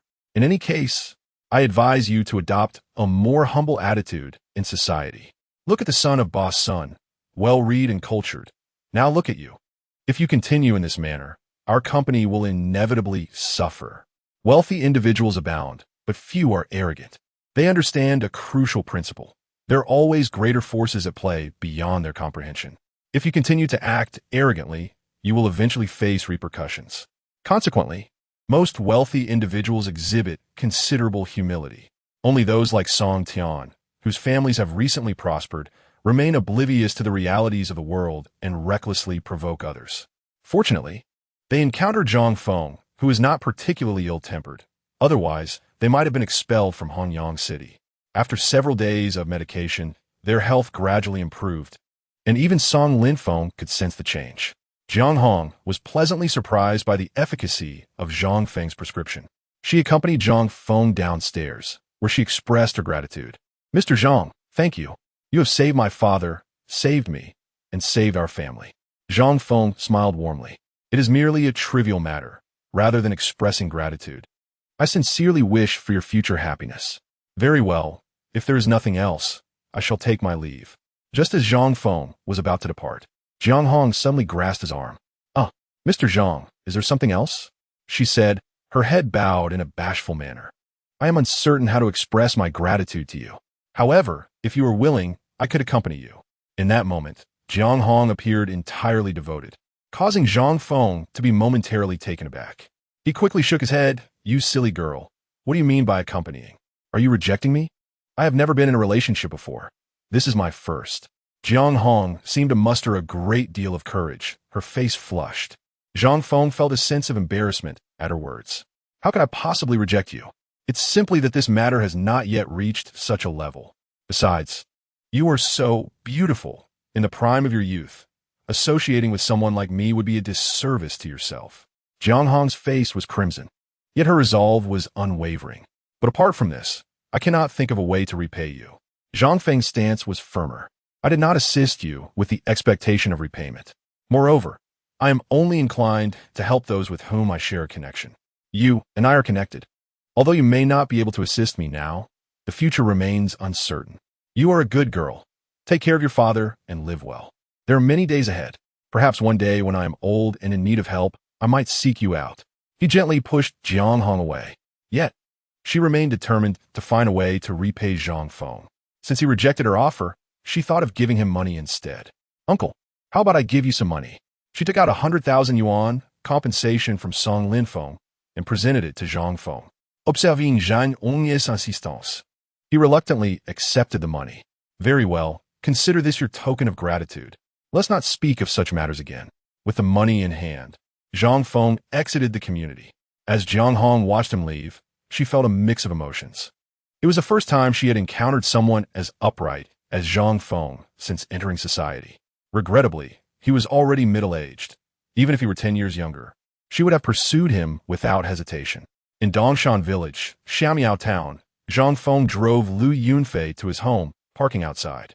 Today marked the day of his uncle's burial, and the villagers would partake in a feast after the mourning. Zhang Feng, having divorced Lin Jiao, felt compelled to bring Lu Yunfei to the gathering. Otherwise, the villagers would gossip and look down upon him for his divorce. Lu Yunfei felt a bit nervous upon arrival, as she would be meeting many people. Zhang Feng reassured her, "Do not be anxious. They're all family. Whatever is said, do not take it to heart." "Okay," he called as he opened the door. Inside, his mother, Wang Zuolan, responded. However, when she stepped out and saw Zhang Feng alongside Lu Yunfei, she was taken aback. "Who is this?" Zhang Feng replied nonchalantly. "This is my partner." Wang Zuolan was even more perplexed. "But I thought you had divorced Lin Jiao." Before she could inquire further, Zhang Feng interrupted her. Wang Zuolan was momentarily speechless, glancing between Lu Yunfei and Zhang Feng. Lu Yunfei felt somewhat shy under their scrutiny, shyly greeting, "Hello, Aunt." "Ah, yes, welcome. Please, come in and have a seat." Wang Zuolan quickly ushered Lu Yunfei into the living room, offering her tea. "Where's Dad?" "He has gone to help at your uncle's house." "Come here. I need to speak with you." After serving Lu Yunfei tea, Wang Zuolan hurriedly pulled Zhang Feng into the kitchen, reprimanding him in a hushed tone. "Why on earth did you get divorced? And where did you find this girl? Is she your mistress? Aren't you embarrassed?" Zhang Feng wore a bitter smile in response. "Mom, do you really think I would keep a mistress? Besides, do I look like someone who could afford one?" Wang Zuolan was momentarily taken aback. "Then what about this?" Chapter 65. Fortunate in love though they were not yet married. Having someone was certainly better than being alone. He planned to bring Lu Yunfei along to the feast, ensuring that no one in the village would gossip. Wang Zuolan, upon hearing Zhang Feng's explanation, was momentarily rendered speechless. His actions were indeed justifiable. After all, at 40 years of age, suddenly announcing a divorce would bring disgrace upon their family. Especially with Lu Yunfei being so beautiful, it was likely that others would envy him. However, Wang Zuolan still harbored some confusion. "Such a beautiful girl. She looks to be around 30. How did she end up with you?" Hearing his mother's words, Zhang Feng almost burst into laughter. "You truly are my mother, looking down on your son. It's not that I look down on you. It's just that she is young and beautiful." "All right, enough." Given the time, they are probably about to begin the burial. "I will take Lu Yunfei over there." Zhang Feng preferred to avoid further discussion on the topic. Wang Zuolan wanted to say more, but time was of the essence, and she could only nod in agreement. "Very well, let's head to your uncle's house." After a brief preparation, they proceeded to the house at the village entrance. By the time they arrived at his uncle's home, it was already crowded with villagers, all engaged in conversation. Many greeted Zhang Feng and Wang Zuolan as they entered. "Zhang Feng, you've arrived. Wangi, you come the right time. Please help over there." A few sharp-eyed villagers immediately noticed Lu Yunfei, her beauty standing out remarkably. "This is my current partner." "Your partner?" The surrounding villagers were instantly taken aback. "Yes, I recently divorced Lin Jiao." The crowd was even more astonished, their gazes fixated on Lu Yunfei. Feeling shy under their scrutiny, she stood beside Zhang Feng, her complexion flushed, adding an air of allure. Relatives who were closer to Zhang Feng began to tease him. "Zhang Feng, you are quite fortunate to have found such a beautiful partner. She must be around 30, and you are already 40. How can you be so bold? Indeed, can you handle her tonight?" Zhang Feng frowned at their comments. "Hey, let us refrain from making inappropriate jokes." However, laughter erupted. "You definitely should have divorced long ago. Lin Jiao was not suitable for you. Didn't I mention that before?" "Exactly," the crowd chattered, leaving Zhang Feng feeling embarrassed as he turned to apologize to Lu Yunfei. "I apologize. These folks do not know when to hold their tongues. Please do not take offense."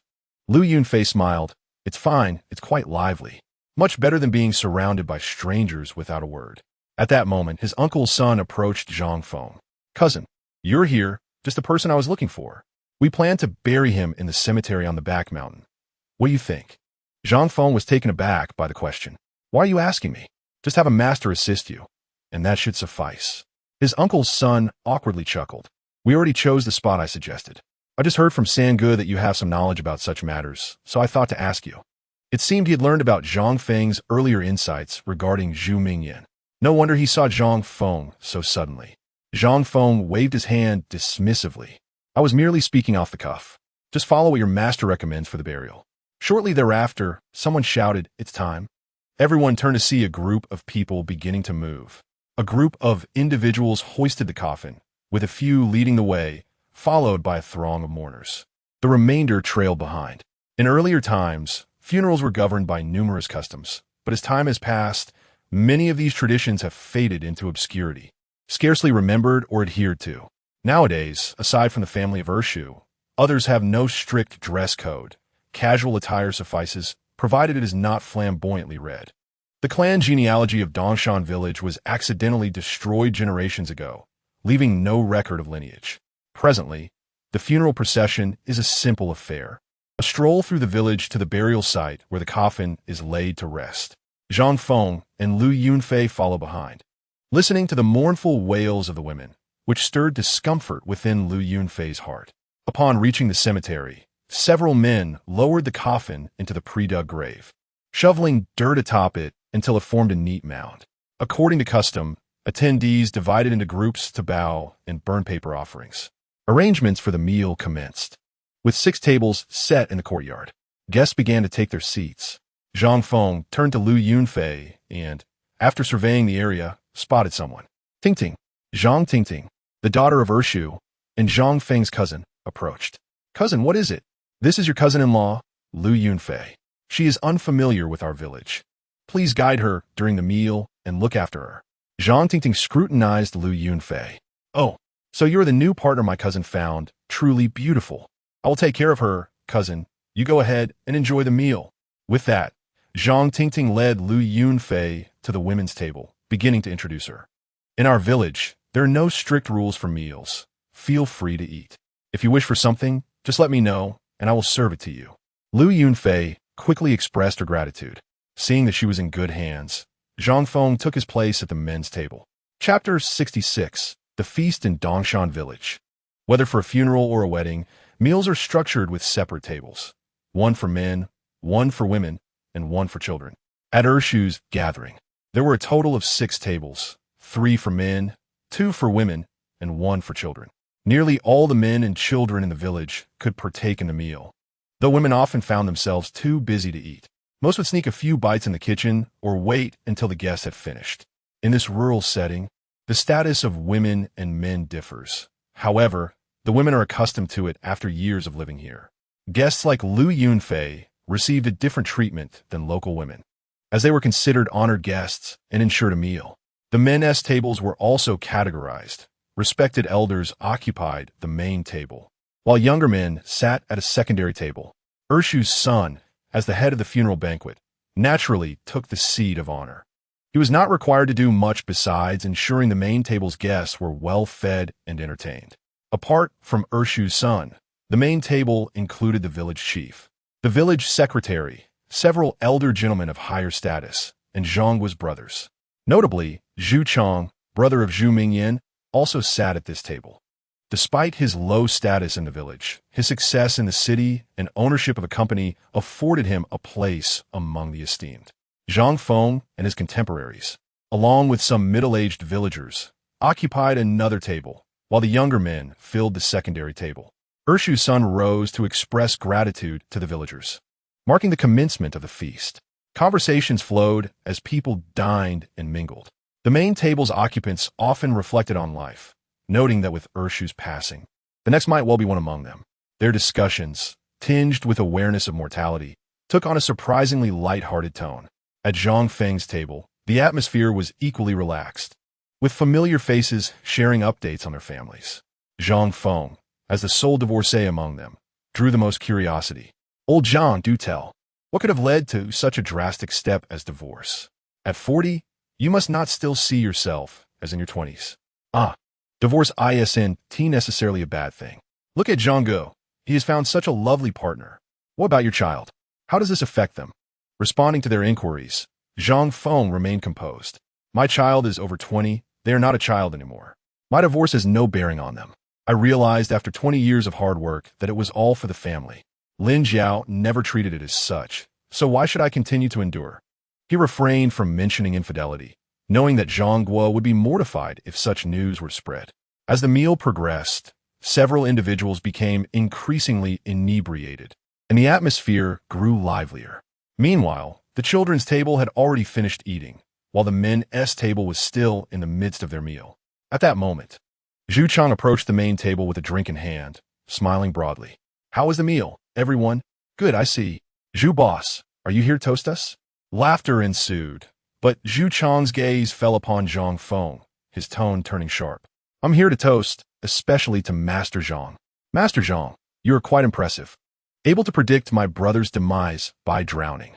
How on earth did you come to that conclusion?" He referred to Zhu Mingyan, who had gone missing after a drunken night, swept away by floodwaters.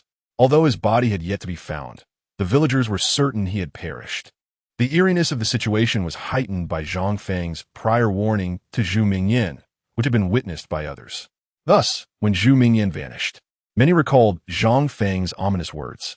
The circumstances surrounding the widow's husband's death were equally bizarre, having drowned while watering the fields, which seemed improbable given the shallow depth of the water. Now, with Zhu Mingyan's fate, many found the events increasingly unsettling. Zhu Chang, however, dismissed such notions, feeling only disgust, as if his brother had been cursed. He even suspected Zhang Feng might have had a hand in it. Zhang Feng recognized Zhu Chang was under the influence and chose not to engage with the drunken man, maintaining a benevolent smile. "Boss Zhu, you're overthinking this. It is not something I calculated, merely an instinct I possess." "Oh, I see. Is it that so-called sixth sense of yours? My little lover discusses such matters with me daily." Zhu Chang said with a mocking expression. A few surrounding individuals chuckled along. Yet those who shared a closer bond with Zhang Feng could not join in the laughter, fully aware that Zhu Chang was merely causing trouble. The son of the second uncle quickly rose to intervene, grasping Zhu Chang's arm. "Boss Zhu, come. Let's continue drinking. Get lost." Without hesitation, Zhu Chang shoved him away. "What do you think you are? I would drink with you? Let me tell you, Zhu Chang, have never regarded anyone from the Zhang family with any respect. Have you done something?" Zhu Chang's demeanor was quite unpleasant. Having indulged in alcohol, he seemed to have forgotten his own surname. Zhang Feng furrowed his brow. This was the matter of his second uncle's funeral, and he wished to avoid causing a scene. Looking at Zhu Chang, he could only speak coldly. "Boss Zhu, this matter is quite intricate. Perhaps we should find a time to discuss it privately later." "No way. I want to discuss it right now." Zhu Chang's stance was unwavering.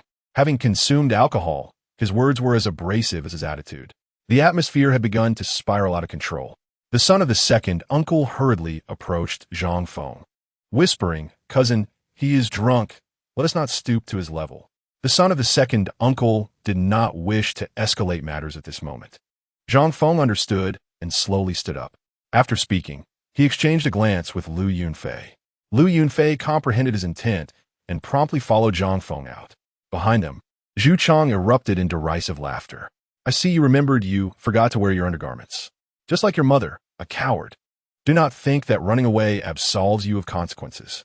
I tell you, this matter is far from over." In response to Zhu Chang's insults, Zhang Feng remained silent. He chose to endure for the time being. After Zhang Feng departed, the son of the second uncle quickly attempted to smooth things over. "No witties, no witties. He is just drunk. Let us continue to eat and drink." While the banquet continued, the atmosphere had shifted dramatically from before.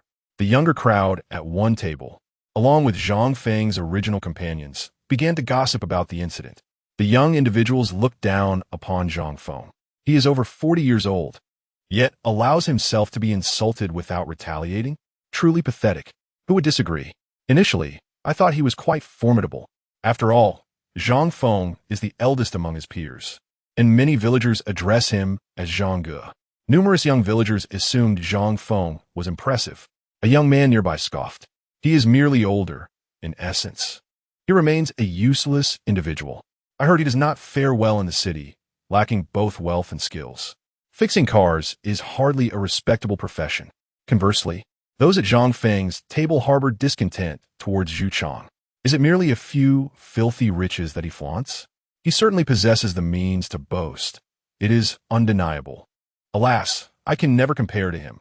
He owns a company, is a big boss, and drives a BMW. His repairs are borrowed vehicles. He cannot afford an expensive car. He is divorced. Even if he had saved money, wouldn't it all be stripped away in the divorce? Without money, nothing holds value. It only invites bullying.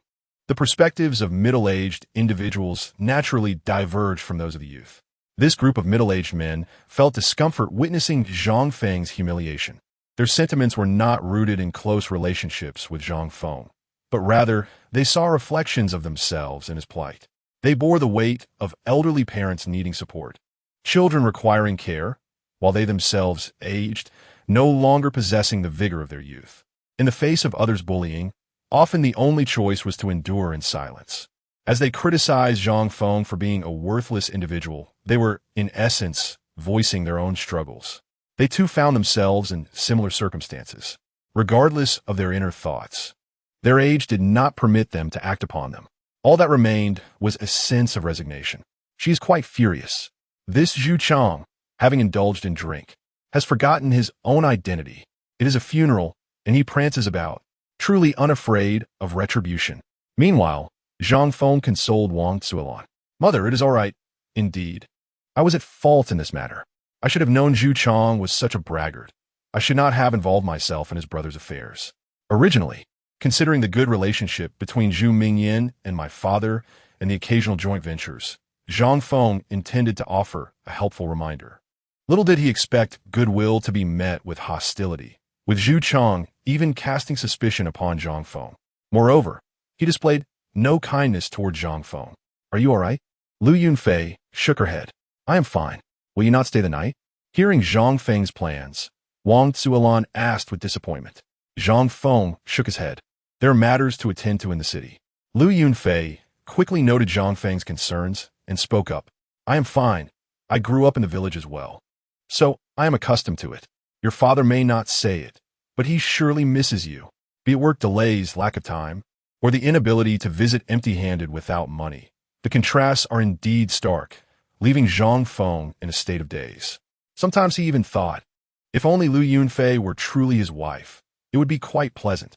I will go to the town to buy some meat. You all stay at home. Before Zhang Feng could object, Wang Zuolan had already set off, clearly eager for Zhang Feng to remain. It became quite difficult to refuse. After Wang Zuolan left, Zhang Feng wore an apologetic expression. I am truly sorry for troubling you to stay in the village for a couple of days. Lu Yunfei smiled. It is no trouble. In truth, I was seeking a quiet place as well. The scenery here is just right. I quite enjoy it. Noticing Lu Yunfei's fondness, Zhang Feng proposed. How about I take you for a stroll on the mountain? While our mountain may appear ordinary, the view from the summit is splendid. Would that be agreeable? Let us depart. After sending a message to Wang Zuolan, Zhang Feng led Lu Yunfei to explore the mountains. Typically, this path would encounter villagers, yet today, most were occupied with the feast, leaving the road deserted. The two swiftly arrived at the foot of the mountain, following the path upward. The trail was a single, somewhat steep path. Zhang Feng led the way, but after a few steps, he noticed Lu Yunfei lagging behind. It was evident she did not exercise frequently, her physical fitness lacking. Zhang Feng promptly slowed his pace, adjusting to accompany Lu Yunfei up the mountain. Upon reaching the midpoint, Lu Yunfei was already gasping heavily. Seated beside him and unable to straighten her back, her face adorned with an awkward smile. I cannot climb any further. The last time they ascended a mountain together, it was at a scenic area, which was not nearly as steep. Lu Yunfei had always believed her stamina was sufficient, but now it was painfully clear that it was not. Upon seeing Lu Yunfei struggling, Zhang Feng did not press her. Lu Yunfei, feeling quite embarrassed, swiftly changed the subject. Brother Zhang, are you not tired? You appear to navigate this with such ease. Neither flushed nor breathless, you traverse this steep path as if it were level ground. This truly exceeded Lu Yunfei's expectations. Zhang Feng chuckled. Perhaps it is due to my frequent walks during childhood, so I am not intimidated. Nonsense. You are over 40. What does that have to do with childhood? I suspect you engage in regular exercise. Last time, Yinya mentioned how those young men could not match you. Shall I carry you up? Zhang Feng suddenly had an idea. Lu Yunfei was taken aback. That would be too arduous, wouldn't it? If Zhang Feng were a youthful lad of merely 20, it might not pose much of an issue. However, Zhang Feng is undeniably a middle-aged man, and one must admit, it seems somewhat forced, does it not? Miss Lu, do you harbor a disdain for us middle-aged individuals? I have a friend in his 40s who still engages in the labor of plastering walls, and his physique is remarkably robust, especially his arms, brimming with strength. Not all middle-aged persons are frail. Come now. If we linger too long, descending the mountain will prove troublesome. With that, Zhang Feng confidently approached Lu Yunfei, turned his back, and hoisted her onto his shoulders. Although she initially wished to resist, the urgency of time compelled her to embrace Zhang Feng. Once atop his back, Zhang Feng felt no strain whatsoever. He ascended the mountain with remarkable agility. Clinging to Zhang Feng's neck, Lu Yunfei was enveloped by the broadness of his shoulders, and a wave of nostalgia washed over her. How long had it been since she had been carried like this? Perhaps it was during her childhood? At that moment, Zhang Feng experienced a peculiar sensation. Aside from carrying his son a few times in his youth, he had not borne anyone else in many years. The delightful fragrance of Lu Yunfei and the softness of her form stirred something within him. It was an extraordinary feeling. Soon, they arrived at the summit. The mountain adjacent to Dongshan village stood at over 200 meters, surrounded by several similar peaks. From this vantage point, the entire village unfolded in splendid view, showcasing the unique architecture of each household. The distant scenery was particularly breathtaking, with a river winding through the fields. Standing there, Lu Yunfei felt an overwhelming sense of liberation. Suddenly, the matters concerning her parents and brother seemed trivial. Just as Zhang Feng had said, 30 years had passed, and she had lived for others. From this moment forth, she should, like Zhang Feng, live for herself. She would do as she pleased. After all, it was her parents who had shown indifference. Why should she still adhere to any sense of obligation? The pent-up resentment burst forth, and Lu Yunfei shouted joyfully atop the mountain. Zhang Feng stood silently beside her. After a while, Lu Yunfei beamed with a radiant smile. This feels wonderful. Zhang, thank you for bringing me here. It is unnecessary to thank me repeatedly. Given our relationship, it is but my duty. Standing at the mountain's peak, Lu Yunfei whimsically inquired, "Have you ever brought your ex-wife here?" It is highly unlikely she would ever venture up such a mountain. After a brief respite, Zhang Feng led Lu Yunfei back down the mountain. The ascent was relatively straightforward, albeit tiring. The descent, however, posed a challenge due to the steepness of the trail, with some areas inclined at nearly 70 degrees. One misstep could send one tumbling down into the ravine. Lu Yunfei trembled throughout the descent, at times needing to crouch and inch her way down. Observing her trepidation, Zhang Feng couldn't help but smile. He reached out to grasp her hand. "Come, I will guide you. Walk down with confidence." Lu Yunfei's cheeks flushed. "Are you not afraid I might pull you down with me? With my strength, can you truly support me? Just look at yourself. You've become quite slender. Even two of you would struggle to pull me." Women have an innate desire for beauty, and Lu Yunfei was no exception. It was evident she had been on a diet, standing at around 1.70 meters and weighing perhaps just over 50 kilograms. Zhang Feng dismissed her concerns, and together they navigated the mountain with ease. Upon returning home, they found it was just in time for dinner. Wang Zulan had prepared a hearty meal, and with Zhanghua, they all gathered to dine. Zhanghua was quite pleased with Lu Yunfei, welcoming her warmly. "Girl, do not be shy. Eat to your heart's content. It is merely home-cooked fare. I hope you find it palatable." "Not at all. Andy, your cooking is delightful," Lu Yunfei quickly replied. The attitudes of Zhanghua and Wang Zulan diverged. Initially, Wang Zulan seemed somewhat hesitant to accept Lu Yunfei. However, upon seeing her, Zhanghua embraced her wholeheartedly. "Zhang Feng, just look at how wonderful this girl is. How could you have been so blind as to marry that Lin Jiao?" Zhang Feng felt exasperated. "Father, how can you say such a thing? Was it not you who urged me to settle down and arrange my match with Lin Jiao?" Zhanghua felt no remorse. "Ultimately, it was your decision to marry. You should have chosen wisely. How can you place the blame on your father? Enough. Let's eat. Surely, with so many dishes, you can find something to your liking?" Wang Zulan interjected, somewhat displeased.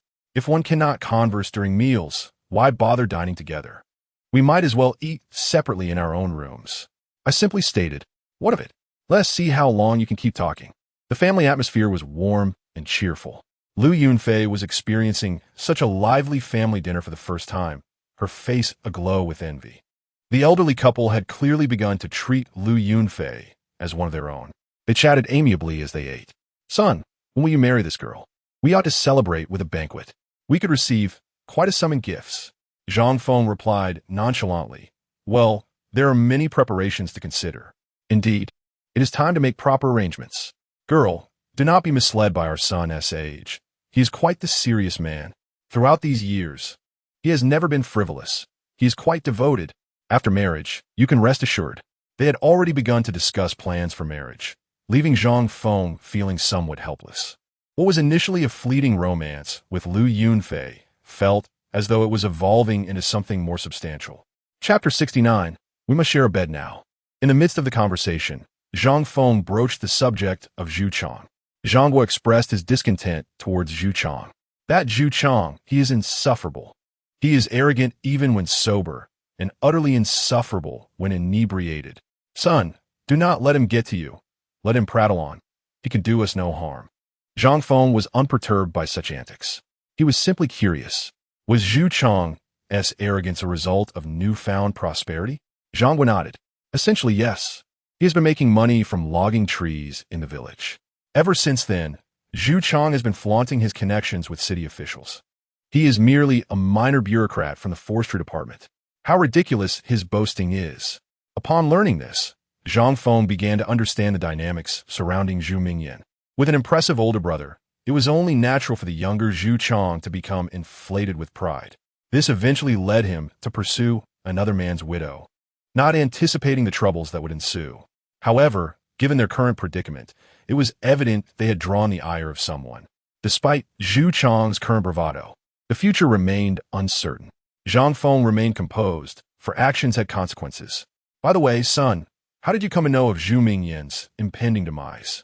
Zhang Guo was equally curious, as this news had spread throughout the village. Some claimed it was coincidence, while others speculated that Zhang Feng had learned some mystical knowledge in the city.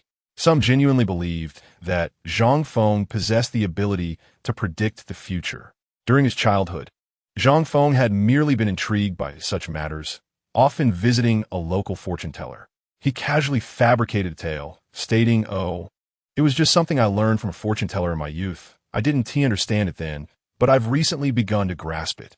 So, you could potentially predict fortunes? Zhang Guo was taken aback with excitement. Father, one cannot read fortunes for oneself or for those close to them. For relatives in the village, it's not permissible. However, for those outside the family, I could lend a hand. That is still quite impressive. Zhang Guo was thrilled, firmly believing in such matters, while Wang Zuolan remained skeptical. Upon hearing this, he disdainfully remarked, "Do not indulge in such dubious practices. Everyone is now advocating for belief in science. Have you not watched the content on Zhou Jin Shui? That is all fabricated."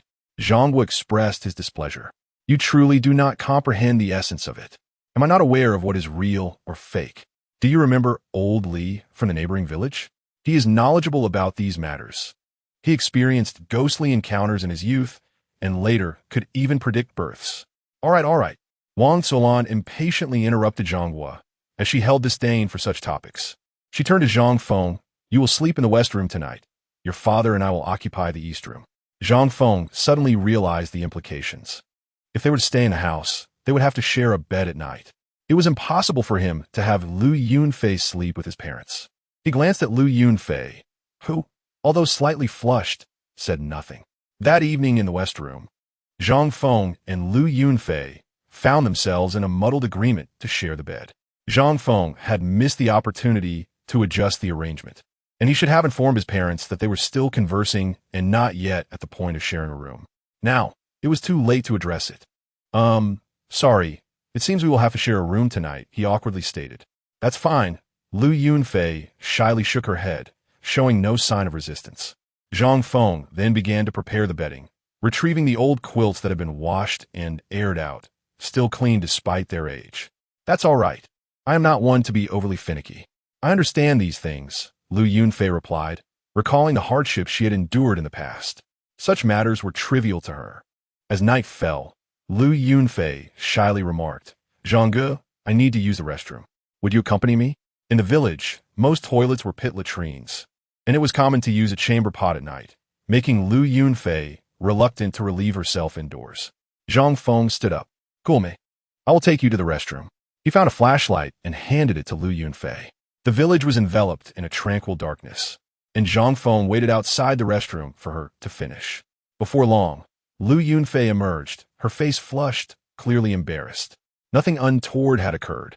Once they lay on the bed, Zhang Feng deliberately positioned their bedding a bit apart and turned off the light, plunging them into darkness. It felt as if he could hear the rhythm of her heartbeat. Listening to Lu Yunfei's breathing, he realized she was not asleep. "What's wrong? Can't you get comfortable?" he whispered. Lu Yunfei quickly shook her head. "No, I'm just a bit nervous." "Zhang, what do you think about life in the village?" she inquired. Life in the village has its pros and cons. The advantage is the tranquility, while the disadvantage is the inconvenience, and sometimes there are rather difficult individuals to deal with. In the city, if you encounter troublesome people, you can simply avoid them. However, it is different in the village. You see the same faces daily. Conflicts can easily arise, especially since some villagers tend to be petty and calculative. Lu Yunfei remained silent. Zhang Feng consoled her. "I must sincerely thank you this time. If it weren't for you, I would have suffered greatly in the village." In truth, Zhang Feng did not care much about losing face. He was more concerned about his parents' reputation. At their age, it would not be appropriate to be the subject of gossip. Meanwhile, Zhu Chong lay in his home, where his wife brought him a glass of water. After awakening with a dry throat, he drank deeply. Seeing her husband awake, his wife expressed her displeasure. "Why do you always drink so much? Alcohol is not a good thing. You've been sleeping since the banquet. Quickly take the hangover remedy." Zhu Chong scoffed. "What do you know, woman? If I don't drink, how can I do business and make money?" "Fine, you can earn money, but why bring up your nonsense at the banquet? Look at how the villagers perceive you." At this, Zhu Chong swelled with pride. "What do they think? They admire me. I have people and wealth. I am the most successful in the village. Even the village chief respects me and greets me. Who dares to oppose me in this village? I am formidable." Even though the effects of the alcohol had worn off, Zhu Chong still exhibited his brash demeanor. His wife watched him with concern. "I heard you quarreled with Zhang Feng at the banquet. What could you possibly argue about?" "I heard Zhang Feng learned from a semi-divine figure. He possesses real abilities. Be cautious." "Nonsense," Zhu Chong angrily retorted. "If Zhang Feng truly had skills, he would have succeeded long ago. Would he still be in his current situation? I insulted him, and he dared not speak." Seeing Zhu Chong's attitude, his wife fell silent. Realizing that her words would not reach him, she could only hope that no trouble would arise in the future. The next morning, Zhang Feng awakened leisurely from his slumber. Beside him lay Lu Yunfei, peacefully asleep and maintaining an elegant posture throughout the night. As soon as Zhang Feng moved, the noise roused Lu Yunfei, who also sat up. "Did you sleep well? Do you want to rest a bit longer?" "No need," Lu Yunfei replied as she began to dress. Since they had shared a room, she had only removed her outer garments the previous night, leaving her with only her inner clothes. Yet, even a short-sleeved top, she exuded charm. Zhang Feng deliberately turned his back to avoid looking at her. Observing Zhang Feng's back, Lu Yunfei felt a mix of emotions. His restraint brought her relief. It also made her feel somewhat awkward. After all, she considered herself a beauty, and Zhang Feng's demeanor seemed overly reserved. After breakfast and a brief chat with his parents, they ventured outside.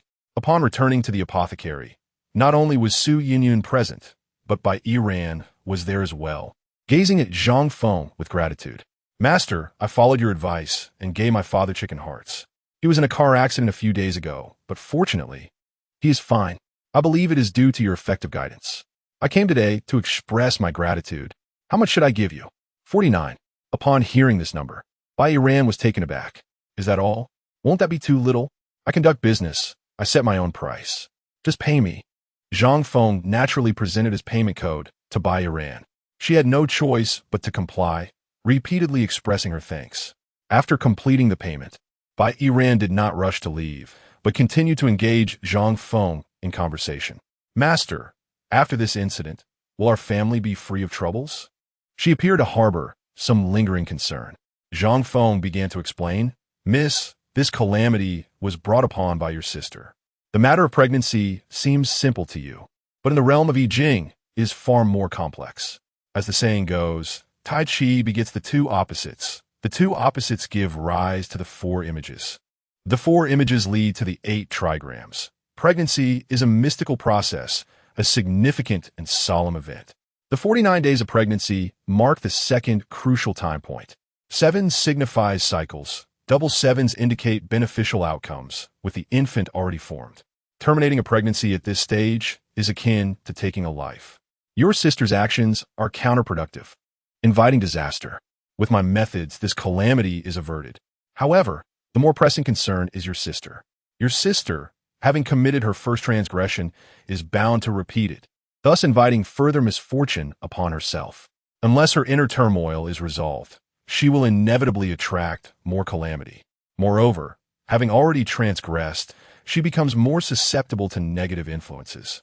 As her elder sister, you must either expel her from your home or keep a vigilant watch over her, ensuring she refrains from further immoral actions.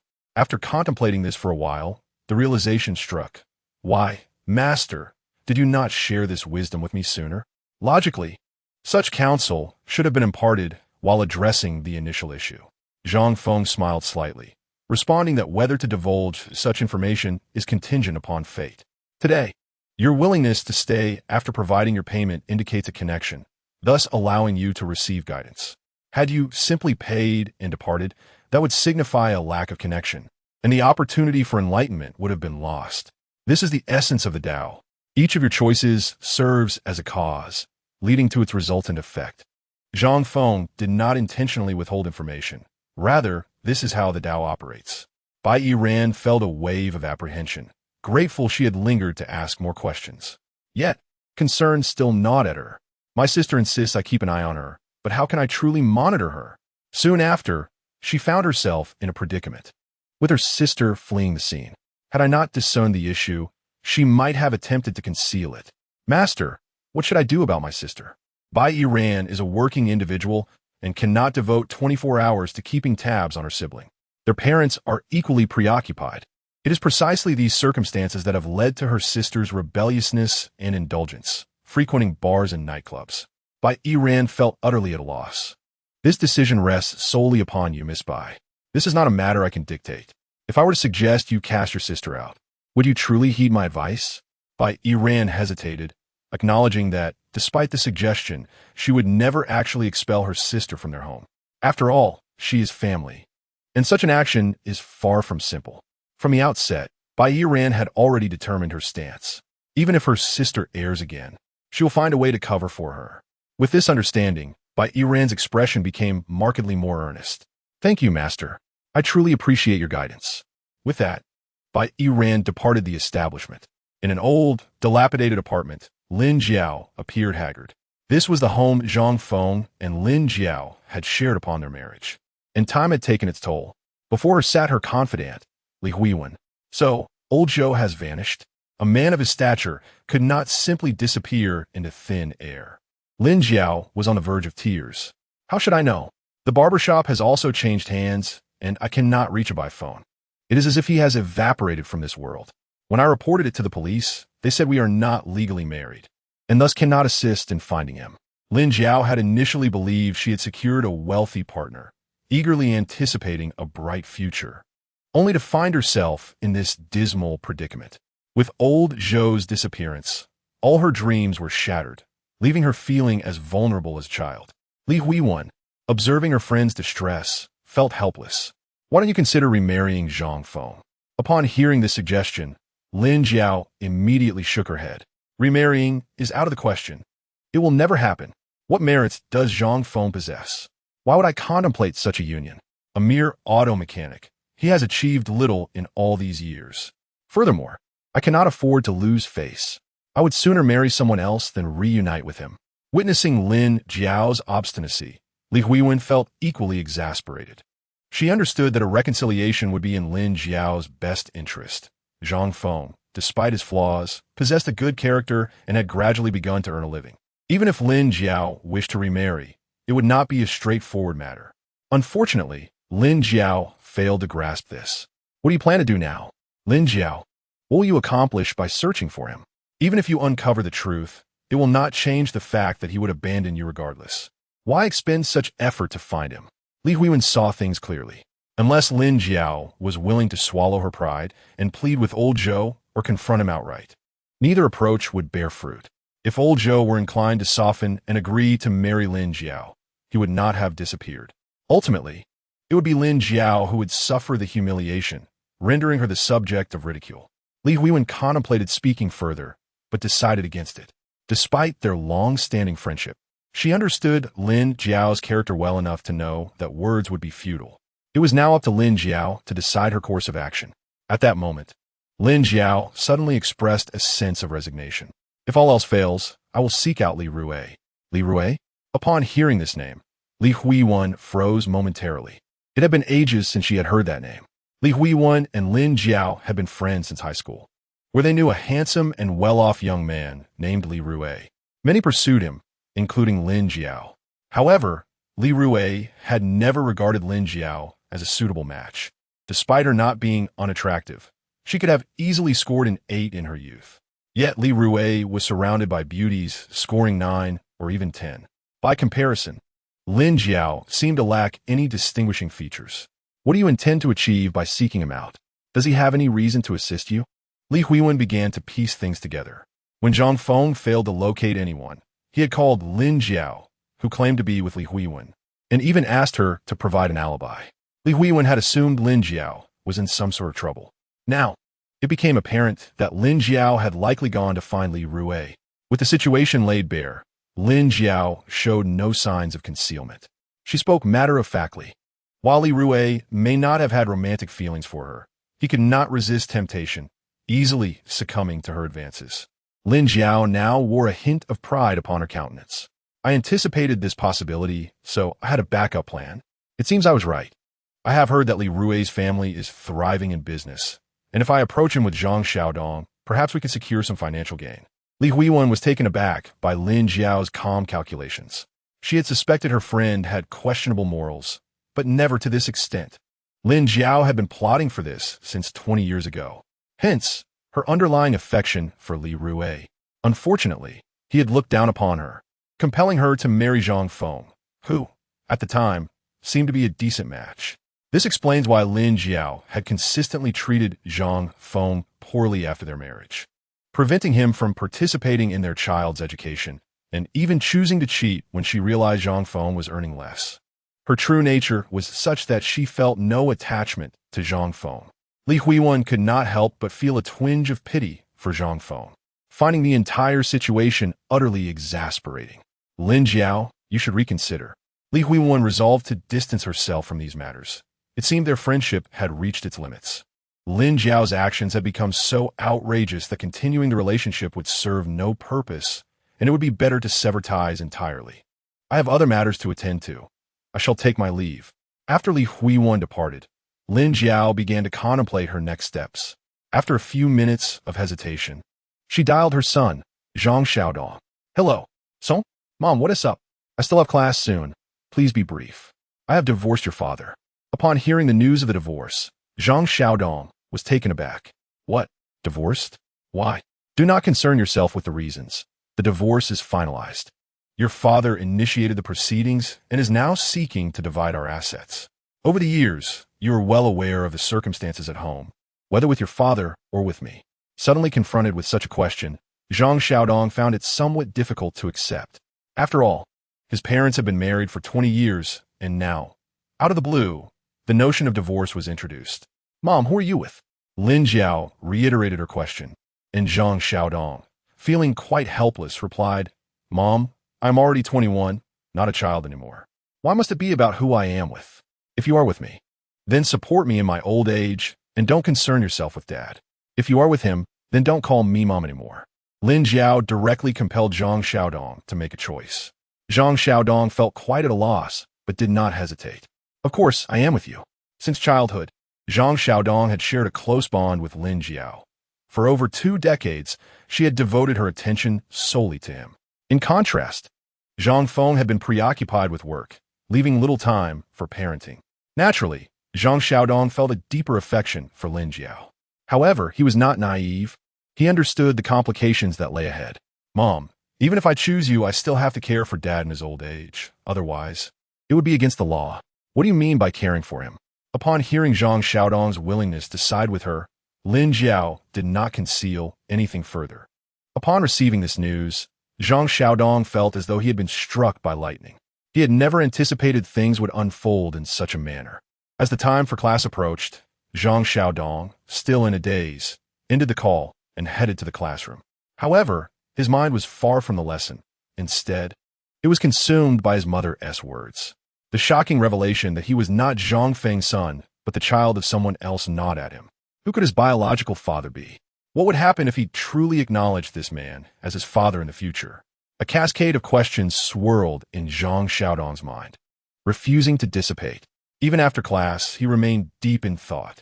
After much internal conflict, he decided to call Zhang Feng. "Hello, Dad." He hesitated before speaking, questioning whether he should still address him as such given the circumstances.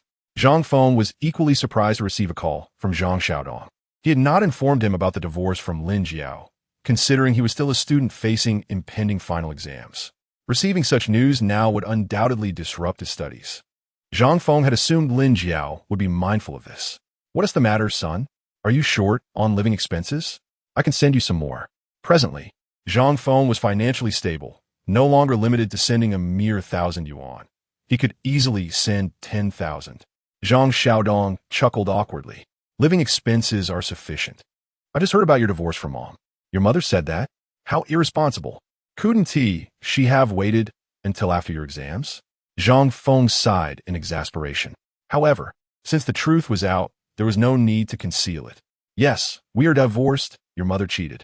Now that you know, it's time for you to make a choice. Will you side with her or with me?" Taken aback by this question, Zhang Xiaodong struggled to comprehend. "Why are both you and Mom asking me this? I'm an adult now, independent. Can't I support both of you? I can work and take care of Mom, and I can also look after you." Hearing Zhang Xiaodong's words, which bore a hint of compassion, Zhang Feng decided to be candid. "Xiaodong, I don't know if your mother has told you, but you are not my son. However, after all these years living together, I do have some feelings for you. If you wish to stay with me, we remain father and son. If you choose your mother, then our relationship is over, and I will not expect you to support me in my old age. Do you understand?" Zhang Xiaodong was stunned. He had not anticipated that Zhang Feng was aware of the truth behind his parentage. The situation had taken a turn for the complicated. Did things need to escalate to this severity? It felt as if his parents had transformed into adversaries, each harboring considerable animosity toward the other. It was impossible for him to comprehend such a drastic shift. While infidelity and the revelation of being non-biological offspring were indeed outrageous circumstances, one would think they could at least afford Zhang Xiaodong some leeway. Zhang Feng sighed in resignation. "It's not that I wish to be heartless, but your mother has been ruthless. When I discovered her infidelity, I nearly suffered a heart attack. She didn't even spare me a glance, instead wishing for my demise. Given her attitude, how could I possibly leave any room for negotiation?" Hearing these revelations shocked Zhang Xiaodong. The tone of Zhang Feng did not suggest deceit. He appeared genuinely pitiable.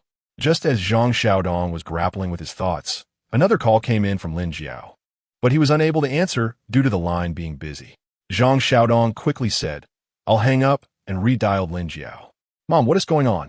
"Regarding your biological father, I didn't finish explaining. He is wealthy and a businessman. As his son, you could inherit a fortune, potentially millions. And if you take over the family business, it could even amount to tens of millions." Upon hearing this, Zhang Xiaodong's eyes widened in astonishment. "Is that true?" "Of course it is. Would I lie to you?"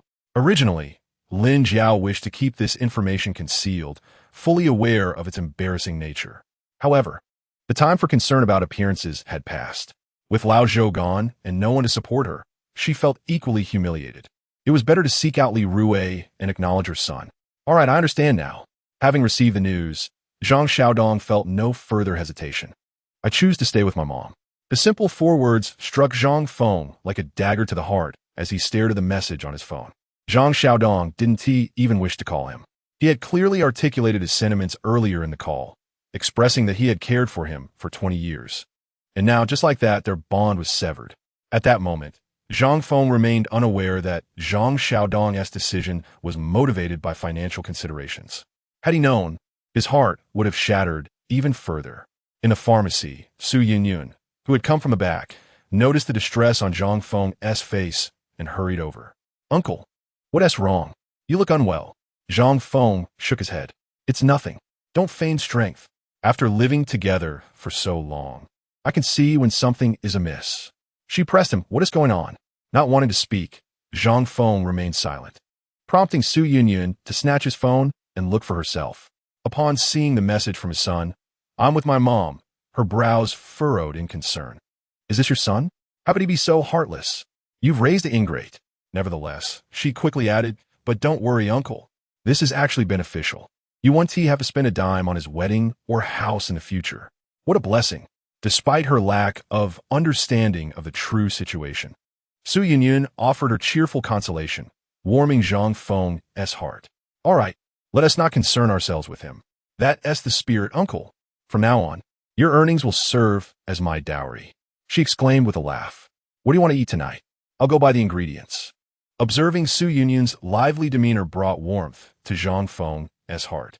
Although she believed Zhang Feng had saved her grandfather, in truth, Zhang Feng felt equally saved by her presence. During these days, her care and concern had helped him navigate through the tumult of his divorce and the shocking revelation of his non-biological son. Truth be told, Zhang Feng had begun to consider treating Su Yunyun as his own daughter. Chapter 53 Célébration Banquet Hangye. What do you think? Inside a shop on the automobile street of Hanyang City, Du Fei was exuberantly introducing his shop to Zhang Feng.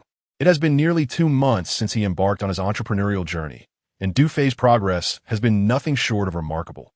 Financial backing and orders have been plentiful. In just 2 months, he has amassed a net profit exceeding 400,000 yuan, with a steadily increasing income. Initially, he earned merely 100,000 yuan in the first month, but by the second month, that figure surged to 300,000. The prospect of earning 500,000 to 600,000 yuan in the subsequent month no longer seems like a distant dream. Such thoughts would have been unfathomable to him in the past. After all, making money is seldom straightforward. Yet, in his case, it has proven to be just that. Ultimately, he is profoundly grateful for Zhang Feng's advice and the 1 million yuan startup capital that Zhang Feng helped him secure. Today, he invited Zhang Feng to visit the shop and also planned to treat him to a meal.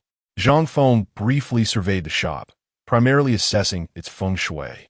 As he had anticipated, even without a prior consultation, the feng shui here was impeccable, even somewhat conducive to wealth accumulation. This exemplifies the natural flow of the Tao.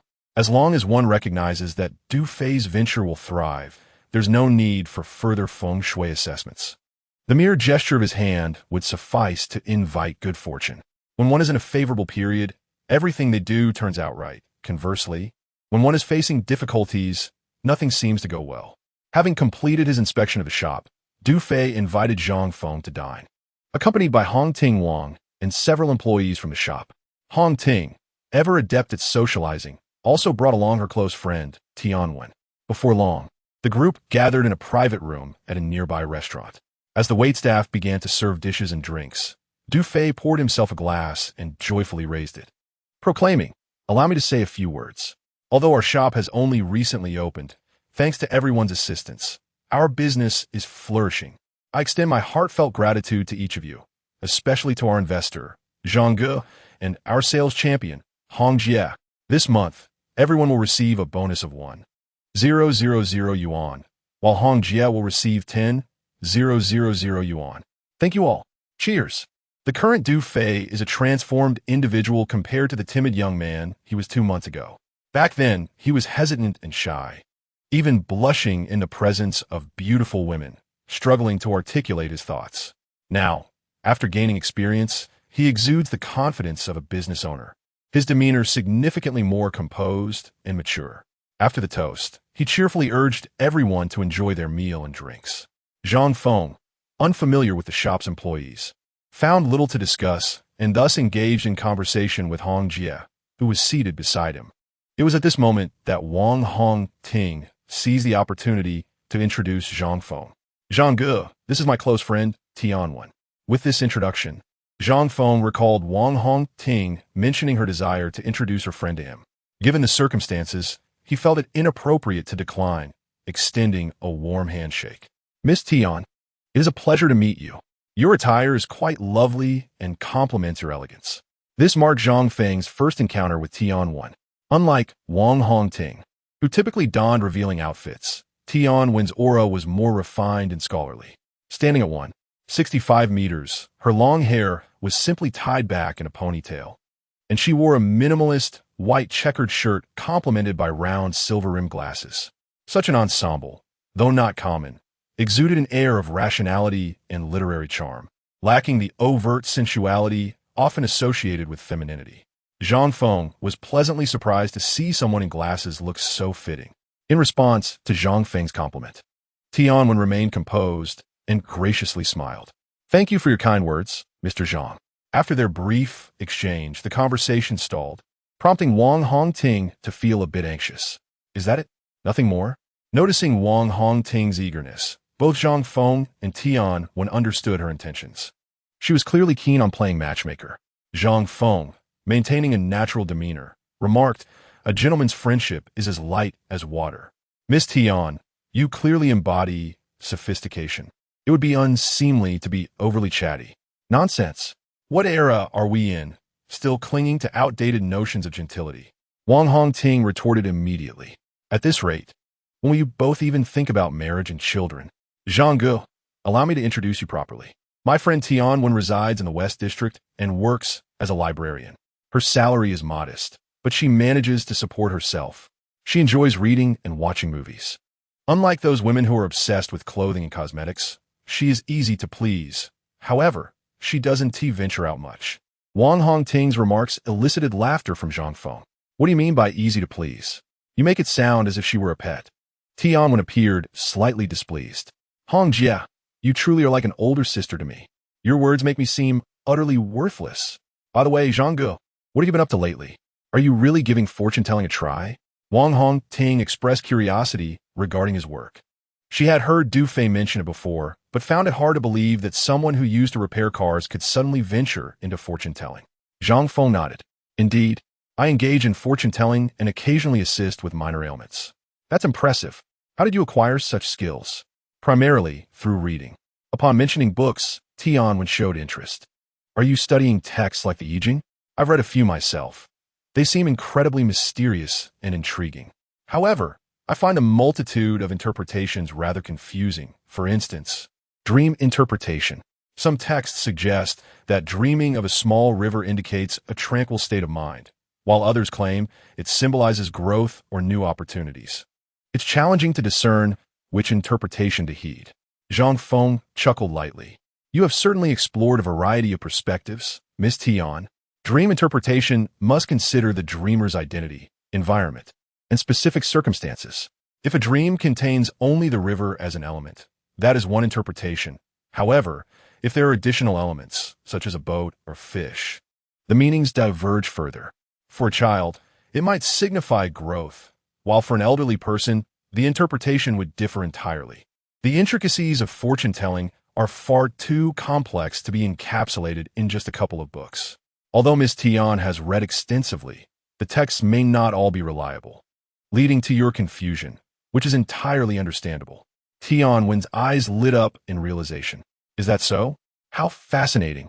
Seizing the opportunity, Zhang Feng elaborated further, and soon he and Tian Wen were engaged in a lively discussion on the topic. Observing this interaction, Wang Hongting felt a sense of satisfaction.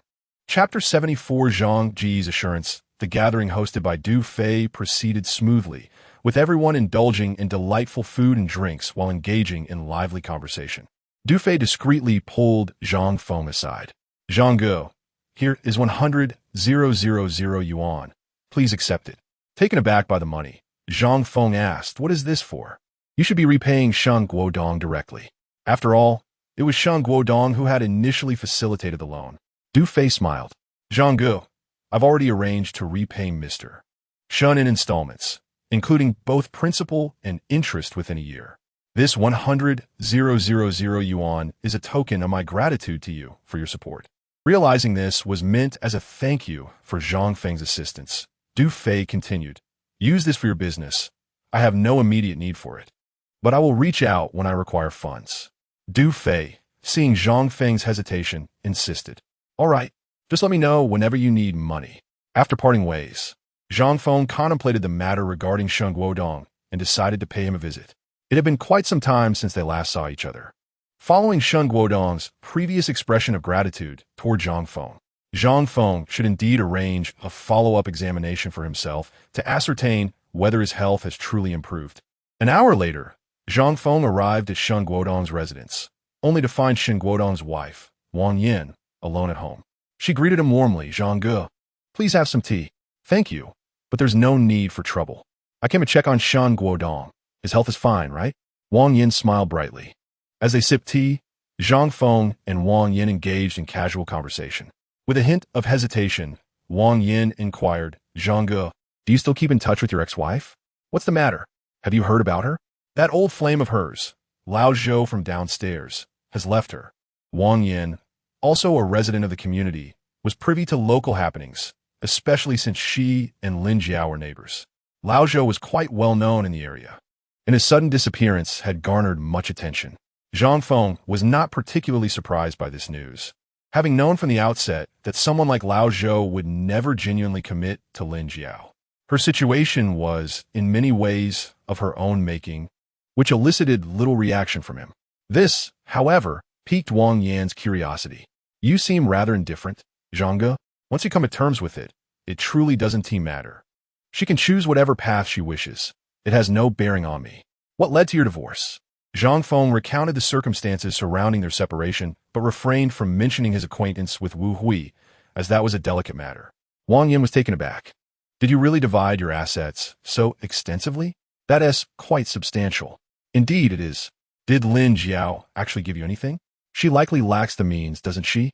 She didn't, but I understand her nature well enough. She would be unwilling to part with it. No matter, it's only a month's time. Once that month is up, if she doesn't comply, I can directly initiate legal proceedings for enforcement. It has already been 3 weeks. The time for enforcement is nearing. Zhang Feng had been awaiting this opportunity. Meanwhile, Shen Guodong appeared to be in good spirits, seemingly unaffected by the usual indulgence in alcohol. He expressed surprise upon seeing Zhang Feng. Zhang Ge, what brings you here? I came to check on your health. Did I not remind you last time? You shouldn't drink excessively. Why have you?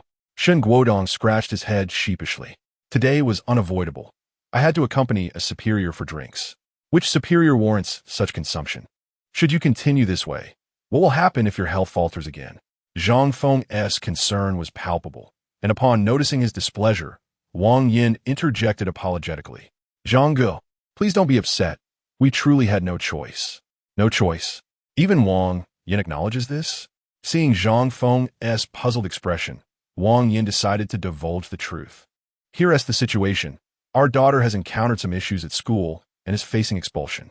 It's a prestigious high school, and with Shen Yaoyin approaching the critical period of her college entrance examinations, being expelled could have severe repercussions. We were left with no alternative but to seek assistance from influential figures. Upon hearing this, Zhang Feng was taken aback. What kind of issues?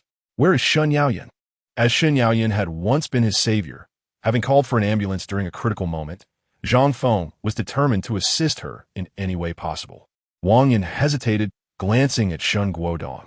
After a moment of contemplation, Shen Guodong settled onto the sofa and began to recount the events.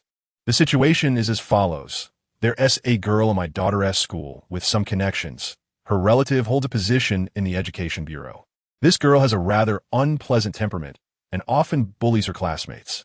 My daughter, unable to tolerate it, confronted her, resulting in, well, it's obvious that the Education Bureau will impose severe penalties on Shen Yaoyin. We temporarily sent her to her grandmother's house to avoid the storm. I've reached out to some friends to contact an official from the Education Bureau, but it seems he is unable to assist. Leave this matter to me. I will speak with the principal of the school. Shen Guodong and Wang Yin exchanged astonished glances upon hearing Zhang Feng's assertion.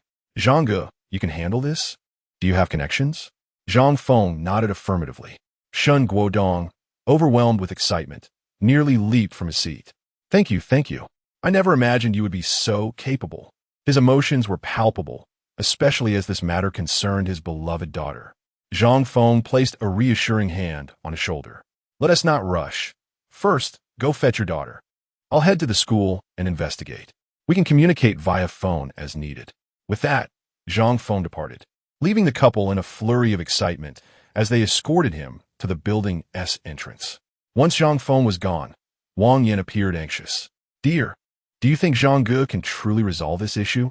Shen Guodong was confident. Have faith. He absolutely can. Zhang Ge isn't one to boast. If he says he can, then he surely can. Let us hurry and pick up our daughter. Chapter 75. Taking action first at Hanyang's second high school. Zhang Feng swiftly arrived, only to be halted by the security guard at the entrance. The guard approached and inquired about Zhang Feng's purpose. I'm a parent here to speak with the teacher and the principal. Upon hearing Zhang Feng's request, the guard grew impatient and continued to interrogate him. What is your child's name?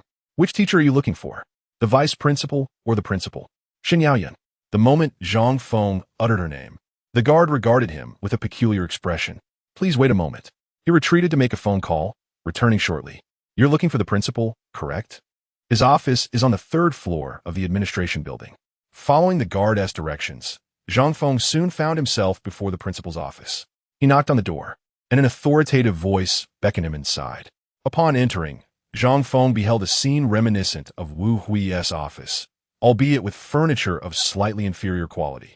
A middle-aged man in his 50s lounged in his chair, eyeing Zhang Feng with an air of arrogance. Are you Shen Yaoyan's parent? Zhang Feng glanced at the nameplate on the desk, which read Principal Qian Hao. Principal Qian, I've heard you intend to expel Shen Yaoyan? Principal Qian stretched lazily, leaning back in his chair as he regarded Zhang Feng with disdain. Indeed, Shen Yaoyan physically assaulted a fellow student, a serious offense. Is there any issue with expulsion? Zhang Feng let out a cold laugh. Is it truly due to the altercation?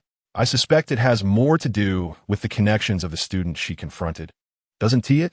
Otherwise, how could this escalate to such a degree? After all, it was merely a schoolyard scuffle, and she was provoked first. As Zhang Feng spoke, Principal Qian dropped any pretense. Yes, it's precisely because of those connections. What's your point? Are you dissatisfied? I heard you treated an official from the Education Bureau to a meal today. How laughable. Do you genuinely believe such matters can be resolved so easily? Principal Qian seemed to mistake Zhang Feng for Shan Guodong, likely because Zhang Feng had only identified himself as a parent at the entrance. It was understandable, given that Shan Guodong's connections were not particularly formidable. As the principal, Qian Hao undoubtedly possessed significant influence within the Education Bureau. Zhang Feng decided to cut to the chase. Let us be frank. Rescind the disciplinary action against Shen Yaoyan and expel the student who bullied her. If you do so, I will consider this incident resolved. Principal Qian was momentarily taken aback, unable to fathom such assertiveness emanating from Zhang Feng. The tone and demeanor he displayed suggested he wielded some form of authority. How could he speak with such confidence? After a considerable amount of time, Qian Hao finally came to his senses. Who do you think you are? You think I will just retract my words at your command? I must ask, who exactly are you? Are you here to cause trouble? Noticing that Qian Hao was not inclined to cooperate, Zhang Feng wasted no time. Wait a moment, he said, immediately dialing Wu Hui. Mr. Wu, I have a favor to ask. I have a relative at Erzhong who needs to contact someone at the Education Bureau. Is there any way you could assist? That would be splendid. Thank you for your help. The principal's name is Qian Hao. As Zhang Feng spoke on the phone, Qian Hao felt an unsettling sense of panic. He frantically searched his memory for anyone he knew named Wu Hui, but could not recall anyone from the Education Bureau bearing that name. He waited until Zhang Feng ended the call, then glared at him in irritation. What are you pretending for?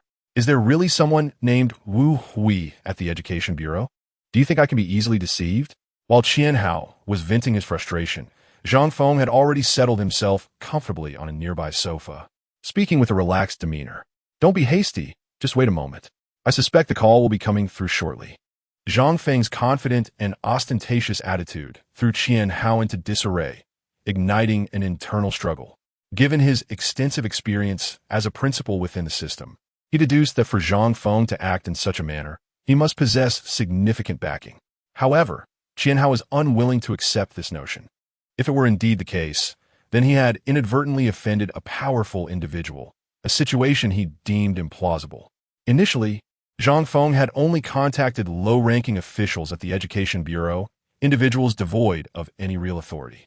Otherwise, they would not have reported back to the Bureau after being entertained, allowing Qianhao to catch wind of the matter. He would invite a prominent figure, yet only consult the insignificant. With this line of reasoning, Qianhao concluded that Zhang Feng must not be acquainted with anyone of importance and was merely attempting to intimidate him into compliance. With this conviction, Qianhao's demeanor shifted to one of hostility, glaring fiercely at Zhang Feng. What do you think you're doing?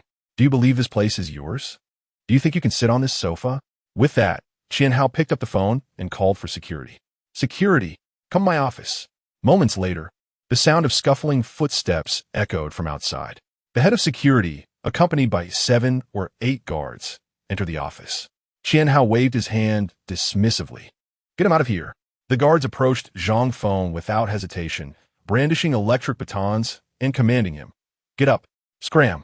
Their tone and demeanor resembled that of street thugs rather than school security. Zhang Feng smiled. Is this the level of your school's security? It's a wonder you haven't been dismissed. Hearing this, the head of security grew even more arrogant, puffing out his chest. I'm the principal's nephew. You dare try and dismiss me? Let's see you try. It became evident that he had taken advantage of nepotism. Zhang Feng, observing the situation, felt a blend of amusement and exasperation. However, he refrained from physical confrontation and rose slowly, casting a glance at Qianhao. Fine, I'll take my leave. As he spoke, Zhang Feng was escorted out of the office by the guards. Just as he was about to exit the school premises, Qianhao's voice rang out from behind. Wait! The onlookers were taken aback, their expressions reflecting confusion. After a minute, Qianhao, panting and drenched in sweat, finally approached the group. Mr. Zhang, I sincerely apologize, truly. His words stumbled out clumsily, eliciting Zhang Feng's impatience. After considerable effort, Qianhao managed to calm himself, his face now adorned with a sycophantic smile, a stark contrast to his earlier demeanor. Bowing repeatedly, he said, Mr. Zhang, I am truly sorry. It was all a misunderstanding. The leaders at the Education Bureau have already called me. I will resolve Shun Yaoyun's matter immediately. I am so sorry. I was merely afraid of mistaking the wrong person. Faced with Qianhao's overtures, Zhang Feng remained unmoved, his expression icy. Principal Qian, I cannot accept this. You were quite impressive before. I'm watching you closely. At this, Qianhao's expression darkened, yet he forced a smile, attempting to appease Zhang Feng. Mr. Zhang, I truly apologize. I realize my mistake. Allow me to treat you to a meal as compensation. Please do not be angry. It appeared that Wu Hui's contact had already reached him, and he now grasped the gravity of the situation. To be frank, at this juncture, Zhang Feng could easily dismiss Qianhao entirely. However, such an action bore little significance. The crux of the matter was not whether Qianhao held the position, but whether the individual in that position understood how to proceed moving forward. Seeing Qianhao's earnestness, Zhang Feng resolved not to pursue the matter further. Nevertheless, the previous incident had left a bitter taste in his mouth. He glanced at Qianhao, then at the head of security, and calmly said, You strike him 20 times with the electric baton. Huh? The head of security appeared utterly bewildered. But he is the principal's nephew. Hitting Qianhao at this moment seemed utterly ludicrous. He hesitated, fearing the repercussions. Zhang Feng's brow furrowed. I said strike. Mister. Zhang wants you to strike, so do it. Qianhao interjected hastily. No more nonsense. The head of security finally grasped the situation. He raised the baton, hesitating only briefly before bringing it down upon Qianhao. The latter let out a pained cry. The surrounding onlookers shivered at the sight. Zhang Feng clearly exuded authority, compelling Qianhao to submit to his will. Put some effort into it. Have you not eaten today? Zhang Feng shouted. The head of security complied, striking with even greater force. Qianhao crumpled to the ground, wailing and sobbing. Did I tell you to stop? Continue. 20 times. With each resounding crack, Qianhao's pleas grew fainter until he could barely muster the strength to cry out. The surrounding guards and security personnel watched in shock. The once formidable Qianhao was now reduced to this state by Zhang Feng. Qianhao, now unable to express his rage, realized the folly of having brought Zhang Feng into this situation. He had never anticipated that this young man would be so ruthless. Zhang Feng's commands were not idle threats. He struck with genuine intent, nearly leaving Qian Hao incapacitated. Observing the nearly lifeless figure of Qian Hao, Zhang Feng leisurely remarked, "Principal Qian, I trust you now understand how to proceed?" Qian Hao nodded vigorously, gasping, "Understood. I will call. You must clarify matters with Shun Yaoyun's father." With that, Zhang Feng retrieved his phone and dialed Shun Guodong's number. Qian Hao, still on the floor, answered the call. "Hello, is this Shun Yaoyun's father? This is Principal Qian. I sincerely apologize for your daughter's situation. I will arrange to resolve this matter immediately, ensuring your daughter can attend school without fear of bullying." On the other end of the line, Shun Guodong was left speechless as he listened to Principal Qian's assurances. He had anticipated Zhang Feng could address the issue, but never expected such swift resolution. It had barely been a short while, and now the principal himself was personally apologizing. After hanging up the phone, Wang Yin, who had been listening intently, wore a look of curiosity. "Darling, has the matter been resolved?" Shun Guodong nodded. "It appears so. The principal has contacted me and assured that the issue will be addressed. We should take the child to school tomorrow." Wang Yan's eyes widened in astonishment. Who exactly is this Zhang Ge? How powerful must his connections be to resolve matters so swiftly? At that moment, Wang Yin felt immensely grateful. It was fortunate that Shun Yaoyun had saved Zhang Feng, and equally fortunate that Shun Guodong recognized Zhang Feng's extraordinary nature and lent him money. One must understand that the kind of trouble Shun Yaoyun faced was not something that could be resolved with mere money. Otherwise, their family would not be in such a predicament. Although Shun Guodong did not voice it, he was equally astonished. He had merely sensed that Zhang Feng was special, but he never anticipated his capabilities. After a moment's pause, Shun Guodong called Zhang Feng, extending a respectful invitation for dinner. However, Zhang Feng declined. While it was true that Zhang Feng had assisted them this time, they had also been of considerable help to him previously. It was merely a matter of mutual support and reciprocity. The following evening, Zhang Feng was preparing to close his shop for the night when he received a call from Tianwan. Upon answering, he immediately sensed her urgency. "Zhang Ge, are you busy? Can you come over?" Zhang Feng was taken aback. "What happened?" "Xiao Hong has been arrested." "Who arrested her?" As he hurriedly dressed and made his way outside, he inquired further. "It seems to be someone from the underworld. I don't know him." "Where are they?" "At Yun Tong Hotel." "I'm on my way." After hanging up, Zhang Feng was already in his car. Yun Tong Hotel was a local establishment offering dining and accommodation services.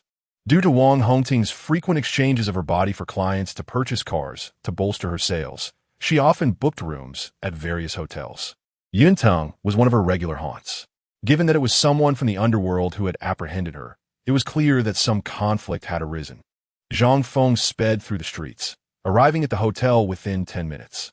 At the entrance, he spotted Tian when pacing anxiously. Upon seeing Zhang Feng's car, she rushed over. "Fang Yi, where's Wang Hongting?" "Xiao Hong is still in the hotel room. I just want to check and got kicked out." Zhang Feng quickly moved forward, with Tian when hastening to keep up. "I'm not entirely sure. Xiao Hong sent me a message asking for help, saying she was trapped inside." Given Wang Hongting's line of work, she frequently encountered unruly clients. Some treated her as a mere commodity, while others sought to create trouble for her. There were even clients who demanded to go to bed with her before making a purchase. It was likely that this time she had crossed paths with such a client. After understanding the situation, Zhang Feng's initial anxiety had dissipated. Having worked in sales for many years, Wang Hongting possessed a keen sense of discretion. She knew how to handle such situations. If it were dire, she would have called the police rather than seeking Zhang Feng's assistance. As they reached the door of the private room, Zhang Feng was about to open it when Tianwen stopped him. "Hey, Zhang Ge, have you thought this through? What do you plan to do once the door is opened?" "Leave it to me," Zhang Feng replied with a smile, confidently opening the door. Inside the room sat 5 individuals, engaged in jovial conversation. The leader, a man in his 30s with a round face and an air of arrogance, was dressed in a manner befitting his affluent status. A few other men sat nearby, clearly his companions. The table was nearly cleared of dishes, and their flushed faces suggested they had indulged in copious amounts of alcohol. Wang Hongting sat beside the man, awkwardly smiling. Upon seeing Zhang Feng, her face lit up with relief, but the other men regarded Zhang Feng with hostility. "Who are you?" You must be in the wrong place. Zhang Feng waved at Wang Hongting, who apologetically responded, I'm sorry. Just as she began to rise to leave, she was abruptly pulled back by Brother Zhu. Hey, wait a moment. Wang Hongting, what is the meaning of this? We invited you for dinner and drinks, and you're just leaving? Wang Hongting's face was filled with regret. I'm truly sorry, Brother Zhu. I have something to attend to today and can't stay with you. Let us arrange another time when I can properly accompany you. However, Brother Zhu was relentless. He raised his voice. What could be so important? I intend to purchase 3 of your newest electric cars, totaling over 3 million. What could possibly be more significant than that? If you don't entertain us today, your business is off the table. Wang Hongting looked embarrassed. Before she could respond, Zhang Feng interjected. Brother Zhu, clearly irritated by Zhang Feng's interruption, shot back. What is it to you? Are you her husband or something? Why do you care so much? The other men joined in the laughter. As if anyone would marry a woman like that. Not necessarily.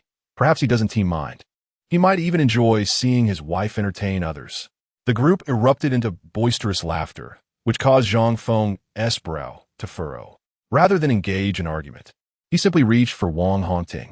Let us go. Wait. Brother Zhu stood up.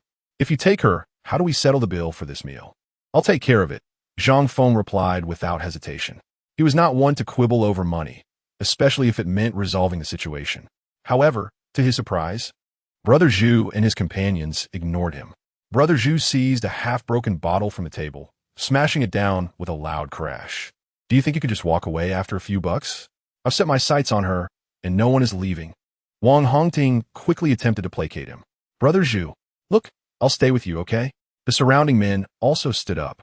Zhang Feng, quick on his feet, yanked Wang Hongting and pushed her outside the private room, leaving her momentarily stunned. Zhang Guyu, before she could finish her sentence, they were outside the room. Zhang Feng then slammed the door shut, using his body to block it from being opened.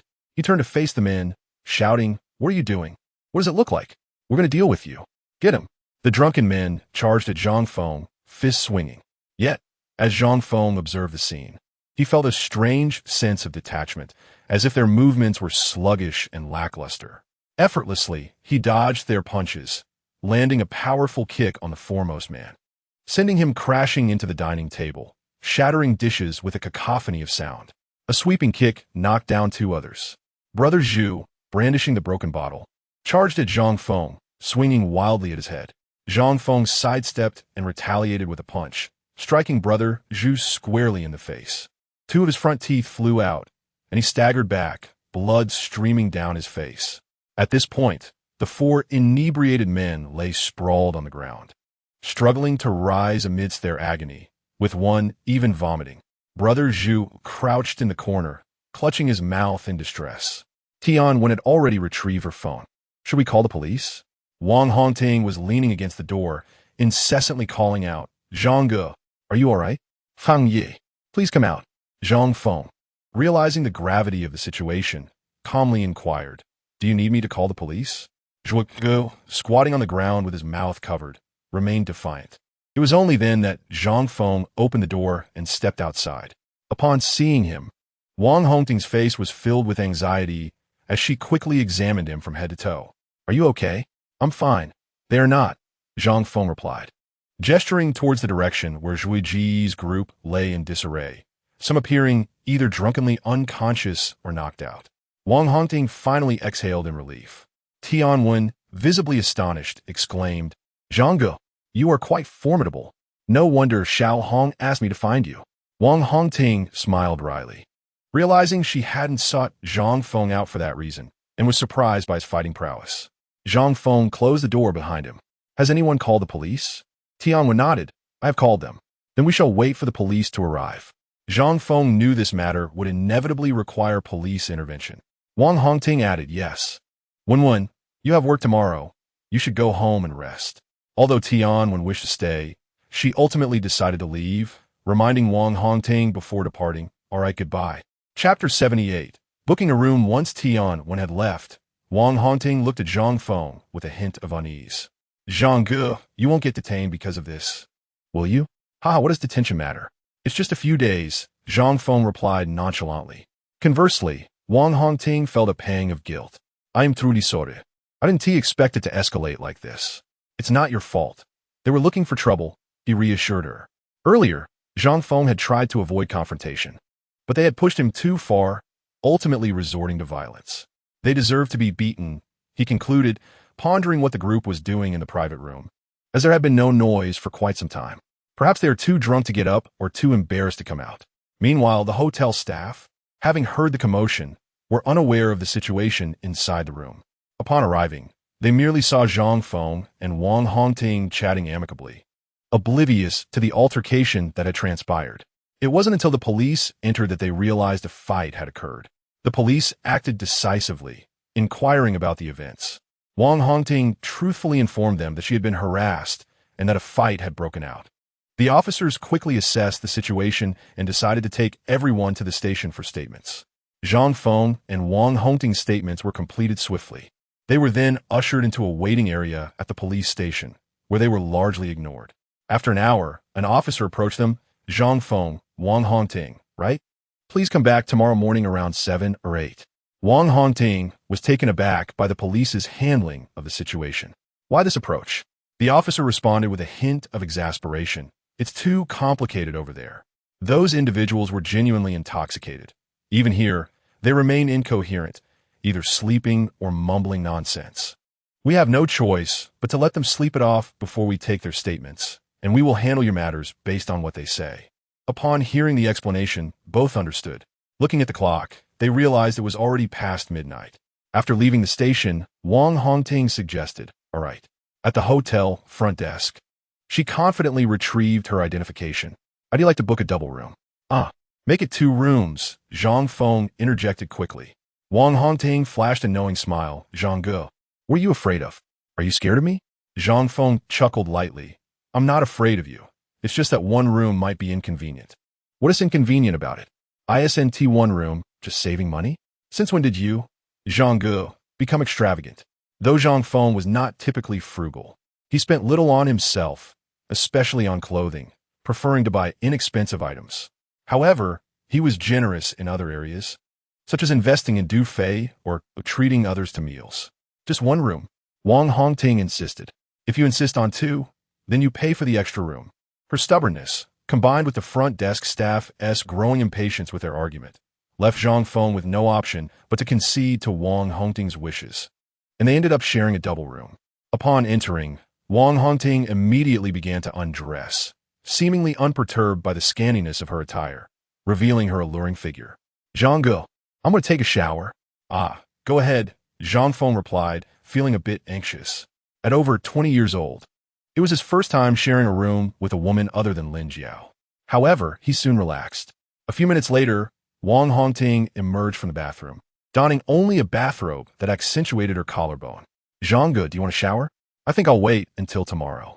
"Aren't you worried about being detained?" 7 days without a shower? Zhang Feng quickly retorted. "Those who have been detained know that you can shower there." Wang Hongting giggled. "What? Have you been?" "No. I've just heard that although you can shower, there are restrictions. Some places allow it twice a week, and others only have cold water." After all, it was a detention center. Conditions were certainly not as good as home. "Cold showers? I think you wouldn't mind. Your physique is excellent. I always thought you were not in great shape." As she spoke, Wang Hongting scrutinized Zhang Feng. The fact that he had single-handedly taken down 4 drunken men was beyond her expectations. Though they were younger, Zhang Feng, a 40-year-old man, had swiftly dealt with them, which was indeed impressive. "Zhang Ge, did you see the look on that officer's face when he heard you took them all on by yourself?" Zhang Feng scratched his head modestly. "I just do some regular exercise. Nowadays, the young ones neglect their fitness, and their physical condition is lacking." Despite being 10 years Zhang Feng's junior, Wang Hongting felt a bit shy, particularly as she stood there in just a bathrobe, drying her hair with a towel. Occasionally, she would lift her legs, exposing her fair calves, stirring Zhang Feng's thoughts. "By the way, who is this Shui Ge? How did you end up having a meal with him today?" "Let's not get into it, Zhang Ge. You should have noticed. Shui Ge is clearly a freeloading type." Wang Hongting began to recount. Today at the shop, he came with others claiming they wanted to buy cars, asking for 3 top-of-the-line electric vehicles, saying someone referred them. When they invited me to dinner, I knew they had no intention of buying. They were just here to take advantage of me. I'm not foolish, and I certainly can't deal with that many of them. Having worked in sales for a decade, she had encountered many types of people and could easily discern their intentions. I had hoped to resolve the issue simply, but I never anticipated their audacity to resort to violence. Chapter 79. Where are they headed? Wang Hongting had initially planned to call someone to pick her up, hoping that would deter them. A reasonable person would have backed off. To my surprise, these individuals were not merely pretending to be intoxicated. They had genuinely overindulged. After consuming so much, they expected me to accompany them, and I feared I would fall asleep as soon as I lay down. Wang Hongting expressed her displeasure, clearly dissatisfied. Zhang Feng, however, was unperturbed, calmly advising, Xiao Hong, heed my counsel. Perhaps you should reconsider how you sell cars in the future. Your family's health has improved, and over the years of selling cars, you have managed to purchase a home. This is still Du Fei's establishment. If you can't sell, he will not retain you. It may be better for you to embrace a life as an ordinary salesperson. Who knows, you might even find a good husband who is willing to accept you. The current Wang Hongting was no longer the same as before. She was no longer under such pressure. In fact, her approach to selling cars had evolved over the past 2 years. Previously, she would subtly imply to clients that she could offer herself. Now, she refrained from such discussions and simply focused on selling cars. Only when dealing with some long-time clients would she entertain such notions. Upon hearing Zhang Feng's words, Wang Hongting let out a bitter laugh. A good husband who would accept me? How is that even possible? Why not? Zhang Feng retorted. Would you consider me? After his rebuttal, Wang Hongting immediately posed this question, leaving Zhang Feng momentarily speechless. I recently divorced. It's not that I cannot accept you, but I simply do not wish to return to my previous life. I prefer a carefree existence rather than nurturing another man's illegitimate child while enduring my wife's daily complaints. Zhang Feng yearned for a life of leisure. Then let us proceed, Wang Hongting declared without hesitation upon hearing Zhang Feng's acceptance, moving to sit atop him. However, Zhang Feng promptly halted her. Before he could utter a word, she was already smiling. Brother Zhang, see? You truly cannot accept it, can you? I know my worth. How could I possibly find someone who would accept me? Wang Hongting's demeanor stirred deep sympathy within Zhang Feng. Xiao Hong, did I not say so? It is not that I cannot accept you. I simply wish to avoid my former life. No worries, you can abstain. Today, we are merely seeking pleasure. I will not hold you accountable. Even if a child were to arise, I would raise it alone. Moreover, I will no longer sell cars in this manner or pursue relationships with other men. Can you accept that? Wang Hongting promptly replied. Her attitude was unmistakable. She was convinced that Zhang Feng merely found her unworthy, rather than genuinely desiring to avoid marriage. In truth, Zhang Feng had never entertained such thoughts. Since Wang Hongting had expressed her acceptance, he chose to remain silent. He swiftly embraced her, pressing her down onto the bed. This is what you proposed. At 40 years of age, Zhang Feng was no longer a naive youth seeking a first-time partner. For him, a connection of the mind held far greater significance. Though his relationship with Wang Hongting was not particularly strong, it bore an undeniable sense of mistiming. Now, given the fortuitous circumstances, there was no reason to decline. Hurting Wang Hongting would ultimately harm himself as well. The two soon became entwined. Initially, Wang Hongting appeared composed, but it did not take long for her to realize something was amiss. By 2 o'clock, she was utterly spent, lying beside him and drifting into a deep slumber. It was not until the following morning that Zhang Feng received a call from the police station, rousing Wang Hongting from her sleep. As she awoke, still somewhat drowsy, she glanced at the sheets and recalled the events of the previous night. The two had engaged in an intense encounter on another bed for nearly 2 hours, sweating profusely, eventually falling asleep on a different bed. Thankfully, this was a double room. Otherwise, they would have had no place to rest. This experience was quite surprising for Wang Hongting. While she was no stranger to such encounters, having been with dozens of partners over time, she had always engaged in brief exchanges with both young and middle-aged men. Previously, her encounters with several middle-aged men had barely lasted 10 minutes and lacked vigor. Now, however, Zhang Feng, in his 40s, proved to be more formidable than any 20-something she had encountered, opening her eyes to new possibilities. Meanwhile, Zhang Feng had already dressed. I will fetch you breakfast. What would you like? Wang Hongting quickly rose. Let us go together. As they exited the room, She embraced Zhang Feng like a giddy young girl in love, prompting a sense of helplessness within him. After enjoying breakfast together downstairs, they proceeded to the police station. Zhuge and his companions were also awake, and their statements posed no issues. The police, attempting to mediate, explained, "Given your circumstances, it is clear this is mutual combat. Detention and fines are unavoidable. However, Mr. Zhang, you are unharmed, while they have all sustained injuries, which means you will need to cover their medical expenses. Additionally, the items in the hotel room should have been damaged by you, correct? You will need to compensate for that as well. However, considering they initiated the confrontation, we suggest splitting this portion of the compensation evenly. In such cases, the police typically aim to reach a compromise, offering a balanced resolution. They were merely probing both parties' limits to expedite a solution." Upon hearing this proposition, Zhuge erupted in anger. "Nonsense! Why should we also bear the cost? They clearly started it. He hit us and stole our woman." Zhuge's intent to absolve himself was evident, as he felt emboldened by the lack of surveillance in the private room, allowing him to spin the narrative as he pleased. Zhang Feng, on the other hand, merely smiled nonchalantly. "Officer, you see, I am one person against four. I'm a middle-aged man who has not been drinking. Would I foolishly initiate the attack? I prevailed over them solely because they were intoxicated. Had they been sober, I would have likely been the one to suffer the most. I'm not a deity. After all, why would I strike first? Furthermore, you can investigate. The broken bottle was shattered by him. There are no fingerprints of mine on it." The officer appeared exasperated. "This minor case is merely a public order issue, not even a criminal matter. Do I really need to conduct fingerprint tests for you? In any case, Sun Jua, you were indeed intoxicated at the time and bear some responsibility. Mr. Zhang's claims are valid. If you continue to cause trouble, you may not receive any compensation for medical expenses." Sun Jua, hearing this, wore a look of indignation. "How can this be? You are clearly siding with him. I refuse to accept this." The officer could only shake his head in resignation. Sun Jua was being utterly unreasonable. As a group of petty thugs faced off against a regular middle-aged man, siding with Zhang Feng would mean treating the incident as a provocation by the thugs, thus sparing Zhang Feng from detention. Despite the police's concerted efforts to mediate, Sun Jua was unyielding and obstinately refused to accept any resolution. This left the officers in a state of irritation, as they were community officers dealing with trivial matters, and they found themselves at a loss when faced with such obstinacy. If one resorted to underhanded tactics, the other party would inevitably file a complaint, complicating matters.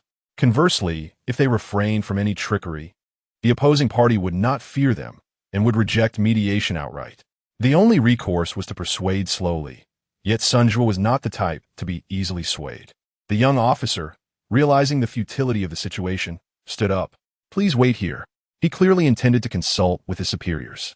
In the mediation room, Sun Jua continued to glare at Zhang Feng and Wang Hongting. "You two scoundrels, let me make myself clear. Unless you are detained and forced to compensate me for medical expenses, lost wages, and the hotel bill, this matter will not conclude today." Zhang Feng could barely contain his laughter at Sun Jua's attitude. "Is this it? You wish to waste time with me over such a trivial amount? How could a person like you possibly afford a car worth 3 million? The various compensations add up to merely 3 to 5,000. For such a trifling sum, you are here creating a ruckus. Clearly, you are not a wealthy individual." The moment Sun Jua was seen through by Zhang Feng, he was instantly enraged. "You foolish idiot. What do you know? I am willing. None of you shall leave easily today. I will fight you to the end." As soon as Sun Jua finished speaking, the door to the mediation room swung open. Zhang Feng glanced outside and saw a few police officers, among them a familiar face, Wei Lian, the head of the police station. Wei Lian was equally surprised to see Zhang Feng. "Mr. Zhang, the Zhang Feng they mentioned is indeed you." "Ah, Director Wei, long time no see."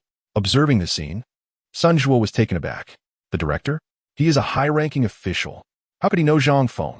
Wang Hongting beside him was even more astonished, having never realized Zhang Feng had such connections.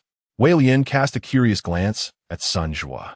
"It's nothing, just a small matter," although Zhang Feng downplayed it. Wei Lian signaled to his subordinates and then pulled Zhang Feng aside. "Mr. Zhang, let us step outside. We can discuss this in my office." "All right, let us go." Accompanied by Wang Hongting, they headed to the office, leaving Sunjua alone with another police officer in the mediation room. Sunjua's face turned pale. Zhang Feng was acquainted with the station's leadership. Wasn't it a matter of moments before they dealt with him? Sunjua was no saint himself. He was merely a small-time thug capable of petty tricks. However, in terms of connections and background, he was nothing more than a minor player, utterly incapable of contending with someone of the police leadership's caliber. And now, Zhang Feng knew these individuals. This changed everything. If Zhang Feng decided to target him, he could easily shift all the blame on his son Zhua. Zhang Feng could then swagger out of there, leaving Sun Zhua with nowhere to turn, for he possessed no evidence. He was merely a small-time thug, and no one would believe his words. Without waiting for the officer to speak, Sun Zhua began to ingratiate himself with the policeman. Meanwhile, Zhang Feng and Wang Hongting were in the police office. Wei Lian exclaimed with delight, "Mr. Zhang, what a coincidence this is. I had originally come here for a meeting. I usually work at the headquarters and am rarely here. I had just arrived when a young man came to report to the station chief. Upon hearing your name, I suspected it was you. Remarkable. You single-handedly took on 4 opponents?" Zhang Feng felt a bit embarrassed by the praise. "Oh, come on. Don't be modest with me. I know your capabilities. You masters, many of you possess some extraordinary skills. I understand. Taoist masters are generally striving for ascension. Thus, many have impressive physical prowess. However, Wei Lian only assumed Zhang Feng was slightly better than the average person, never considering that he was several levels above. I am already aware of the situation. Leave this matter to me." Wei Lian waved his hand, accepting the task. Zhang Feng responded, "I appreciate it, Director Wei. Not a bother. It's a simple matter." Wei Lian replied, "All right, see you next time." Considering that Wei Lian had a meeting to attend, Zhang Feng did not linger, and they exited the police station together. Wang Hongting was still in shock. "Brother Zhang, you know the leadership here?" "I was just fortunate," Zhang Feng remarked, glancing at the roadside. As he spoke, Wang Hongting glanced at him suggestively, making her intentions quite clear, leaving Zhang Feng feeling somewhat helpless. Upon returning to the pharmacy, Zhang Feng had barely settled down when Su Yunyan approached him. "Uncle, where did you go last night?" "I was helping a friend with something." "What friend? Your girlfriend?" Zhang Feng was momentarily taken aback by this assumption. "How did you know? You smell of a different perfume. Goodness, you have a keen nose." Zhang Feng was astonished by Su Yunyan's perceptiveness. However, noticing her slight pout, he quickly clarified. "A friend was being harassed, and I helped out. It escalated to the police station, and I just finished handling it." "Is that so?" "Of course," he replied naturally, prompting Su Yunyan to change the subject. "Uncle, hasn't T-Sister Lu's family been absent for quite some time?" "Yes, they're likely searching for their precious son, who has gone missing after accumulating a debt of tens of thousands. The parents have no idea where he is and are worried he might fall into the hands of loan sharks, hence their relentless search. This has naturally kept them from bothering Lu Yunfei. However, this situation was only temporary. It would be challenging to ensure they could never find Lu Yunfei again, and alternative methods would be necessary." Su Yunyan understood this, so she directly inquired, "Uncle, how do you plan to resolve the issue with Sister Lu's parents?" Zhang Feng pondered for a moment. He was well aware of the kind of people Lu Yunfei's parents were. Such individuals are akin to stubborn parasites. As long as they can extract value from you, they will cling to you relentlessly. It is imperative not to give them any incentives. Once they taste success, they will only become more aggressive. Yet, these two were Lu Yunfei's parents, and Zhang Feng could not simply dismiss them. Thus, he found himself in a dilemma. After contemplating for a while, he could only sigh helplessly. "Well, I suppose I'll just avoid them for a while." On the morning 2 days later, Zhang Feng was seated in the pharmacy as usual when he was taken aback by the steady stream of customers arriving to collect their medicine. Although there were only about 7 or 8 people, this number was several times more than usual, as sometimes the pharmacy had no customers at all. Unfortunately, these visitors were not there for Zhang Feng's fortune-telling, but rather to obtain medicine. Su Yunyan, still somewhat oblivious, was practicing her skills under Zhang Feng's occasional guidance. In the afternoon, familiar faces arrived. It was Shen Guodong, accompanied by his wife Wang Yin and daughter Shen Yayan. Upon entering, they brandished conspicuous gifts. Shen Guodong greeted warmly. "Brother Zhang, are you busy?" "Not at all. What brings you here?" "I brought my daughter along to express our gratitude." Shen Guodong beamed with joy. Su Yinyun, witnessing the family, was momentarily stunned. Uncle, are these your friends? Zhang Feng nodded. Yes, they were my neighbors before. Miss Shun here even saved my life. What? How could that be? Uncle, are you so formidable that you need saving from others? Su Yinyun clearly found Zhang Feng's statement hard to believe, eliciting a wry smile from him. Why would I lie to you? Come, Mr. Shun, let me introduce you. This is Su Yinyun, my... Zhang Feng pondered for a moment, struggling to define his relationship with Su Yinyun. Friend felt inadequate, and relative was certainly wrong. Partner? I am Uncle's goddaughter. Before Zhang Feng could articulate his thoughts, Su Yinyun had already interjected.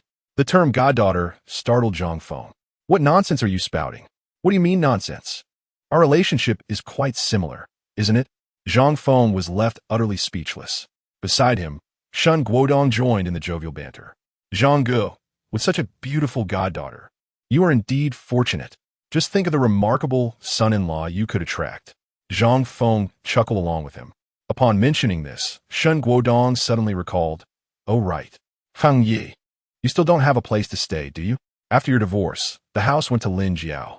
You really started from scratch, leaving home all on your own. Even now, Lin Jiao hasn't given you the money awarded by the court. How about finding a place to live? To be honest, we still have a property that's available for rent, and it's not leased yet. You could move in any time. Before Zhang Feng could respond, Su Yinyun anxiously interjected. Uncle, you're not moving out, are you? That can't happen.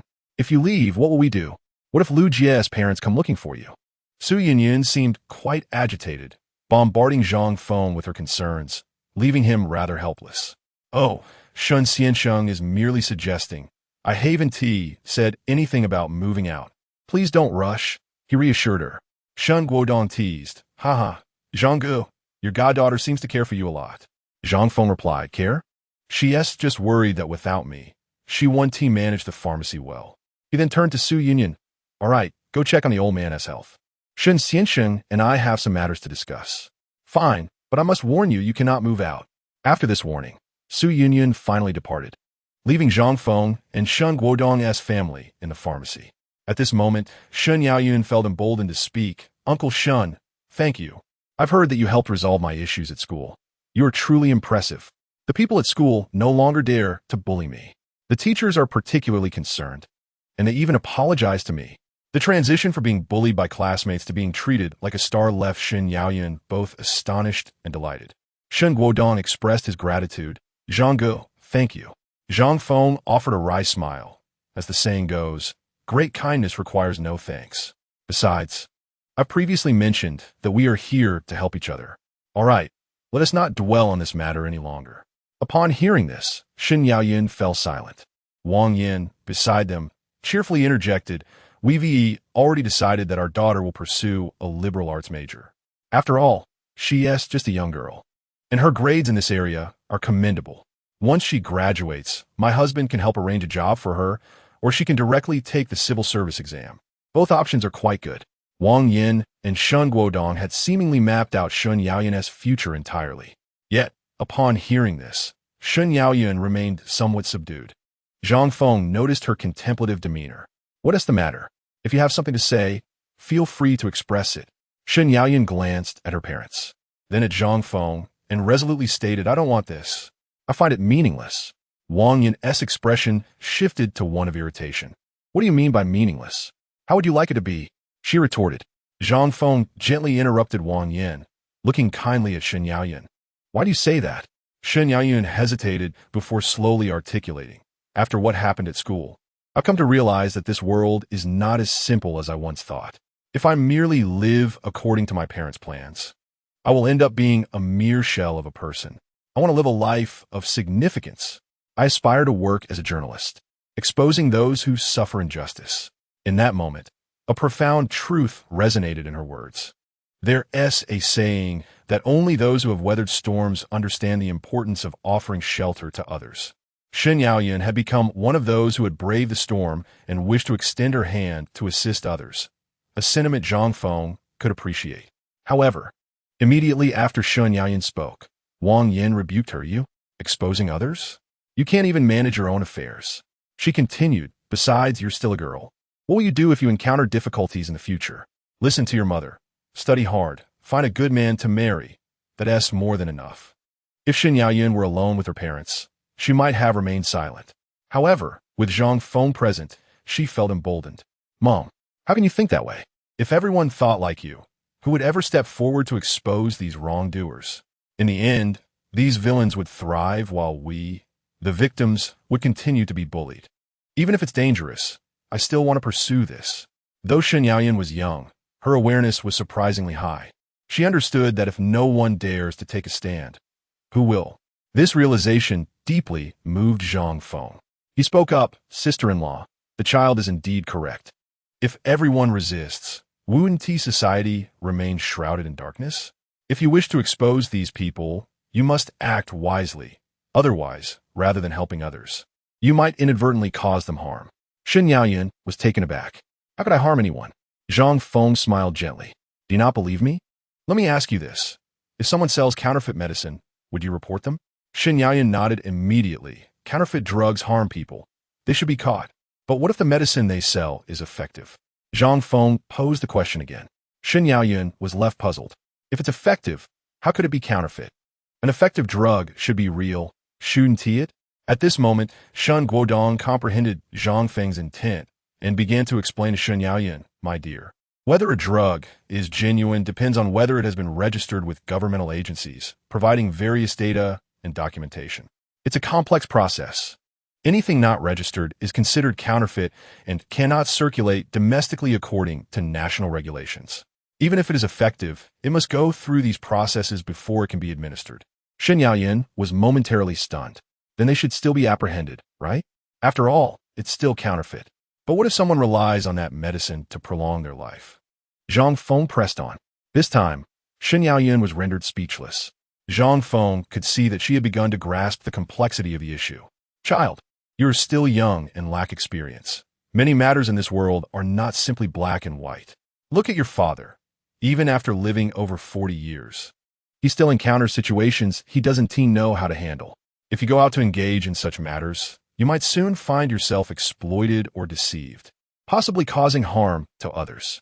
Your intentions are noble, but before undertaking any actions, you must first recognize your own capabilities. Focus on your studies for now. Do not concern yourself with these matters just yet. Once you have a clearer understanding of your abilities and what you wish to pursue, then you can assess whether to take action. If your parents oppose you in the future, I will support you. After hearing Zhang Feng's words, Shen Yaoyun visibly lost her earlier fervor. Shen Guodong was pleased to witness this change in her demeanor. He expressed his sentiments to Zhang Feng. Zhang Ge, our daughter has too much ambition. She hasn't listened to us in the past. Thankfully, your words made her realize these important truths. Zhang Feng chuckled. It's normal for children to have such thoughts. As parents, we should not stifle their enthusiasm, but guide them to understand the implications of their choices. As long as you comprehend these matters, your Uncle Zhang will always support you. After all, you are my lifesaver. After some light-hearted exchanges with Shen Guodong, mealtime approached. Shen Guodong warmly invited Zhang Feng to join them, but Zhang Feng politely declined, explaining that there were many guests today, and he intended to assist Su Yunyun with the pharmacy. Shen Guodong and his family did not insist and planned to arrange another meeting. Su Yunyun emerged from the courtyard, asking, have they left? Yes, how's the old man's health? Very well. He is even planning to take a stroll by himself. When Su Yunyun spoke these words, she was filled with joy. It had taken merely over 2 months for her to transform from being bedridden to vibrant and full of life. She had truly wandered through the gates of hell, which had granted her a deeper understanding of these matters. However, upon noticing Zhang Feng's troubled expression, she instinctively grasped his thoughts. Uncle, are you thinking about my grandfather? She asked. Do not worry, after this experience. I have come to accept that my grandfather will eventually be laid to rest. In the past, I failed to cherish the time spent with him, but henceforth, I shall devote myself to his company. Seeing Su Yunyun's resolute acceptance, Zhang Feng felt a sense of relief wash over him. Shall we go eat? At the dining table, Lu Yunfei brought up a previous matter. Zhang Ge, my parents called me again yesterday, but I didn't answer. Indeed, there is no need to. However, they sent a message. What did it say? They said they found my brother, but he's being watched by debt collectors. They claimed he has had a hand broken and are begging me to quickly send money. Zhang Feng's brow furrowed upon hearing this. They seem rather formidable. What are your thoughts? Before Lu Yunfei could respond, Su Yunyan interjected. It doesn't matter. Of course, it doesn't matter. What do we care about those parents? Even Su Laoi nodded in agreement. I have met her parents. It is evident they are not benevolent individuals. Lu Yunfei, family is not everything. If you help them this time, they will forever drag you down. Lu Yunfei appeared hesitant, forcing a smile. I understand. I have already decided to sever ties with them. After the meal, Zhang Feng discreetly approached Lu Yunfei. Miss Lu, you still cannot let go of your family matters, can you? Lu Yunfei wanted to shake her head, but ultimately nodded. Zhang Feng understood her plight. Chapter 83. One last assistance at the core. Lu Yunfei remained a woman, and women are inherently emotional beings. Lu Yunfei was evidently someone who valued feelings deeply. Otherwise, she would not still be wavering, ensnared by her parents' manipulation of her vulnerabilities. However, this was not a flaw. It was merely unfortunate that she had not encountered good people. Witnessing her inner turmoil, Zhang Feng decided to take the reins. Thus, this will be the last time. We shall help your parents resolve your brother's loan issue one final time. After this, we shall not involve ourselves with financial matters again. What do you think? Lu Yunfei hesitated significantly. This is a lot of debt my brother owes. Of course, he cannot repay it in full. ISNT at 200,000? We will pay 200,000 for him, Zhang Feng proposed. His intentions were noble, yet Lu Yunfei appeared skeptical. Lu Zhe owes high-interest loans. They dared to break his hand. So how could they possibly reduce the amount? It is likely that the debt has ballooned to 300,000 to 500,000 by now. Zhang Feng smiled slightly. You need not worry about these matters. High-interest lenders are still human. Negotiating with them is always possible. Here's the plan. You message your parents, arrange a meeting with the lenders, and let me handle everything. Feeling a warmth in her heart at Zhang Feng's earnest assistance, Lu Yunfei felt a sense of embarrassment. Zhang Ge, just trust me. Looking at Zhang Feng's dependable demeanor, she couldn't help but feel comforted. Regardless of everything, Zhang Feng is indeed a person worth relying upon.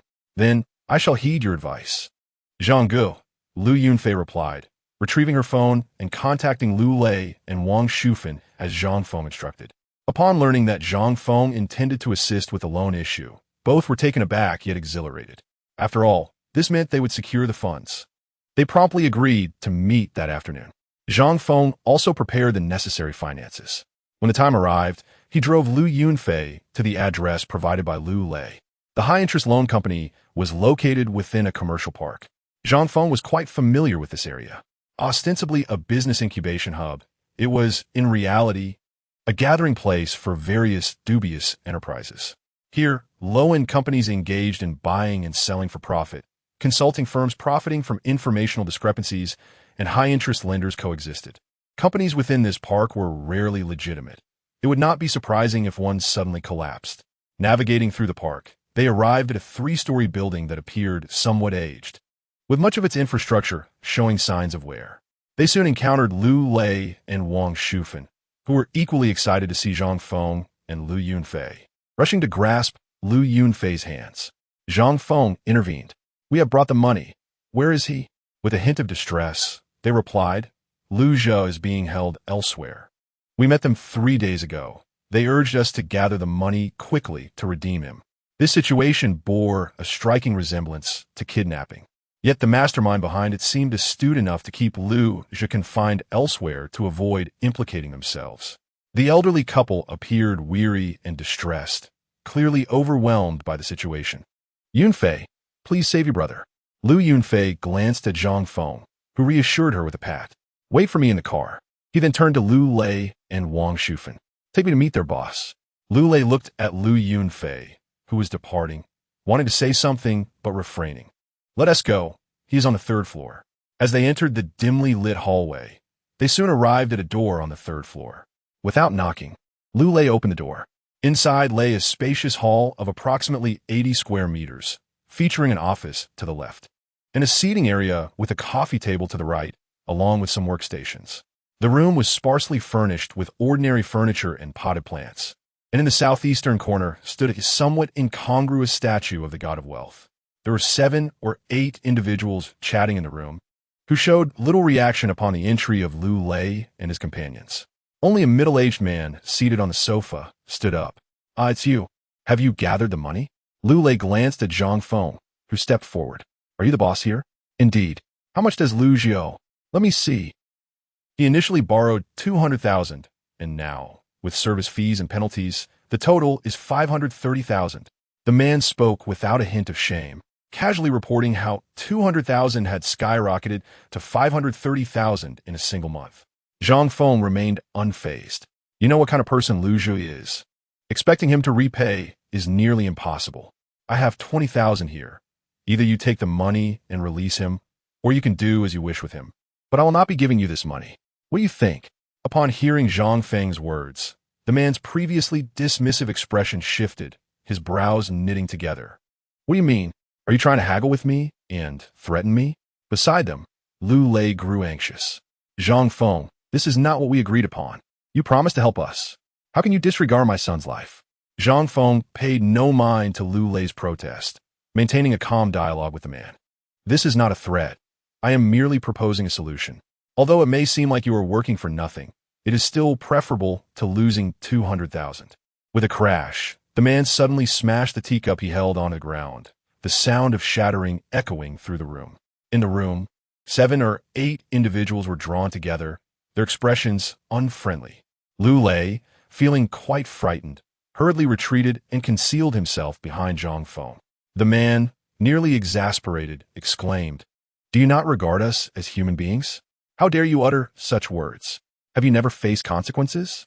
Just as the group of young men appeared ready to escalate the situation, a middle-aged man entered from outside, his demeanor indifferent upon witnessing the scene, and he intended to proceed to an adjacent room. However, Zhang Feng suddenly interjected, "Brother, you must be the leader of this company." The man, who was about to enter the office, glanced back at Zhang Feng with a piercing gaze, while the man before Zhang Feng quickly donned a smile. "Longo, do not pay attention to this brat." Chapter 84. Suddenly entering troubled times within the high-interest loan company, a crowd had encircled Zhang Feng, yet he remained utterly unperturbed. The newly arrived middle-aged man regarded him with curiosity, asking, "How did you discern that I am the head here?" In the office, there were approximately a dozen individuals. Longo was the undisputed leader behind the scenes, while the man before Zhang Feng, Gang Zi, was the visible head. All business matters were handled by Gang Zi, and only the more challenging issues were escalated to Longo for resolution. Typically, Longo did not frequent the high-interest loan company. Today was merely a chance visit to retrieve something. The remaining individuals were primarily salespeople and underlings, so Longji's recognition came as a surprise. He looked at Zhang Feng with intrigue. Zhang Feng smiled slightly. "Sir, your features suggest a person of great wealth and status, while this gentleman's countenance indicates a laborer's fate, perhaps having endured considerable hardship in his early years." Gang Zi was taken aback by Zhang Feng's observations, but soon retorted, "Where did you gather this information? Do not think that knowing a little makes you impressive here. What? Are you a fortune teller?" Just as Gang Zi was about to continue his tirade, Longo intervened, glancing at Zhang Feng. "You are quite eloquent. Do share more." Evidently, Longo was keen to assess Zhang Feng's abilities. At this juncture, even if Zhang Feng lacked genuine fortune-telling skills, he could surmise enough. It was clear that someone like Longo, who was likely encountering difficulties, had his troubles primarily stemming from the police. Understanding this dynamic elucidated why certain charlatans could easily manipulate others they had seen through their targets. However, unlike those swindlers, Zhang Feng derived his insights directly from Longji's features. Zhang Feng surveyed those around him. "Longo, let's speak in private." Longo nodded and opened the office door, leaving Lu Lei and Gang Zi outside. Once inside, Longo plopped down into the boss's chair, rummaging through a drawer while leisurely speaking. "Now, shall we proceed? What do you have to say?" Zhang Feng remarked, "While your features suggest wealth, your life has not been devoid of challenges. I perceive that you experienced 2 decades of fortune from the ages of 6 to 26, during which significant opportunities arose. However, after 26, your fortune shifted, entering a tumultuous phase." Upon hearing this, Longji's expression grew complex, his gaze deepening, indicating he recognized Zhang Feng's insight. You are correct. Not long after my birth, my family came into a windfall, roughly when I was 6 years old. If Zhang Feng had only uncovered one or two facts, it might have been plausible. Yet, the multitude of details, especially those from nearly 40 years ago, was beyond mere investigation. Zhang Feng continued. Between the ages of 31 and 41, you will encounter more challenges, and the subsequent decade may bring unforeseen calamities. If I am not mistaken, you have recently faced considerable troubles. Longa furrowed his brow and nodded slowly. Indeed, I've been beset by difficulties these past years, with the latest being particularly problematic. Can you offer guidance? Zhang Feng did not hesitate. What you urgently need is to extricate yourself from these matters, akin to a golden cicada shedding its shell, in order to safeguard yourself. Once you surpass this hurdle, your future will allow for a prosperous resurgence. Longa found himself in a predicament. Operating a high-interest loan company was undoubtedly a murky business, and the so-called troubles indicated that the police were investigating the company. He was uncertain when they might turn their attention to him. Zhang Feng's suggestion to sever ties implied he should quickly distance himself from the company, shifting all responsibility onto Gang Zi. Initially, Gang Zi had been intended for this role, yet Longa hesitated, concerned whether Gang Zi would willingly take on the burden, knowing that rebellion would lead to a grim future for them both. Sir, can I truly extricate myself? I have observed Gang Zi's demeanor, and he seems different lately. In their youth, both Longa and Gang Zi were known for their camaraderie, but after Gang Zi had faced repeated hardships, particularly during a recent incarceration, Longa felt a deep sense of guilt and concern. Rest assured, the individual outside possesses an aura of loyalty, albeit not the most fervent. If you follow my guidance, he will not betray you, and he too can extricate himself swiftly. Long Ji's interest was piqued. What kind of method do you propose? Zhang Feng whispered a few words into Long Ji's ear. The latter's eyes widened with excitement. Ingenious. Your strategy is indeed brilliant. I shall implement your advice immediately. By the way, I am Fan Yilong. May I know your name? Zhang Feng, replied Zhang Feng. Master Zhang, I am grateful for your insights. With that, Fan Yilong hurried to the door and beckoned for Gang Zi to enter. He then introduced them. Gang Zi, this is Master Zhang, a distinguished individual. Be sure to greet him. Gang Zi, bewildered, was at a loss as to what had transpired between Zhang Feng and Longa, who had exhibited an astonishing change in demeanor and was now introducing him. Nevertheless, he sensed Zhang Feng's extraordinary capabilities and, without hesitation, offered a smile. Master, I sincerely apologize for my earlier rudeness. Chapter 85. Entering the fray, Gang Zi. What business is this? Longa cut straight to the point after the introductions. Gang Zi quickly replied with a grin. It is nothing of great significance. Recently, a young man named Lu Zhe made some boasts, and Master Zhang is here to negotiate for his release, having brought along the necessary amount. As the conversation concluded, Gang Zi anxiously awaited Long Ji's instructions. Release the master and let everyone go, he commanded. Understood. Gang Zi promptly set off to carry out the task. Long Gu, exuding an air of authority, addressed the master. From now on, we shall all be friends. Here's my business card. Although I may not be a significant figure in this city, I can still handle certain matters. Zhang Feng chuckled lightly. You're too modest, Longa. No, you're the one being modest. I foresee that I may require your assistance in various matters going forward. Fan Yilong, a man of keen intellect, swiftly resolved the situation with just a few words, establishing the necessary relationships. To err on the side of caution, Zhang Feng discreetly informed Fan Yilong, the individual released today, Lu Zhe, is merely a troublemaker.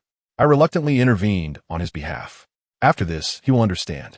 Without needing further explanation, Fan Yilong comprehended the implications.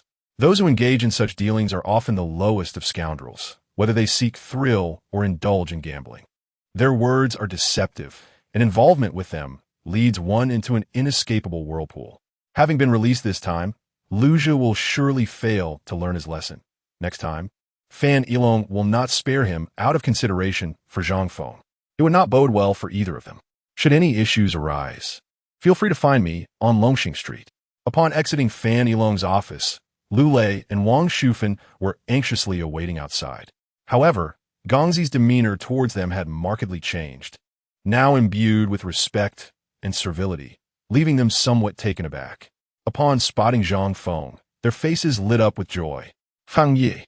Zhang Feng waved his hand impatiently. Go fetch your son. Remember, I have already resolved this matter for you. Do not trouble Lu Yunfei again, or I shall be forced to sever ties. Understood. They eagerly replied, hastening to follow Gongzi. Zhang Ge, how'd it go? All settled.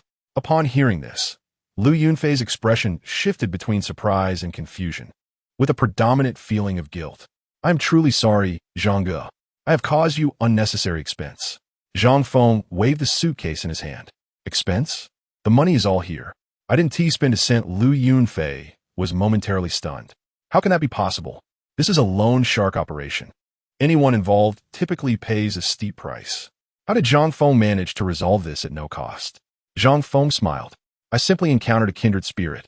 Let us discuss this in the car. Lu Yunfei stood in shock, mouth agape.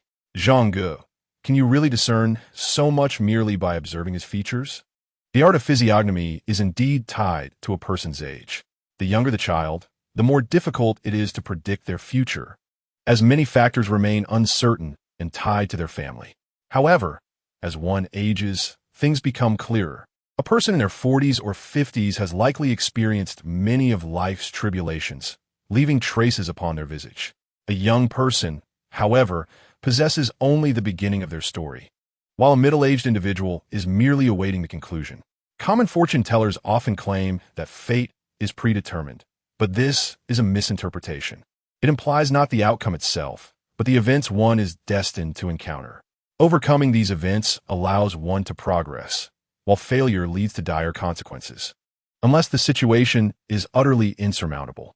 Yet, as the saying goes, man proposes, God disposes. There is no problem without a solution.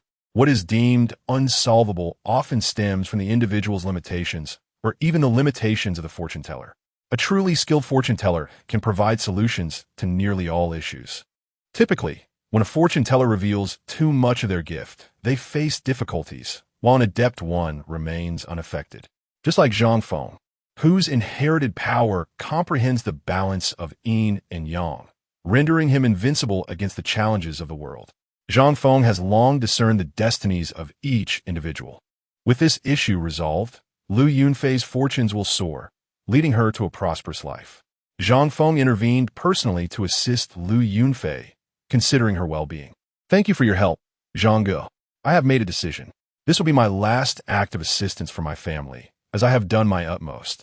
From now on, I shall live for myself. Observing Lu Yunfei's newfound resolve, Zhang Feng smiled faintly and remained silent. Throughout these days, he had come to realize an important truth. His physical condition was far beyond that of an average middle-aged man. Initially, he felt merely lighter than before, but as time progressed, he sensed a revival of his youth. This was especially evident during his encounter with Wang Hongting. In his youth, Zhang Feng had never faltered. He could always leave Lin Jiao breathless. Yet, with age, he had sensed a growing helplessness. That feeling of inadequacy lingered in his mind. However, with Wang Hongting, the experience was entirely different. Even the seasoned Wang Hongting found herself thoroughly exhausted by Zhang Feng's vigor. It was then that Zhang Feng discovered the power he had inherited was not solely spiritual, but also physical. In the back room of the pharmacy, Zhang Feng sat cross-legged, eyes closed, attuned to his body. He soon became acutely aware of the sounds outside, the hum of passing electric bikes, the footsteps of pedestrians, and the chirping of cicadas in the trees. Everything began to crystallize in clarity. At that moment, he heard the faint sound of approaching footsteps directed toward his room. Startled, Zhang Feng opened his eyes just as a gentle knock echoed at the door. He approached and opened it, revealing Lu Yunfei, who stood before him in a delicate white nightgown. The garment hung loosely, with the straps lazily resting on her shoulders, revealing her fair collarbone.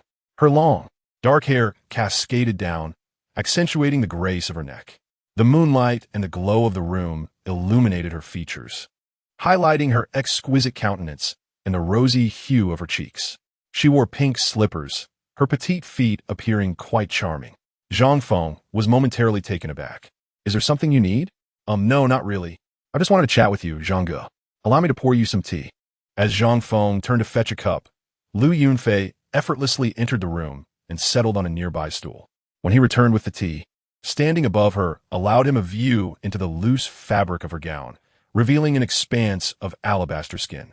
It appeared she wore no undergarments, which startled Zhang Feng. Noticing the time, he realized it was already 9:30. Su Yinyun and the elder likely had turned in for the night, leaving Zhang Feng feeling somewhat awkward. Miss Lu, are you having trouble sleeping? Lu Xiaojie feels too formal. Just call me Xiaofei. Lu Yunfei's demeanor seemed markedly different from usual, her speech and expressions imbued with a newfound boldness. Such familiarity caused Zhang Feng to feel a twinge of embarrassment. How can you be so intimate, Zhang Ge? It's fine. You can call me that. Zhang Ge, why am I here? Don't pretend you don't know. As she spoke, Lu Yunfei set down her teacup and grasped Zhang Feng's hand. Her eyes filled with urgency. It seemed as if years of pent-up emotions were about to erupt at this moment. Zhang Feng quickly interjected, "Hold on, don't rush. I've already taken a shower." As he spoke, Lu Yunfei had already reached for Zhang Feng's belt. "That's not what I meant. I've thought everything through, Zhang Ge. You don't need to say anything. I won't regret it." At that moment, Lu Yunfei appeared to be devoid of reason. Although she was merely a delicate woman, she was pushing Zhang Feng back. In a moment of carelessness, Zhang Feng touched Lu Yunfei, discovering she was only clad in a nightgown. Lu Yunfei continued to speak seductively. "Zhang Ge, I've been holding this in for years. My husband passed away early. Just consider it a favor." The passion surged within Zhang Feng. He expertly embraced Lu Yunfei, whose body was evidently stiff from lack of use for a long time. It took quite some time merely to warm her up.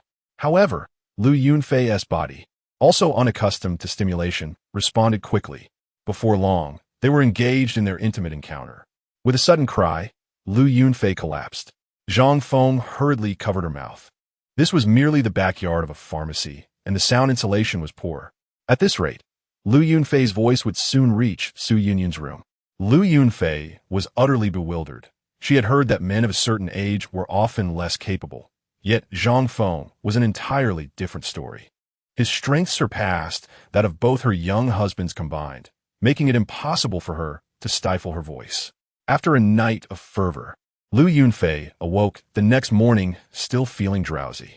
The reality had vastly diverged from her expectations, leading her to behave quite out of character throughout the night. Not only did she bite Zhang Feng to suppress her sounds, but she also scratched his back and eventually fainted.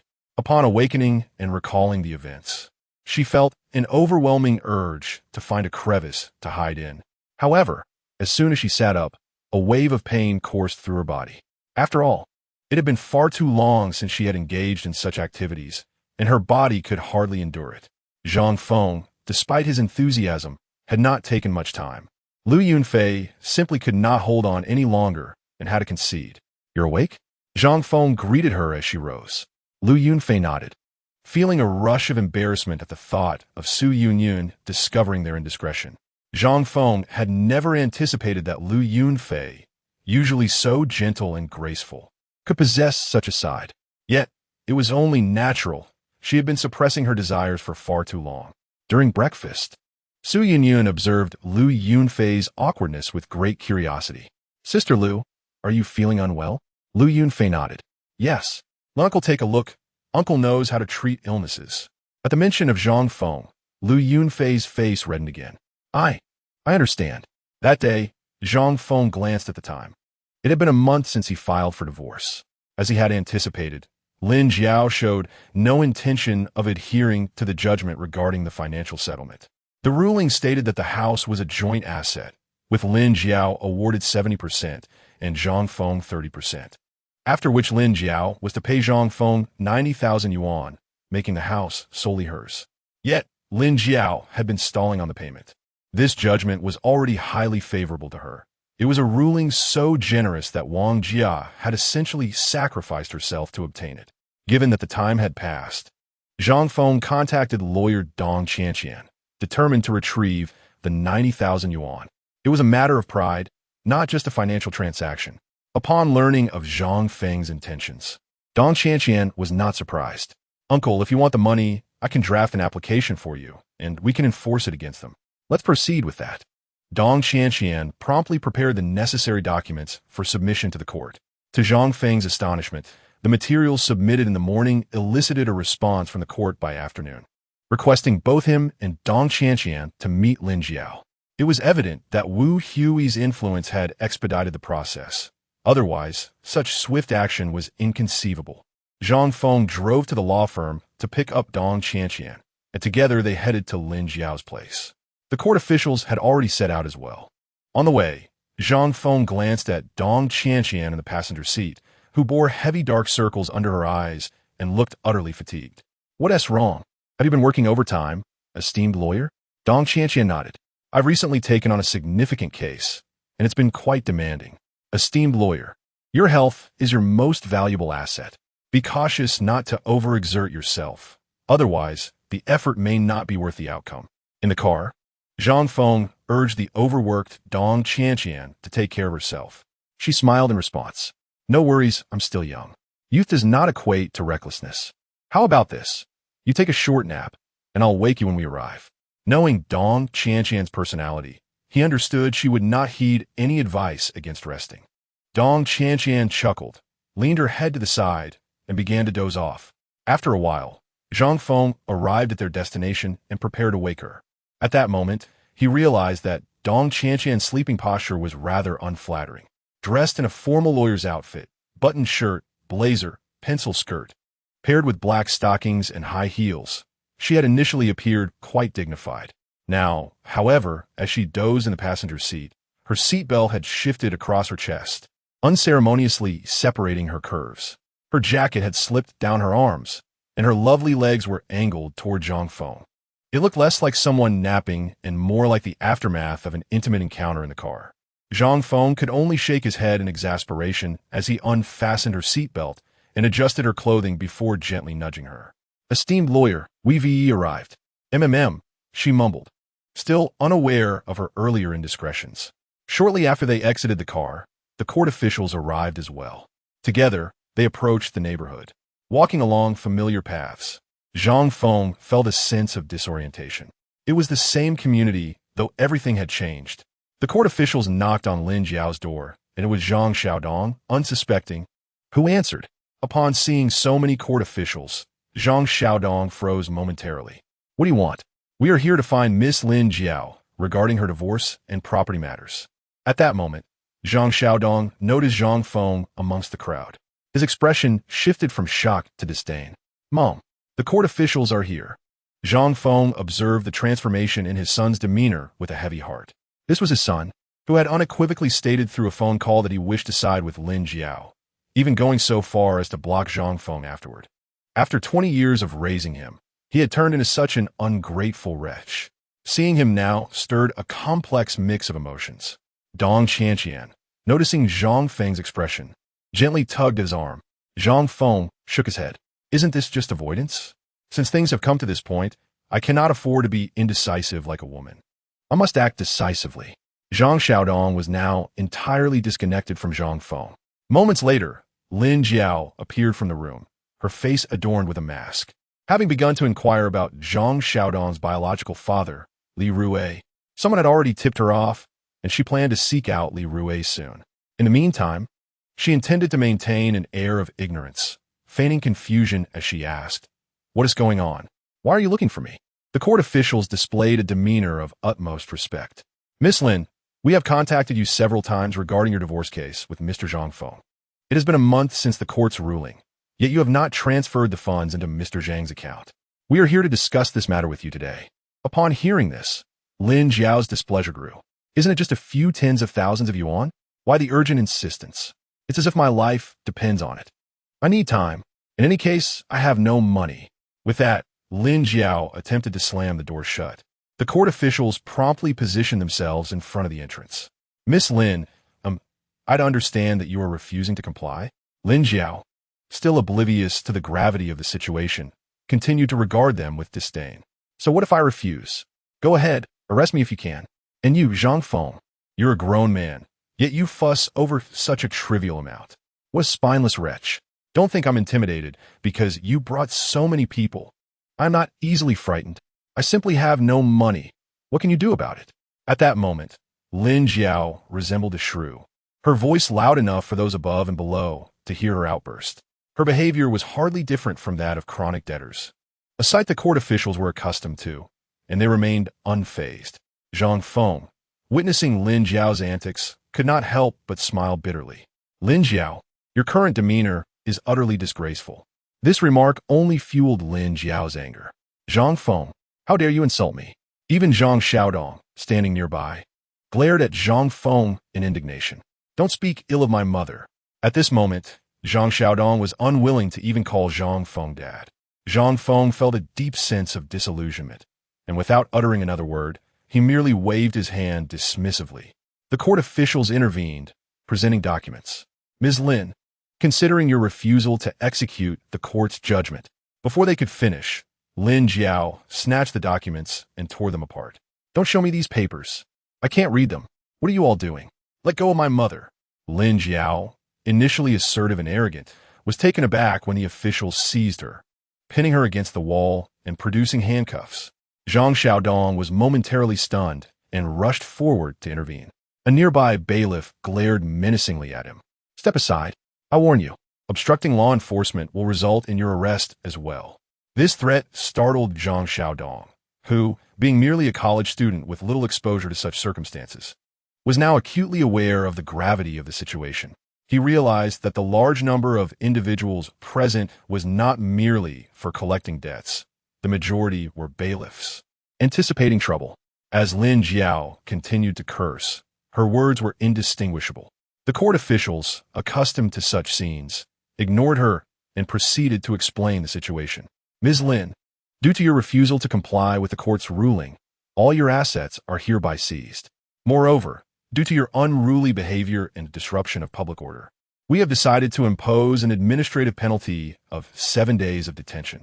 Hearing these two phrases, Lin Jiao, who had been so boisterous, fell silent.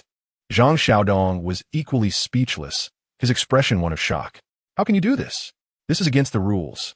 You are abusing your power. The court officials remained calm. Mr. Zhang Xiaodong, Ms. Lin, if you have any questions regarding our enforcement procedures, you may file a complaint with the relevant authorities. Our actions have been recorded. Ms. Lin has refused to sign the necessary documents and attempted to assault an officer. We have evidence of this. Now please gather your personal belongings and leave this room. We need to seal it. The officials had come prepared. This process typically takes longer, but with Wu Hui's influence, everything was expedited. They followed protocol, issuing warnings to Lin Jiao, then requesting her signature on documentation. Had she complied and managed to procure the funds within 3 days, the matter could have been resolved. However, her decision to tear the documents provided the court with grounds to freeze her assets immediately. At this juncture, her fate was sealed. The property and all assets would be auctioned off. The funds would first be allocated to Zhang Feng, with any remaining amount returned to Lin Jiao. If she caused a scene, she would be detained, and even if she remained silent, her refusal to pay would still lead to detention and a loss of credibility, which would restrict her financial activities. The court had numerous lawful means to ensure compliance. Lin Jiao was rendered speechless by the court's declarations. Zhang Xiaodong, now frightened, turned to Zhang Feng. Dad, was it really necessary to escalate this situation? Mom was with you for 20 years. How can you be so heartless? After initially dismissing his father, he now realized the severity of the situation and attempted to appeal to sentiment. Zhang Feng, observing his son's plea, felt even more pained. Heartless? 20 years. Why don't you ask your mother if she considered those years when she was unfaithful? When you chose to sever ties with me and side with her, did you think about loyalty? Zhang Xiaodong, I know you're not my biological son, but I believed our bond transcended that. It seems I was mistaken. This statement left Zhang Xiaodong momentarily speechless, unsure how to respond. Meanwhile, despite being restrained, Lin Jiao remained defiant. Xiaodong, don't listen to his nonsense. What does it matter that I raised you for 20 years? You are still a worthless bum. Did you enjoy those 20 years? Look at what others have. And what you have. In the end, isn't he the real loser? Zhang Feng chose not to engage further. There was no point in conversing with such a person. While he had once struggled to provide for his family, He had always worked hard. Lin Jiao, however, expected Zhang Feng to give their son a lavish lifestyle without lifting a finger herself, which was simply unreasonable. "Let us go," Zhang Feng said, leading Dong Qianqian away. As they departed, the bailiffs escorted Lin Jiao out as well. "Do you have anything else in the room to take?" "Hurry up." Zhang Xiaodong paused for a moment, then quickly retrieved his bag. Once the court officials confirmed that the room was vacant, they placed a seal on the door, signifying that the assets had been seized. This house no longer belonged to Lin Jiao. After concluding the necessary procedures with the court officials, Zhang Feng and Dong Qianqian exited, leaving Zhang Xiaodong alone to stare blankly at the seal on the door. What would happen next? Outside, Zhang Feng and the court officials emerged together. One man respectfully shook Zhang Feng's hand. "Mr. Zhang, should you encounter any issues moving forward, do not hesitate to contact us. Thank you for your assistance. I truly appreciate it." Once they departed, Zhang Feng and Dong Qianqian stood at the entrance, watching the vehicle taking Lin Jiao away recede into the distance. Zhang Feng could not suppress a deep sigh, a heavy burden evident on his brow. Observing his demeanor, Dong Qianqian felt a pang of sympathy. "Uncle Zhang, try to look on the bright side." Zhang Feng smiled faintly at her words. "I never anticipated that a mere girl like you would counsel me to take things less seriously. I have already come to terms with my situation. It is merely regretful that I feel as though I have squandered the past 20 years of my life. Whether it pertains to my affections for my wife or the upbringing of my son, do you believe I am genuinely a failure in life?" Faced with this question, Dong Qianqian found herself momentarily at a loss. To claim that I'm not a failure would be disingenuous. What does it matter if I'm acquainted with prominent figures? Even if Zhang Feng were to become a billionaire in a couple of years, it would mean little if he no longer recognizes the son he has raised for 2 decades. Observing Dong Qianqian's demeanor, Zhang Feng chuckled softly, finding solace in humor. "Haha, I'm not trying to amuse you. In truth, whether I am a success or a failure is inconsequential. Despite being 40, I still have at least another 20 years ahead of me. All I need to do is live well from here on out. Uncle Zhang, why don't we go out for a drink together? It's my treat." Dong Qianqian suddenly blurted out, catching Zhang Feng off guard. However, it did not take long for Zhang Feng to comprehend her intent. This young girl likely wished to use this method to help him momentarily forget his troubles. Initially, Zhang Feng had intended to decline, but recalling Zhang Xiaodong's earlier demeanor, he found himself feeling slightly melancholic and genuinely desired a drink. "Very well, let's go for a drink." "Where to?" "I'll follow your lead." When they planned to head to a bar, it was still somewhat early, so they first strolled around a nearby shopping mall and even had a meal. By 8 in the evening, Zhang Feng accompanied Dong Qianqian to a nearby bar. This was Zhang Feng's first visit to such an establishment, and he felt a twinge of curiosity. 8 o'clock marked the beginning of the bar's lively atmosphere. 2 men dressed in black and wearing sunglasses stood at the entrance, likely serving as security. Upon seeing Zhang Feng and Dong Qianqian enter, they displayed no reaction. Conversely, Dong Qianqian appeared somewhat apprehensive as she led Zhang Feng inside. The bar spanned approximately 300 square meters, with a bar counter and several small booths near the entrance. A dance floor lay not far off, and further inside were larger booths that clearly offered a more upscale experience. Dong Qianqian's astonishment at the DCOR revealed that this was indeed her first visit to such a venue. Chapter 89. A bit too much to drink. Having never set foot in a bar before, she had volunteered to bring Zhang Feng along for drinks. Zhang Feng was at a loss for words regarding Dong Qianqian's boldness.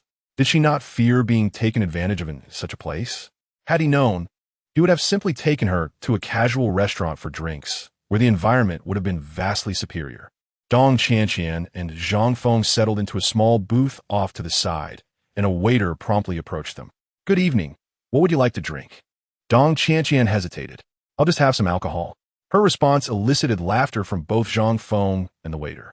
"Sir, our patrons typically come here to drink. Here is our menu. Please take a look."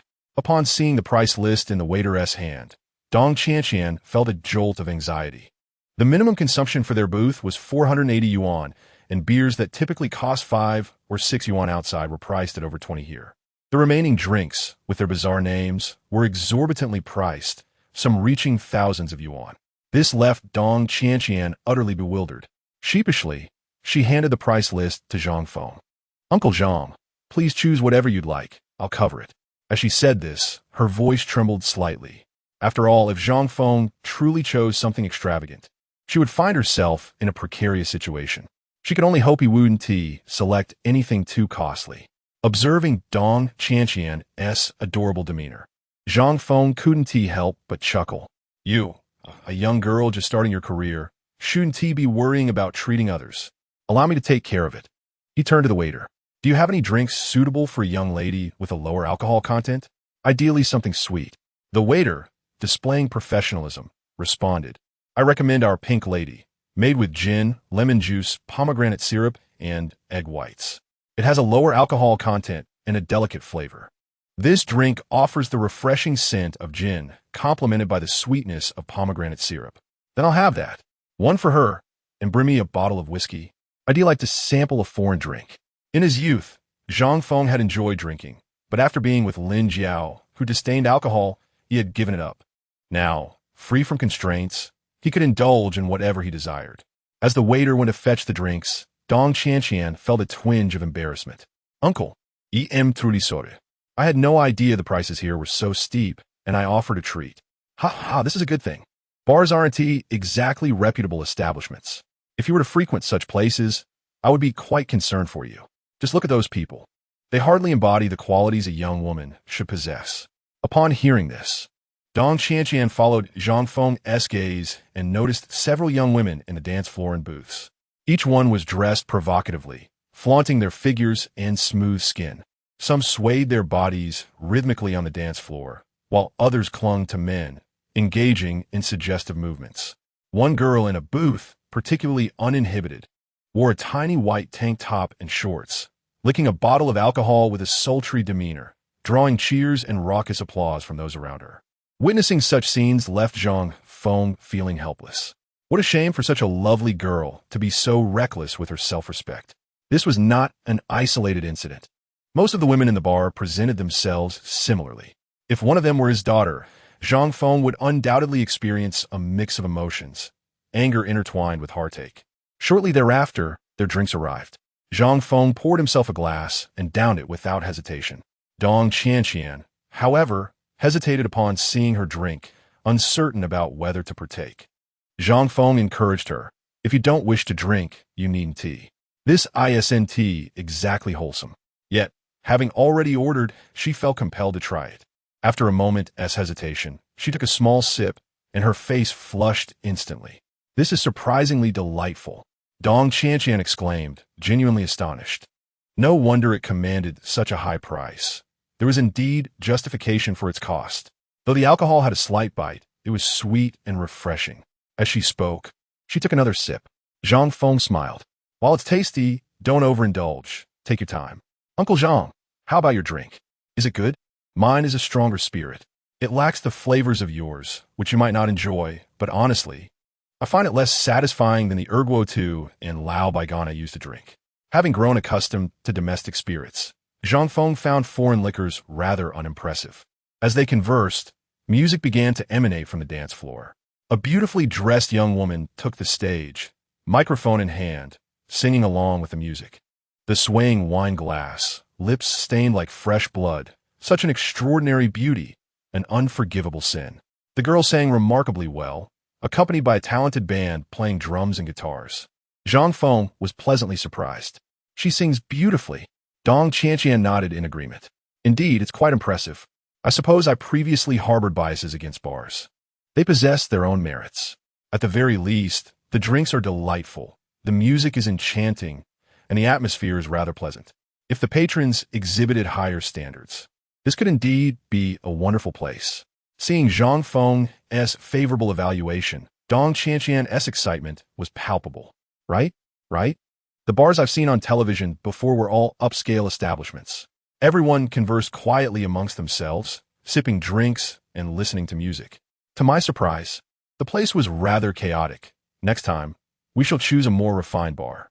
Uncle Zhang, despite being 40, is far from an old relic. It is commendable that he can recognize his own biases. Dong Qianqian's remark was ambiguous, leaving one to ponder if it was praise or criticism. Zhang Feng merely offered a resigned smile. Regardless of your sentiments, I shall not allow you to frequent such establishments. Ultimately, a bar is a bar, filled with individuals indulging in alcohol. Some, once intoxicated, lose all sense of their limits, and a striking girl like you is most vulnerable to unwanted attention. What if something were to happen? Remember, a gentleman does not place himself under perilous circumstances. Dong Qianqian chuckled lightly. I understand. It was merely to accompany you, Uncle Zhang. I would never come alone. She seemed quite pleased at Zhang Feng's compliment regarding her beauty, unable to resist imbibing a few more sips. Subsequently, Zhang Feng too consumed several drinks. Whether it was the ambience of the bar or the turmoil within his heart, he began to feel somewhat inebriated. As the clock approached 10, Dong Qianqian nodded. However, as she stood, she swayed unsteadily. Zhang Feng quickly caught her. Have you had too much to drink? I'm not drunk. Dong Qianqian could barely maintain her balance, yet stubbornly insisted otherwise. Zhang Feng felt utterly helpless. Her capacity for alcohol was alarmingly poor. Fortunately, he had not overindulged. Intending to assist Dong Qianqian out, they faced the challenge of a crowded bar with narrow passageways. Zhang Feng decided to carry her on his back. He successfully delivered her to the car and drove to her office. Upon arrival, he discovered the door was locked, after knocking for some time with no response. He observed her occasionally flailing her arms. Had it not been for the seatbelt, she might have tumbled out, with nowhere else to take her. Zhang Feng pondered before opting for a nearby hotel. He settled her on the bed and prepared some water. Not daring to leave, he sat nearby, engrossed in his phone. He mentioned he had matters to attend to overnight. Dong Qianqian was still clad in her daytime attire, a women's suit complemented by black stockings. While dozing in the car, she had been the epitome of allure, and now in bed, she was even more so. Zhang Feng removed her coat and high heels, covering her with a blanket. Yet, within minutes, Dong Qianqian kicked off the blanket with her delicate feet clad in stockings, exposing her perfectly formed toes. The blanket was soon tossed aside once more, revealing the rise and fall of her chest with each breath. Zhang Feng could only reposition the blanket over her repeatedly. After a few cycles of this, Dong Qianqian emitted a soft moan, seemingly in discomfort.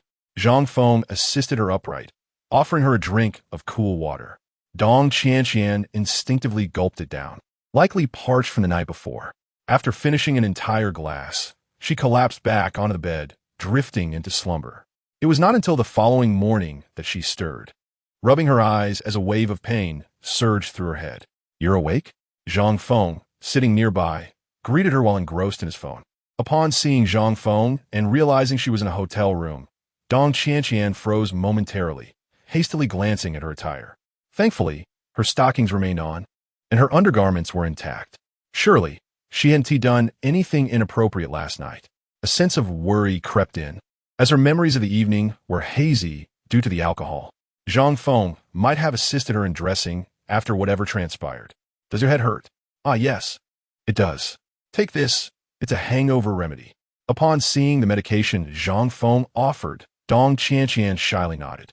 How long until it takes effect? 2 hours. Huh?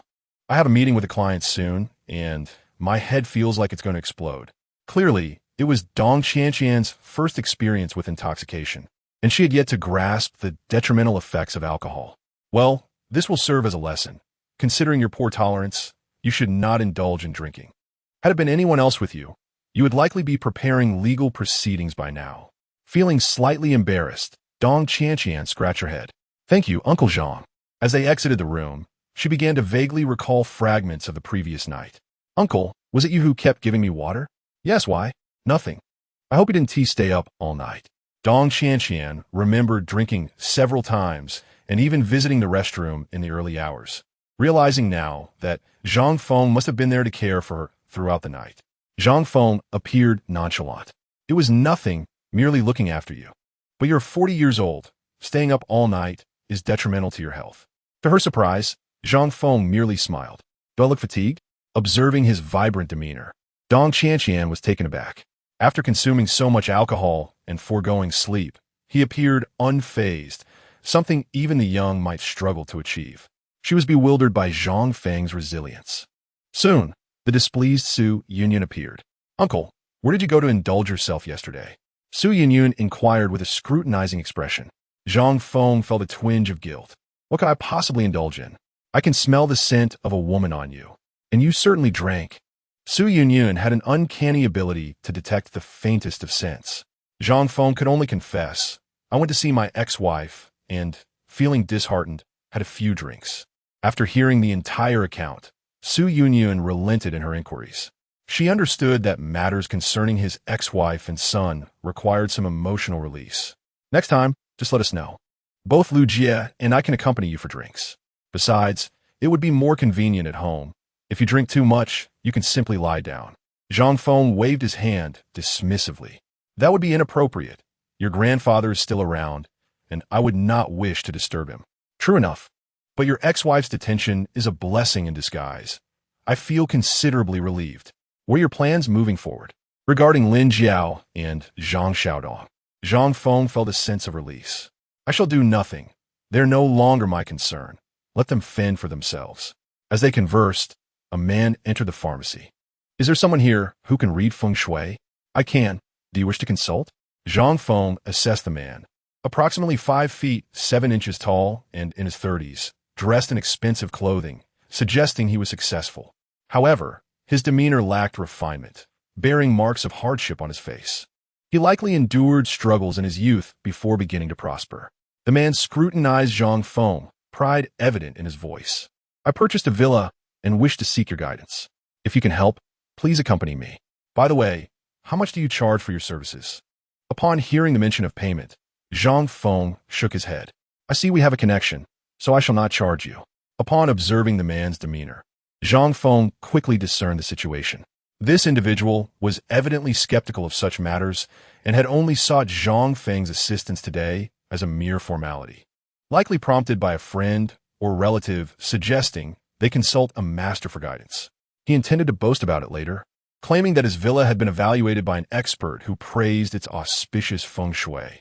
If he were dealing with a typical charlatan, such a person would merely offer flattering remarks, as the more compliments given, the greater the financial gain. However, with such individuals, one must tread carefully, for to point out their flaws would be to undermine their pride and invite trouble. As he accompanied the man to his villa, Zhang Feng immediately sensed the underlying issues. In front of the door lies Lu Chuan Zixing, leading to financial losses year after year and entangled in legal troubles. Upon hearing this, the man appeared bewildered. What are you babbling about? What does that mean? Zhang Feng leisurely gestured towards the 3 paths before the villa. Sir, these 3 paths are known as Chuanzi Lu, and with your villa facing south while the wind blows from east to west, the alignment presents a dire omen. Residing here could lead to ruin and legal entanglements, particularly affecting 3 men in the household. If I am correct, you are the 3rd son among 2 elder brothers, am I right? Your current predicament may very well be the demise brought on by this villa. The man was evidently taken aback by the severity of the feng shui implications, but his shock quickly morphed into anger. What nonsense are you spouting?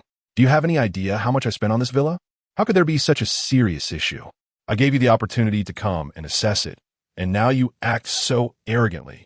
Despite the risk of inciting the man's wrath, Zhang Feng felt compelled to speak the truth. After all, he was a fortune teller, not a fraud, and he had no intention of engaging in the social niceties expected in such instances. Realizing the man's disbelief, Zhang Feng chose to withdraw. Then I shall take my leave. Get out of here. With Zhang Feng departing without payment, the man, equally frustrated, expelled him with a few muttered insults. What a fool. Thinking he could swindle me. If it weren't for the difficulty in finding someone for feng shui consultations, do you think I would have sought you out? People like you deserve to fail. All of you will be eliminated by the times. Just as he was settling into his departure, a call from Wang Hongting interrupted him. Zhangge, do you have time? Please come to the shop. Zhang Feng paused. What is the matter? Qin Chang has come to cause trouble for Du Fei. You should come take a look. By the way, Du Fei doesn't want me to mention this to you, so just say you happen to drop by. Qin Chang was still present, and Du Fei, being a proud and young man, preferred not to rely on Zhang Feng's help and naturally wished to keep this matter from him. Understood. After ending the call, Zhang Feng promptly drove to the shop. Upon arriving, he was met by a group of men led by Chun Chong, all of whom appeared quite aggressive, shouting outside the store. Zhang Feng was not unfamiliar with such scenes. The automotive industry was rife with complexities. For instance, in the car dealership business, financing options often proved more profitable than outright purchases, leading to various questionable practices, including selling defective vehicles to customers. Such sales inevitably attracted troublemakers. Yet Qin Chong had managed to keep them subdued, bolstered by relatives who dealt in collateralized vehicles, individuals known for their unscrupulous nature. Upon learning that Du Fei had left his company to establish a new dealership with remarkable success, Qin Chong was filled with envy and rage, swiftly seeking to confront him with a band of followers. Zhang Feng recognized that involving the police would be futile. These individuals resembled stubborn leeches, returning relentlessly. Du Fei was aware of this as well and chose not to involve law enforcement, while Zhang Feng could leverage connections with Wei Lian to resolve the issue. He preferred not to expend such significant resources on trivial matters. As he approached the entrance, the group remained gathered, clamoring for Du Fei to emerge. The younger sales staff were visibly frightened, hiding in the back. Zhang Feng approached with a greeting. "Boss Chun, it's been a while." Qin Chong, surprised to see Zhang Feng, responded, "Isn't this old Zhang? What brings you here? Are you planning to defend them?" Zhang Feng chuckled lightly. "Defend? I merely find it curious that a prominent businessman like yourself would bring such a crowd here instead of managing your own company. Are you here to reminisce with former employees?" Qin Chong's ire flared at this, as he was no fool. After hearing the news, he had investigated and discovered that Du Fei had poached Wang Hongting from his company and had entangled himself with former partners, implying that Xiao Yang from his company was also involved. Although he lacked concrete evidence, it was evident that the new dealership was thriving while his own business faltered, resembling a contest of dominance. Qin Chong was not one to tolerate such affronts and promptly sought to reclaim authority. "Old Zhang, don't play coy with me. Don't think I'm unaware of your little schemes. Just because you know a few people in the company, you think you can start a new venture and topple me? Let me be clear, you are far from qualified. I'm laying it out for you. Your company won't last long. Be wise and dissolve it before I take action." In Chapter 92, the confrontation escalated as Qin Chong threatened Zhang Feng, demanding the closure of the car dealership. From the shadows, Du Fei and Wang Hongting emerged. Du Fei, taken aback, greeted Zhang Feng. "Zhang, what brings you here?" "Just out for a stroll, and I happen upon this commotion." Du Fei appeared disheartened, wishing to shield Zhang Feng from this predicament. Yet now they were all entangled in the same affair and had no choice but to confront it. Upon seeing Du Fei, Qin Chong scoffed derisively. "Oh, so you've decided to emerge from your shell? What is this, playing a game of deception?" Du Fei, being younger and more impulsive, found his temper flaring at this provocation. He was ready to retaliate with words, but Zhang Feng interjected forcefully, "Silence." "But Zhang, I said be quiet." Faced with Zhang Feng's resolute stance, Du Fei complied and fell silent. Zhang Feng then addressed Qin Chong. "Boss Chun, I understand your concerns. You believe Du Fei's small shop is encroaching on your business. This is a misunderstanding. While Du Fei does sell cars, they are electric vehicles, whereas you deal in fuel-powered cars. They occupy entirely different markets and thus have no impact on your business." However, Qin Chong was not swayed by these words. "Old Zhang, do you take me for a fool? Do you think I could be so easily deceived?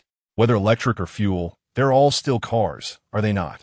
The addition of one buyer of new energy vehicles inevitably results in one less buyer of gasoline cars. Moreover, did you seek my permission to open your shop? I am indifferent to whatever industry you claim to be in. If I do not permit you to operate, then you shall not." Faced with such words, Du Fei found it increasingly difficult to contain his frustration. "You assert that I cannot sell? How can you be so domineering?" And Qin Chong retorted immediately, "What of it if I am domineering? Do you have any idea how long I have been navigating the waters of Hanyang City? Let me make myself clear. Do not presume upon my good nature. If it comes to blows, you will be the one weeping and wailing." Zhang Feng understood the situation well. Despite Qin Chong's seemingly unimposing demeanor, he was indeed well-connected in Hanyang City. His relatives, who had long engaged in the business of collateral vehicles, had acquaintances among several influential figures. If matters escalated, Zhang Feng would be unaffected, but Du Fei would undoubtedly find himself in trouble. After stating this, Qin Chong cast a glance at Wang Hongting. "Wang Hongting, what of you? I have heard that since your arrival here, you have ceased your promiscuous ways. Do not think for a moment that I am unaware of your thoughts. Surely, you do not believe that simply changing your surroundings will lead you to redemption? I tell you, a wretched person remains wretched for life. Do not pretend to be pure and virtuous. Upon hearing Chen Chang's words, Zhang Feng could no longer restrain himself. Chen Chang, if you wish to speak, then speak plainly. Why must you prattle on endlessly? Oh, what a thoroughly contemptible grin you wear. Old Zhang, I had no idea you were such an honest man. You even engaged with her? Advocating for her, are we?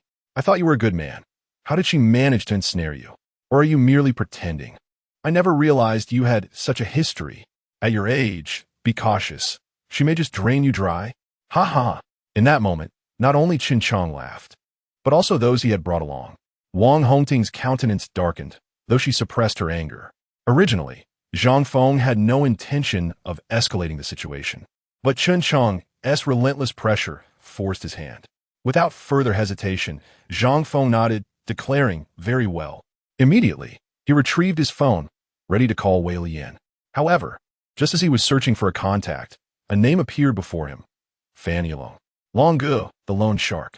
It suddenly dawned on Zhang Feng that he could indeed reach out to Long Ge. Being of the same ilk, Long Ge would undoubtedly handle this matter with greater finesse than Wei Lian, and it would be within the bounds of social obligation. Zhang Feng promptly dialed Long Ge. Long Ge, a friend of mine is in a bit of trouble. Yes, the address is. I will treat you to dinner tonight. Having relayed the address, Zhang Feng hung up. Wang Hongting felt a warmth in her heart upon witnessing Zhang Feng's readiness to stand up for her.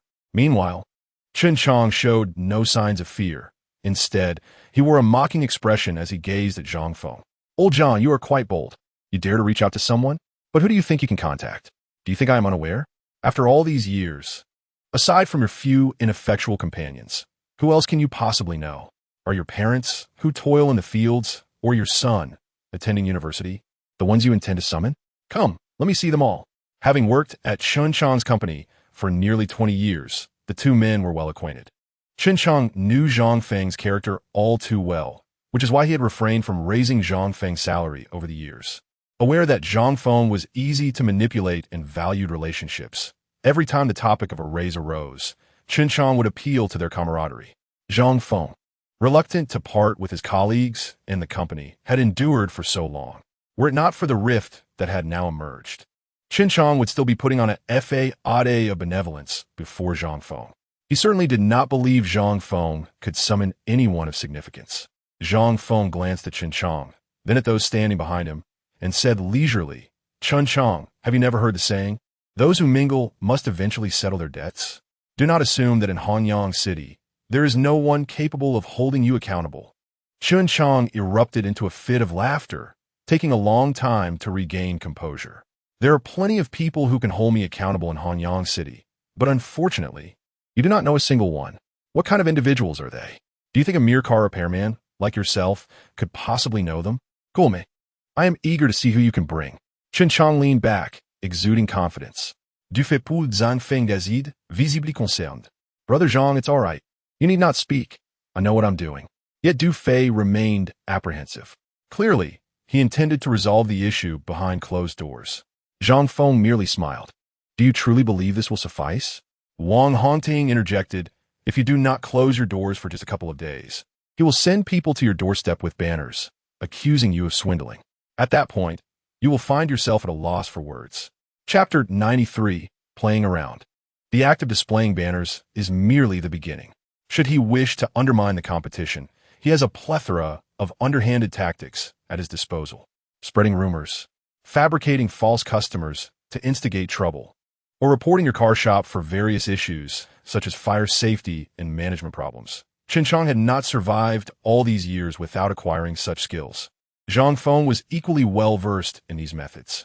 It was precisely because of this that Zhang Feng had initially hoped to resolve the conflict amicably. Little did he expect Chen Chang to be so resolute in his desire to sever ties. Wang Hongting observed Zhang Feng's demeanor, though she did not voice her thoughts. She felt elated. After all, Zhang Feng was unhesitatingly confronting Chen Chang in her defense. She felt a twinge of curiosity. Brother Zhang, who exactly have you contacted? A friend from the underworld. You will know when they arrive, Zhang Feng replied nonchalantly. Wang Hongting chuckled softly. Brother Zhang, you know people from that world? I never would have guessed. Did you truly not see it? I only met them a couple of days ago. Zhang Feng and Wang Hongting conversed merrily, while Chen Chang's expression soured. The friends and relatives surrounding him grew increasingly displeased, expressing their anger. How long do you think they can revel in this? Do they truly believe that merely having learned a few things and made some acquaintances in their previous company entitles them to establish their own faction? Chen Chang scoffed. Just a little brat. I could easily render him incapable of continuing in Hanyang City. To challenge me would be to ensure they come to regret it. At that moment, a couple approached the car shop, seemingly intending to purchase a vehicle. Upon seeing them, Chen Chang bellowed angrily, "What do you want?" "We're here to buy a car." The man replied, somewhat taken aback. "Get lost. You are not buying any car. Hurry up and leave." Several of them swiftly chased the customers away. Chen Chang and his group made their intentions abundantly clear. They were not going to allow Du Fei and his associates to conduct business. Moments later, a few vehicles came to a halt outside the shop, and over a dozen individuals disembarked. One of Chen Chang's relatives urgently grabbed his arm. "Hey, are these the people old Zhang called? So what if they are?" Chen Chang initially responded with disdain. However, upon seeing the newcomers, his expression drained of color. He recognized them. They were brothers from the loan sharking business. This brother was no ordinary figure. He was a well-known big shot in Hanyang City. He commanded a cadre of hundreds, many of whom worked in various bars and entertainment venues across the city, maintaining close ties with local business owners. The network of connections he possessed was immense. Aside from Chen Chang, several others also recognized him, their faces filled with dread. "Isn't that Brother Gongzi? What is he doing here?" Old Zhang wouldn't have called him, would he? Chen Chang shook his head vigorously. "Impossible. Absolutely impossible. What is Zhang Feng to him? How could he possibly know someone of that caliber? A mere mechanic. What right does he have? It must be a coincidence. Gongzi de Gu must have some other matters to attend to here." As the conversation unfolded, Gongzi was almost upon Chen Chang. Chen Chang quickly donned a sycophantic expression to greet him. "Ah, Gongzi de Gu, it has been quite some time." Upon seeing Chen Chang, Gongzi appeared momentarily bewildered. "You, Chen Qian. Don't you remember, Gongzi de Gu? I'm the one who sells cars on that street over there." He gestured towards his cousin. "This is my cousin. I previously sought your assistance." Hearing these descriptions, Gongzi seemed to come to a sudden realization, nodding slowly. "Oh, it's you all. What brings such a crowd here?" "Oh, it's nothing. Ha ha ha." Chen Chang chuckled, attempting to downplay the situation. "Gongzi de Gu, do you have any matters to attend to?" "Nothing much, just someone causing trouble for my friend, so I came to take a look." With that, Gongzi made his way toward the shop. Chen Chang's complexion darkened considerably. Wasn't Du Fei and Zhang Feng inside that very shop? If it was about friends, who else could it be but them? The troublemakers were indeed Chen Chang and his crew. Gongzi had been summoned by Zhang Feng. This was turning troublesome. Chen Chang hurriedly approached Gongzi, bowing and scraping. "Gongzi de Gu, do you really need to get involved in this? How about this? I can handle it myself." He insisted, "Look, I just happen to have these people with me. Isn't that a coincidence?" Haha. Although Chen Chang was desperately trying to curry favor with Gongzi, beads of cold sweat were already trickling down his face. He had come to realize the gravity of the situation. Gongzi was likely the very person Zhang Feng had called. He had undoubtedly landed himself in hot water. Upon hearing Chen Chang's words, Gongzi merely waved his hand dismissively. "No need for you. This matter is quite significant, and I must handle it personally." The moment he heard it was significant, Chen Chang felt his heart sink. He stood frozen in place as he watched Gongzi enter the shop. Through the transparent glass door, Chen Chang clearly saw Gongzi greet Zhang Feng immediately upon entering. Zhang Feng casually exchanged a few words, and then Gongzi turned his gaze toward Chen Chang, his expression menacing. Before long, Gongzi emerged from the shop alongside Zhang Feng and the others, regarding Chen Chang with disdain. "Chen Chang, you have quite the nerve to cause trouble for Zhang Ge." This statement struck like a bolt from the blue. If Chen Chang had harbored a sliver of hope that Gongzi and Zhang Feng were not acquainted, this revelation shattered all illusions.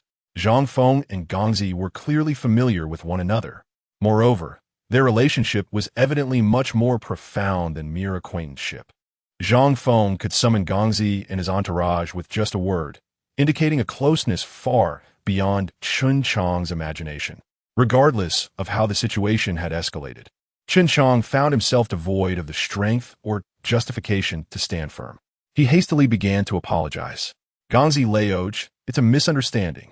It's all a misunderstanding. Zhang and I are friends. For 20 years. We merely came to reminisce. This explanation felt forced, yet it was all Chun Chang could conjure. He certainly could not admit to having come to stir up trouble. That would forebode his future in Hanyang City. Gongzi appeared taken aback. Reminisce? Before Zhang Feng could respond, Du Fei could no longer contain himself. Chun Chang, stop with the slick talk. Who brings so many people to reminisce? Are you not just here to stir up trouble? With Du Fei's straightforward rebuttal, Chun Chang's expression grew increasingly grim. He could not help but continue to explain himself. No, it's not what you think. We were merely joking around. Really, Gongzi de Gu, we haven't done anything. We haven't caused any disturbances. Chapter 94. I still consider myself fortunate. Just moments ago, the boisterous Chun Chang now resembled a meek dog, his face contorted in distress. Yet, he still attempted to present himself as compliant in front of Gongzi de Gu. Gongzi, however, did not waste words with Chun Chang. He delivered a sharp slap, the sound echoing. After the blow, Chun Chang nearly collapsed to the ground. Those accompanying him dared not breathe a word, merely watching in stunned silence as Chun Chang endured the punishment. You dare joke around with Zhang? Have you lost your mind? Chun Chang, seeing stars, could not muster any anger. He merely nodded repeatedly. Yes, you were right to go. I was indeed wrong. Zhang, I apologize sincerely. How about this? Let me treat you all to a meal. Afterward, we can go for a foot massage. I know a place with delightful company. Upon hearing about the foot massage and the ladies, Gongzi's face broke into an indecent grin, casting a sidelong glance at Zhang Feng. Zhang, what do you think? At this moment, Zhang Feng could have easily expelled Chun Chang from Hanyang City. However, such an action felt immature. On one hand, it would irreparably sour relations. On the other, if Chun Chang were expelled today, tomorrow would see a new batch of troublemakers like Wang Chang and Li Chang. It was akin to a political arena. If you expel a disobedient individual, the next one may not heed your commands either. The key was to ensure compliance rather than to remove them. Now that Chun Chang had capitulated, he could still mediate future issues in this area. Moreover, no substantial harm had been done this time. Zhang Feng gestured. Go and apologize to Xiao Hong. Upon hearing Zhang Feng's intent, Chun Chang immediately understood. He hurried over to Wang Hongting, bowing deeply.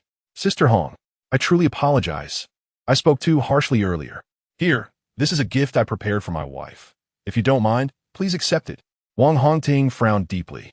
Noticing her expression, Chun Chang quickly altered his approach. If there is anything you desire, please just say it. By the way, Boss Du Fei, I know a few collaborators. I will introduce them to you tomorrow. Zhang, what do you think? Chun Chang's sincerity in his apology was palpable, and there appeared to be no issues.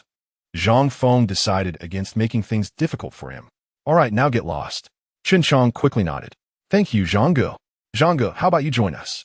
Those girls are truly something, including some university students. Zhang Feng frowned. I'm not interested. You all go ahead.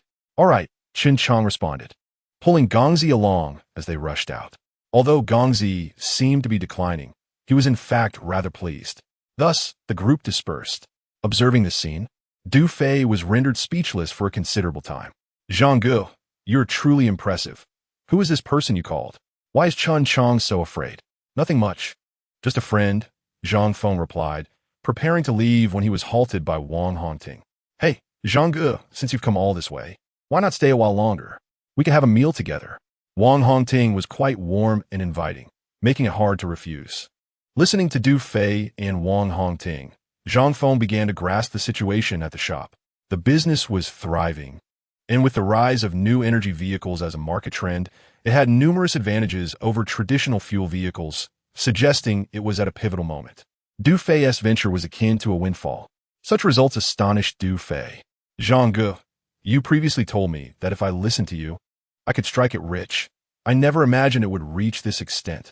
Initially, Du Fei was elated to earn 10,000 a month. But now he realized he could earn even more. Given this momentum, monthly profits of several hundred thousand were well within reach. Moreover, with Chun Chong's capitulation, he would likely concede part of the market profits in the future. Do not underestimate Qin Chong. He holds a certain reputation in Hanyang City. Otherwise, he would not have attracted such a large crowd today. It is conservatively estimated that his entire fortune amounts to several tens of millions. Du Fei muses over this. Brother Zhang, I never imagined that selling cars in this dealership does not actually rely on the profit from the cars themselves. It is only after becoming a business owner that I realized the profit margins for vehicles are minimal. Selling a car worth 300,000 yuan yields a profit of only about 40 to 50,000, which is considered substantial. For electric vehicles, the profit margins are even slimmer. After deducting expenses such as rent, utilities, and employee salaries, merely relying on car sales could lead to financial ruin. The true source of profit for car dealerships lies in the subsequent maintenance services, regular inspections, comprehensive vehicle servicing, and repairs, ranging from tire inflation and oil changes to brake pad and tire replacements, entail significant costs. The more cars you sell, the more customers will seek maintenance from you, creating a compounding cycle of profit. Young individuals like Du Fei are often oblivious to this reality. Only seasoned industry professionals like Zhang Feng, along with some well-informed middle-aged individuals, grasp the intricacies of this business. This is where the wisdom of middle age shines. Having lived for 2 more decades, their knowledge far surpasses that of newcomers to society. Zhang Feng merely smiles slightly. Now you understand? Then take your time to earn your fortune. However, Brother Zhang must caution you. Men have never been the problem when it comes to making money. Women are the true challenge. If it were anyone else, Zhang Feng might not have shared this insight. Yet he knows Du Fei well. He is quite the flirt, unable to resist beautiful women. Eventually, this will lead him to misfortune concerning women. In the past, when he had no money, the consequences were negligible. Now that he has achieved a modest level of success, it is time to give him a warning. Upon hearing Zhang Feng's advice, Du Fei is taken aback. Women? Indeed, a good woman can be your supportive partner, enhancing your life. Conversely, a bad woman can lead to ruin and bankruptcy. Du Fei shook. Brother Zhang, are you speaking from personal experience? Wang Hongting, who has been listening nearby, shoots Du Fei a reproachful glance. Du Fei, what nonsense are you spouting? Ah, Du Fei is correct. I also fall into that category. Zhang Feng interjects nonchalantly. I too misjudged individuals, squandering 20 years of my youth. Chapter 95, just come if you wish. Brother Zhang, rest assured, I am no fool. I will not fall prey to women. In response to Zhang Feng's caution, Du Fei exudes confidence. Just then, Du Fei receives a phone call. Brother Zhang, I need to take this call. It is likely about matters concerning Boss Liu. Please wait here for a moment, and we shall dine together shortly. With a nod, Du Fei departs, leaving Zhang Feng and Wang Hongting behind. After ensuring no one is watching, Wang Hongting takes Zhang Feng's hand. Brother Zhang, let us move to the meeting room over there. Zhang Feng is momentarily taken aback. The meeting room? What for? It is quieter there, making conversation easier. Unaware of the glint in Wang Hongting's eyes, Zhang Feng follows her without suspicion. The meeting room at the dealership also serves as a lounge, a place for various clients to discuss business and sign contracts. Sometimes, clients come for maintenance and use the space to relax. There are 5 rooms in total, tucked away in a corner of the dealership, all with transparent glass doors adorned with privacy stickers. Upon entering one of the rooms, Wang Hongting swiftly shuts the door behind them and presses herself against Zhang Feng, her hands deftly unfastening his belt. Surprised by her boldness, Zhang Feng stammers, Xiao Hong, what are you doing? Brother Zhang, ever since our last encounter, I have been thinking about you. Since we have some time to spare, let us proceed. Zhang Feng does not resist. Wang Hongting is experienced and open-minded in this regard, compared to Lin Jiao, who is reluctant even to be touched. Wang Hongting is a far more agreeable companion. With her, Zhang Feng feels as though he is treated like royalty. However, the location seems rather inappropriate. Xiao Hong, what if someone comes in? Perhaps we should wait until tonight. There is no need to worry. It is unlikely anyone will come in. Even if they do, we will hear them approaching. I will keep my voice down. As she speaks, Wang Hongting ties her hair back with a scrunchie and kneels before Zhang Feng, quickly preparing him. Zhang Feng finds himself unable to resist. Within minutes, he is Wang Hongting pressed against the adjacent table, though he strives to maintain control. Wang Hongting has overestimated her own endurance. Despite her previous interactions with numerous men, Zhang Feng's prowess far exceeds theirs. With a mere shift, she struggles to stifle her sounds, prompting Zhang Feng to cover her mouth with his hand. They hastily conclude their encounter. After roughly 10 minutes, Zhang Feng and Wang Hongting emerge from the meeting room, with Wang Hongting's cheeks flushed and her lips curved in a smile, unable to contain her delight. "Brother Zhang, you truly are 40 years old? How do you manage it?" "Perhaps it is due to my rigorous exercise regimen." Zhang Feng is pleasantly surprised. He once found even simple tasks exhausting, yet now, after inheriting this strength, he feels remarkably robust. Soon after, Du Fei returns, having resolved his matters, and it is time for dinner. The group dines together. After the meal, Du Fei takes his leave, prompting Wang Hongting to glance at the nearby hotel. "Brother Zhang, shall we book a room?" Clearly, the afternoon's encounter did not satiate Wang Hongting's desires. The next morning, Zhang Feng awakens, ready to dress, when Wang Hongting stirs beside him, yawning and wrapping her arms around him. "Brother Zhang, are you getting up? What time is it?" "Just past 7. "Only 7? Wang Hongting is taken aback. "Does this mean we have only slept for 5 hours? Last night, they had checked into the hotel around 7, bathed, chatted, and were entangled by 9, continuing until 2 in the morning. Initially, Wang Hongting had been quite brazen, encouraging Zhang Feng to take the lead, but it wasn't long before she found herself overwhelmed, spending the latter part of the night apologizing. They took breaks to watch movies and snack, only to finally succumb to slumber around 2. Now she still feels drowsy, surprised to find Zhang Feng so energetic. "Let us sleep a little longer, Brother Zhang." Snuggling against him, she resumes their playful antics. They do not rise until after 9. Once up, Wang Hongting rubs her stomach, looking quite distressed. "I can't take it anymore. I need a few days to recover." After a night and morning of such exertion, Wang Hongting feels physically drained, especially after such a significant expenditure of energy. Observing Zhang Feng's vigor, she feels disheartened. "Brother Zhang, are you made of iron? How come you are fine while I am at my limit?" Wang Hongting has never encountered anything like this. Zhang Feng simply smiles. "It's all about technique. However, I certainly won't share my secrets with you, as you might drain me dry." After dropping Wang Hongting off at her residence, Zhang Feng is visiting her home for the first time. It is a modest apartment in a 5-year-old complex, a 2-bedroom, 1 living room unit of 90 square meters on the 12th floor.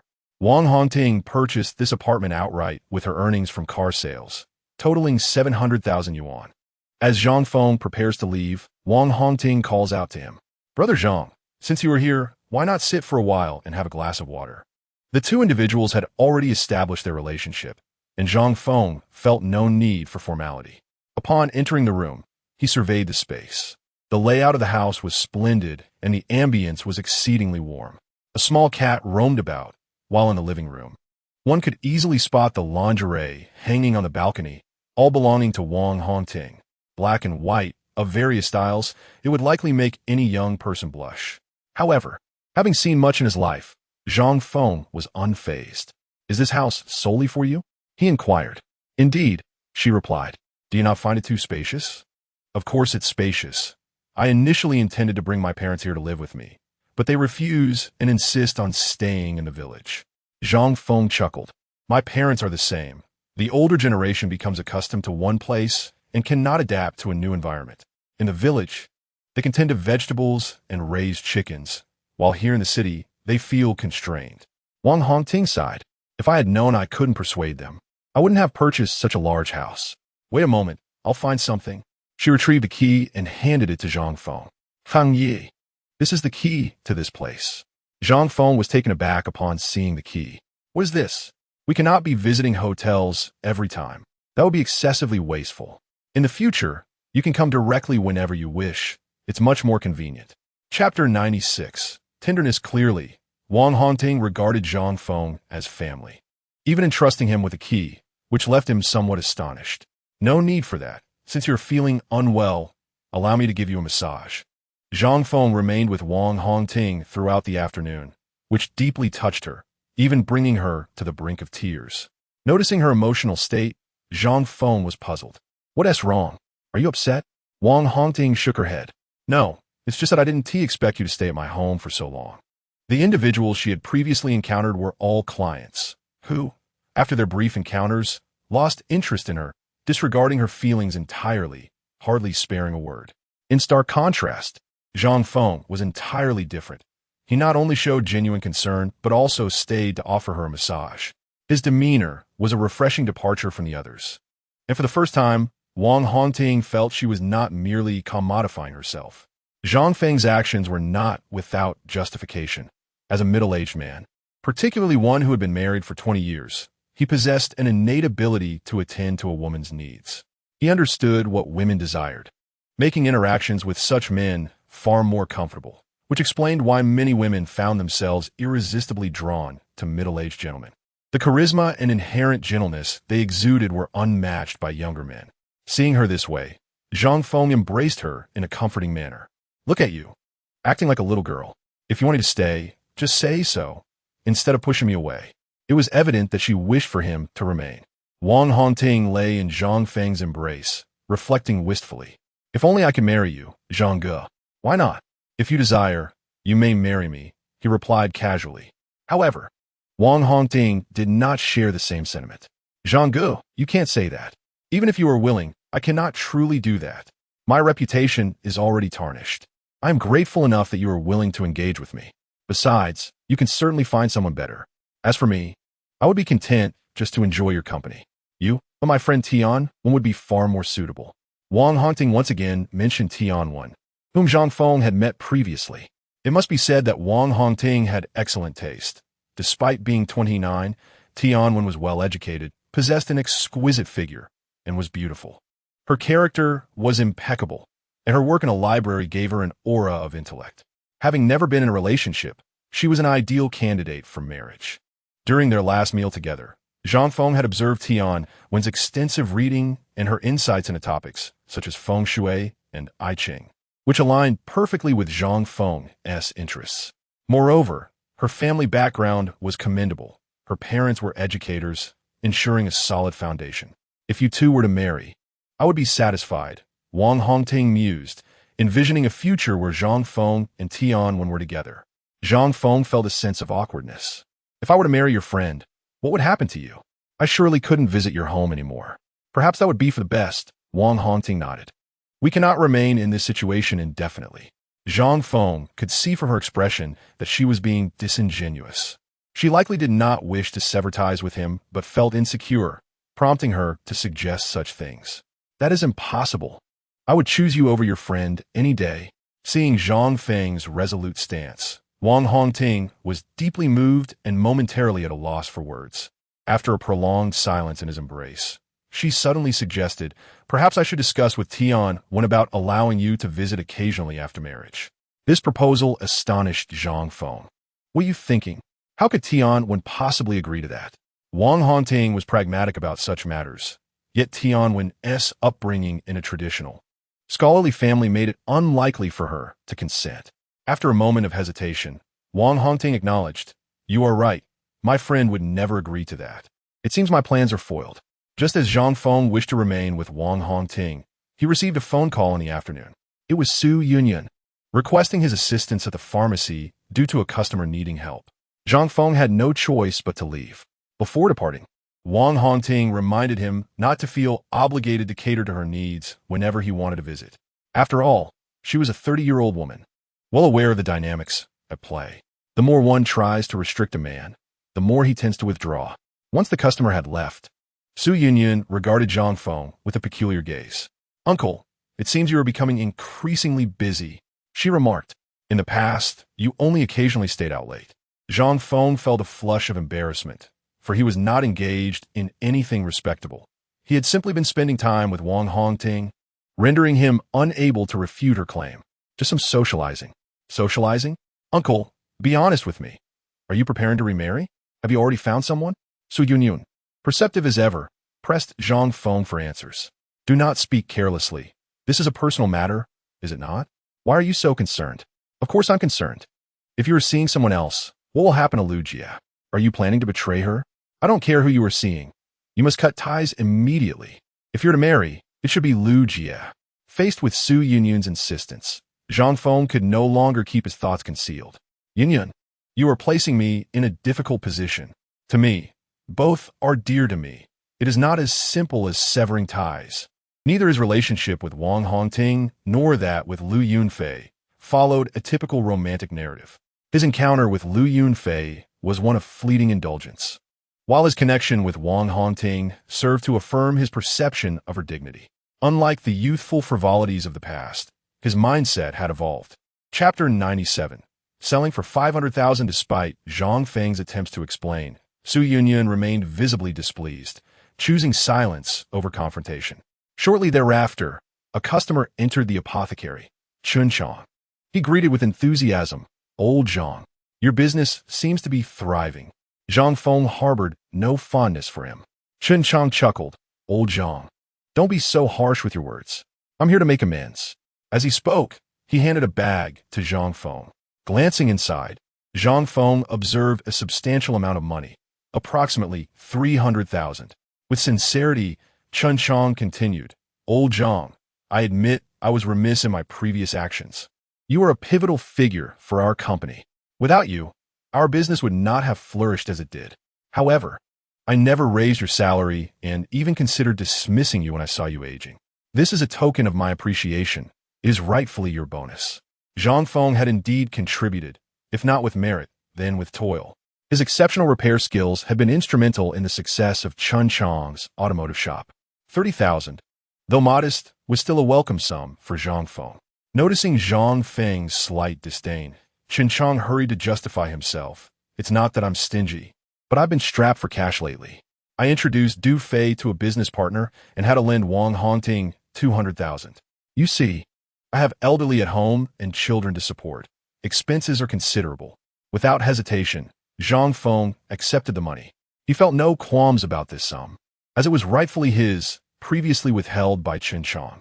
Understanding Zhang Feng's connections with Gongzi, Chun Chang swiftly adopted a conciliatory approach to win him over.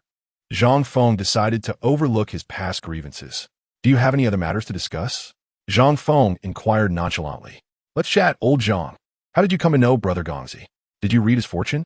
Chun Chang jested. Zhang Feng frowned. "Speak plainly. Do not waste my time." All right. Chun Chang responded, unfazed, and with a smile said, "I know about your divorce. Lin Jiao is truly unworthy. Yesterday, I took Brother Gongzi to a foot massage and met two charming young ladies. If you're interested, I could take you there today." Su Yunyun had been present since Chun Chang's arrival, listening intently to their conversation while refraining from interjecting. However, she could no longer contain her agitation. Her face reflected anger as she glared at Chun Chang, struggling to suppress her temper. Zhang Feng felt exasperated by Chun Chang's antics. This man adhered to a rather dubious principle, the Four Iron Brothers Code. They had shared experiences from studying together to engaging in illicit activities.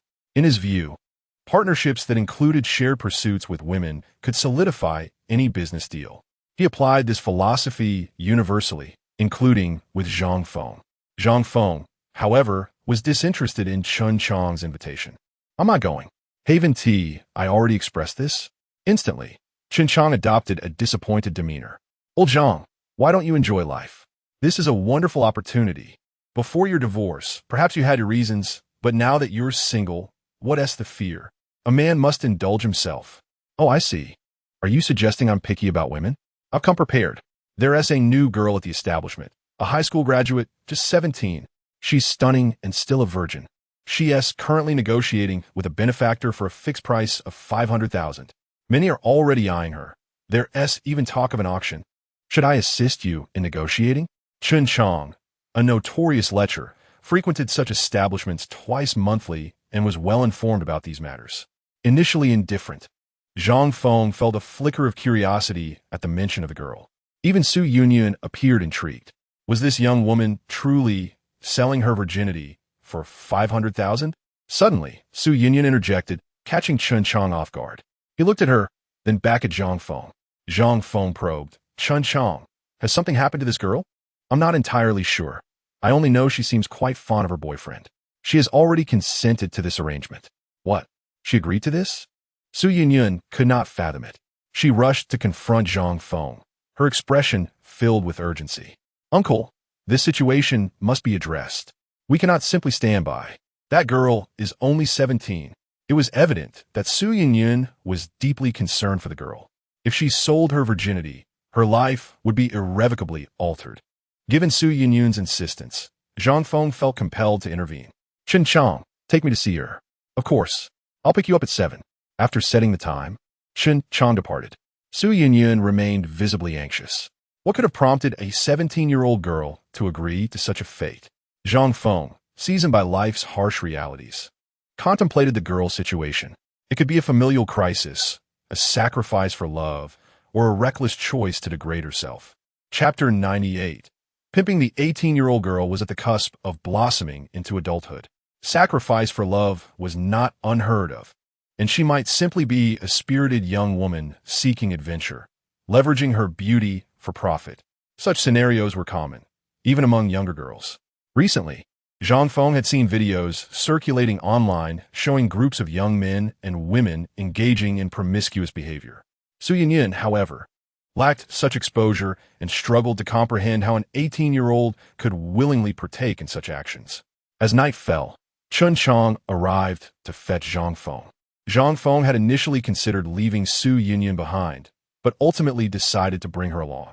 Soon, they arrived at an entertainment venue established in Hanyang City for several years. Well known among the locals. Previously, it had been an upscale establishment frequented by the elite. As time has passed, and more upscale establishments have emerged, this place has gradually fallen into decline. Presently, the most prestigious venue in Hanyang is the farm stay opened by He Jing, the mayor of Hanyang. Various department heads, and most people frequent this farm stay. In contrast, the entertainment venue is now populated by individuals of little repute, such as Chen Chang, along with some unsavory characters. This entertainment venue encompasses 5 floors. The first floor features a lobby at the front and a gaming area at the back. The second floor is entirely occupied by internet cafes. On the third floor, one finds foot massage services, followed by bathing facilities on the 4th floor, and a billiard hall on the 5th. Chen Chang, well acquainted with the place, led Zhang Feng to the billiard hall on the 5th floor. The billiard hall itself is divided into 2 sections. The northern area is designated for new guests, while the southern section caters to regular patrons. Upon their arrival in the southern area, they soon spotted an old acquaintance, Gang Zi. Gang Zi, surprised to see Zhang Feng, exclaimed, "Zhang Gu, you're here too. Are you planning to get a foot massage? Our Zhang Gu is here for that 500,000.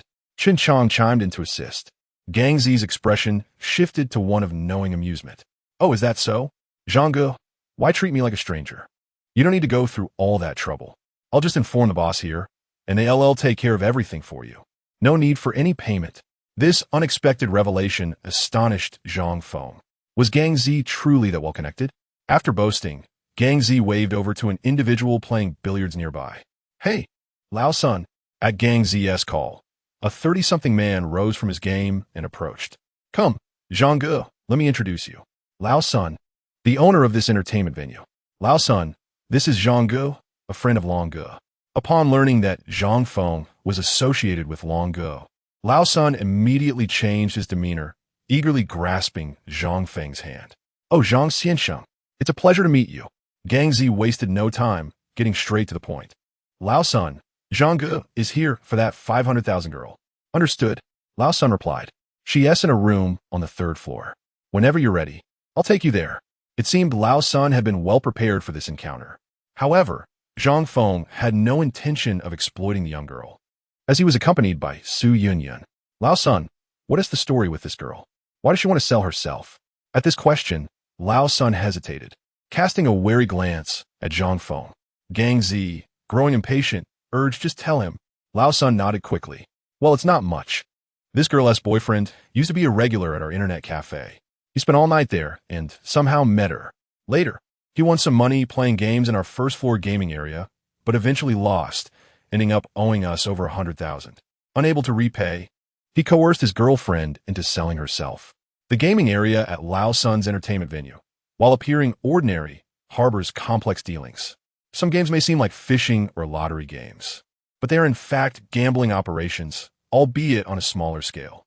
It is unusual for someone to lose as much as this boy did. The scheme to sell herself certainly had ulterior motives. Lao San was likely manipulating the situation behind the scenes, claiming to forgive the boy's debt while secretly inflating the price and profiting from the arrangement. Otherwise, why would the figure of 500,000 be mentioned? These young men are oblivious, and even if they were aware, they could do little against Lao San, who knows the ins and outs of such dealings. Zhang Feng even suspected that the boy's losses might have been influenced by Lao San. Nevertheless, this did not absolve the boy of being a scoundrel, willing to betray his girlfriend's trust. Having grasped the situation, Zhang Feng decided to see the young girl. Before doing so, however, he felt compelled to make a gesture. He glanced around, and his eyes settled on a statue of Kai Shunyi beside the cash register. Lao San, when did you acquire this statue? This. It's been here for over a decade, since we opened this venue. Zhang Feng continued. The feng shui here has changed over the years. The placement of Kai Shunyi is no longer suitable. You should relocate it to face the east. Lao San, unaware of Zhang Feng's background, appeared perplexed by the suggestion. Gang Zi nudged him, insisting, just do as Zhang Ge says. He wouldn't steer you wrong. All right. Lao San replied eagerly. I'll check on that young lady. You bring her boyfriend here to clarify the situation. No problem. Accompanied by Su Yunyun, they made their way to the room Lao San had mentioned, where they encountered the 18-year-old girl.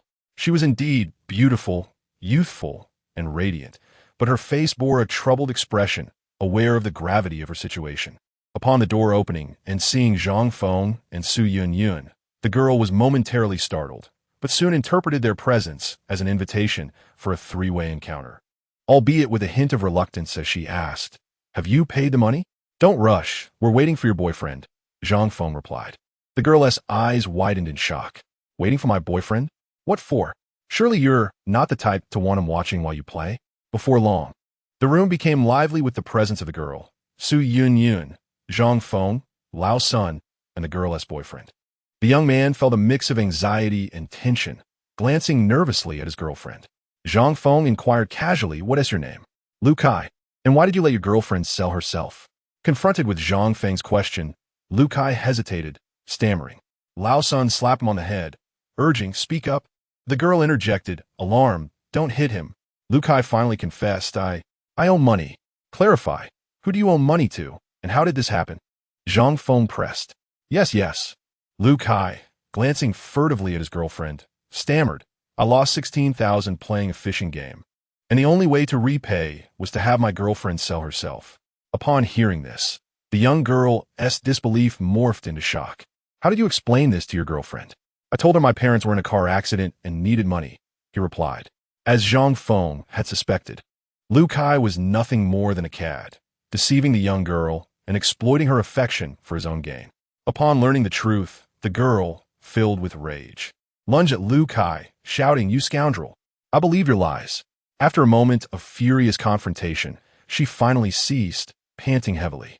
Zhang Feng exchanged a glance with Lao San, who promptly took Lu Kai away. The girl sat down, tears streaming down her face. Noticing this, Su Yunyun rushed over to console her, while Zhang Feng discreetly stepped outside for a cigarette. Although Zhang Feng was not a smoker, with his marriage dissolved and no one to reprimand him, he thought it wise to indulge for a moment. After Lao San finished dealing with Lu Kai, he came to find Zhang Feng. Zhang Ge, are you not planning to be intimate with that young lady? Should I find you someone more mature? Zhang Feng shook his head. No, I have no interest in such matters. The reason I came today was solely due to Su Yunyun insisting on my presence. After a considerable while, Su Yunyun finally emerged from the room. How is it? She cried herself to exhaustion and fell asleep. Su Yunyun expressed her sympathy for the young girl, reflecting on the situation. That Lu Kai is truly a scoundrel, deceiving Tang Ying's affections so shamelessly. It seems that the young girl's name is Tang Ying. I have heard Tang Ying mention that she was once a diligent student with aspirations of attending university. However, she became acquainted with Lu Kai through a friend. This rogue wooed her with sweet words and led her astray, causing her academic performance to decline drastically. Ultimately, She had a falling out with her family, ran away from home, and ended up loitering in internet cafes with Lu Kai. It has been a month since then. Fortunately, Lu Kai's penchant for frivolity spared Tang Ying from greater misfortune.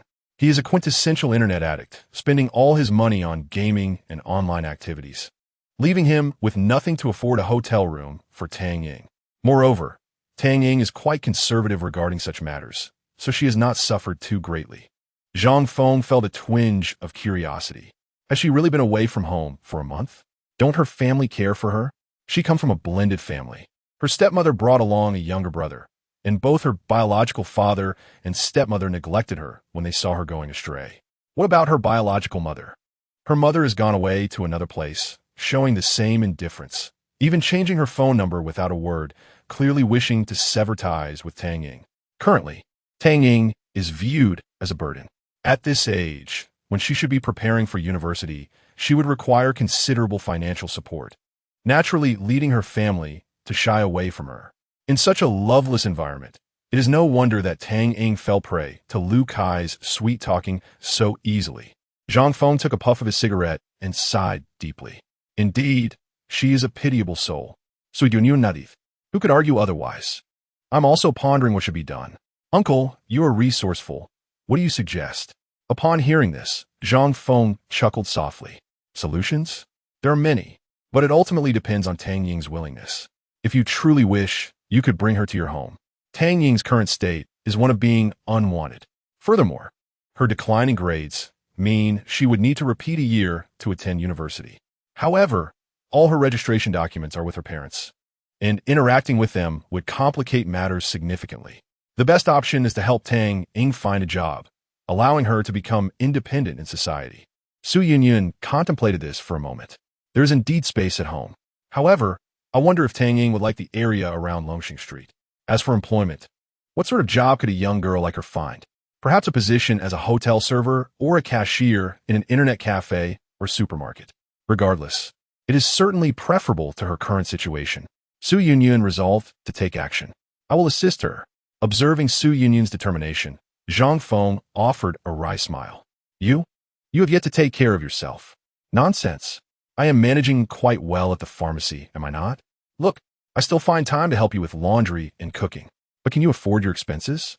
Zhang Feng retorted. He was more aware of the pharmacy's financial state than Su Yunyun. In reality, it barely generates a profit. Earning 1,000 or 2,000 a month would be considered fortunate. Confronted with Zhang Feng's revelation, Su Yunyun stubbornly defended herself. I will find a way, unless you shut down the pharmacy to work elsewhere. What options do you have? Going out to work could yield 3,000 to 5,000 a month at least. Su Yunyun was left speechless. Although her grandfather has recovered, daily care is still needed. She cannot afford to leave for work.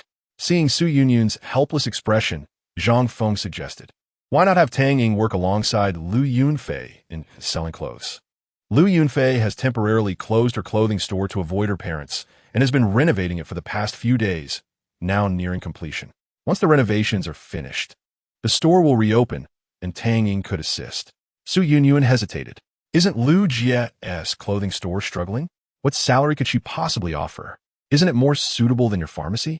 Besides, I will find ways to improve the clothing store's business. Su Yunyun felt a flicker of curiosity. What methods do you have? Have you forgotten what I do? I am a feng shui master. The idea for this clothing store renovation originated from Zhang Feng.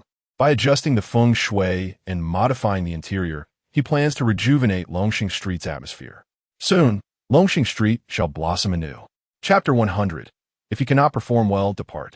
Ultimately, Su Yunyun reached an agreement with Tang Ying to bring her to Longxing Street. She even arranged lodging for Tang Ying and assisted in purchasing some daily necessities. Meanwhile, Zhang Feng began pondering the intricacies of feng shui. Over the next few days, Zhang Feng casually wandered around Longxing Street, gaining a better understanding of its feng shui. He identified several issues requiring the cooperation of the street office to resolve. Although the street office may appear to be an inconspicuous organization, it holds substantial influence. Firstly, there are at least 3 leadership bodies: the Party Work Committee, the Administrative Office, and the People's Congress Work Committee. Some areas may even have additional unique circumstances. The leaders here, while classified at the section chief level, wield considerable power and authority. If we liken the street to a village, the individuals here essentially serve as the village heads. After consulting with Su Yunyun, Zhang Feng learned that the most powerful figure at the Longxing Street office is Lu Hongtao, the director and secretary of the administrative office. To accomplish anything on Longxing Street, it is essential to gain his approval. One day, Zhang Feng went directly to the street office to seek out Lu Hongtao. Upon entering the reception hall, he found a woman in her 40s idly handling paperwork. Zhang Feng approached her promptly. "Hello, I would like to speak with Lu Hongtao." Upon hearing Zhang Feng's request, the woman looked up and, with a hint of indifference, inquired, "What do you need Lu Director for?" "I wish to discuss some matters regarding Longxing Street's operations." "What operations?" she pressed, seemingly intent on digging deeper. Naturally, Zhang Feng could not divulge that he was there regarding feng shui. He merely smiled awkwardly. "It's rather difficult to explain. Lu Director is quite busy at the moment. He is in a meeting and will not be in his office. Please come back tomorrow." The woman impatiently dismissed Zhang Feng. Clearly, arranging a meeting with Lu Hongtao was not a straightforward task. For just a small local office director, the protocols were already so elaborate. It was hard to imagine how challenging it would be to meet someone at a higher level. Without further ado, Zhang Feng called Secretary Lu Xin. "Hello, Secretary Lu? Master, what can I do for you? I need to get in touch with Lu Hongtao from the Longxing Street office. I was informed he is in a meeting. Could you please let him know I'm here?" "No problem." Lu Xin promptly assisted. Within approximately 20 minutes, as Zhang Feng had yet to exit the reception hall, a figure burst forth from the office. The individual rushed to the woman. "Was someone looking for me just now?" The woman nodded. "Oh, what happened? Where is he?" The woman remained seated, her view obstructed by a counter similar to those found in hospitals, internet cafes, or restaurants. Unless she stood up, she could not see into the hall and, therefore, had no idea Zhang Feng was still there. Upon seeing Lu Hongtao emerge, still looking perplexed, I inquired, "What happened?" "Director Lu? Where is the person? Someone came to see me. Why didn't you inform me?" Lu Hongtao had previously stated that if there were no matters of importance, these individuals should not disturb him. The woman appeared equally helpless. Lu Hongtao, feeling somewhat anxious, waved his hand dismissively. "Enough of this. I'm asking you, where's the person?" The woman seemed to realize that something was amiss and replied in confusion, "I told him to come see you tomorrow." Just as she finished speaking, Zhang Feng approached. "Director Lu, it's me who is looking for you." Upon seeing Zhang Feng, Lu Hongtao visibly relaxed and quickly inclined his head. Hello. Let us discuss this in my office. This way, please." Observing Lu Hongtao's obsequious demeanor, even a fool would recognize that Zhang Feng held a significant status, causing the woman to feel a twinge of apprehension. Once inside the office, Lu Hongtao hurriedly prepared tea for Zhang Feng, appearing as if he were not at all connected to the lofty leaders typically unreachable by ordinary individuals. Zhang Feng waved his hand. "Director Lu, no need to fuss. I have several matters to discuss. I have assessed the feng shui of Longxing Street. In the past, the feng shui here was auspicious, and fortunes flourished. However, times have changed, and everything is now different. To alter the feng shui here, I require your assistance." Lu Hongtao nodded vigorously. "Absolutely. I'm quite concerned about the future development of Longxing Street. I've been worried sick. I didn't realize you shared this perspective. I will fully support this." Glancing at the novels on Lu Hongtao's desk, the trinkets beside the office, and the fitness equipment against the wall, it was evident what Lu Hongtao typically occupied his time with: anything but serious business. His claim of being overly concerned was laughable. Fortunately, he was perceptive enough to read the room, and Zhang Feng chose not to expose him further. "First, please bring me the map of Longxing Street." "Right away." Lu Hongtao quickly searched for the map, but after a considerable time without success, he called for assistance. Within minutes, his subordinates located the map and presented it to Zhang Feng. Zhang Feng pointed to several locations, stating, "There's an abandoned courtyard here. It should be demolished and transformed into a garden. Ensure a fountain is placed at the center. Additionally, the drainage system here needs repair, and all streetlights along this road must be replaced." Hearing these demands, Lu Hongtao appeared troubled. "This will require a significant amount of money. We simply lack the budget." Observing Lu Hongtao's attitude, Zhang Feng's expression darkened. Director Liu, what do you think your budget originates? Do you think I am unaware? Don't treat others as fools. My ability to contact you indicates I am well aware of the situation here. I don't care how you manage it, but you must follow my instructions and complete everything within a month. Zhang Feng was entirely cognizant of the intricacies within the street office. If there were a lack of funds, they would be the least likely to be without resources. Even if their accounts showed no funds, they could easily find an excuse to gather a substantial amount of money. Moreover, they often inflated project costs, quoting $20,000 for a project that should only cost $10,000. Zhang Feng understood these operations better than they did. Liu Hongtao's audacity to attempt to deceive Zhang Feng was remarkable. Upon witnessing Zhang Feng's anger, Liu Hongtao quickly relented. I understand. I understand. I will find a way. The message was clear, and Zhang Feng promptly stood up. Director Liu, while cunning is permissible, it is crucial to know whom you are dealing with. I will be a long-term presence on Longxing Street. It would be wise for you to remain straightforward with me. If you cannot manage this, then step aside, understood? Chapter 101. Lin Jiao's Dilemma. Following Zhang Feng's warning, Liu Hongtao became noticeably more compliant and promptly initiated the renovation of Longxing Street, as per Zhang Feng's guidance. With a month to await results, Zhang Feng merely needed to remain patient. Meanwhile, Lin Jiao's detention had concluded. The moment she was released, she immediately called Zhang Xiaodong to seek out Li Rui, as he was their sole hope for a turnaround. Upon her release, Lin Jiao attempted to reach Li Rui by phone, but after several attempts with no response, she borrowed Zhang Xiaodong's phone to try again. Finally, Li Rui answered. Hello? Who is this?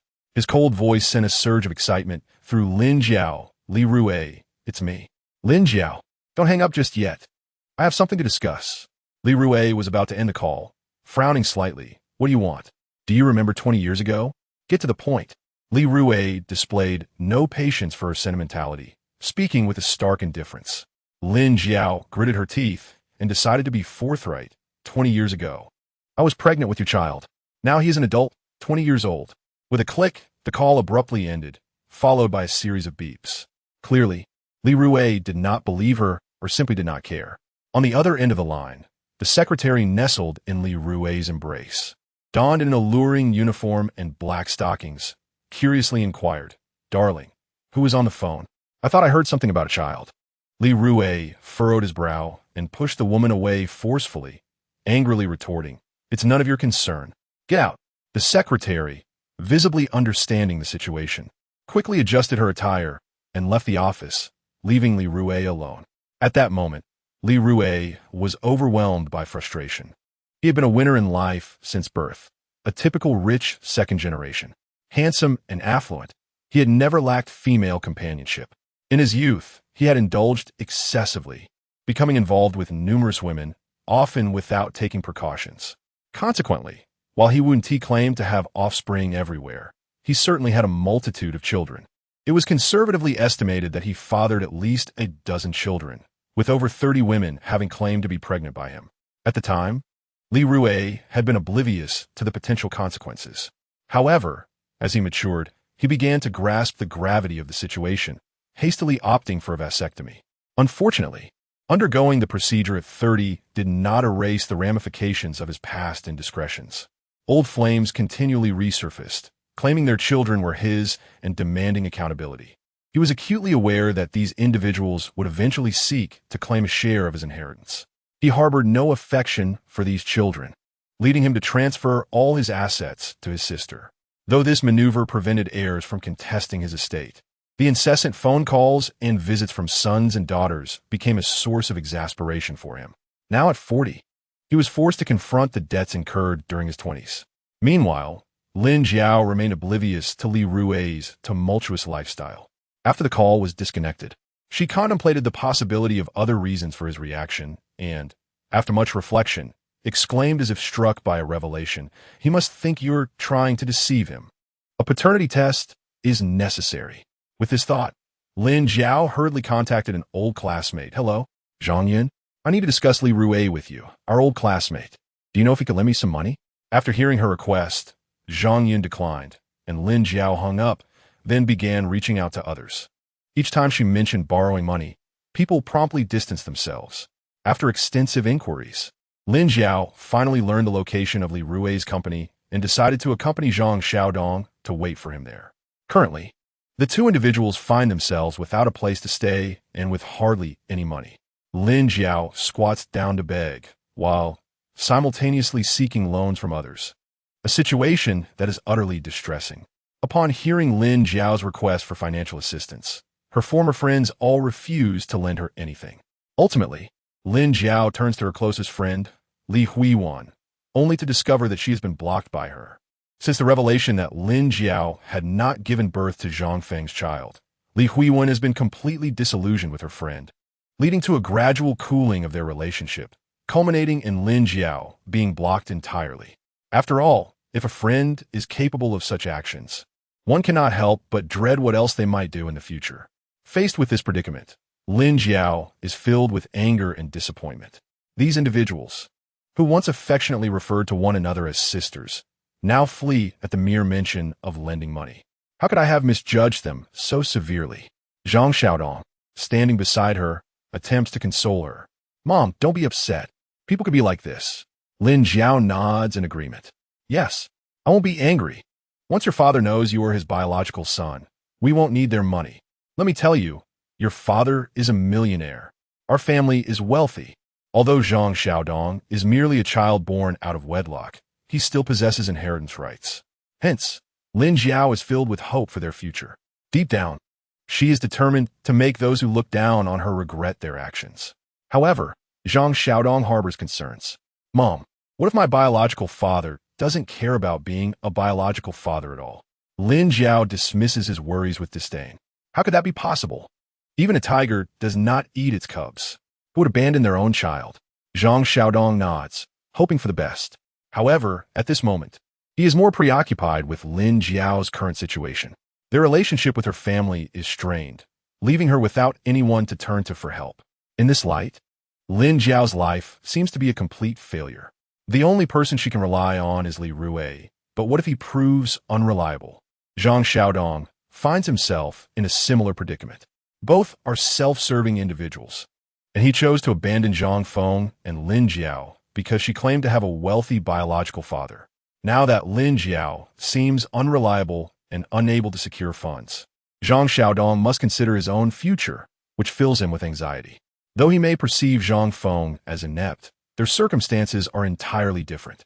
Zhang Feng possesses connections that far exceed Lin Jiao's. He could effortlessly borrow money from his friends simply by asking. Chapter 102. No possibility of seeking Zhang Feng together with Zhang Xiaodong. Lin Jiao has been waiting at Li Rui's company for 3 full days. One morning, she finally spots Li Rui and hastily chases after him. Li Hui, it's me, Lin Jiao. Upon recognizing her, his face is filled with impatience. What do you want now? Li Rui, do you remember 20 years ago? This is your child. I brought him. She urges him to conduct a paternity test, emphasizing their resemblance, insisting that she is not deceiving him. However, despite her fervent pleas, Li Rui remains indifferent, even neglecting to glance at Zhang Xiaodong. He coldly responds, So what if he is my child? Lin Jiao is taken aback by his unexpected attitude, left utterly speechless. How can you not care for your own child? Seeing Lin Jiao's reaction, Li Rui sheds any pretense. With a scornful laugh, he states, What of my child? Lin Jiao, let me be clear. I have had over 80 women in my life. Many have given birth. You wouldn't even make it onto the list. Even if he is my biological son, I won't take responsibility. I know you only want money, and let me be frank.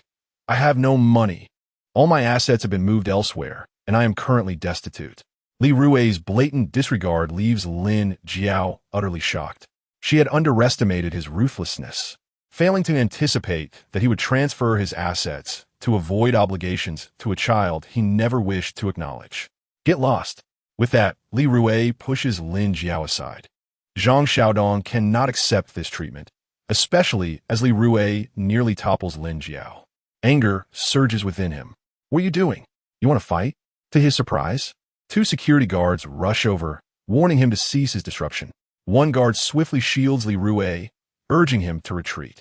Zhang Xiaodong, now even more furious, retorts, Who are you to warn me? Sensing Zhang Xiaodong's intent to escalate the situation, The guards act quickly, one using a walkie-talkie to report, "Captain, we have a man causing trouble at the entrance." A male voice responds promptly, "Received, I will be there shortly." The tension in the air is palpable. Lin Jiao feels utterly despondent, tears streaming down her face. Although Zhang Xiaodong wishes to pursue Li Rue, the guards obstruct his path. Moments later, the security captain arrives with reinforcements, blocking Zhang Xiaodong and beginning to usher both him and Lin Jiao away. Left with no choice, they're expelled from the premises. Outside the company, Lin Jiao's expression is one of utter despair, and Zhang Xiaodong's countenance mirrors her dismay. They find themselves bereft of funds, homeless, and facing the loss of their residence to the court, with no one willing to assist them. Are they destined to beg on the streets? Observing Lin Jiao's hopelessness, Zhang Xiaodong laments, "What if we go to your grandfather's house?" Though Lin Jiao's relationship with her father is strained, he has a fondness for Zhang Xiaodong. Meanwhile, on Longxing Street, where Zhang Feng is located, renovations are underway. The changes he proposed are now being executed. Yet the once bustling street is now even quieter due to the ongoing construction. Zhang Feng has not seen many customers in recent days, leaving Su Yunyun feeling despondent. "Uncle, we have no customers again today. At this rate, we might as well starve." Zhang Feng merely smiles at her distress. "What are you laughing at? How can you find humor in this? You must not have experienced such hardship before." Zhang Feng waves his hand dismissively. "That's not entirely accurate. I've faced more challenges than you can imagine. Just 2 years ago, when my son needed tuition and living expenses for college, my father fell ill and required funds for his hospital bills. I was just as worried as you are now. However, I eventually came to terms with it. If one can find a solution, then do so. If not, there's no need to fret. Instead of worrying, why not focus on finding alternative avenues to pursue?" "Yunya, dinner is ready." At that moment, Tang Ying emerges from the backyard, calling the two of them to the table. She hopes to help Lin Jiao find a job and lead a normal life. Tang Ying felt somewhat embarrassed not to contribute, so she took it upon herself to prepare the meals. Su Yunyun was currently troubled by her income, partly due to the additional mouth to feed at home. She was uncertain how long her available funds would last. At that moment, a man entered the shop, calling out for Zhang Feng. "Master Zhang." Zhang Feng looked up to see a middle-aged man, Wang Peng, a former client who had consulted him about feng shui approximately 10 days prior. "Oh, it's you. What brings you here?" Wang Peng wore a beaming smile and promptly presented a red envelope. "You didn't ask for payment last time, saying I could pay once I saw results. I'm here to settle the bill." 10 days earlier, Wang Peng had approached Zhang Feng, troubled by a series of unfortunate events, suspecting that the feng shui of his home might be at fault. After Zhang Feng's assessment, he confirmed that there were indeed issues with the feng shui and assisted him in rearranging it. "Master, you have no idea. Ever since you rearranged my feng shui, my life has changed dramatically. The colleague who always troubled me at work has been dismissed. My wife no longer suffers from headaches, and my son's academic performance has improved significantly. Most notably, my shoulder, which had been persistently sore, has completely healed